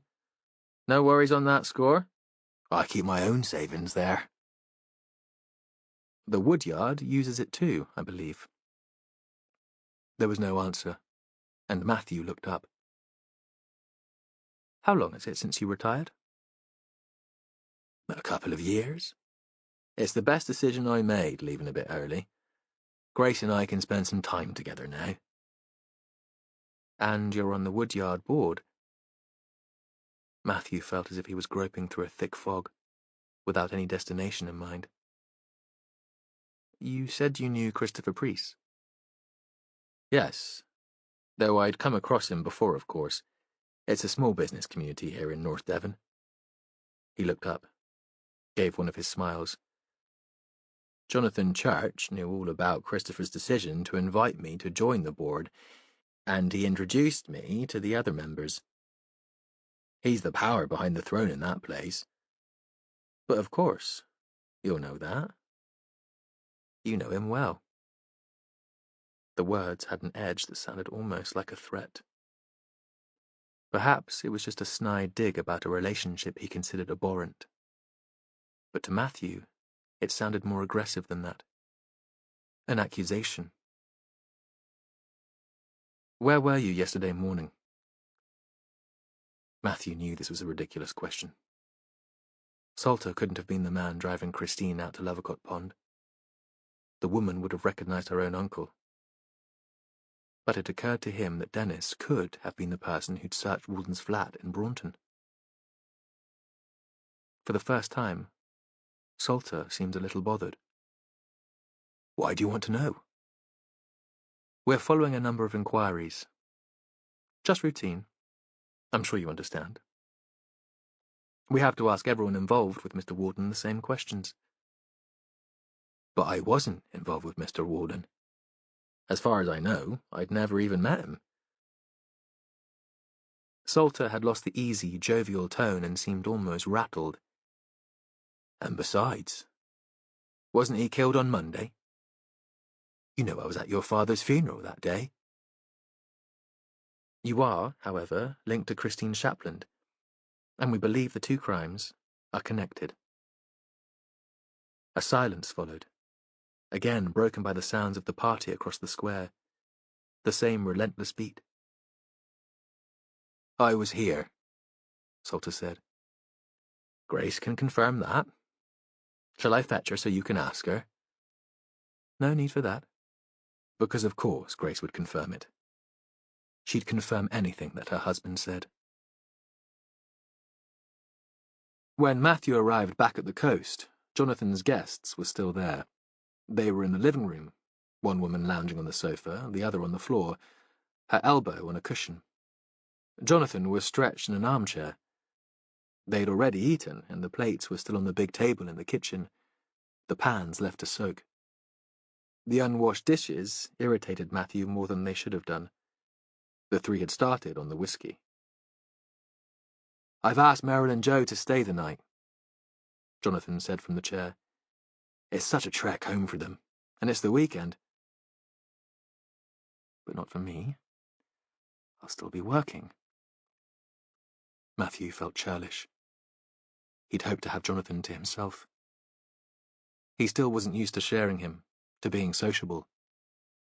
Matthew had few friends in the town, and Jonathan's could have filled the Queen's Theatre in Barnstable. We saved you some food, Jonathan said. He slid from the chair and made his way, a little unsteadily, into the kitchen. Matthew followed him and watched as he lifted a casserole from the bottom of the oven and spooned food onto a plate. You must be starving. Matthew wanted to ask him about Salter and Priest, because Jonathan was an inside source. He'd know them better than anyone else attached to the investigation. But the doors had been left open, and the women were still having a shouted conversation with Jonathan about some film that they were planning to see. Bring that in on a tray, Jonathan said. Come and join us. I'll pour you some wine. Matthew had planned to stay where he was, to eat in peace in the kitchen with the door firmly shut.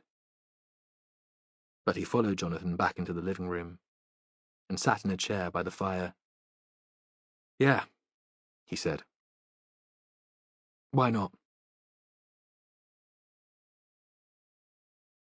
Chapter 31. On Saturday morning, Matthew woke early. He'd gone to bed before the others, and wandering into the kitchen, he saw they must have stayed up to load the dishwasher, clean the surfaces. Everything was tidy. He felt a ridiculous fizz of resentment, because there was no longer any excuse for his lingering anger. He made coffee and was just about to take a cup through to Jonathan when his husband came in, barefoot, wearing a short dressing gown. I'm sorry about last night, Jonathan said. I should have realized the last thing you needed in the middle of an investigation was surprise sleepover guests. But you know how I get carried away when I've had a few glasses. And it was Friday. I hate spending Friday night on my own. It seems blasphemous somehow. Friday should be shared and celebrated, and I wasn't sure how long you'd be. He nodded towards the bedroom where the women were sleeping. They won't be here for long. They need to be back home this morning. I promised to make them breakfast. Why don't you try to get back for lunch? They'll be gone by then.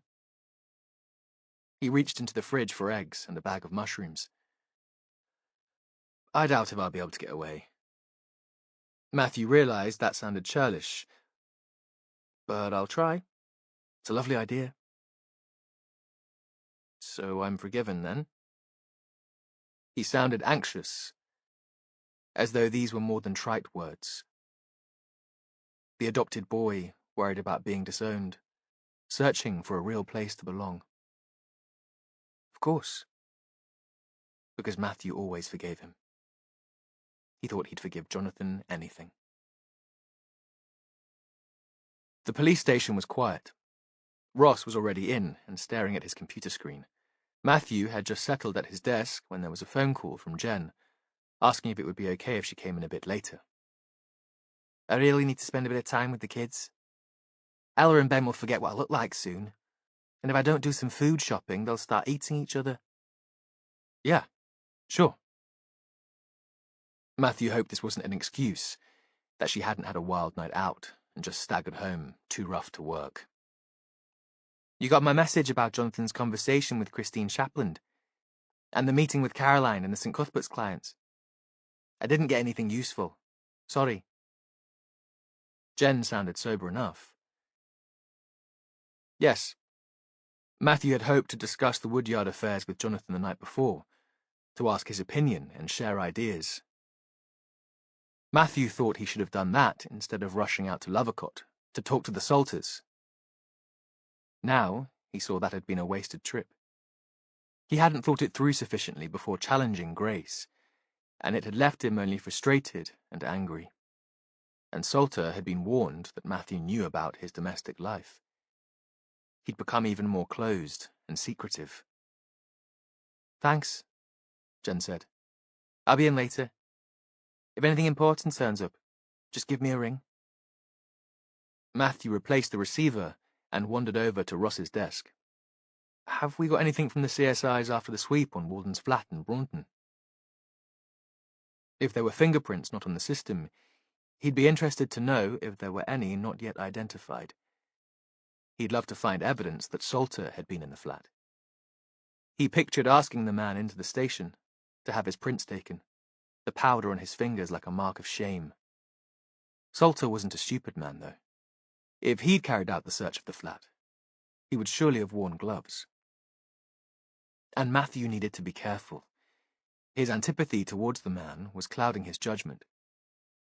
He had no real evidence that Salter had been abusive, or that he was involved in any way in Walden's death. I was just about to chase it up. Matthew left it at that. He still felt guilty about losing patience with Ross in front of other officers. He hated losing control. Feeling trapped and restless, he went back to his glass corner of the open plan space. He wished he could find a more tangible link between Dennis Salter and Simon Walden. There was no evidence even that the men had met. Salter's sly insinuation that Jonathan might be involved somehow with the investigation, that Matthew was in a position to protect his husband, made him think again that he should withdraw from the case. But it also made him angry. He knew with a certainty that was almost religious that Jonathan could not be involved in murder or kidnap. I'll give it until the end of the weekend. If we haven't cracked it by then, I'll take it upstairs. I'll tell Joe Alden that Jen Rafferty is perfectly able to manage this on her own. Through the glass partition, he watched Ross making his phone calls. There was a sudden, silent mime of excitement, a fist in the air. Ross waved over to him, and once more Matthew paced across the space between the desks and computer terminals. What is it? Have you won the lottery? Better than that. Go on then. Tell me. Matthew wasn't a violent man, but there were times when Ross provoked him so much that he wanted to slap him. And he was in the mood to lash out. The CSIs have come back with their first report on Walden's Braunton flat, and they found a couple of fingerprint matches. We have confirmation that Christine Shapland was there. Ah, I think we already guessed that was the case. There was another match, though. Give me a name, Ross. Stop messing about. You know they took the prints of the women from Hope Street for elimination? I didn't know that, but it makes sense. A good decision. It seems that Gabby Henry had been in the Braunton flat. There's no mistake. They found her prints in the bathroom and on the chest of drawers in the bedroom. Matthew thought about that. and wondered why he wasn't more surprised. Back in his cubbyhole, he phoned the landline in Hope Street. He thought nobody was in, or they were all in bed, and it would just go to answer phone. But it was picked up. Caroline Priest. She sounded tired and unwell. This is Matthew Venn. Could I speak to Gabby? She's not here, Inspector. Gabby runs a watercolour class for the U3A in the woodyard at lunchtime on a Saturday. Not her favourite thing, but needs must. She left half an hour ago. She said she wanted to do some of her own work. There's a painting she was hoping to finish, before the students turned up. Matthew found Gabby alone in her studio at the woodyard. She was working on the painting of Crow Point. Is it almost finished? He couldn't see how she could make it any better. It had a luminous quality, light behind cloud. He lost himself in the image for a moment. Yes. She lowered her brush, but she couldn't stop looking at the painting.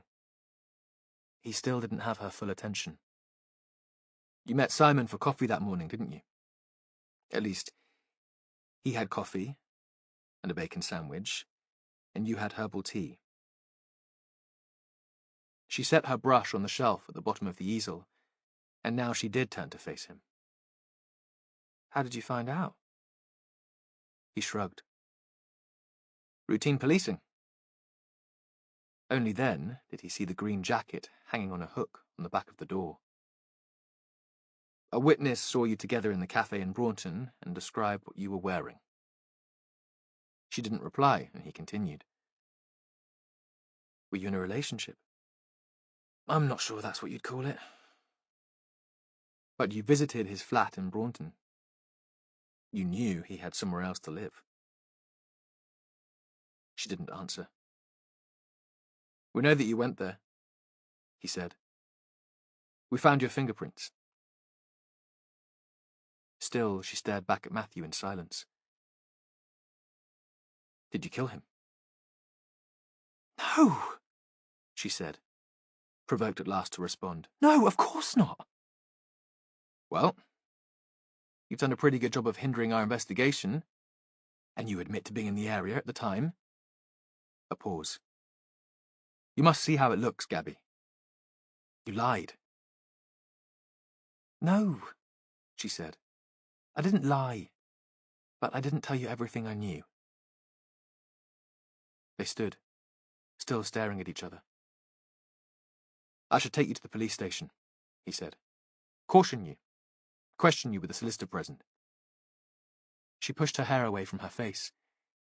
He saw she had a small smudge of paint on her cheek. It was green, the same shade as her coat. Please don't. I need this residency. I know I whine about it, but without it I'd never survive. They can't sack you for helping the police with their inquiries. We're not talking about Jonathan here. He's cool. We're talking the Board of Trustees. Local business people. Mostly men. And politicians. Again, mostly men. They don't see the point of art. They'd rather rent out this space as a craft workshop to someone who wants to make cheap tat for the tourists. That way they could charge a fee. They're just looking for an excuse to get rid of me. They have been since I first arrived. Matthew pulled out a chair and took a seat.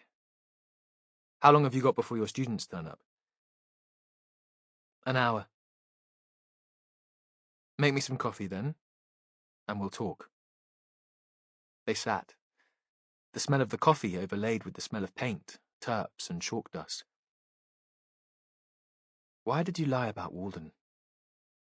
Why pretend that you disliked him? I told you I didn't lie. I did dislike him at first. That wasn't a pretense. I hated him in the house, his disturbing presence, his brooding. She rubbed paint-stained fingers around the rim of her mug. But you found him attractive.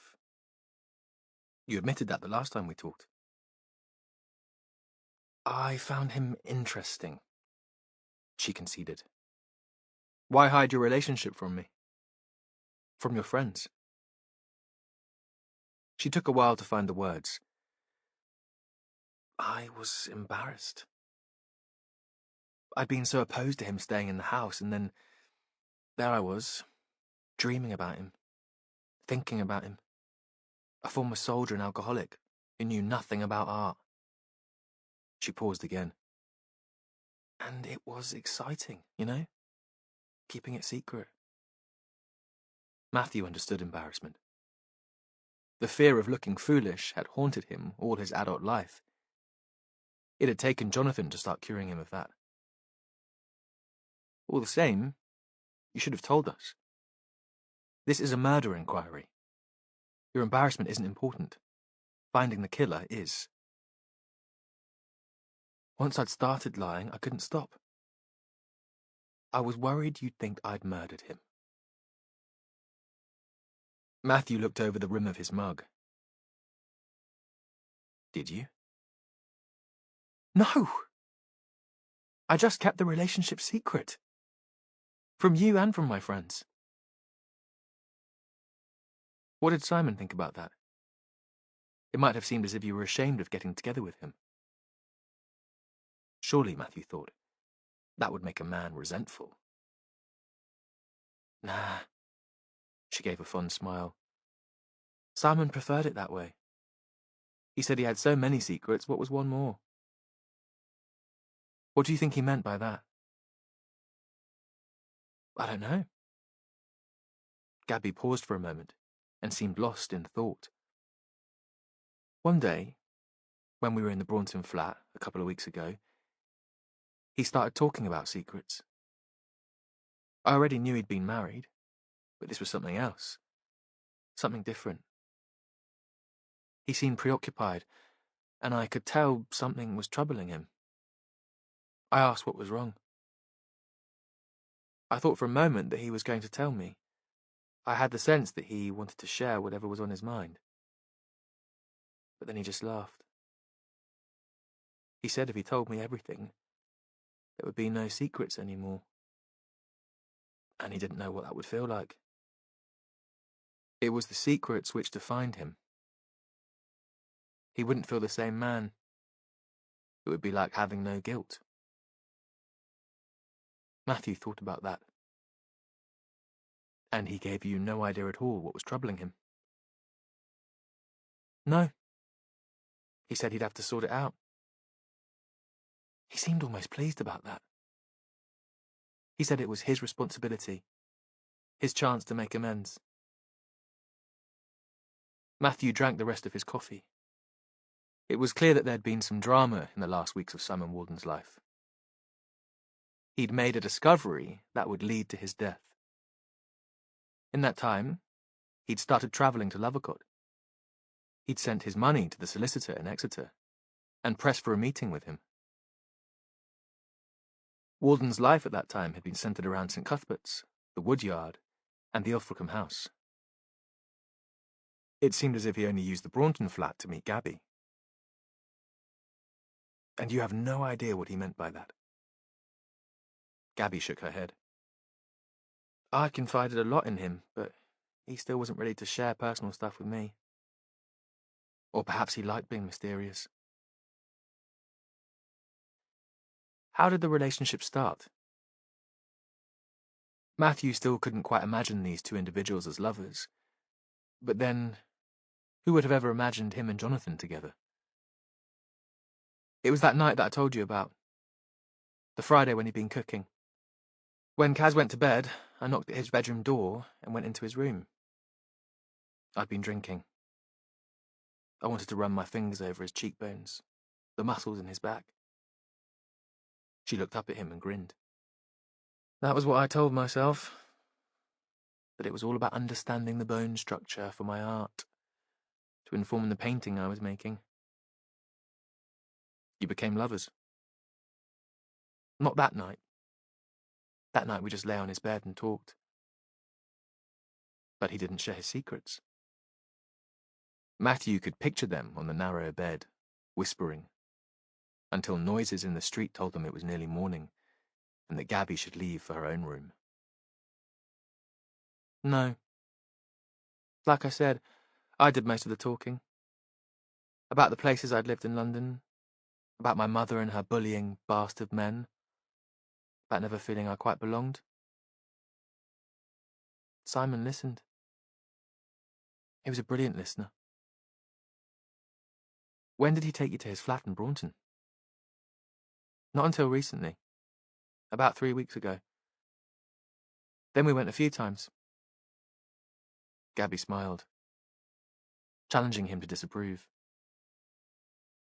Making love in the afternoon when he didn't have a session at the woodyard, and I wasn't teaching.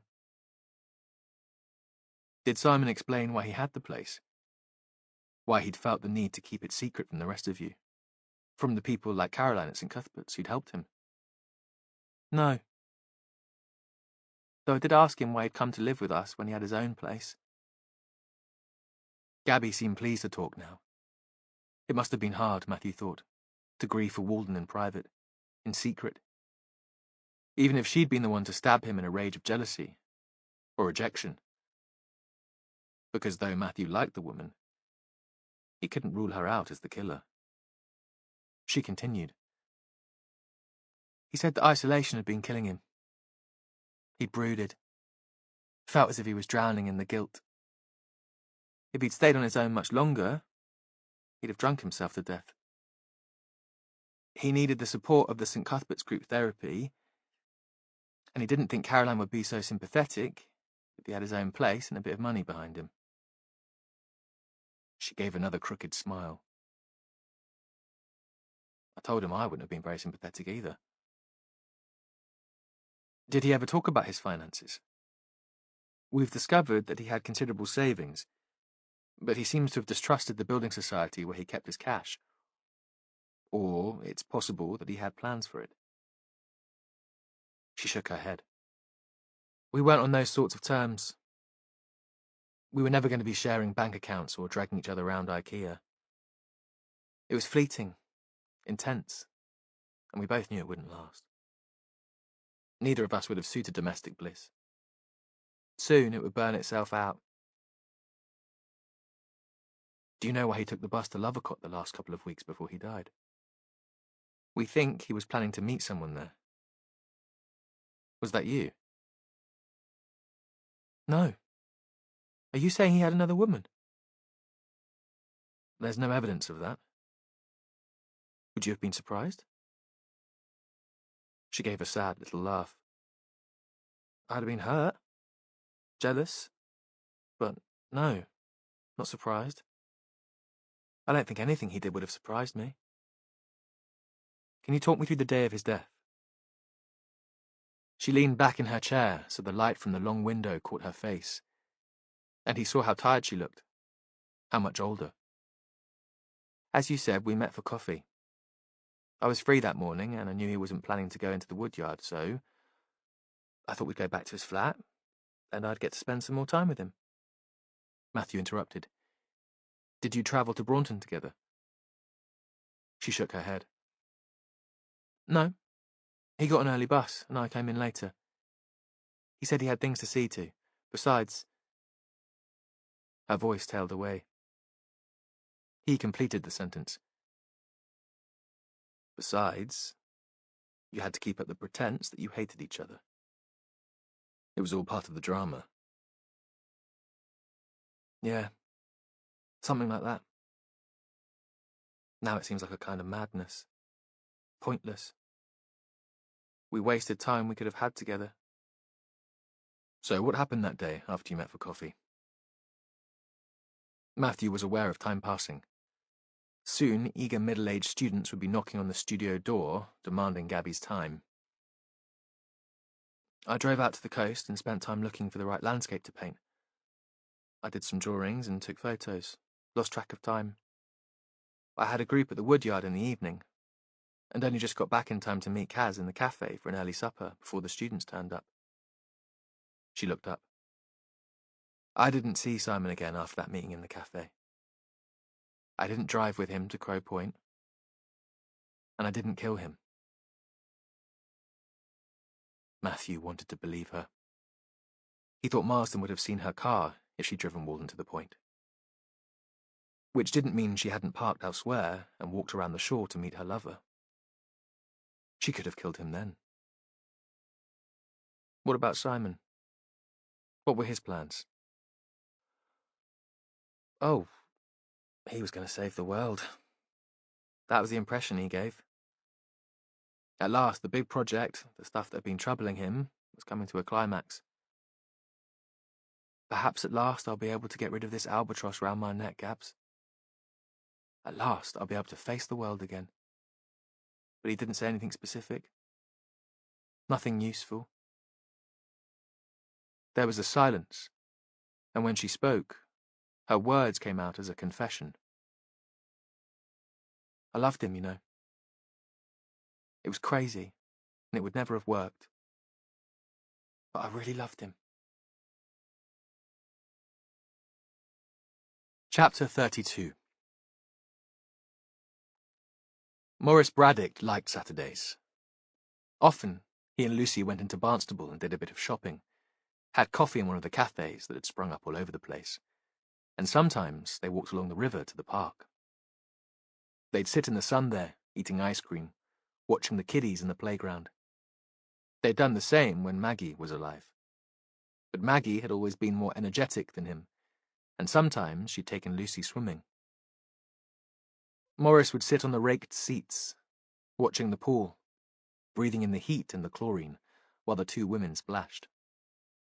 It had been their time, and they'd loved it. Lucy was in her bedroom getting ready, and he went to call her, to tell her it was time to go. He stood on the landing and heard her chuntering to herself. Sometimes she did that. The social worker called it self-talk, but Lucy just said she was speaking to her pretend friends, making up a story.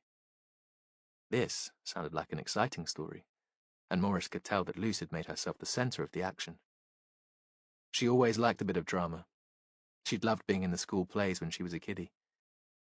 He and Maggie had sat in the front row cheering, not caring what the other parents made of it. In the car, on the way into town, he tried to talk to Lucy about Christine Shapland. You see, maid, you've got to be careful. She was lucky. They found her just in time.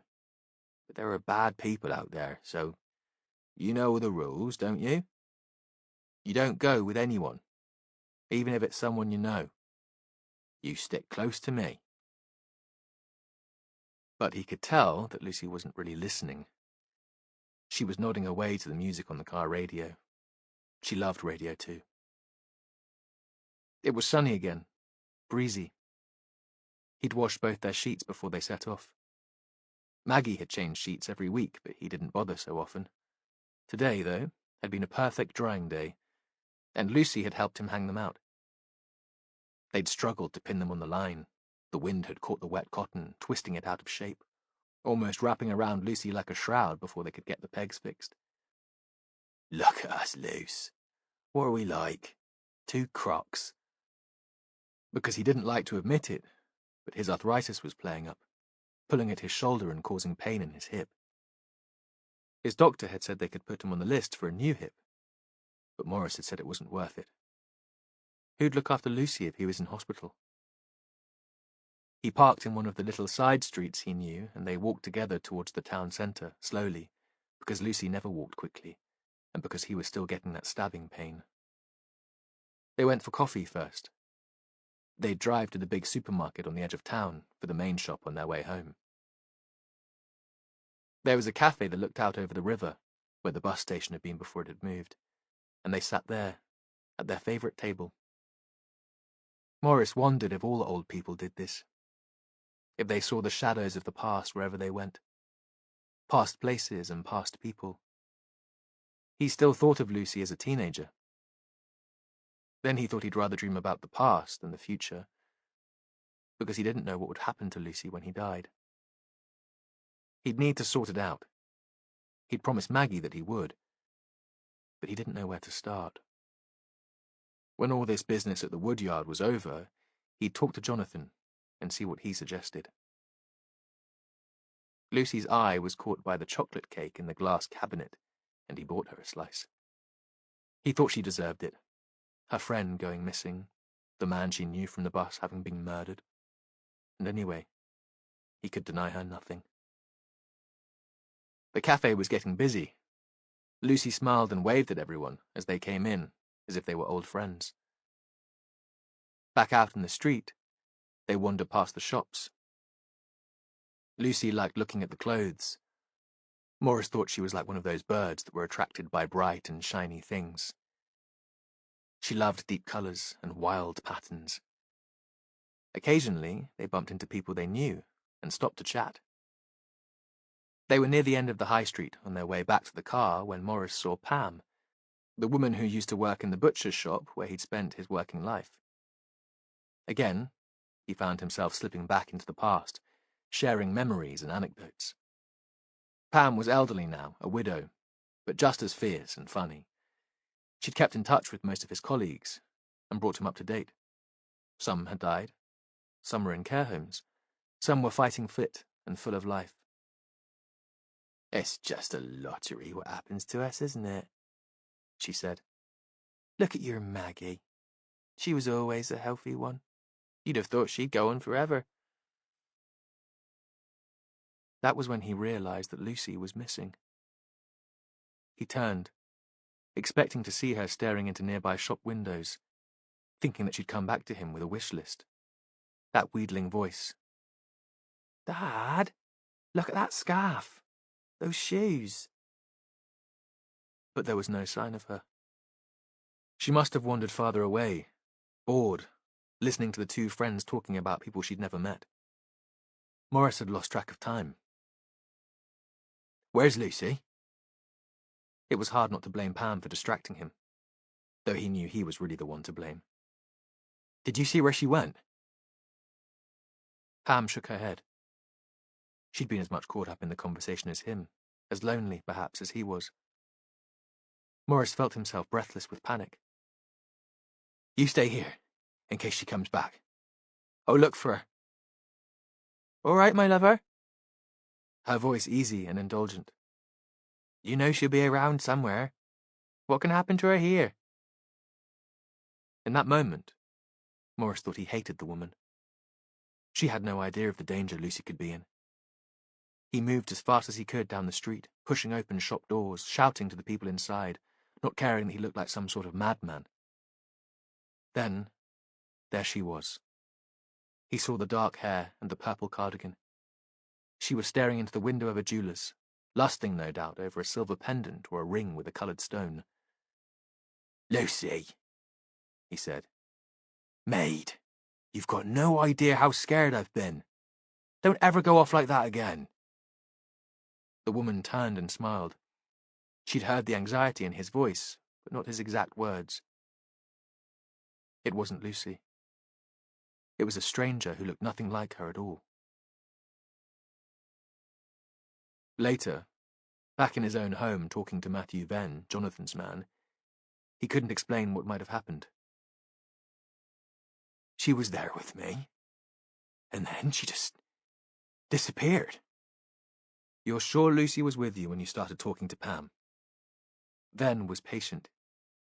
He didn't ask Morris to hurry, or make him feel bad about what had happened. But Morris was aware of time passing, the clock ticking. The longer these questions took, the less time there'd be to find Lucy before it got dark. He tried to focus on the question, to be honest. "I saw Pam across the road and I hurried over to catch her before she moved on. She hadn't noticed me, you see, until I went over to her. I didn't want to miss her." He didn't say that he'd always had a bit of a crush on Pam, even when he was married. Nothing said between them, and certainly nothing done. But it had been there all the same. A connection. "Perhaps I left Lucy behind then. I thought she'd followed me, but she might have been looking at the shops and not seen me go." What would she have done, do you think, if she'd turned around and seen you weren't there? "I don't know." Now Morris was nearly in tears and struggling to hold himself together. "I always have been there for her." Does she have a mobile phone? "Yes. I got her one a while ago.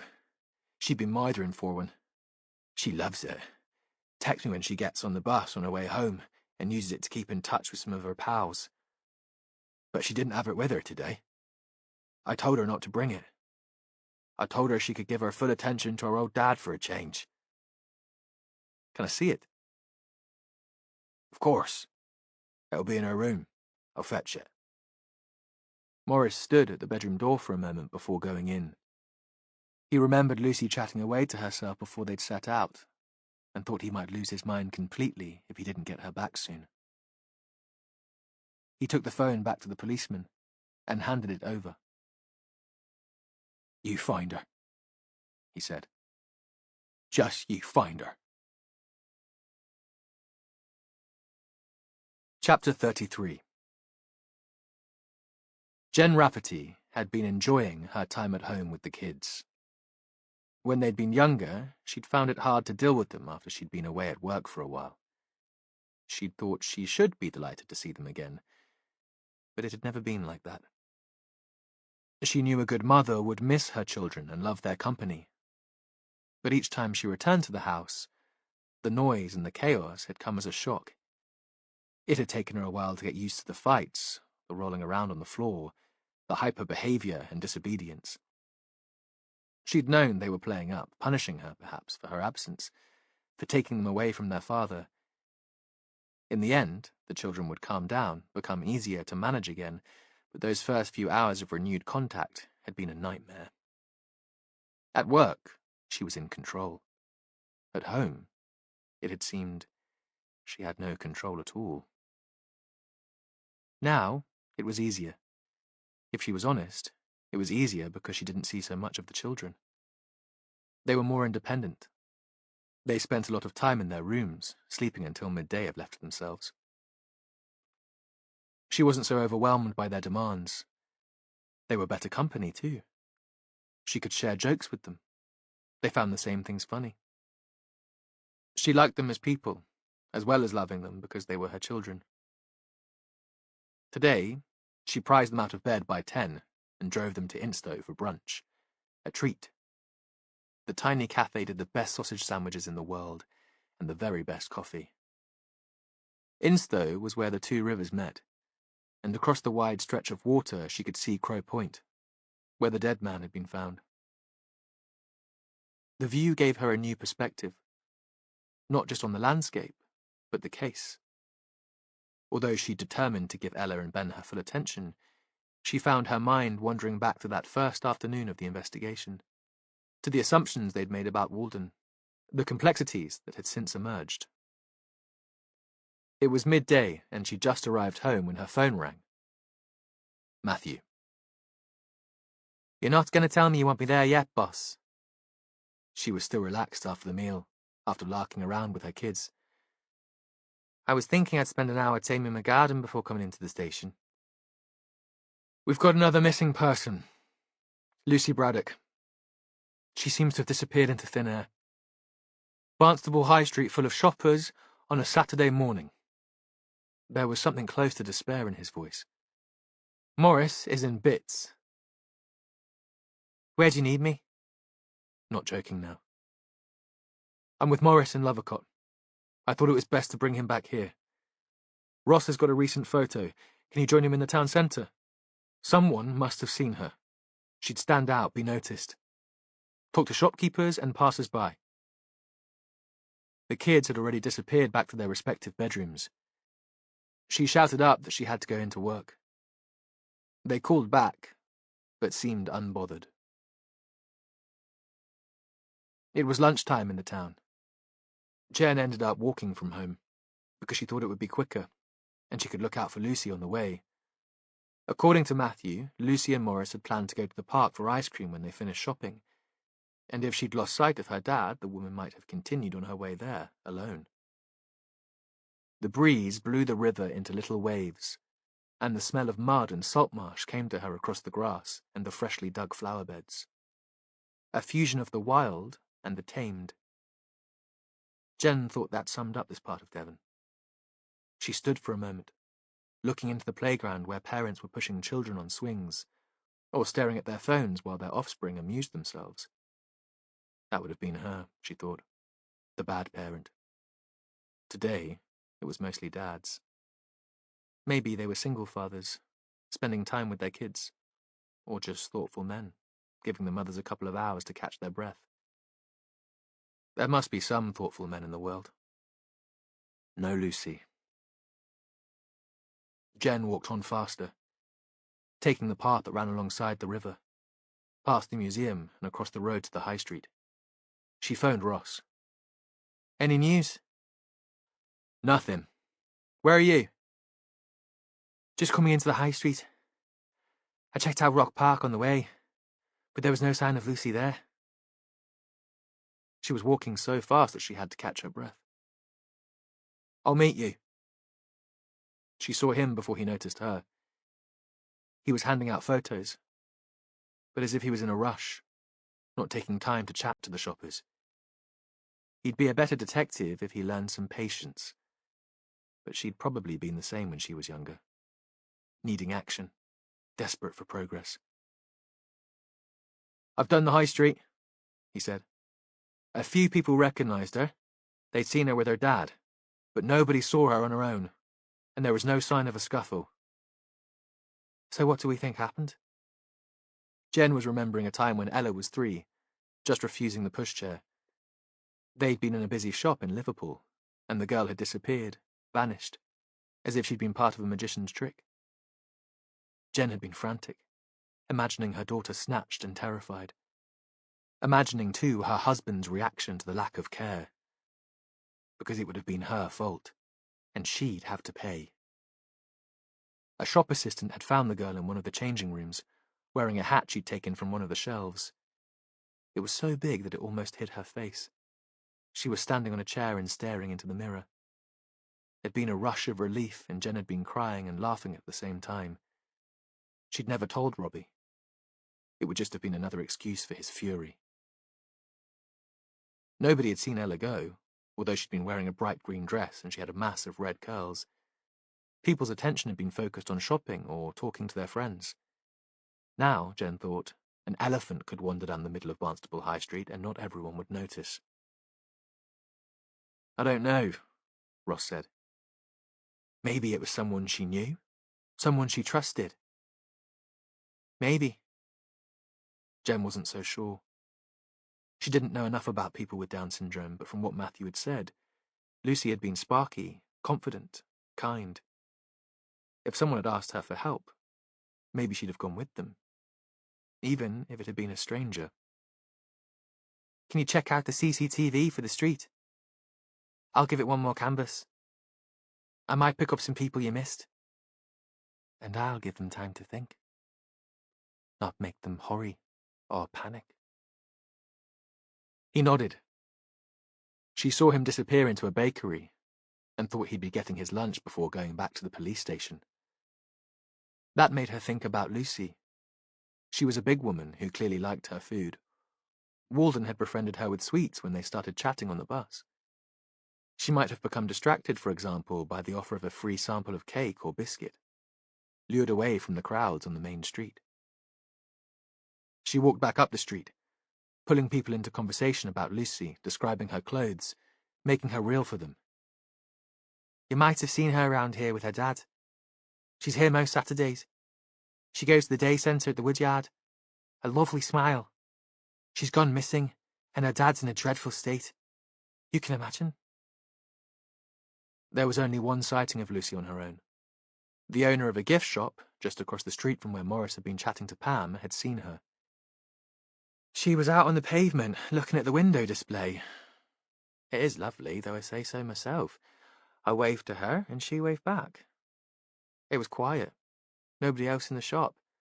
It's that time of year, isn't it, between Christmas and Easter? There's always a bit of a lull. No, I didn't see her talking to anyone. The woman was happy to chat. As she'd said, the shop was quiet. She must be bored. You didn't see anyone approaching her? Or looking in at the window at the same time as she was? The woman thought for a moment. She turned away.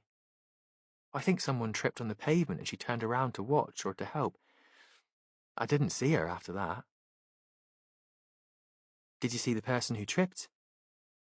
Not really. Not in any detail. There was just a bit of a crowd suddenly. Someone talked about calling an ambulance. You know how it is when there's a bit of a drama. People start staring. The shop door was open so I could hear a little bit of what was said. You didn't go out to see what was going on? Because Jen thought this woman would want to see. If she was as bored as she seemed, she'd surely be curious.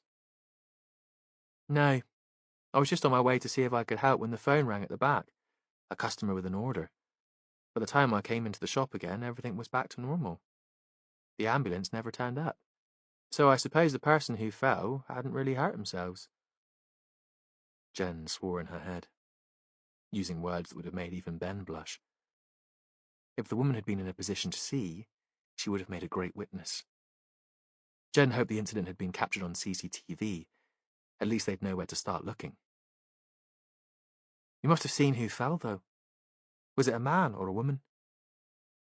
I'm sorry, I didn't really see. By the time I got to the door, people were standing between me and the person lying on the pavement. She paused. I think it was a man. I got a glimpse of jeans and trainers, but really I can't be sure. Was Lucy still there then? Yes, she was there on the edge of the group, watching. I saw her just before the phone rang. And when you got back into the shop? I told you. Everyone had gone then. Nobody was there. Back on the pavement, Jen had more questions for the passers-by. Did you see someone fall earlier today? A woman with Down syndrome helping them up? But the incident had happened nearly 2 hours before, and these were new shoppers just passing through. Jen questioned the assistants in the shops nearby. They hadn't seen anyone fall. In the police station, there was an air of confusion. Vulnerable adults were sometimes targeted by sexual predators, bullies, weak and pathetic people who needed to control.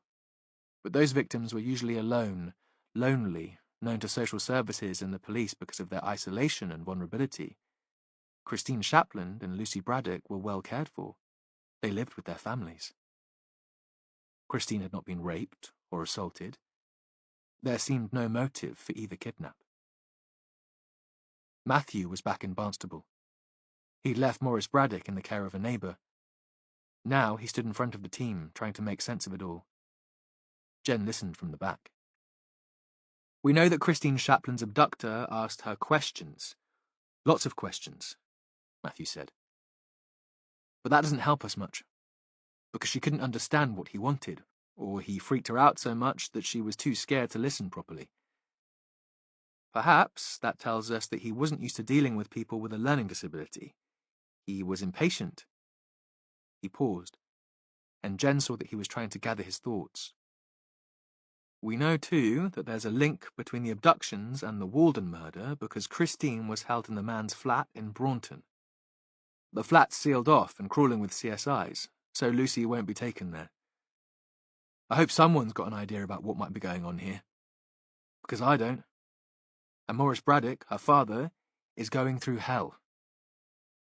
He looked out at them, wanting them to know that this was important. More important, perhaps, than finding Walden's killer. There's another connection between this abduction and our murder victim. Walden sat beside Lucy on the bus to Lovercourt in the week before he died. I'm still not sure how that might be relevant. Anyone got any ideas? Jen stuck up her hand. Could Walden have told Lucy something that might implicate the killer in the murder? There was a moment of silence, and Jen felt the room waiting for the boss's response. They were like kids in a classroom not sure of their friend's answer, and unwilling to commit themselves. That might work, Matthew said. But why snatch Christine, too? Another silence. He looked around the room and then continued. In the end, motive is less important than finding Lucy.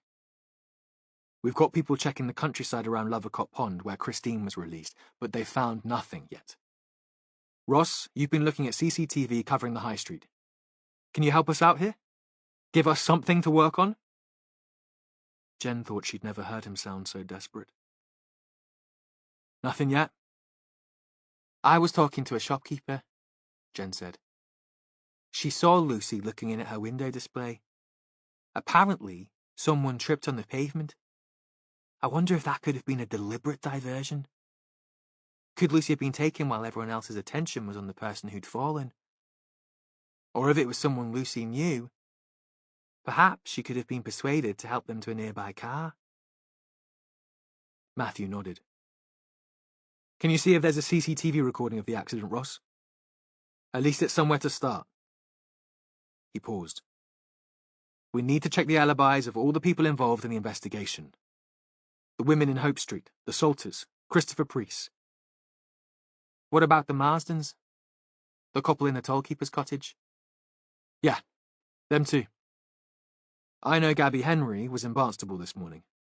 I went to see her in the woodyard about her relationship with Walden. The timing would have been tight, but she could have been involved. Jen stuck up her hand again.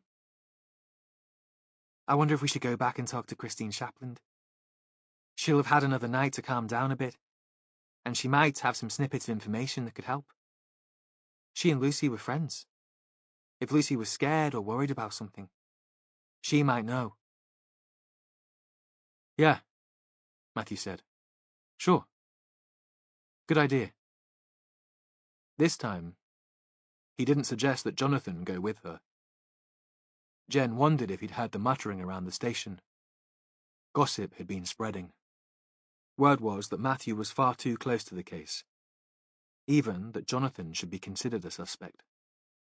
After all, he'd been on the coast when Walden had died, and he knew both of the women who'd been abducted. He was right at the heart of the investigation. Chapter 34. Matthew sent as many officers as he could spare back into the town to ask questions and to show Lucy's picture. He told Ross to go with them. The DC had been scanning the CCTV for hours and would have lost concentration.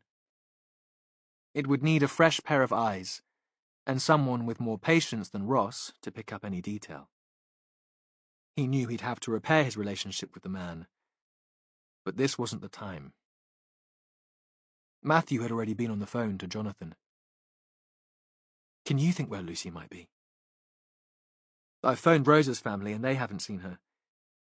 But is there another friend who lives close to the town centre? If she suddenly found herself alone, Lucy might have looked elsewhere for help. He'd called Jonathan for moral support, as much as for practical information. He couldn't believe in the coincidence of Lucy disappearing too. He didn't expect her to be at a friend's house waiting to be found.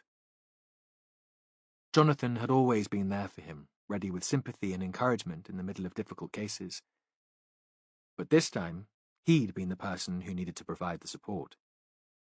Even over the phone, he could sense Jonathan's shock, his horror. This can't be seen as your fault, Matthew said. It had nothing to do with the woodyard. Lucy was out with her father. It's not about that. She's brilliant, funny and confident, and I've known her for years. Only then did Jonathan answer Matthew's question. She might go to the woodyard. That might be her safe place. I'll go there now, get all the staff out. We'll start a search. He was always better when he had something positive to do. In contrast, Matthew locked himself in his tiny office and tried to think his way through Lucy's disappearance, to shut out the background noise of his own suspicion and anxiety. This wasn't about him. It was about Lucy Braddock. He couldn't help rerunning the events of the previous few days in his mind, though, picking at his guilt like a scab. Had his visit to Lovercott and the Salters the night before triggered Lucy's abduction? The decision to go there had been more about his own ego than the investigation, about setting the ghosts of his childhood to rest. Should he have known that Lucy might be in danger?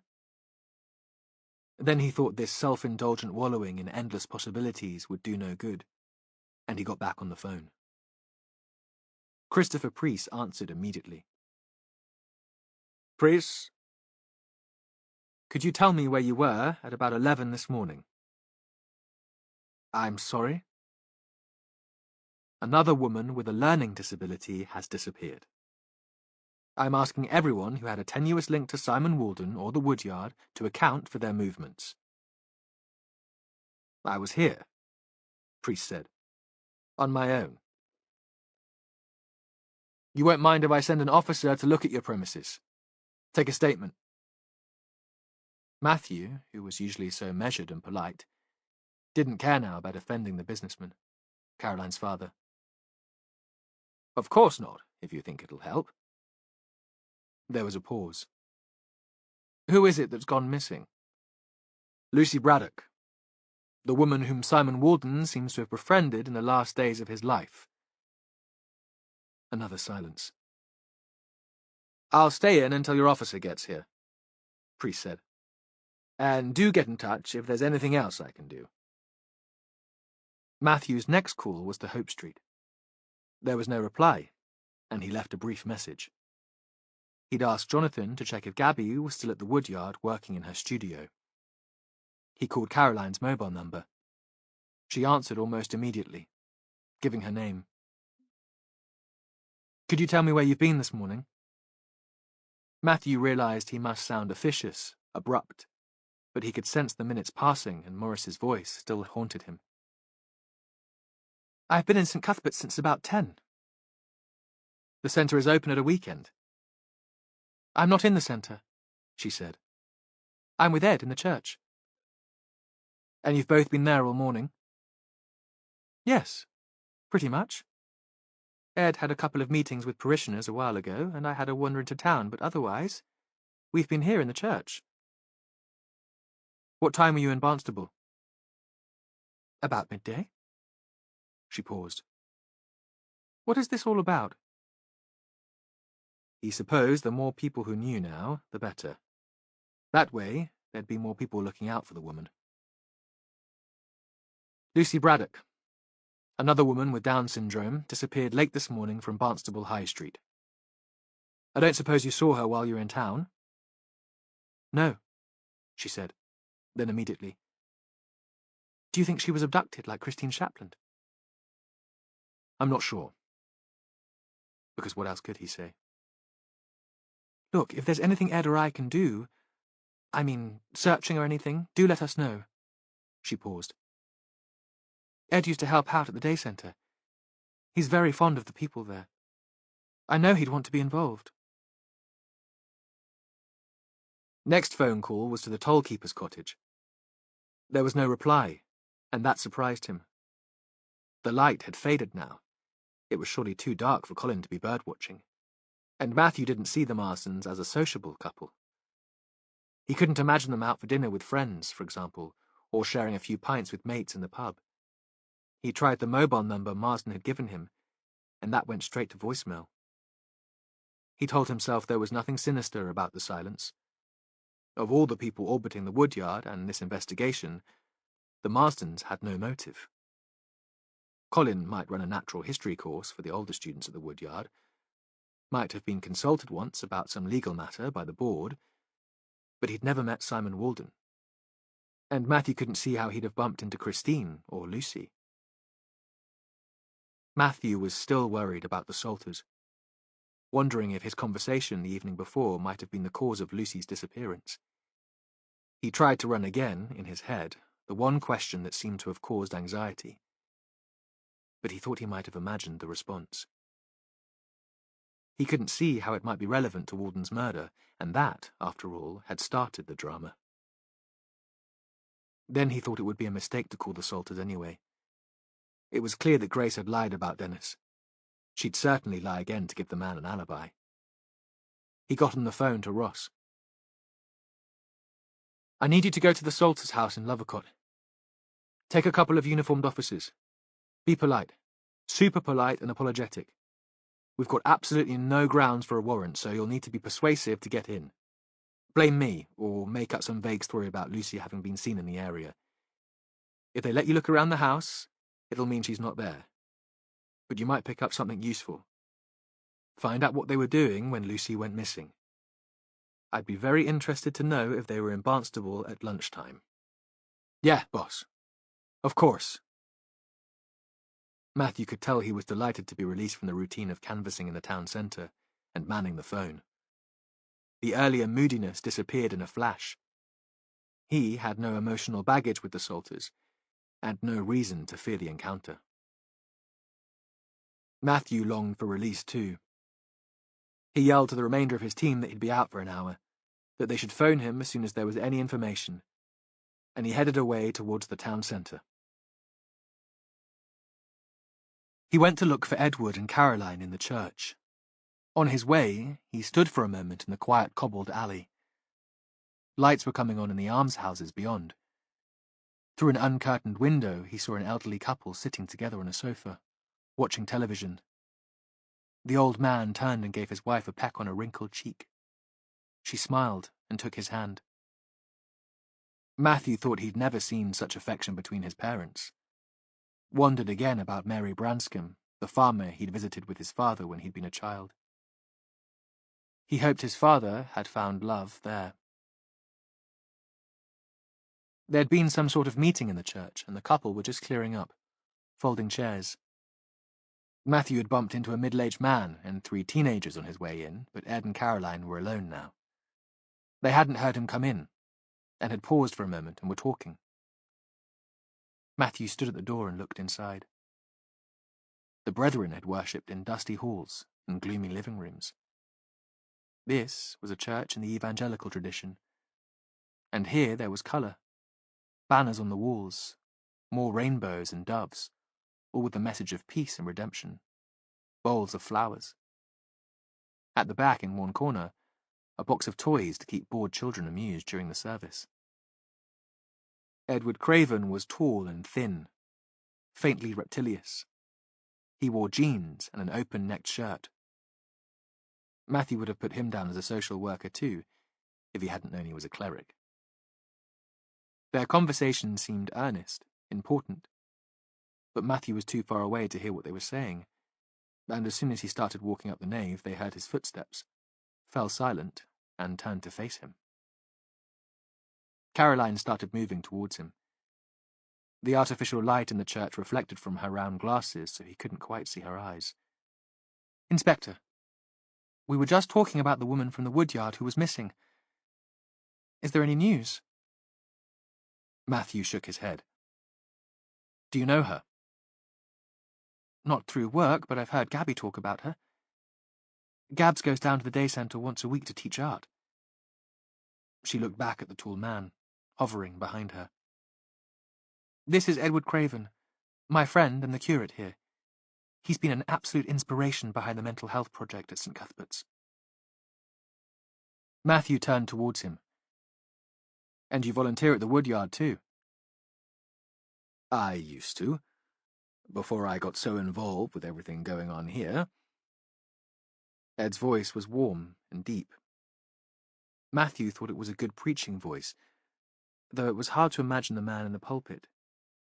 He seemed too diffident, too anxious. But then, some shy people made great performers. "What do you think happened to the woman?" "We don't know. She has a learning disability. Of course, we're worried. Especially as another woman with Down syndrome went missing last week. It seems she might have been abducted." They were still standing close to the altar, looking at each other. "Where were you both between 11 and 12 this morning?" The couple looked back at him, shocked, and for a moment neither of them spoke. "You can't think we had anything to do with that." Caroline sounded horrified. "We're asking everyone who knew Simon Walden," Matthew said. "We think Lucy's disappearance is linked to his murder. They'd become friends." "I told you I went into Barnstable to do some shopping, but that would have been later. I didn't leave here until nearly 12. Caroline turned back to her boyfriend. "Ed was manning the office here. The priests and volunteers do it on a rota, and it was his turn." Matthew wondered if she'd speak for the man when they were married. because he thought they would marry. There was something settled, immovable about the relationship. He saw Caroline as one of those supportive, rather interfering wives who made their husbands' well-being their lives' work. She'd organised the business of the parish, leaving him to be figurehead. "I had 3 appointments and saw 5 people," Edward said. "A couple planning a wedding, another booking a baptism, and an elderly woman in to talk about her husband's funeral." He paused. "There are days where my whole life seems to be about death. I can't even guess how many funerals I take in a year." Matthew thought that he too seemed to be obsessed by the dying and the dead. Perhaps their work wasn't so different. Caroline looked rather disapproving, and Matthew expected her to comment, but she said nothing, and just placed her hand on Ed's arm. A gesture of sympathy, or a warning to be careful what he said. Matthew turned back to her. "How long were you in Barnstable?" "A couple of hours. I didn't actually buy anything. It was just about keeping out of Ed's way while he was working. We'd arranged to meet up again for a late lunch. I went for a coffee, and then I was browsing. Actually, it was a restful way to spend a Saturday morning." Matthew returned his attention to the curate. "You were here when Simon Walton first turned up?" "Yes. Caroline and I were both here. There'd been a service, and he was sitting outside, so drunk that he could hardly stand. The centre was closed then, but we let him in anyway. It was pouring with rain, and he said he'd nowhere to go. Yet it seems he did have a home. A flat in Braunton. We didn't know that then." There was a moment of silence. "Did you keep in touch with the man?" Matthew asked. "Because surely that was what clergymen did. They provided pastoral care." But Craven shook his head sadly. "I met Simon a couple of times at Caroline's house in Ilfracombe, but I never saw him again in any kind of professional capacity. Caroline's the trained social worker running the mental health project here at St. Cuthbert's. I try to support her, of course. She does marvellous work. But most of my energy is taken up with my duties here in the parish." Matthew took out a photo of Lucy. "This is the missing woman. Did you see her at all today? She would have been in Barnstable at the same time as you." Caroline took the image. "No. I didn't see her today, Inspector. I'm afraid I can't help you." Chapter 35. Jen Rafferty sat in the chaplain's cottage, near the creek, and eased her way carefully into a conversation with Christine and her mother. Although it wasn't quite dark outside, Susan had drawn the curtains and switched on the light. A fire burned in the grate again. There was more tea on a tray. No scones, because Jen hadn't been expected. In the weak artificial light, the mould on the ceiling was hardly visible. Everything was warm and welcoming, except for the subject of conversation. "Lucy's gone missing," Jen said. She was sitting where Jonathan had been on the previous visit, close enough to Chrissy to reach out and touch the woman. "We think she was taken by the same man as you. I know it's the last thing you want to talk about again, but we think you might be able to help us." A pause. "I'm going to show you photographs of some men. If you see the one who took you, can you tell me?" She lifted the tea tray from the coffee table and put it on the floor. There was a lace cloth underneath, and Jen spread the pictures over that. She tracked down an image of Christopher Preece. It had been taken at the time of the woodyard opening. He was cutting a gold ribbon, and there was a big grin on his face. Jonathan was standing in the background, and Jen had had to look twice before being sure it was him because he was wearing a suit. She thought it would be impossible to find a picture of Colin Marsden, but he'd appeared on the U3A website as a tutor, and she'd printed that out. It had been small, and had blurred as she tried to enlarge it, but it was better than nothing. He was in a wax jacket with a pair of binoculars around his neck. She'd added a picture of Dennis Salter as a wild card. She couldn't see how Christine hadn't recognized her uncle, but if he'd disguised himself in some way, perhaps she might be tricked. Then there was Edward Craven, the picture taken from the North Devon Journal, looking rather grand in full dog collar and cassock, celebrating the day he'd moved to the parish. Jen couldn't think that there was another man involved in the case, and Christine had been clear that a man had picked her up. If Jen was right, and the abductions were all to do with Simon Walden, one of these people must be holding Lucy. It occurred to her that perhaps she should have thrown a bigger picture of Jonathan Church into the mix. But surely, if he'd been the abductor, Christine would have known him, and besides, it would have felt like a betrayal to Matthew. Jen wished the light was better, less shadowy, but it seemed that Susan was thrifty when it came to the strength of the bulbs she bought. Jen held up each photo in turn for Christine to look at, tilting it to catch the best of the light. Watching Christine looking at the pictures, Jen thought she seemed focused and concentrated. She'd lost the panic of the previous day. "Can you help me, Christine? Do you recognize any of these men?" That's my Uncle Dennis. "Yes, it is. Well done." Christine beamed at the praise. Susan shot a look towards Jen. "What's he doing there?" Jen smiled. "I just wanted to see what your daughter's memory for faces was like. She's always been good at pictures." Susan was appeased. "Is there anyone here you recognize?" Susan pointed to Priest. "He's a big cheese at the woodyard. Loads of money and on the board. A generous man. Without him, the place wouldn't have been set up." Her fat finger moved across the table. "And the vicar came and helped out in the day centre a few times when he first moved down here." She sniffed. "I haven't seen him recently, though. You get a lot of that. Do-gooders, thinking they're going to change the lives of our people, then getting bored and moving on to other things." She looked up. "Nothing happens quickly with people like Christine and Lucy. You need to be patient to work with them." "Anyone else?" "I don't think so." "What about you, Christine? Can you see the man who drove the car that picked you up outside the woodyard and took you to the flat? The man who asked you all the questions?" Christine looked again at the pictures, and then she shook her head. She seemed upset that she hadn't been able to help. "I'm sorry."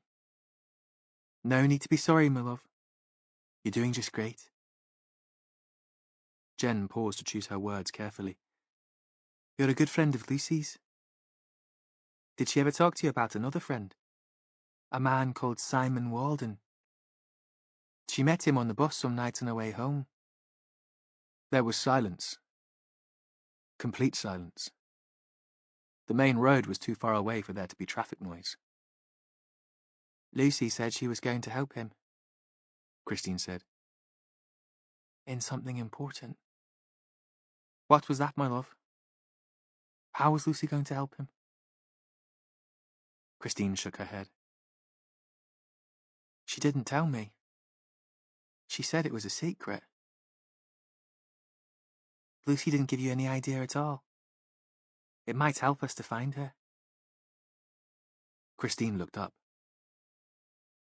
"She said she was going to help him to save the woodyard." She shivered, although the room was very warm. Susan came up and put her arm around her. "She's been shivering all day. It must be the shock after all she's been through. Here you are, my lover. Let me get you a cardie. We'll keep you cozy."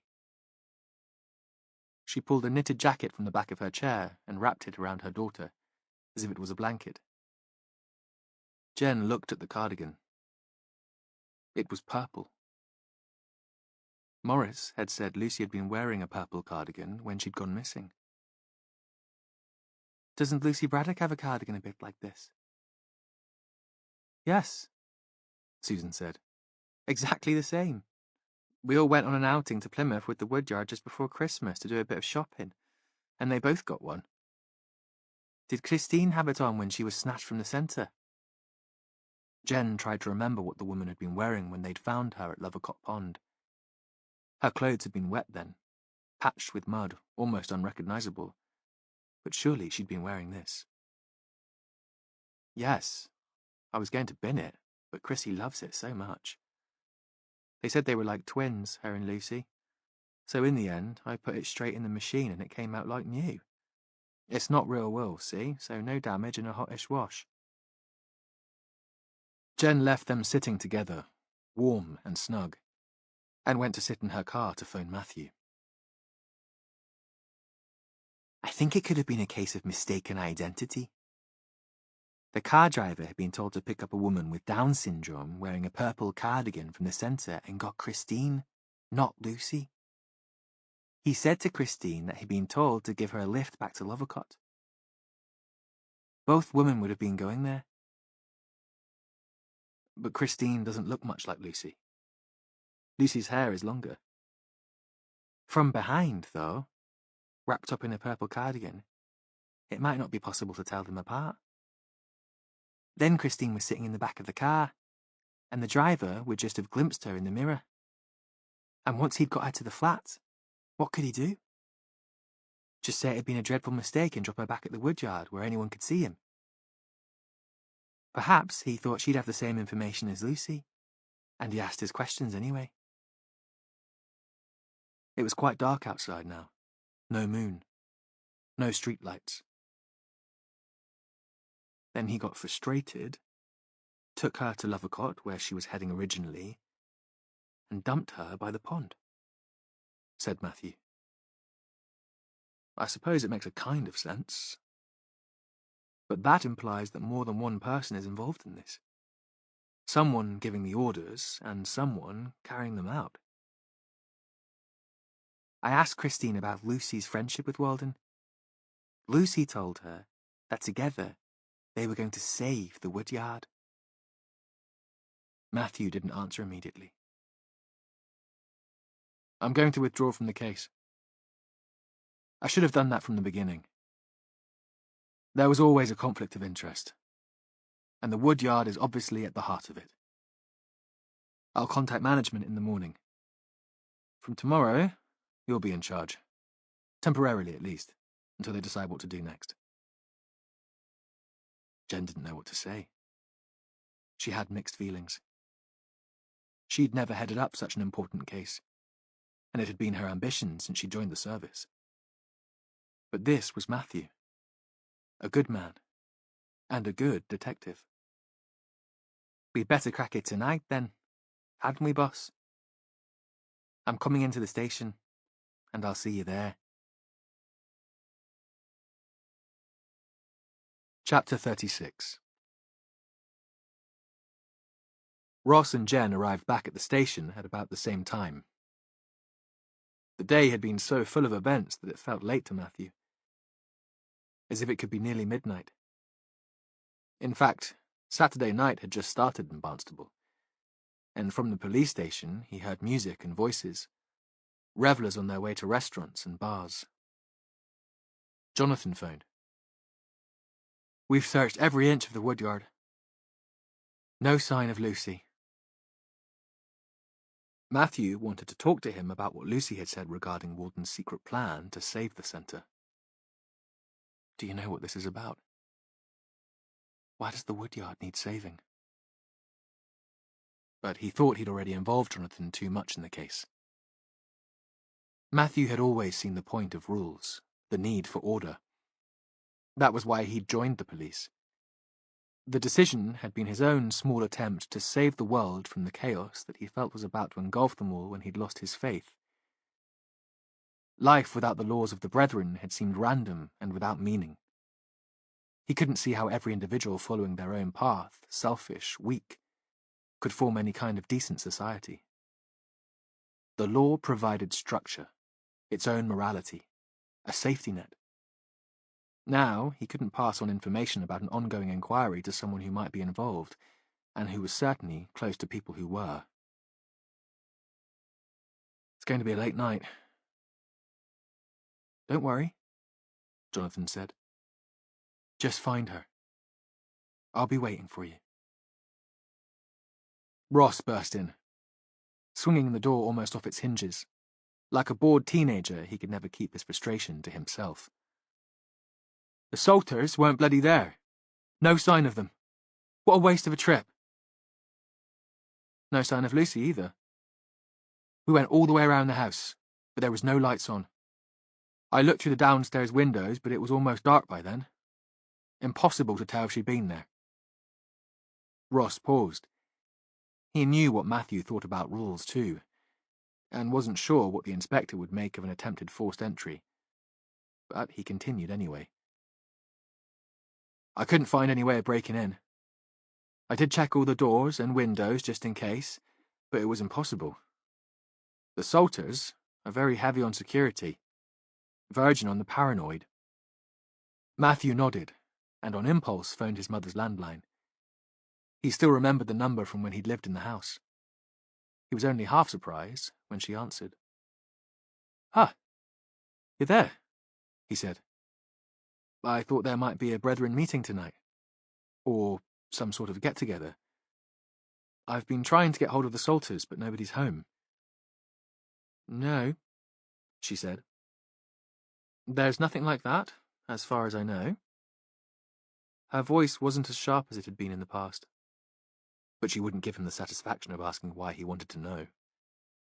Matthew was grateful for that. He replaced the receiver. His thoughts were wheeling and dipping like the gulls over the estuary, groping for an explanation, feeling that at last he was making sense of what might lie behind Walton's death. He'd never considered pride as one of his sins, but now it occurred to him that Jen might be right. He might crack the case overnight. The thought gave him an unexpected thrill of achievement. Then it occurred to him that Lucy was still missing, and that he had little of which to be proud.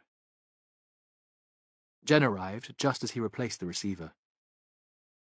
I've told the kids it'll be an overnighter, but that's no excuse for them to have a party. I don't want to go back in the morning to vomit in a bunch of comatose teens in sleeping bags looking like giant slugs on the front room floor. He grinned, grateful for the lift in mood. Her ability to raise his spirits alone made her an invaluable member of the team. He'd brewed coffee in the filter machine, and they sat around one of the tables in the big room. Ross joined them. I think we're looking at a conspiracy, Matthew said. If Jen's right, and Christine was snatched by mistake, at least 2 people are involved. He turned to Jen. She couldn't identify any of the men in your photos. Jen shook her head. But the pictures I managed to print off aren't brilliant quality. I don't think Colin Marsden's mother would pick him out from the only shot I could find. I've been trying to phone Marsden all evening, Matthew said. No reply. I can't see how Marsden can be important, Ross said. He doesn't have the same strong link to the woodyard as the others. He only teaches a weekly course there. Besides, if he'd kidnapped Lucy, I'd have thought he would reply to appear less suspicious. He told me he'd offered the board a couple of pieces of informal legal advice. Matthew remembered the conversation on the shore. He'd thought Marsden was being pompous, inflating his own importance, but perhaps he was more caught up in the affairs of the woodyard than they'd realized. Again, a few strands of the investigation came together in his mind, and he thought he could glimpse a motive at least. We need to track down Colin and Hilary Marsden, and the Salters, who seem to have mysteriously and conveniently disappeared too. Can you get the word out? I want them brought into the station as soon as we find them. We've got their car registrations. As suspects? Jen sounded shocked. Not yet, Matthew grinned. They'll be helping us with our inquiries. Respectable people like them, they'll be glad to help the police. Ross got to his feet and stretched. He'd been still for long enough. They were both looking at Matthew for an answer, but his thoughts were too tentative at this stage. If he put them into words, they might disappear altogether. Could it be about money? Jen said. We know that Walden had plans for his 200 grand, but then he sent it to his solicitor for safekeeping instead. We know he'd been planning a big donation to the woodyard, then thought better of it. Perhaps he discovered something dodgy had been going on. The organisation at the woodyard seems a bit chaotic, so fraud could have been relatively easy. Priest and Salter are both trustees, and they both have a background in finance. Could they be filtering off donated cash or charitable funding for their own use? It does happen in charities. There have been a few cases recently in the press. One guy got away with hundreds of thousands. And it can take years for the crime to come to light. That would fit in with the conspiracy theory. She looked at Matthew. Jonathan wouldn't be aware of that. He manages the place, but I guess he has nothing to do with the financial administration. Matthew didn't know what to say in reply. He appreciated Jen's kindness. He wanted to tell her that Jonathan was the most honest man he'd ever met. That his husband would work at the woodyard for nothing to keep it running. That he fretted if he thought he'd undertipped a waiter in a mediocre hotel. But until they found Walden's killer, Jonathan would still be an object of suspicion. It would be interesting to look at Priest's and Salter's bank accounts. They seem prosperous enough, but they might have had problems with money. He was thinking that Priest had provided the deposit for the house in Hope Street. Matthew had gained the impression that the man was trying to buy his daughter's affection. He was probably still subsidizing her lifestyle. Perhaps that, and the guilt-ridden donation to begin the development of the woodyard, had depleted his savings. Let's bring Priest in too, if he hasn't disappeared like the others. We'll interview them separately. See if we can find some inconsistencies in their stories. He couldn't imagine what Salter's guilty financial secret might be. It could be related to the Devonshire Building Society, perhaps. Could he have been stealing from them, too? Ross gave an embarrassed little cough. Matthew could see now that he'd been building up to this throughout the conversation, gathering his courage. Perhaps we should look at Jonathan's bank account, too. Just to put you both in the clear in case the press gets hold of the connection. Jen jumped in, fighting. Is this your idea or Oldham's? Been brown-nosing again, Ross? More cosy chats over a few beers? Hoping for another speedy step up the ladder? Matthew raised his hands, a gesture of agreement and peacemaking. You're quite right, Ross. I'll give the forensic accountants all the details for Jonathan's accounts and mine. We have to be transparent here. And, as all our victims and witnesses seem to be connected to the woodyard, I've already discussed the conflict of interest with Jen. She'll be taking over the case tomorrow. You'll be reporting to her from first thing in the morning. He sent them away and sat for a moment in his office. Matthew felt no resentment about the request to disclose his financial affairs, but he wished it had been done differently. The decision had obviously come from Oldham, but filtered through Ross. The DCI had been too idle or too cowardly to ask himself, and that wasn't fair either to Ross or to him. He suspected that Jonathan would find the idea of being a suspect faintly amusing, especially if the motive was supposed to be greed. Money had never mattered much to either of them. Matthew tried to set office tensions aside and replayed the conversations he'd had with Salter and Priest. Suddenly, his perspective shifted. There was something that mattered more to both these men than money, too. He wound back the timeline since the opening of the woodyard to look for a trigger. Something that might have led to one murder and 2 abductions. Then he stood up and made for the door. Where are you going, boss? That was Ross at his desk, a little subdued, but resentful because he was still here in the police station, waiting. I need to speak to a witness. He still thought it was too soon to tell the team about his suspicion. There was someone who had far too much to lose. The Rosebank care home was 2 stories high, purpose-built with a narrow strip of garden in the front. Parking for staff and visitors was at the back, most of the spaces empty now. All but a few rooms were in darkness. It was only 9 o'clock, but it seemed that most of the residents were already in bed. The door was locked, and he rang the bell. A buzz, and a crackly voice through the intercom. "Inspector Venn, for Mrs. Janet Holsworthy." A brief silence. "You'll find me in the office at the end of the corridor." The door clicked open, and he went in. Through open bedroom doors, he saw carers in pink tunics, helping the last remaining residents still up to prepare for bed. Matthew imagined his father in a place like this, because surely his hospital ward hadn't been very different, and he thought there were worse things than death. One woman was sitting on a commode. He turned away and hurried on before she saw him.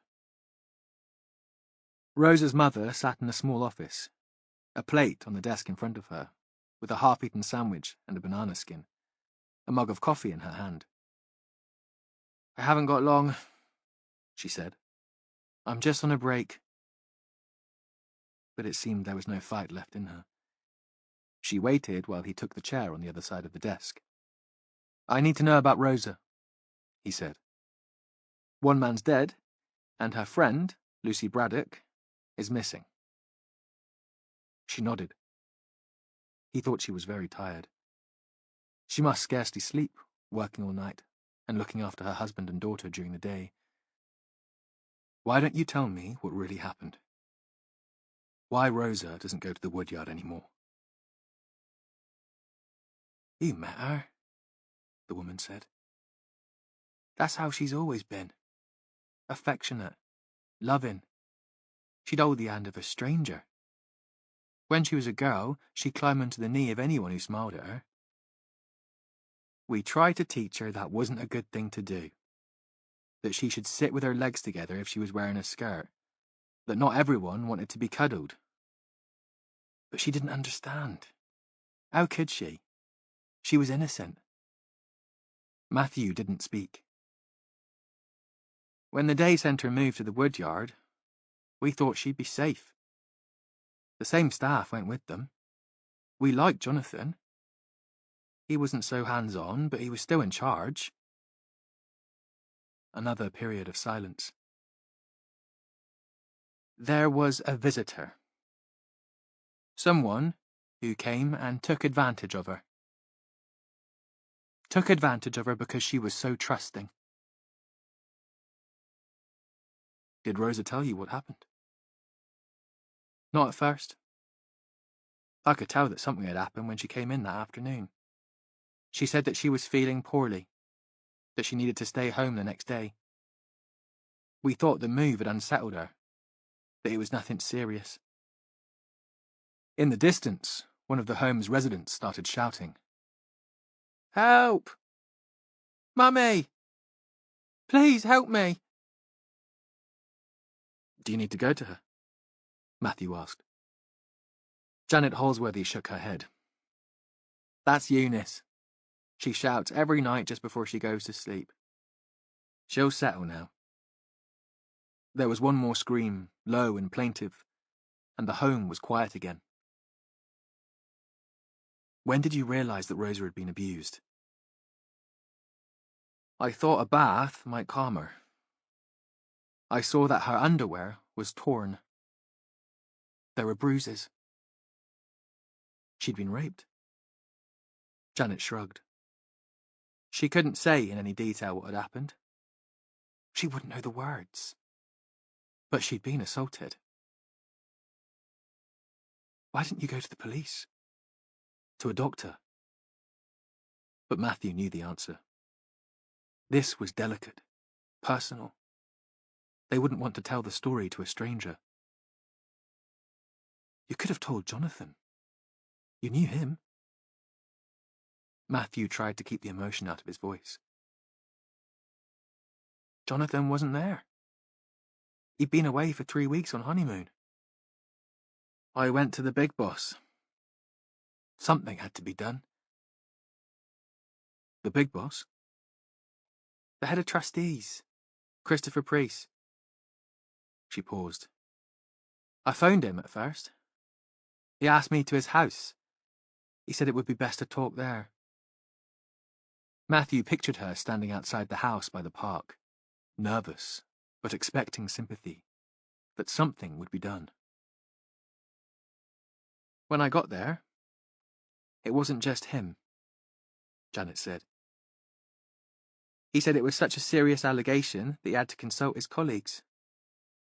There were 3 of them. 3 men. Who else was there? Matthew could only imagine how intimidating that must have been. One was another trustee, Dennis Salter. I hadn't met him before. And there was someone else who they said was their legal advisor. Colin Marsden. Though what someone who'd overseen contracts in the car industry might have to do with a criminal case of sexual assault, Matthew couldn't imagine. He'd be there solely to intimidate.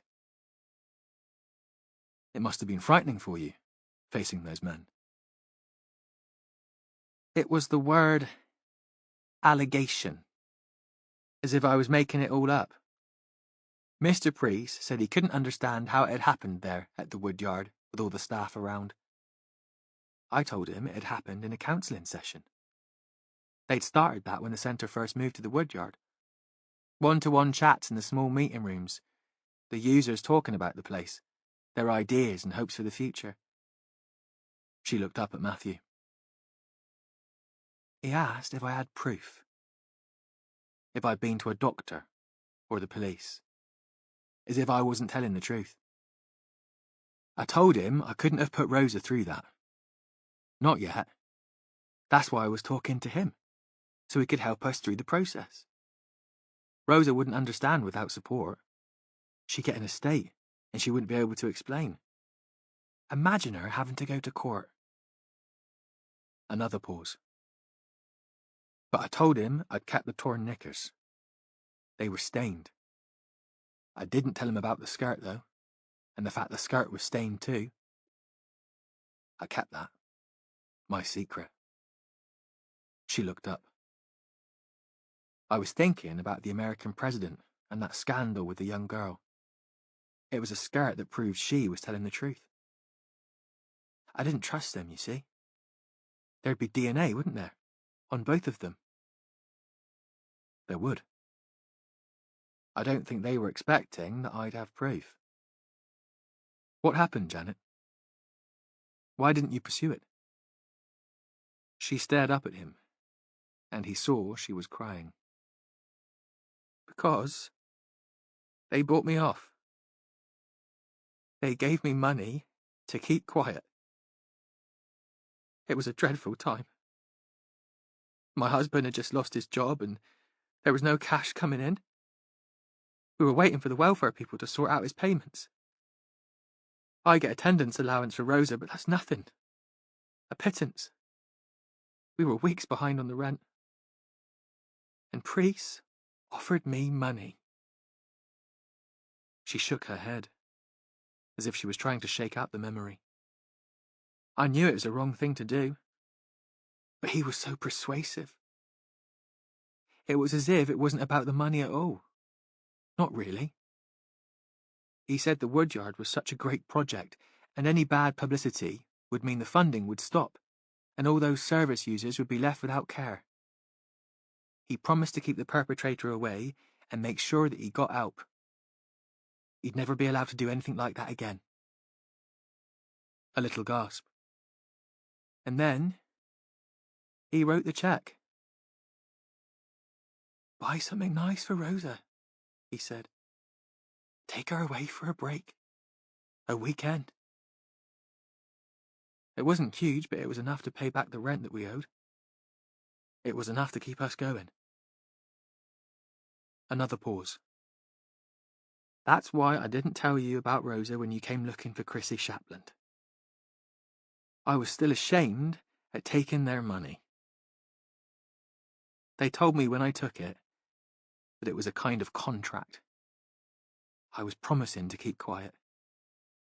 To keep the secret. Was Priest the only person to sign the cheque?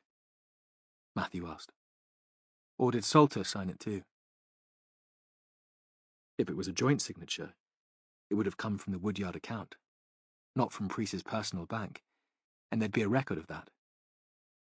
A record that Walden might have come across. None of the office doors in the building were ever locked, and Jonathan would never have picked up on any discrepancy in the accounts. They both signed it. Matthew nodded, but still he showed no emotion. Has anyone else come along to ask you about Rosa's story? A man called Simon Walden? Is he the man that was killed out at Crow Point? She seemed shocked. That's right. He was a volunteer at the Woodyard. I think he was taking an interest in what happened to Rosa. No, she said. I've never met him. Matthew felt a stab of disappointment. His theory, his hope of bringing the investigation to a close, was based on Simon having discovered what had happened to Rosa. Janet continued. The only person from the Woodyard we've seen recently is Lucy Braddock. You know, Rosa's friend. She looked at him again, her eyes so tired that they looked bruised. Did you say she was missing? He nodded. That's why I'm here, bothering you. We need to find her. It was a couple of weeks ago. The two of them text from time to time, scraps of nonsense. Then Morris phoned and said Lucy was missing Rosa. Could he bring her around after the Woodyard? They came to tea. It was lovely to catch up, and the girls got on as well as they always had. They disappeared upstairs, and we didn't see them until it was time for me to go to work. Matthew thought for a moment. Could Lucy have taken the skirt with her? Because I think Rosa must have told her what happened. Perhaps just after the abuse took place. Perhaps Lucy saw that Rosa was upset. And if Lucy had confided in Walden, he might have asked her to help him find evidence. This could have been his great campaign, the secret that they shared. I don't know. The skirt was in a plastic bag in my wardrobe. Janet was thinking. I haven't checked if it's there, not recently. A pause. The girls were in my room, though, that day. I heard their footsteps through the ceiling, and I shouted up to them not to be cheeky monkeys. I thought they were trying on my clothes. Rosa likes to do that, to dress up in my things, my high-heeled shoes. She comes down with her face plastered with makeup. She looked at Matthew. Shall I phone my husband and ask him to check? If it's not too difficult for him. He'll be upstairs now anyway, getting ready for bed. Matthew sat quite still and tried not to listen to the conversation. Tried not to allow emotion to cloud his judgment. He only looked at the woman when she clicked off her mobile. The skirt's gone, she said. He's looked everywhere. Did Lucy have a bag with her when she came to visit? Yes, Janet said. A shoulder bag. Morris said she should leave it with him when she went upstairs, but she took it with her. And she hid the skirt in it and carried it to the Woodyard to give to Walden. And even when Chrissy went missing and Walden died, she kept her promise. She kept her secret. Thank you, Matthew said. Thank you. She put her mug on her plate and looked at her watch. I should go, she said. My break was over 5 minutes ago. Who was it, Janet? Who abused your daughter? There was a moment. He thought she still might refuse to tell him. It was the clergyman. She stood up. The young curate. Of all the people you think you should trust, it would be a man of God. Chapter 37. Matthew was surprised when he returned to the police station to find that only 40 minutes had passed. It still felt as if time was stretching, allowing him the chance to recover Lucy, giving him hope that he'd find her well and alive. Ross was in the police station, waiting for him. "We've only got Priest so far. Jen's with him. She hasn't started on him yet. She was holding him in the interview room until you got back. No sign of Salter or Marsden or their vehicles. We haven't been out to Marsden's place yet, though. Leave that for now."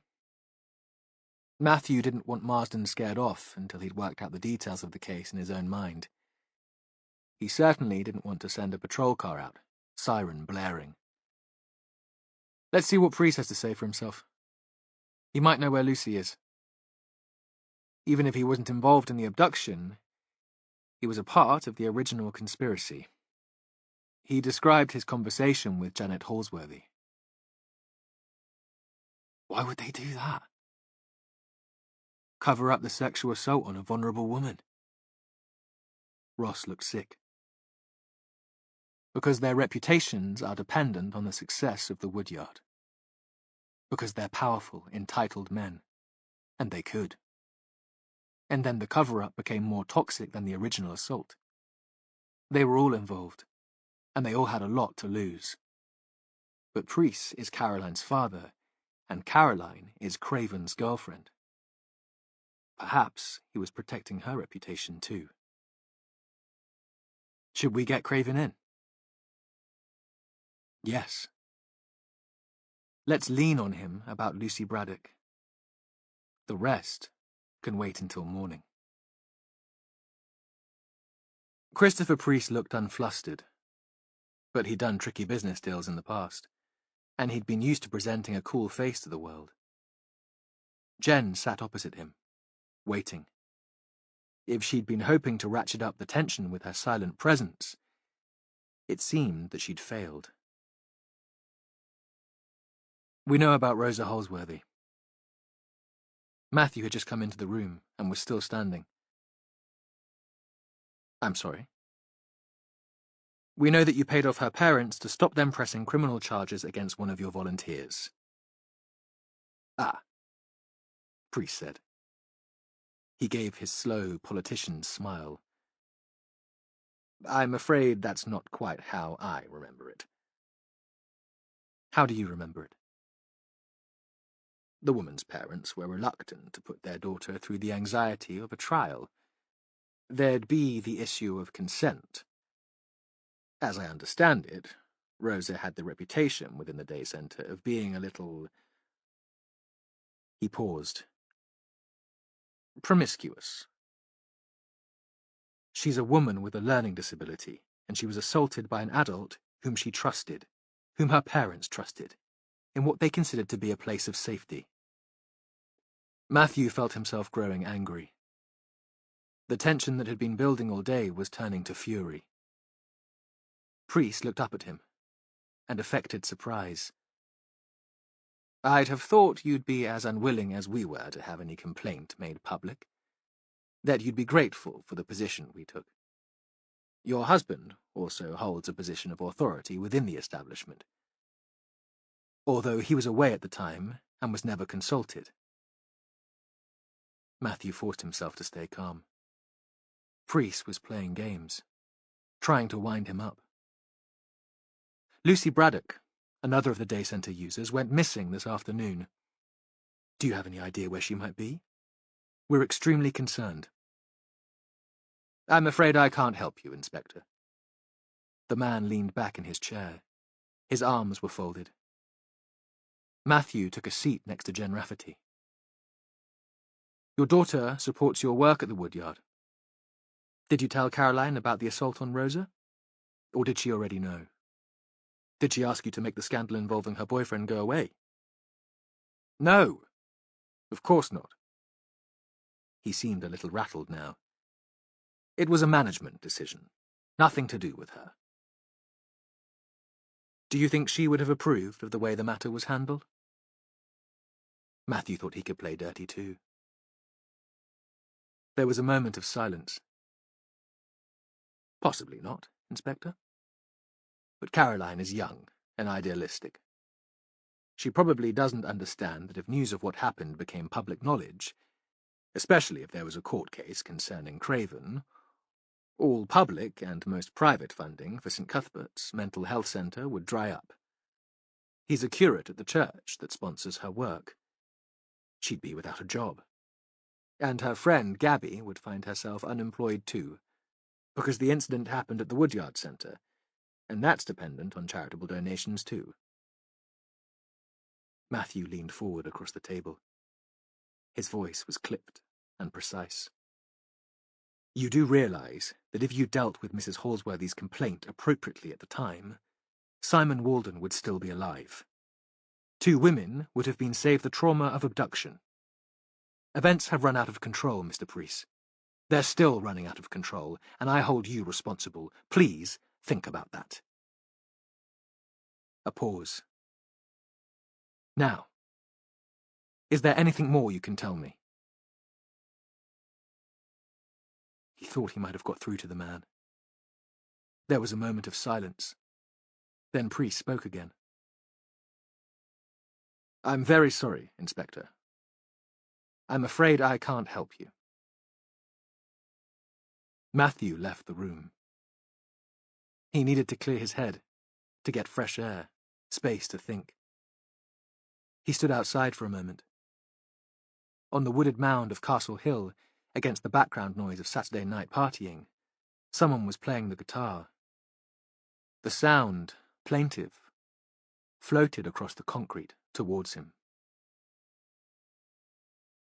Back in the open-plan office, there was still no news of the Salters or the Marsdens. Ross looked up from his desk.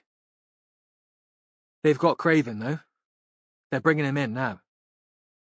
His phone rang. Ross picked it up. It's probably Morris, Matthew said. He's desperate. He was phoning all afternoon when I was here. Ross spoke briefly. A few words of thanks, then replaced the receiver. Matthew could tell from the man's face and from the overheard conversation that Morris hadn't been the caller. That this was important. There's been a 999 call, Ross said. The woman who rang gave her name as Lucy. No other name, and she rang off before the emergency handler could take more details. She didn't even have a chance to say what service she wanted. But the guy in the call centre had seen all the publicity about the missing woman. He thought we should know. Matthew was thinking that when this was all over, he'd track that man down and send him a bottle of very good scotch. He must have a record of the phone number. Yes, it was a landline, and he's already found the name and address. Come on, Ross! Is it someone known to us? For the second time that day, Matthew wanted to strangle the man for holding back information. Colin Marsden, Ross said. Tollkeeper's cottage. Chapter 38. They pulled Jen out of the interview room and left Preece alone with a uniformed officer. Matthew thought they'd need a woman with them. On the drive to the coast, he was swamped with guilt and couldn't escape thoughts of the mistakes he'd made earlier in the day. He should have sent a team out to the tollkeeper's cottage earlier. He'd been misled, obsessed with the Salters. The cottage was close to where Walden had died, and it should have been an obvious place to look. He was overwhelmed with admiration for Lucy, too. Somehow, she'd managed to get to a phone and to call 999. He thought she must have been interrupted. He hoped she'd cut the call herself, that her captors hadn't realised what she was doing. If they had, it would be unlikely that she'd still be in the cottage. Ross was driving. He was in an unmarked car, no lights, no siren, but taking them down the narrow roads like a maniac. In other circumstances, Matthew would have told him not to be so ridiculous, but now, in his head, he was urging him on to more speed. At the toll gate, they slowed down. Go through, Matthew said. He slipped Ross some coins. Park near my house. They won't be so suspicious then. We haven't given priests any opportunity to make a phone call, so they might not realise we're after them. Jonathan and I have visitors all the time. We can walk back. The curtains in the cottage were drawn. The Marstons' car was still there. It was possible that the couple was still in the building, that Lucy was there too. At Spindrift, all the lights were on, and Jonathan's vehicle was in the drive. Matthew thought how good it would be to be in the house. Just the two of them, in the long room by the fire. This nightmare over. The detectives walked back towards the toll gate in silence, using the torches they'd brought from the station until their eyes got used to the gloom. An owl flying low over the marsh was caught in the beam. At the cottage, Matthew sent Ross to the back door and then rang the bell. No reply. There was a crack in the curtains, and he looked into the front room. It was much as it had been, when they'd visited on the day of Walden's death. A bit cluttered, books and files on the shelves, a couple of dirty mugs on the low table. Nobody inside this time, though. He rang the bell again, but harder, leaning on the button. There was still no reply, and leaving Jen at the front door, he walked around the rest of the house, trying to look inside whenever he came to a window. Ross was still waiting at the back door. "This frame is completely rotten." His voice was so low that Matthew had to bend towards him to hear. "We'll have no problem forcing an entrance if we need to."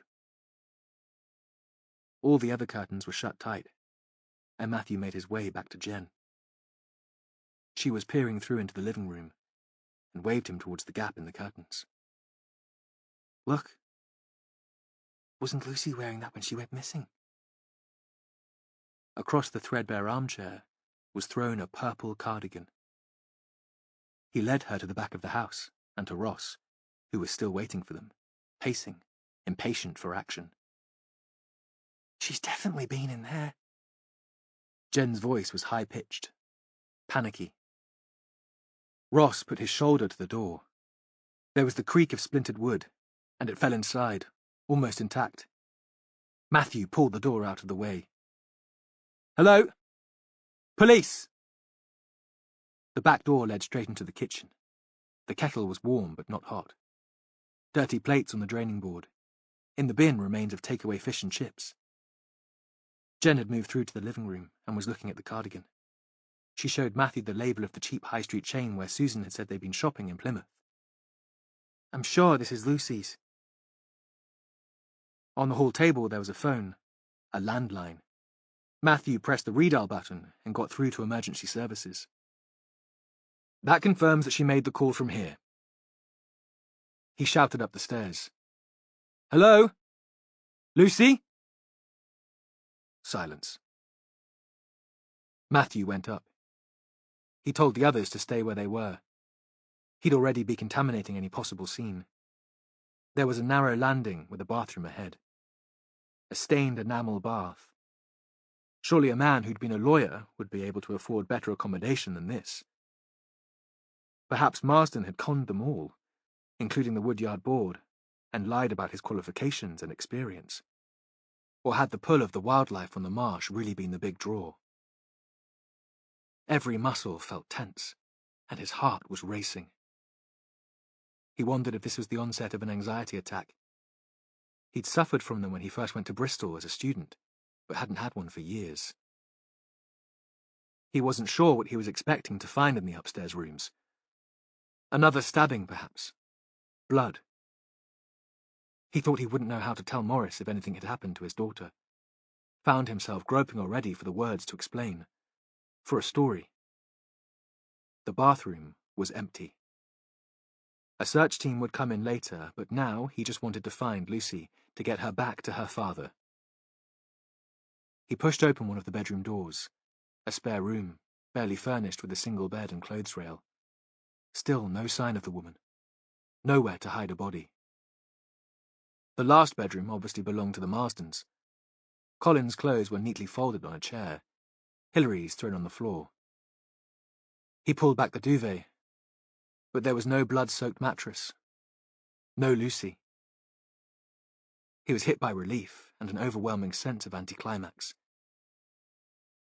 In the ceiling of the landing, there was a small plyboard hatch that would lead into the loft. But Matthew could tell that Lucy was too big and too physically unfit to get through it. He shouted down to the others. "She's not here!" They gathered in the cramped hall. "What do we think?" This was Jen. "That they caught her ringing out to the emergency services and realised they had to get her out of the house. They'd know we'd be on our way. There are cars here, so how did they move her?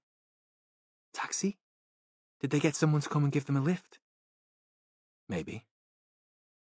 But Matthew wasn't sure the Marsdens would have waited for someone to drive from the town. They were city people, and they'd expect an immediate police response. Or maybe they just walked her out. They hoped we'd find nobody at home. They might not have realised she'd given her name, or the call handler would be bright enough to pass the message on to us. They could be hiding, waiting for us to go away again so they can bring her back. Marsden knows the marsh and the shore. He'd be aware of the places to hide her. They separated. Jen and Ross went inland, following the road that ran along the marsh. That was the more likely place for the couple to have taken Lucy. She would find it hard to walk quickly over soft sand, and they'd want her to move quickly. Matthew headed to the shore towards Crow Point. That was his territory. He thought he'd known it as well as Marsden. It was where Simon Walden had been found dead. There was a half moon, covered most of the time by cloud, misty, hardly giving any light. Matthew climbed the bank of the dunes. Home lay to his right, brightly lit. He thought he could smell wood smoke. Jonathan would have lit the log burner, would be waiting, restless and anxious. On the far bank of the river, a string of lights marked Instow, and beyond the mouth of the Torridge, more lights, Biddeford and Appledore, the map of his patch. The tide was low when they'd left Barnstable, but it had turned now, and was on its way in, the water inching its way up the shore. He could make out the thin line of foam, white against a grey beach where the waves were breaking, but little else. He checked his phone to make sure he had signal, that Jen and Ross would be able to call as soon as they had news.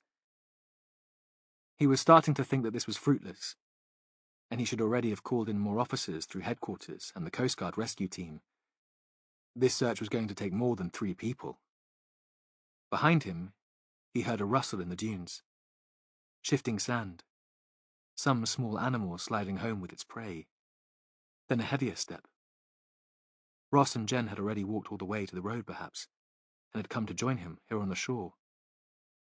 Or maybe they'd found Lucy, but there was no phone signal where they were, so they'd come to tell him. He turned to call to them, though he thought they should be able to see his silhouette on the ridge of the dunes, even in this light. But before he could shout, there was another sound. Then a sharp pain. Then everything went black. Chapter 39. Jen moved along the dark lane, only aware of Ross because she could hear his footsteps. She'd never lived in a place without streetlights, without the background white noise of traffic, and wondered how Matthew and Jonathan could bear the silence. It made her panicky, so stressed that she could feel her heart racing. She'd hated playing hide-and-seek as a child, the tension of waiting in some dark corner to be caught, and now her imagination was running wild.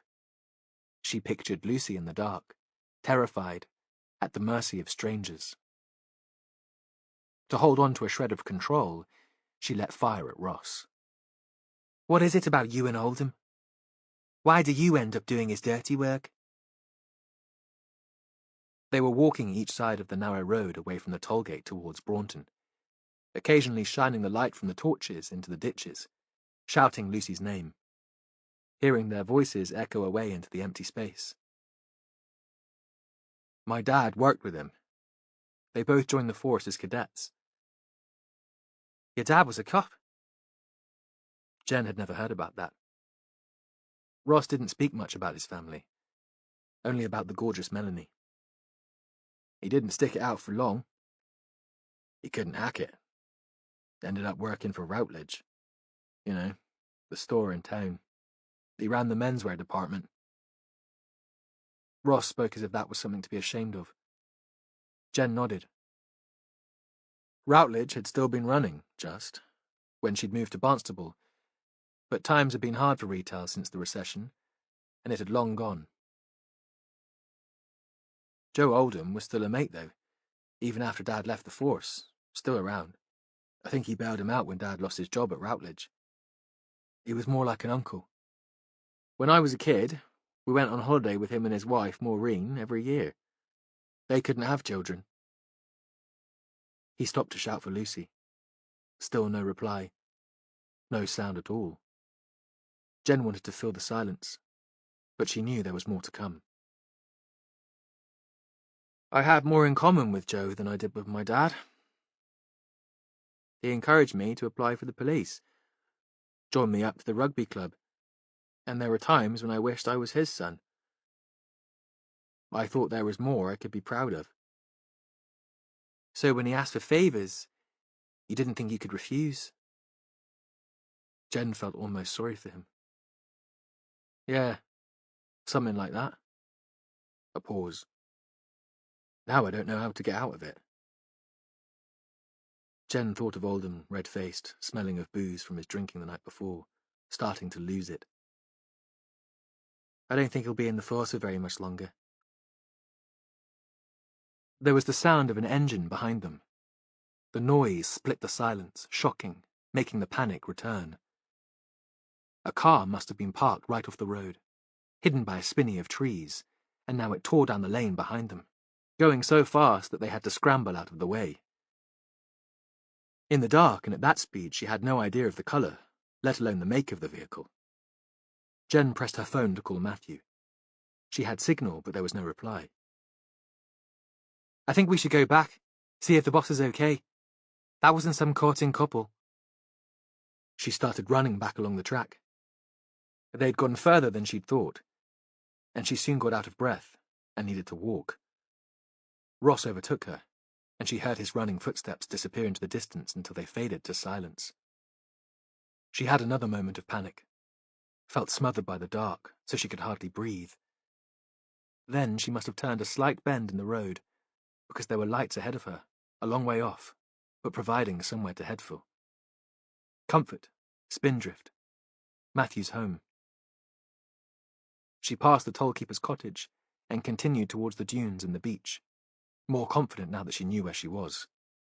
She'd be able to navigate her way from here. There was no sign of Ross. He must have left the road already, taken the same path as Matthew over the sandhills towards the shore. Just as well that one of them was fit. She turned off the road and began the scramble to the ridge of dunes, needing to stop again when she reached the top to catch her breath. Looking down at the beach, all she could see was a flashing buoy somewhere in the distance.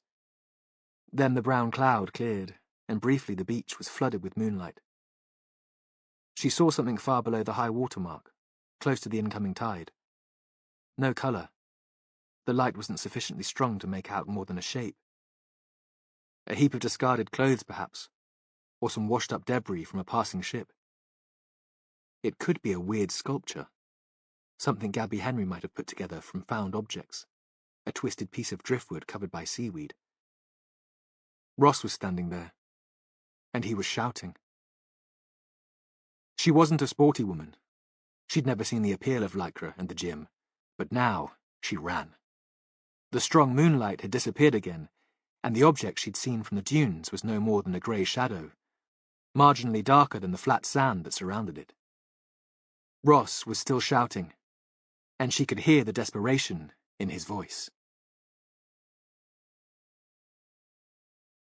Chapter 40. Matthew woke to a bright light, pain, and cold. He couldn't scream because his mouth wouldn't open. Later, he thought that had at least provided him with a tatter of dignity. He couldn't yell with pain, or whimper like a child. It gave him time to pull himself together. There was noise, too. Somebody shouting. A voice he recognized. Ross. Then the tape was pulled from his mouth. More pain. Ross shouted again, and Matthew had recovered enough by then to realize the man was shouting to Jen. "It's the boss!" Ross put his arm around Matthew's back and pulled him into a sitting position. Cut the tape that was binding his hands. "Lucy." Matthew could hear Morris Braddock's voice in his head, recriminating. "So, they managed to save you. What about my girl?" "Alive." "Where?" "Here, on the beach, not far from you." "For God's sake, see to her first." Matthew was pleased that he'd managed to shout. "Jen's already with her. She wasn't far behind me. And you were unconscious. I thought you might be dead." Ross sounded very young, as if he'd been crying. He repeated the words.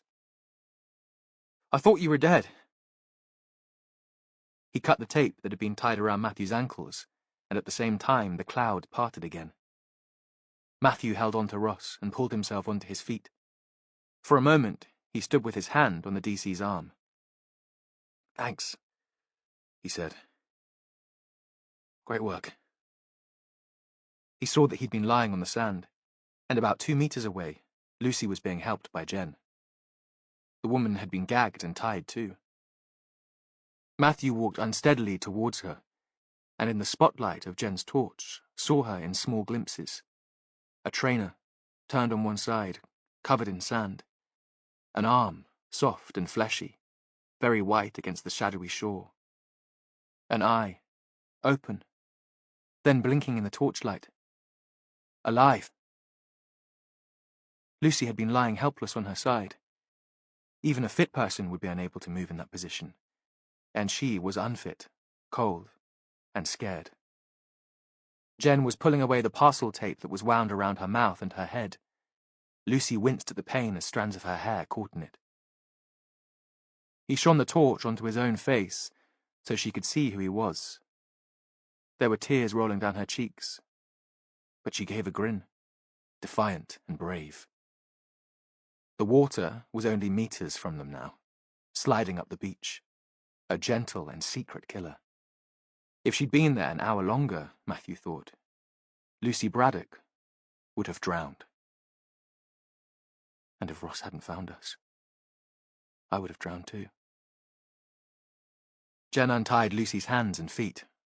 Ross took off his coat and wrapped it around her. Together they helped her walk a little way up the beach until she was safely away from the tide. Her legs gave way again, and she collapsed onto the sand. "You'll need to call an ambulance." Matthew had the worst headache in his life, but his mind felt sharp and clear, focused, as if he'd OD'd on caffeine and could take on the world. "Tell them exactly what happened and they'll need a chair or a stretcher to move her. Someone will stay with her and wait for the crew." While Ross was making the call, he phoned Jonathan. "We found her. On the shore near the house. She's cold, and she's been tied up, and I want her checked out medically before we start talking to her. Can you come? Stay with her until the ambulance crew gets here. Ross and Jen are here, but I don't want to leave her with strangers.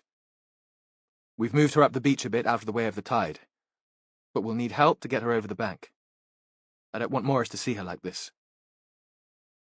He could hear that Jonathan was already moving. Matthew imagined him grabbing his coat and hurrying out. While he was waiting, he made the call to Morris. The phone was answered immediately. "Yes?" Hopeful and fearful, all at the same time. "It's all right, Morris. She's fine." This wasn't the time to give him any details. "We're getting her taken to the North Devon District Hospital just to be checked over, if you want to meet her there. Jonathan will be with her, and my Sergeant Jen Rafferty, so you don't need to worry." He looked at Lucy, who was sitting on the sand, shivering with shock and cold. "Can you talk to your dad?" She stuck up 2 thumbs and gave him the same defiant smile. The words came slowly. It was a struggle for her to get them out. Each syllable a small triumph. "Hello, Dad. Yes, I'm okay. I'll tell you all about it when I see you." There was a pause. "Can you buy some chocolate? A Twix and a Kit Kat? I'm starving." She handed the phone back to Matthew. The effort to be brave seemed to have exhausted her, and she started crying again. There was a torchlight in the distance now, coming closer. It would be Jonathan, doing the characteristic fast walk that was almost a run. He arrived more quickly than Matthew could have hoped, his arms full, throwing him off balance. There was a waterproof coat which he put on the sand for them to sit on, and a blanket, a flask. I had coffee already made. He was sitting beside Lucy, wrapping the blanket around her, on top of Ross's coat. "I don't like coffee," she said. She turned her head. Matthew could tell it was painful for her to twist her neck. "Have you got any biscuits?" "It just so happens." And Jonathan pulled a packet from his pocket, like a conjurer. She munched, almost content, almost enjoying the adventure and the attention now Jonathan was here. Jonathan looked up, spoke in a whisper to Matthew. "Who did this? And what happened to you?" Matthew didn't answer that. "I'll leave Jem with you. If Lucy speaks about it, will you both make notes? Or even better, take a recording, but no questions yet. An interview on a beach in the middle of the night with a woman in shock wouldn't be admissible in court. And I don't want this cocked up." They nodded. Matthew looked out again towards the water, that still crept slowly up the sand towards them. He thought that with the strength of the tide here, Lucy's body might never have been found. He too might have been dragged out into the channel, still alive, but unable to save himself. Drowning in the dark water, sucked under by the currents, the stuff of nightmares. "The ambulance will be here soon. I need to go." Matthew was already walking away, and if Jonathan replied, he didn't hear. It was Ross who shouted after him. "Wait! You had concussion! You need to go to the hospital too!" Matthew stopped and looked back at him. "No time for that. And I'm fine." A silence. He thought Ross was going to insist, but he said, "What do you want me to do?" "Take the car. I'll pick up Jonathan's from the house. Find the Marstons and the Salters. Bring them into the station as soon as you track them down. Tonight. Don't wait until the morning. Jem was right. This is all about conspiracy. Entitled people more worried about their own reputations than the people in their care. Losing any sense of humanity along the way. A kind of collective madness. They're all involved to some degree." He'd reached the top of the bank and could see the flashing lights of the ambulance. "Where are you going?" "To speak to a witness." On the track, he stopped to point the ambulance crew in the right direction. The toll keeper's cottage was still in darkness.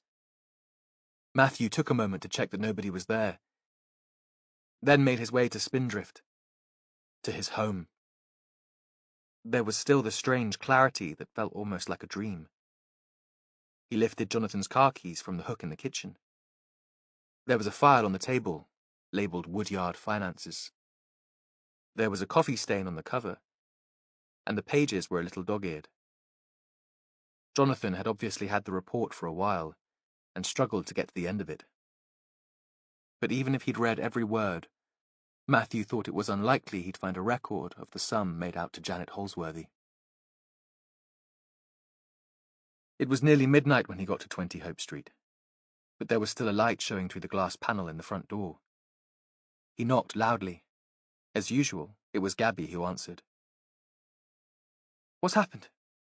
Have you found Lucy?" "Yes," he said. "We found her. Is Caroline in?" Yeah, we were watching a film. Gabby led him through to the living room. It was less than a week since he'd first been here, but the place, colourful, cluttered, student chic, already seemed familiar. Caroline was on the sofa, legs curled under her. The film end credits were rolling. He turned back to Gabby. "Could I speak to Miss Priest on her own, please?" "Of course." He saw she was about to make a joke, to ask why he was being so formal and dramatic, but she thought better of it. She gave one last curious glance at the two, and then left the room. Caroline uncurled her legs and sat upright. "What's this about, Inspector?" She took off her glasses and polished the lenses with the edge of her cardigan, then replaced them, the only sign that she might be nervous. "You knew that your boyfriend had assaulted a vulnerable woman." This wasn't a question. Matthew was sure Craven would have told her. He would have left the day centre immediately afterwards, run to her, and confessed. That was the relationship they had. "I don't think assault is the right word." So, she was prepared to fight. Good. He was in the mood for confrontation. "What word would you use?" Silence. At last she spoke. "He will never do anything like that again." "Can you be sure?" "Yes." She was confident that she could fix Edward Craven, that she had the power to reform him. Where had that arrogance come from? Her religious faith? A guilty and doting father who told his only daughter that she could achieve anything she wanted? You did know that Simon Walden had found out what had happened, that he was threatening to go public. He'd been planning to leave a will in the Woodyard's favour, but he changed his mind. He saw that as condoning the cover-up, and he was consulting a lawyer about the next step to take. He had proof. Her face was white, stony. "Edward didn't kill Simon." "How do you know?" There was a moment's silence. "Because Ed was as shocked as I was when he found out Simon was dead. And because he'd have told me. He can be a fool, a bit pathetic, but he doesn't lie." The eyes behind the round spectacles were almost fanatical. Matthew saw that Edward Craven would be her mission in life. She'd be there, waiting for him when he came out of prison. She thought she could cure him, and she'd make sure he was dependent on her forever. Caroline stared up at him. "What would you do, Inspector? If someone you loved made one stupid mistake? If there was one instant when he lost control? Wouldn't you want to protect him?" He didn't answer that. He didn't like to think about it. He wasn't quite sure how he'd answer. "Somebody tried to drown Lucy Braddock tonight." "I've told you, Inspector, Ed isn't a killer." She was rattled, Matthew could tell. "But I think he could have been part of her abduction. And he was certainly responsible for the capture of Chrissy Shapland.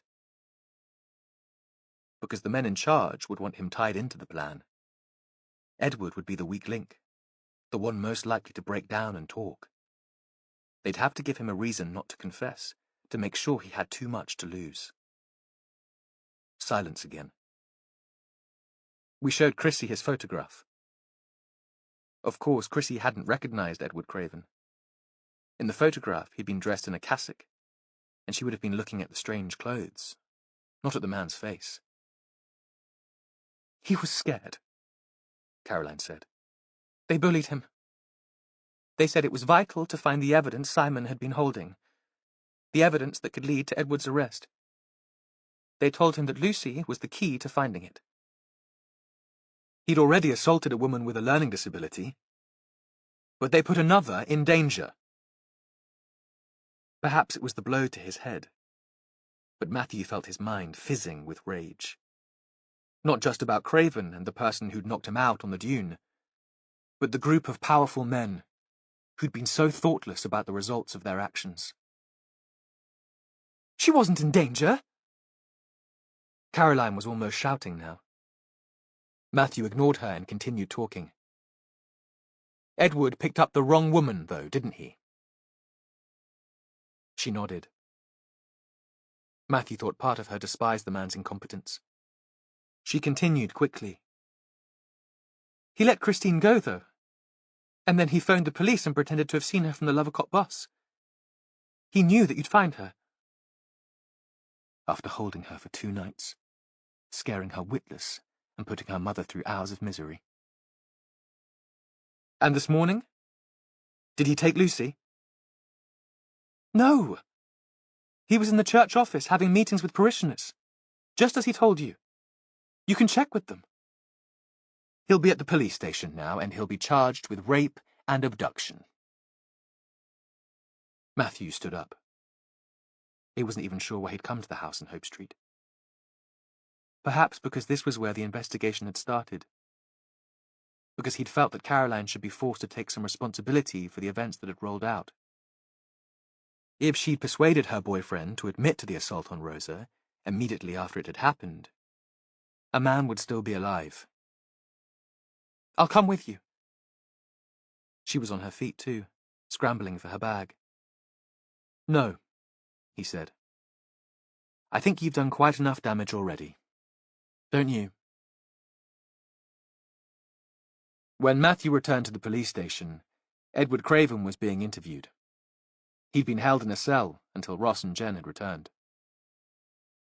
Jen's talking to him now, Ross said. She got a lift from the hospital. Morris is there, and Jonathan's still with Lucy. Apparently, Craven seemed almost pleased to see the arresting officer. Like it was a weight from his mind. Or an albatross falling from his neck. Is Priest still here? Yes. He's called a fancy solicitor. Ross paused. All these respectable people.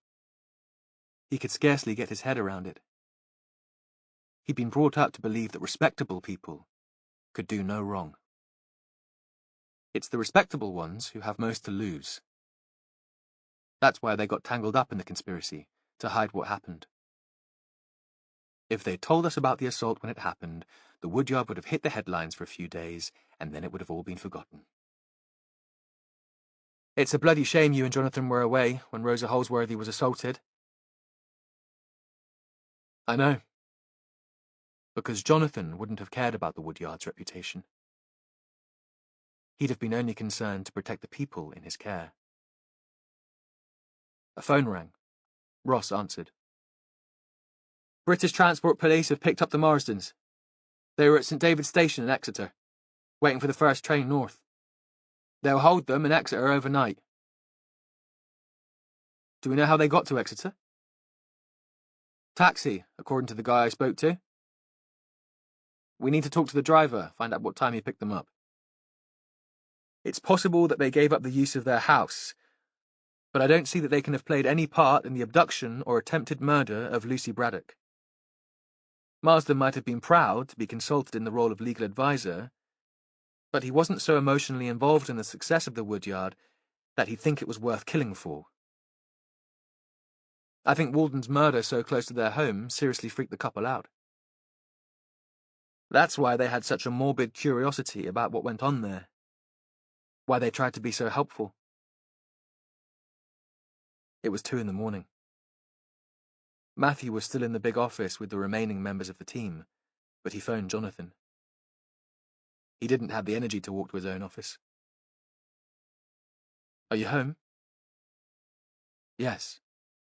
They let Lucy go back to Lovercott with Morris. Poor chap. The shock nearly killed him.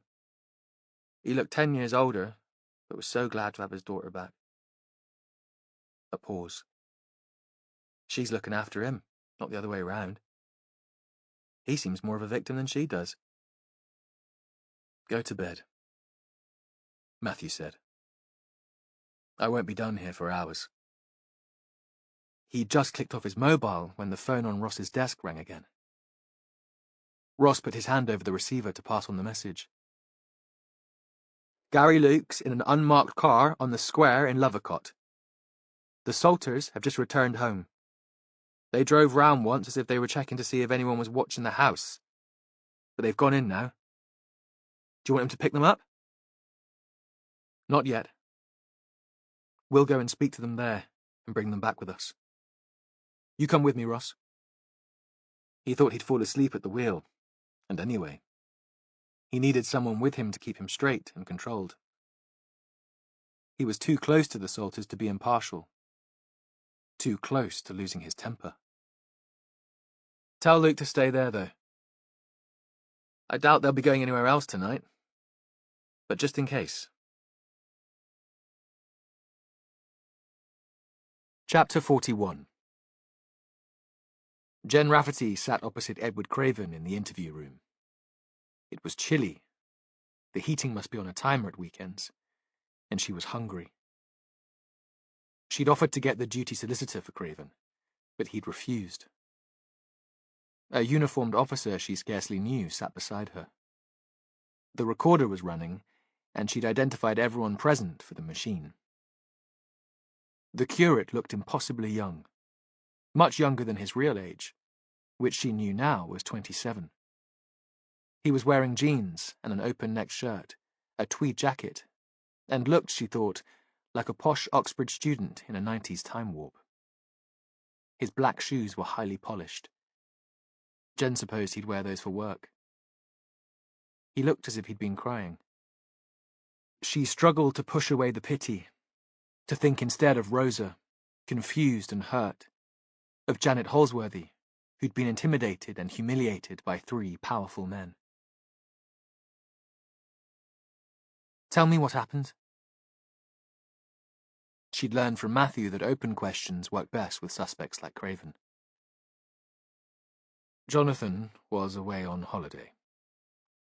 What he called a honeymoon. He decided that the Woodyard Day Centre clients should have key workers. People they could chat to about any worries. Not the care staff they met every day, in case one of the staff was bullying, being abusive. He looked up, and she saw the blush rise from his neck. He understood the irony in what he was saying. Jonathan was Rosa's mentor, but because he was on holiday and I was there on a visit, they suggested that I speak to her instead. I understand. They shouldn't have asked me to do that. They shouldn't have put me in that position. It wasn't what I was trained for. Still making excuses, making up a story to spread the blame. Jen felt the pity drain away completely. You'd already been DBS checked, and you could have refused if you felt uncomfortable in the role. I don't think the Woodyard can take responsibility. Do you? He didn't answer, and she continued. Where did you meet her? One of the small meeting rooms had been specially chosen for the sessions. It was furnished to be homely, welcoming. A couple of armchairs, wallpaper. Rosa was already there when I arrived. She smiled and asked me if I was all right, as if I were the client and she were looking after me. I sat on the arm of her chair because I thought that was what she wanted. That was how it seemed. I couldn't help it. She was so... He struggled to find the word. Available. She smiled again. It wasn't an innocent smile. It was suggestive. Sexy. That was clearly not a word he was accustomed to saying. Another excuse. Another justification. Jen forced herself to stay silent. She wanted to put him straight. To yell at him the things she'd never had the courage to yell at her husband. How dare you blame the victim? You were the one with the power. It was nobody's responsibility but your own. But she imagined her lips zipped shut, stuck with superglue. The man would condemn himself with his own words. Craven was talking again. I put my arm around her shoulders. I thought it might calm her. A pause. She was very soft. He stopped, looked up. That sounds as if I'm making excuses. I'm not making excuses. Oh, but you are. That's just what you're doing. Still, Jen stayed silent. I wanted to touch her. And I did. I should have had more control. I know that. And then it was all over. Very quickly. And I felt so ashamed and disgusted. I was crying. He looked up. Did you rape her? I didn't think I had. That wasn't what it felt like. I didn't think I'd hurt her. You did hurt her. He nodded, but she still wasn't sure that he accepted his guilt. You had sex without consent.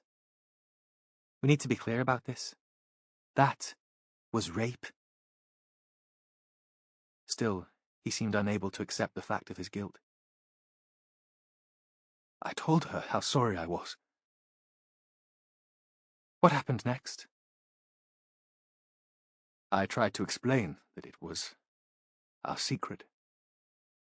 I wouldn't tell anyone if she didn't.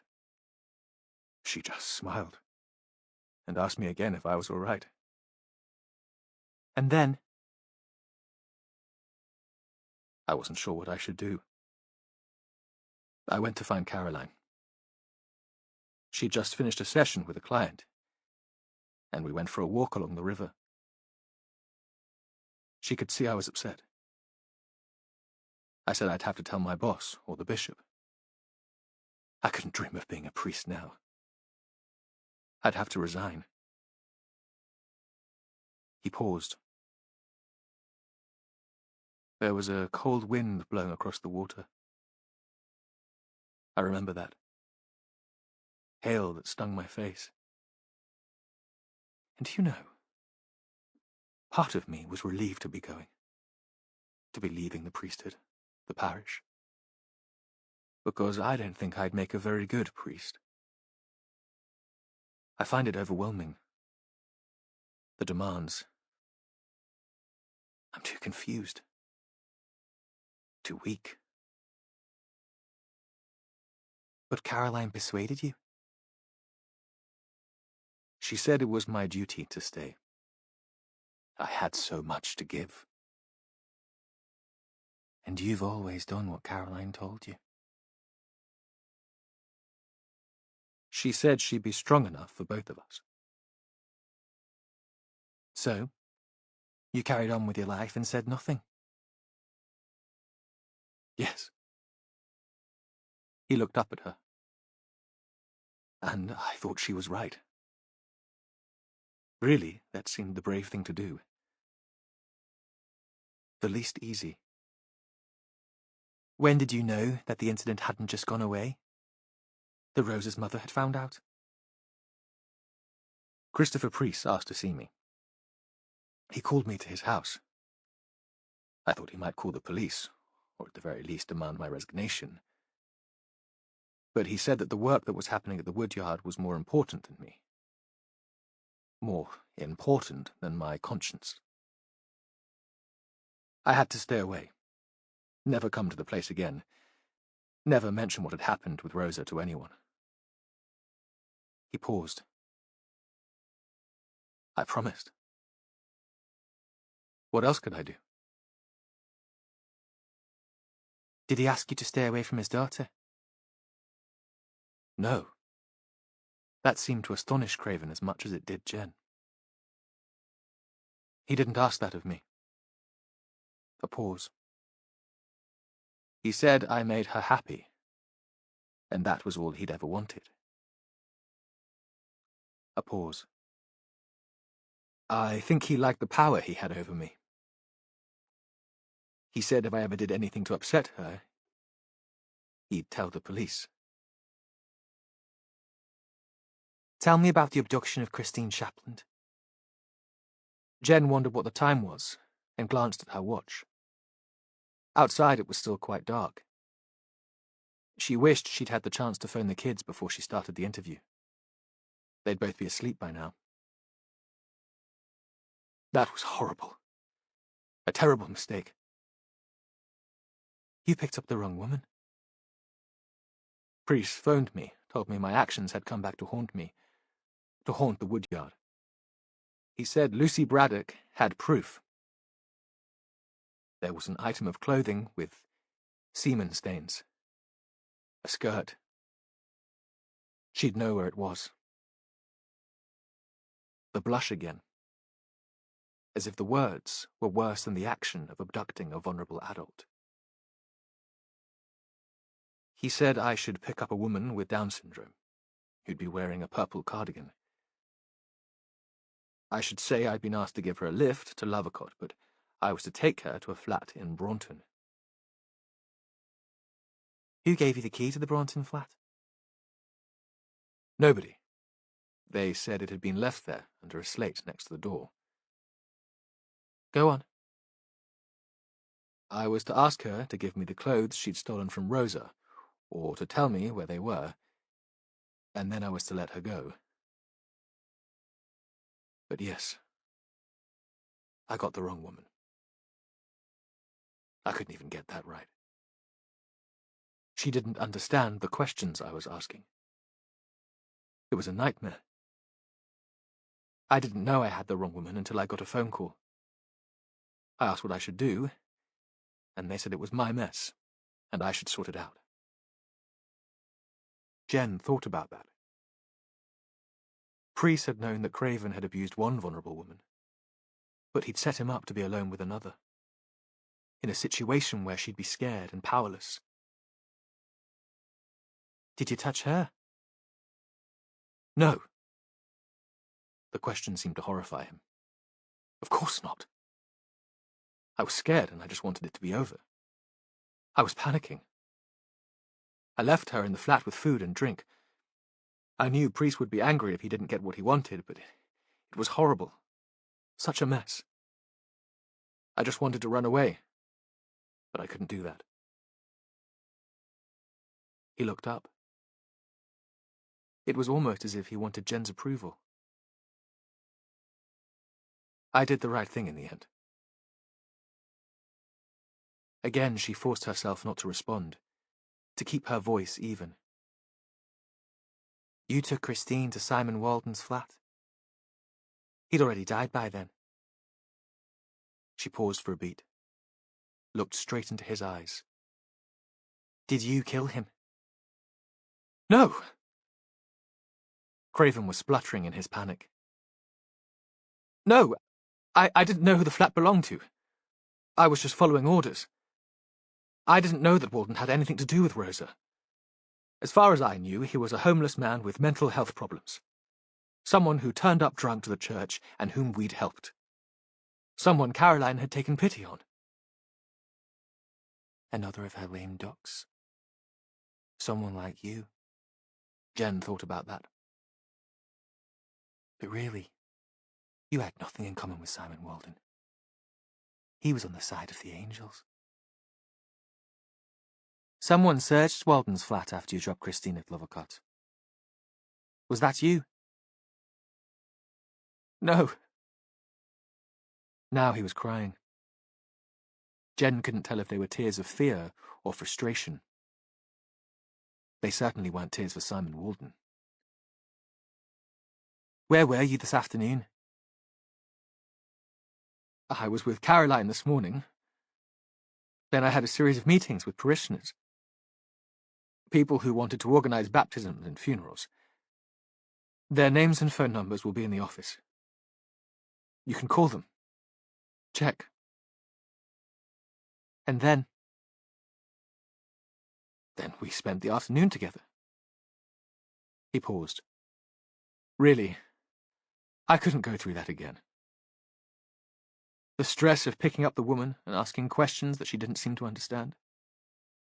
You don't know what it was like. I was on the verge of a breakdown. I still dream about it. And I expect she does too. Someone tried to kill Lucy Braddock this evening, Jen said. That wasn't me! He screamed the words, and she saw that he was unraveling, that his control and his reason were slipping away.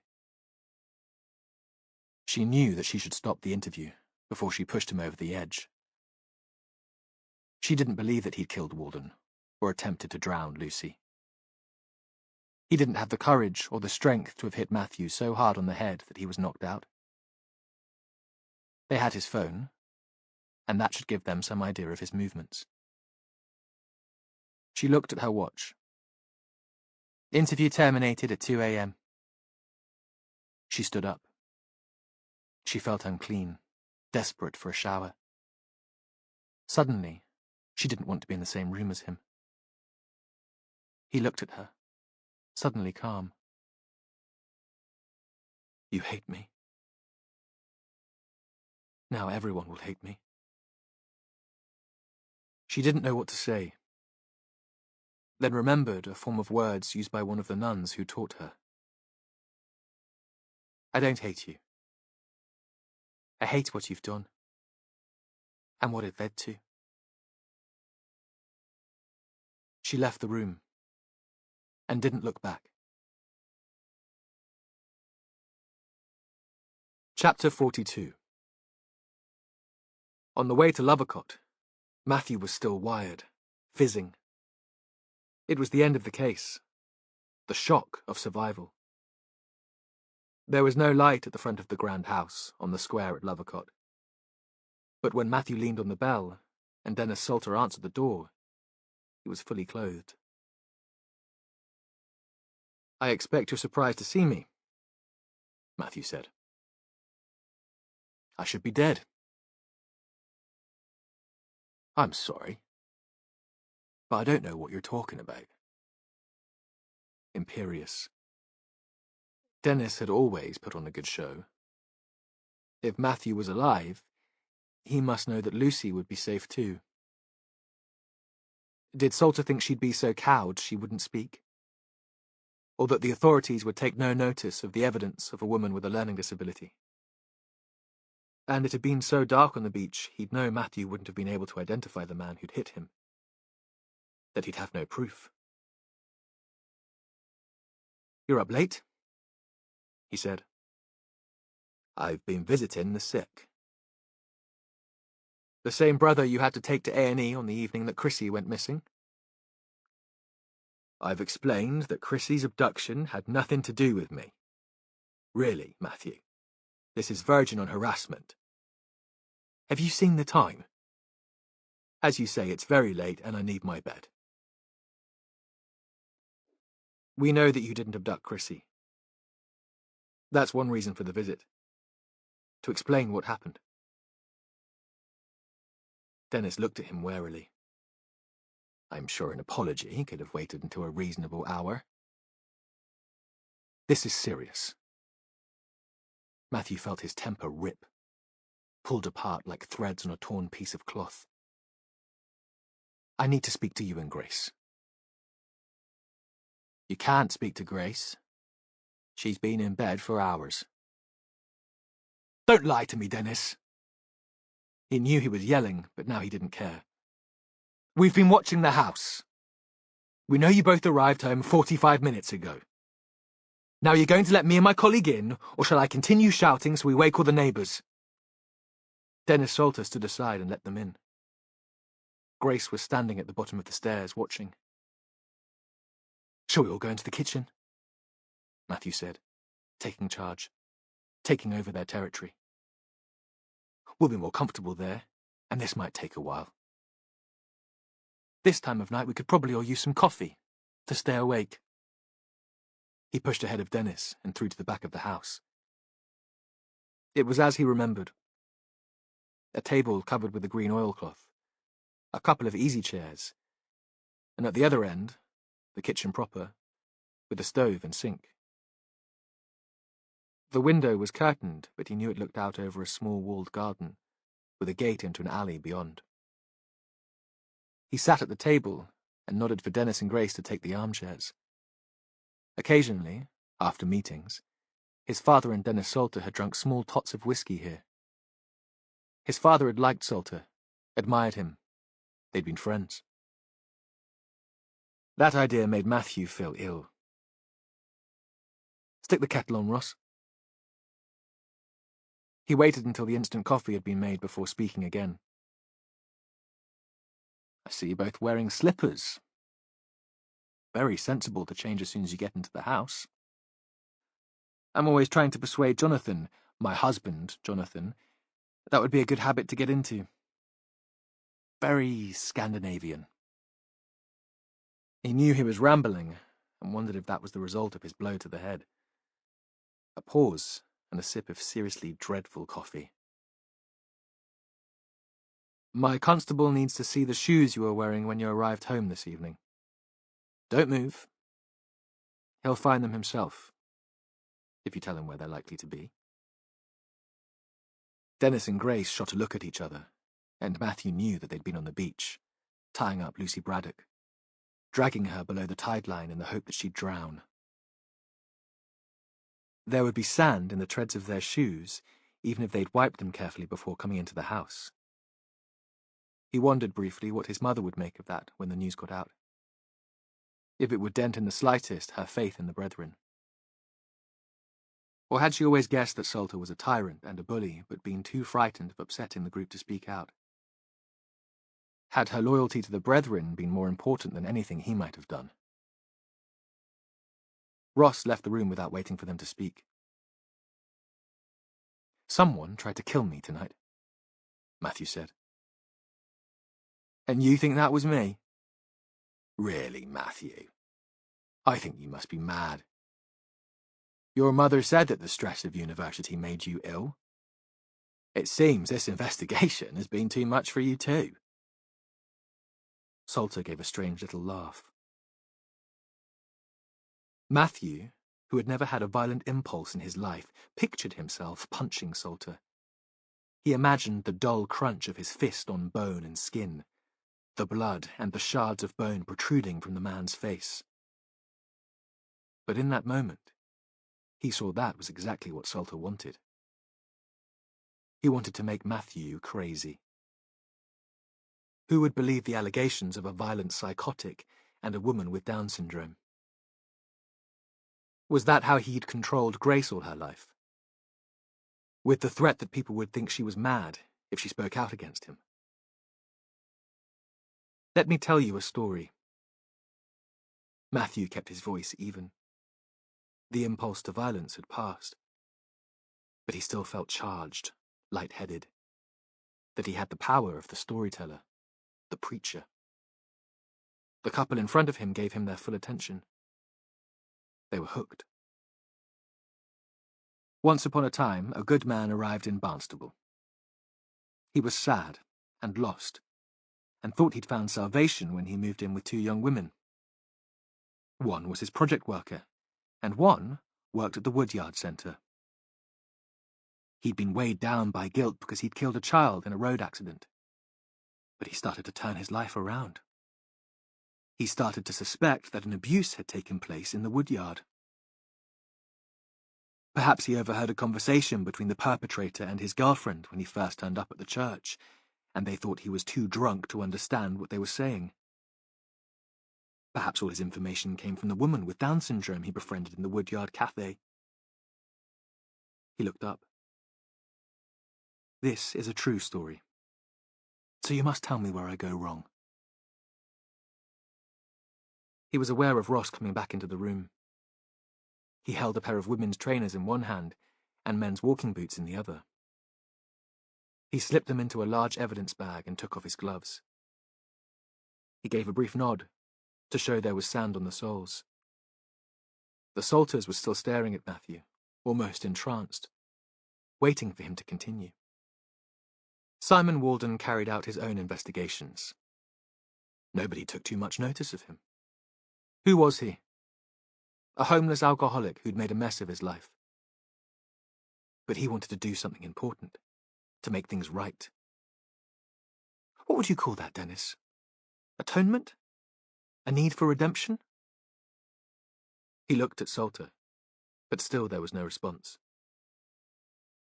In the weeks before his death, Simon started to travel here, to Lovacott, on the bus. At first, I thought that was to give him a chance to chat to Lucy. He'd recruited her to help him, because she was a friend of Rosa Holsworthy, the victim in the assault. And I'm sure they did chat through plans. But that wasn't why he was making the trip. Each evening he'd get off the bus and sit in the pub over the square from here, the Golden Fleece. The landlady thought he was in love, waiting for a woman. And each evening he'd be disappointed when the woman failed to show, and he'd just get the bus back to Barnstable. Matthew saw that Ross was giving him his full attention too. Some of this story was new to him.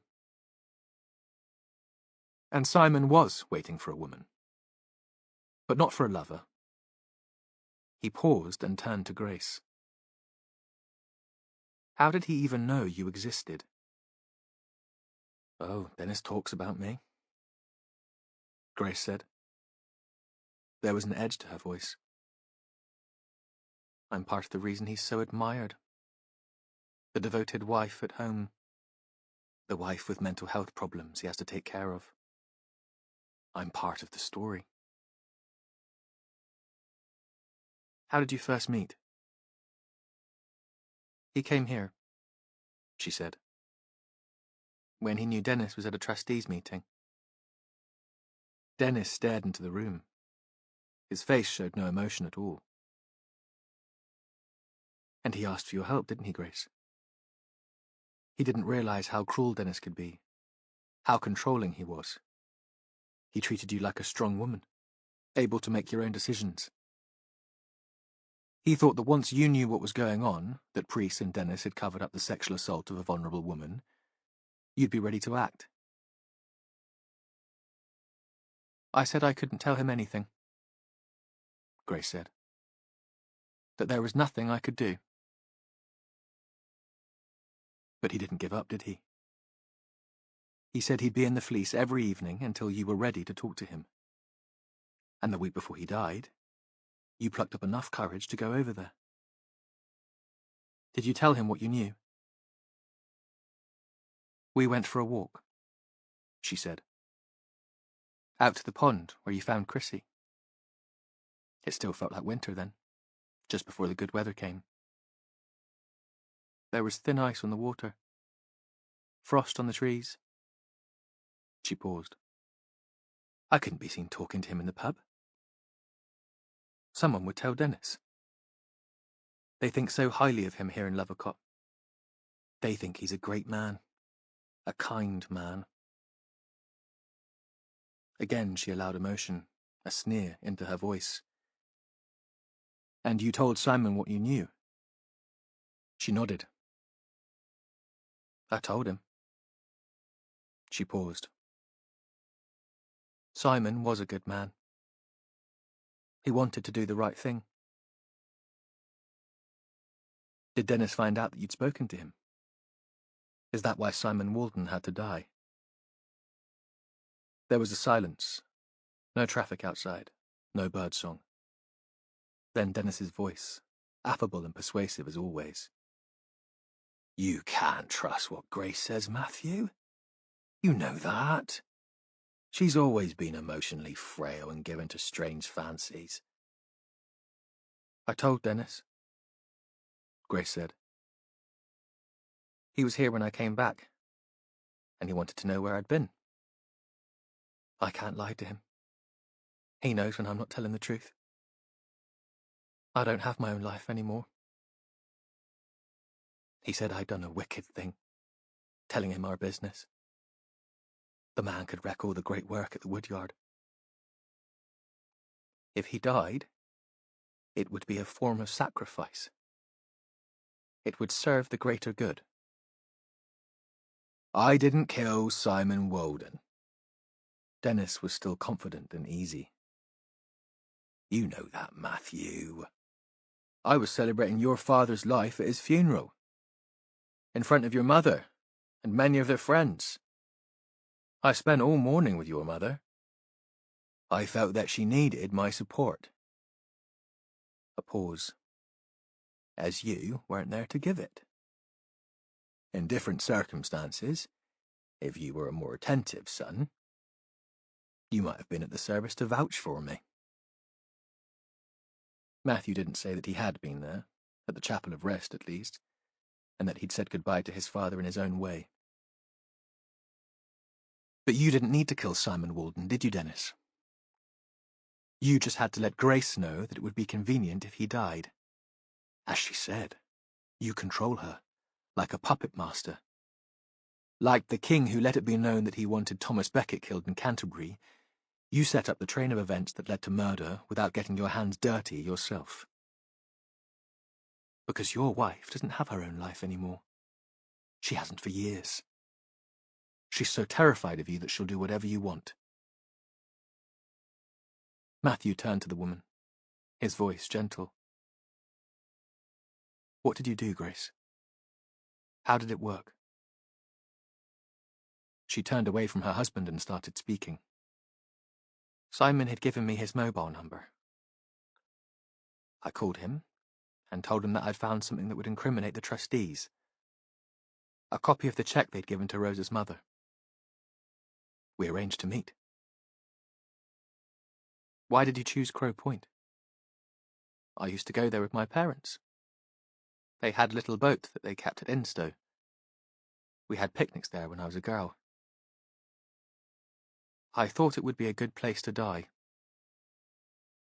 I would like to die there, listening to the wind and the waves. How did you get there? I drove there in Dennis's car. He'd got a lift to the funeral with a friend. I can drive, although I seldom do these days. I'm a capable woman. A pause. I was a capable woman. What about Christine? That was the day before she was snatched, so she was here with you. She wasn't at the woodyard that day. I left her at home, watching television. Grace's voice was very calm. She was happy enough, and I knew it wouldn't take long. I'd be back before Dennis was home. So you drove to Braunton. What happened next? I didn't drive down the toll road, Grace said. Dennis had become friendly with a couple who lived in the cottage there, and I thought they might recognize the car. I parked at the other side of the point, the seaward side, behind the dunes at Braunton Burrows, and I walked from there. Simon was waiting for me. I saw him in the distance. He was looking out. She lifted her head. I think Dennis is right, and I'm mad. I must be mad. Matthew pictured her, lanky and awkward, with her scarecrow straw hair and her staring eyes, walking over the sand towards the man she was going to kill. I knew nothing of this. Dennis spoke for the first time since Matthew had begun his story. His voice was as Matthew remembered from his childhood, deep and rich, the sound of God. Of course, I wasn't pleased that Grace had gone behind my back to speak to Walden about our affairs, but I didn't threaten her. It's ridiculous to suggest that I asked her to kill him. Grace ignored him. It was as if he hadn't spoken. I'd brought a knife with me. It was in my bag. An ordinary kitchen knife. I sharpened it before I left home. I wanted it over quickly. She looked up at Matthew. It was over quickly. He had no idea what was happening. And when it was over, what did you take from Simon's body? Anything that might identify him. His phone and his wallet. A letter with his address on. An address in Braunton. Grace looked up. You see, Matthew, I was thinking quite clearly at that point. Perhaps I wasn't mad after all. There can be no excuse. Did you take a key from Simon's body? Yes, there was a key. I brought it home. I haven't seen it since. What did you do then? Matthew felt suddenly relaxed, almost disengaged. This was almost over. Soon he'd be back at the house on the shore with Jonathan. They'd lie in their bed and watch the sun come up over the marsh. I drove the car back here. I arrived just before Dennis. I told him what I'd done. What did Dennis say? Matthew tried to picture that. Grace opening the door for her husband, sand on her shoes, blood on her hands. The meeting in the dark hall, the explanation. And all the time Christine Shapland had been in the kitchen at the back of the house, watching television. Had the man been pleased? Or horrified? He said that we should pray. There was another silence, deep and dense. Matthew couldn't bring himself to ask what they'd prayed for. Forgiveness? Walden's soul? Or that they wouldn't be found out? Where have you been this evening? Matthew made the words conversational, a polite inquiry to cover his anger. We were out to dinner with friends. Dennis would take over now. This was dangerous for him. In Lucy Braddock's attempted murder, he was at least as involved as his wife, and he would have constructed a story. Perhaps he'd convinced himself, in part, that it was true. But then Matthew had blundered in, climbing the dune. He would have found Lucy if the clouds had parted to let the moonlight through. But this wasn't about him. Which friends? Colin and Hilary Marsden. You might know them. You're almost neighbours. They're newcomers to the area, but Colin has become a valuable part of the woodyard. Matthew nodded. It was too soon to tell him that the Marstons had been picked up in Exeter. And though they might have let him use their house, Salter couldn't implicate them in the attempted murders. That could wait for a formal interview. Your car was seen driving off at speed from a parking spot behind a bank of trees. Not long after I was assaulted. Can you explain that? A pause. Was Salter starting to realize that he wouldn't be able to escape this time? That his power and his charm would no longer be enough? There must be a mistake, Matthew. That wasn't us. And during the day, have you been into Barnstable at all? Dennis paused. He wasn't sure how much Matthew knew. He wouldn't want to be caught out in a direct lie. Matthew continued. You'll be aware, of course, that most of the streets in the town are covered by CCTV. We often go into Barnstable to do some shopping on a Saturday. Lucy Braddock was snatched from the high street. She was there with her father, and she wandered away from him for a moment. Someone caused a diversion by pretending to fall. He paused. Someone wearing jeans and trainers like those belonging to your wife. Dennis was still considering his answer when Matthew continued. He was tired now, and these were just word games. He knew what had happened. Salter wouldn't have managed to abduct Lucy on his own. He must have persuaded Grace to help him, and as always, she'd done his bidding. Did you see Lucy and Morris in the town and take your chance? Or did you know they'd be there? Because that's what they do most Saturdays, and you must know them. You've lived for years in the same village. Dennis stared ahead.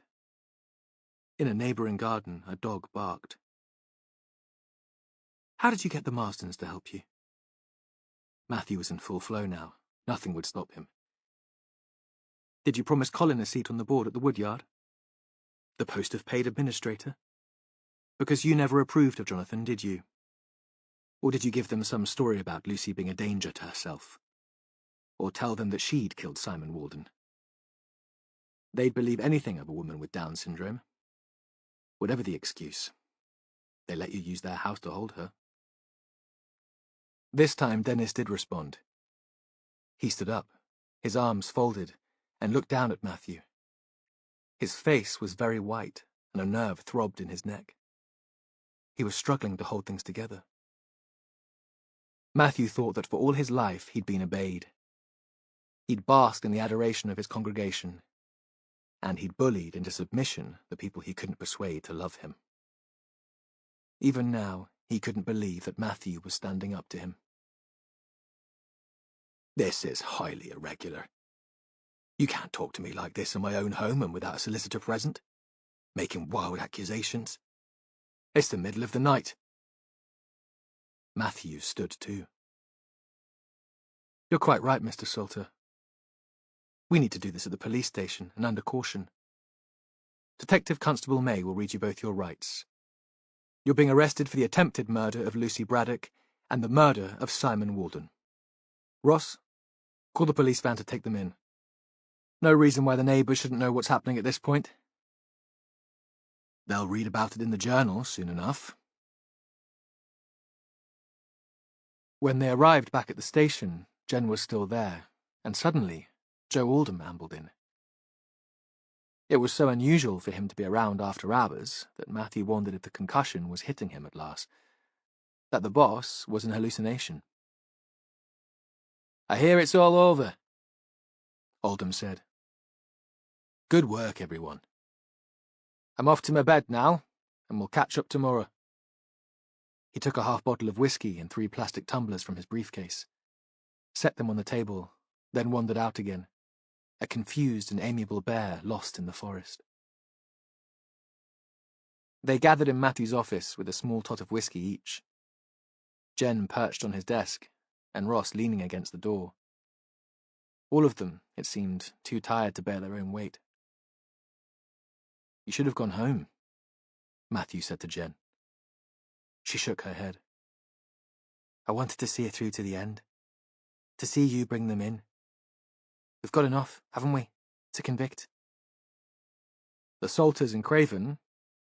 Certainly. Lucy still had Rosa's skirt hidden in a drawer in her bedroom. Morris found it this evening. I'm not sure about Priest and the Marstons. They could say that what they did in covering up the assault on Rosa Holsworthy wasn't criminal. I'm sure they'll argue that they believe they were acting in Rosa's best interests, and in the interests of the Woodyard. Ross shifted his feet.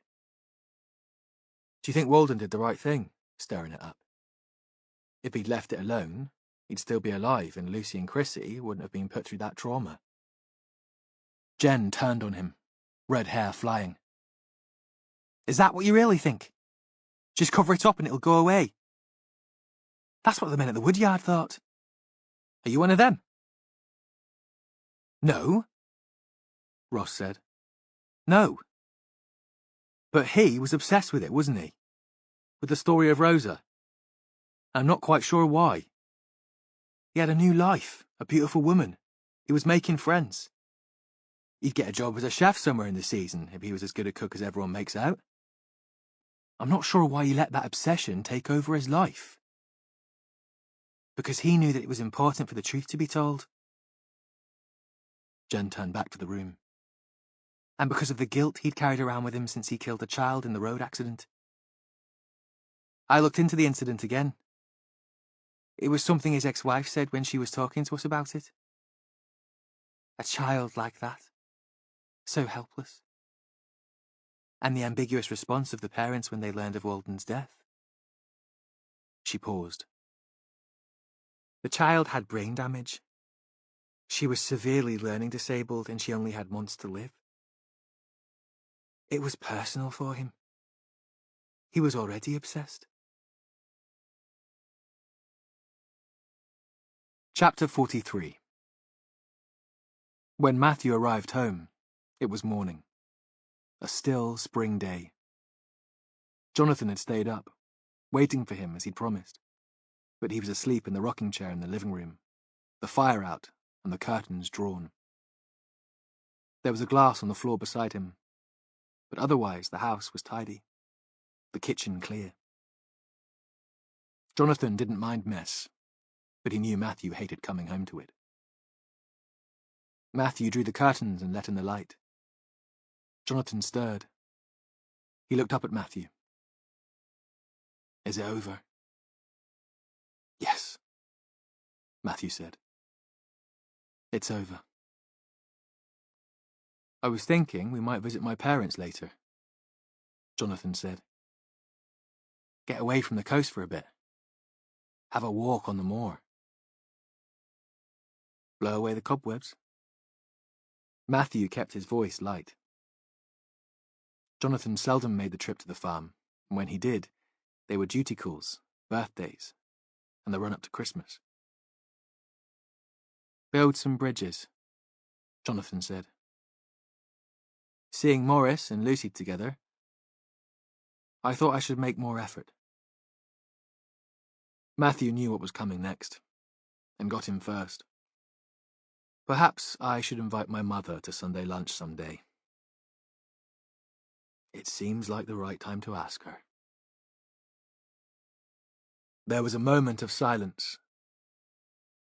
Outside, the waves broke on the shore, and the gulls cried.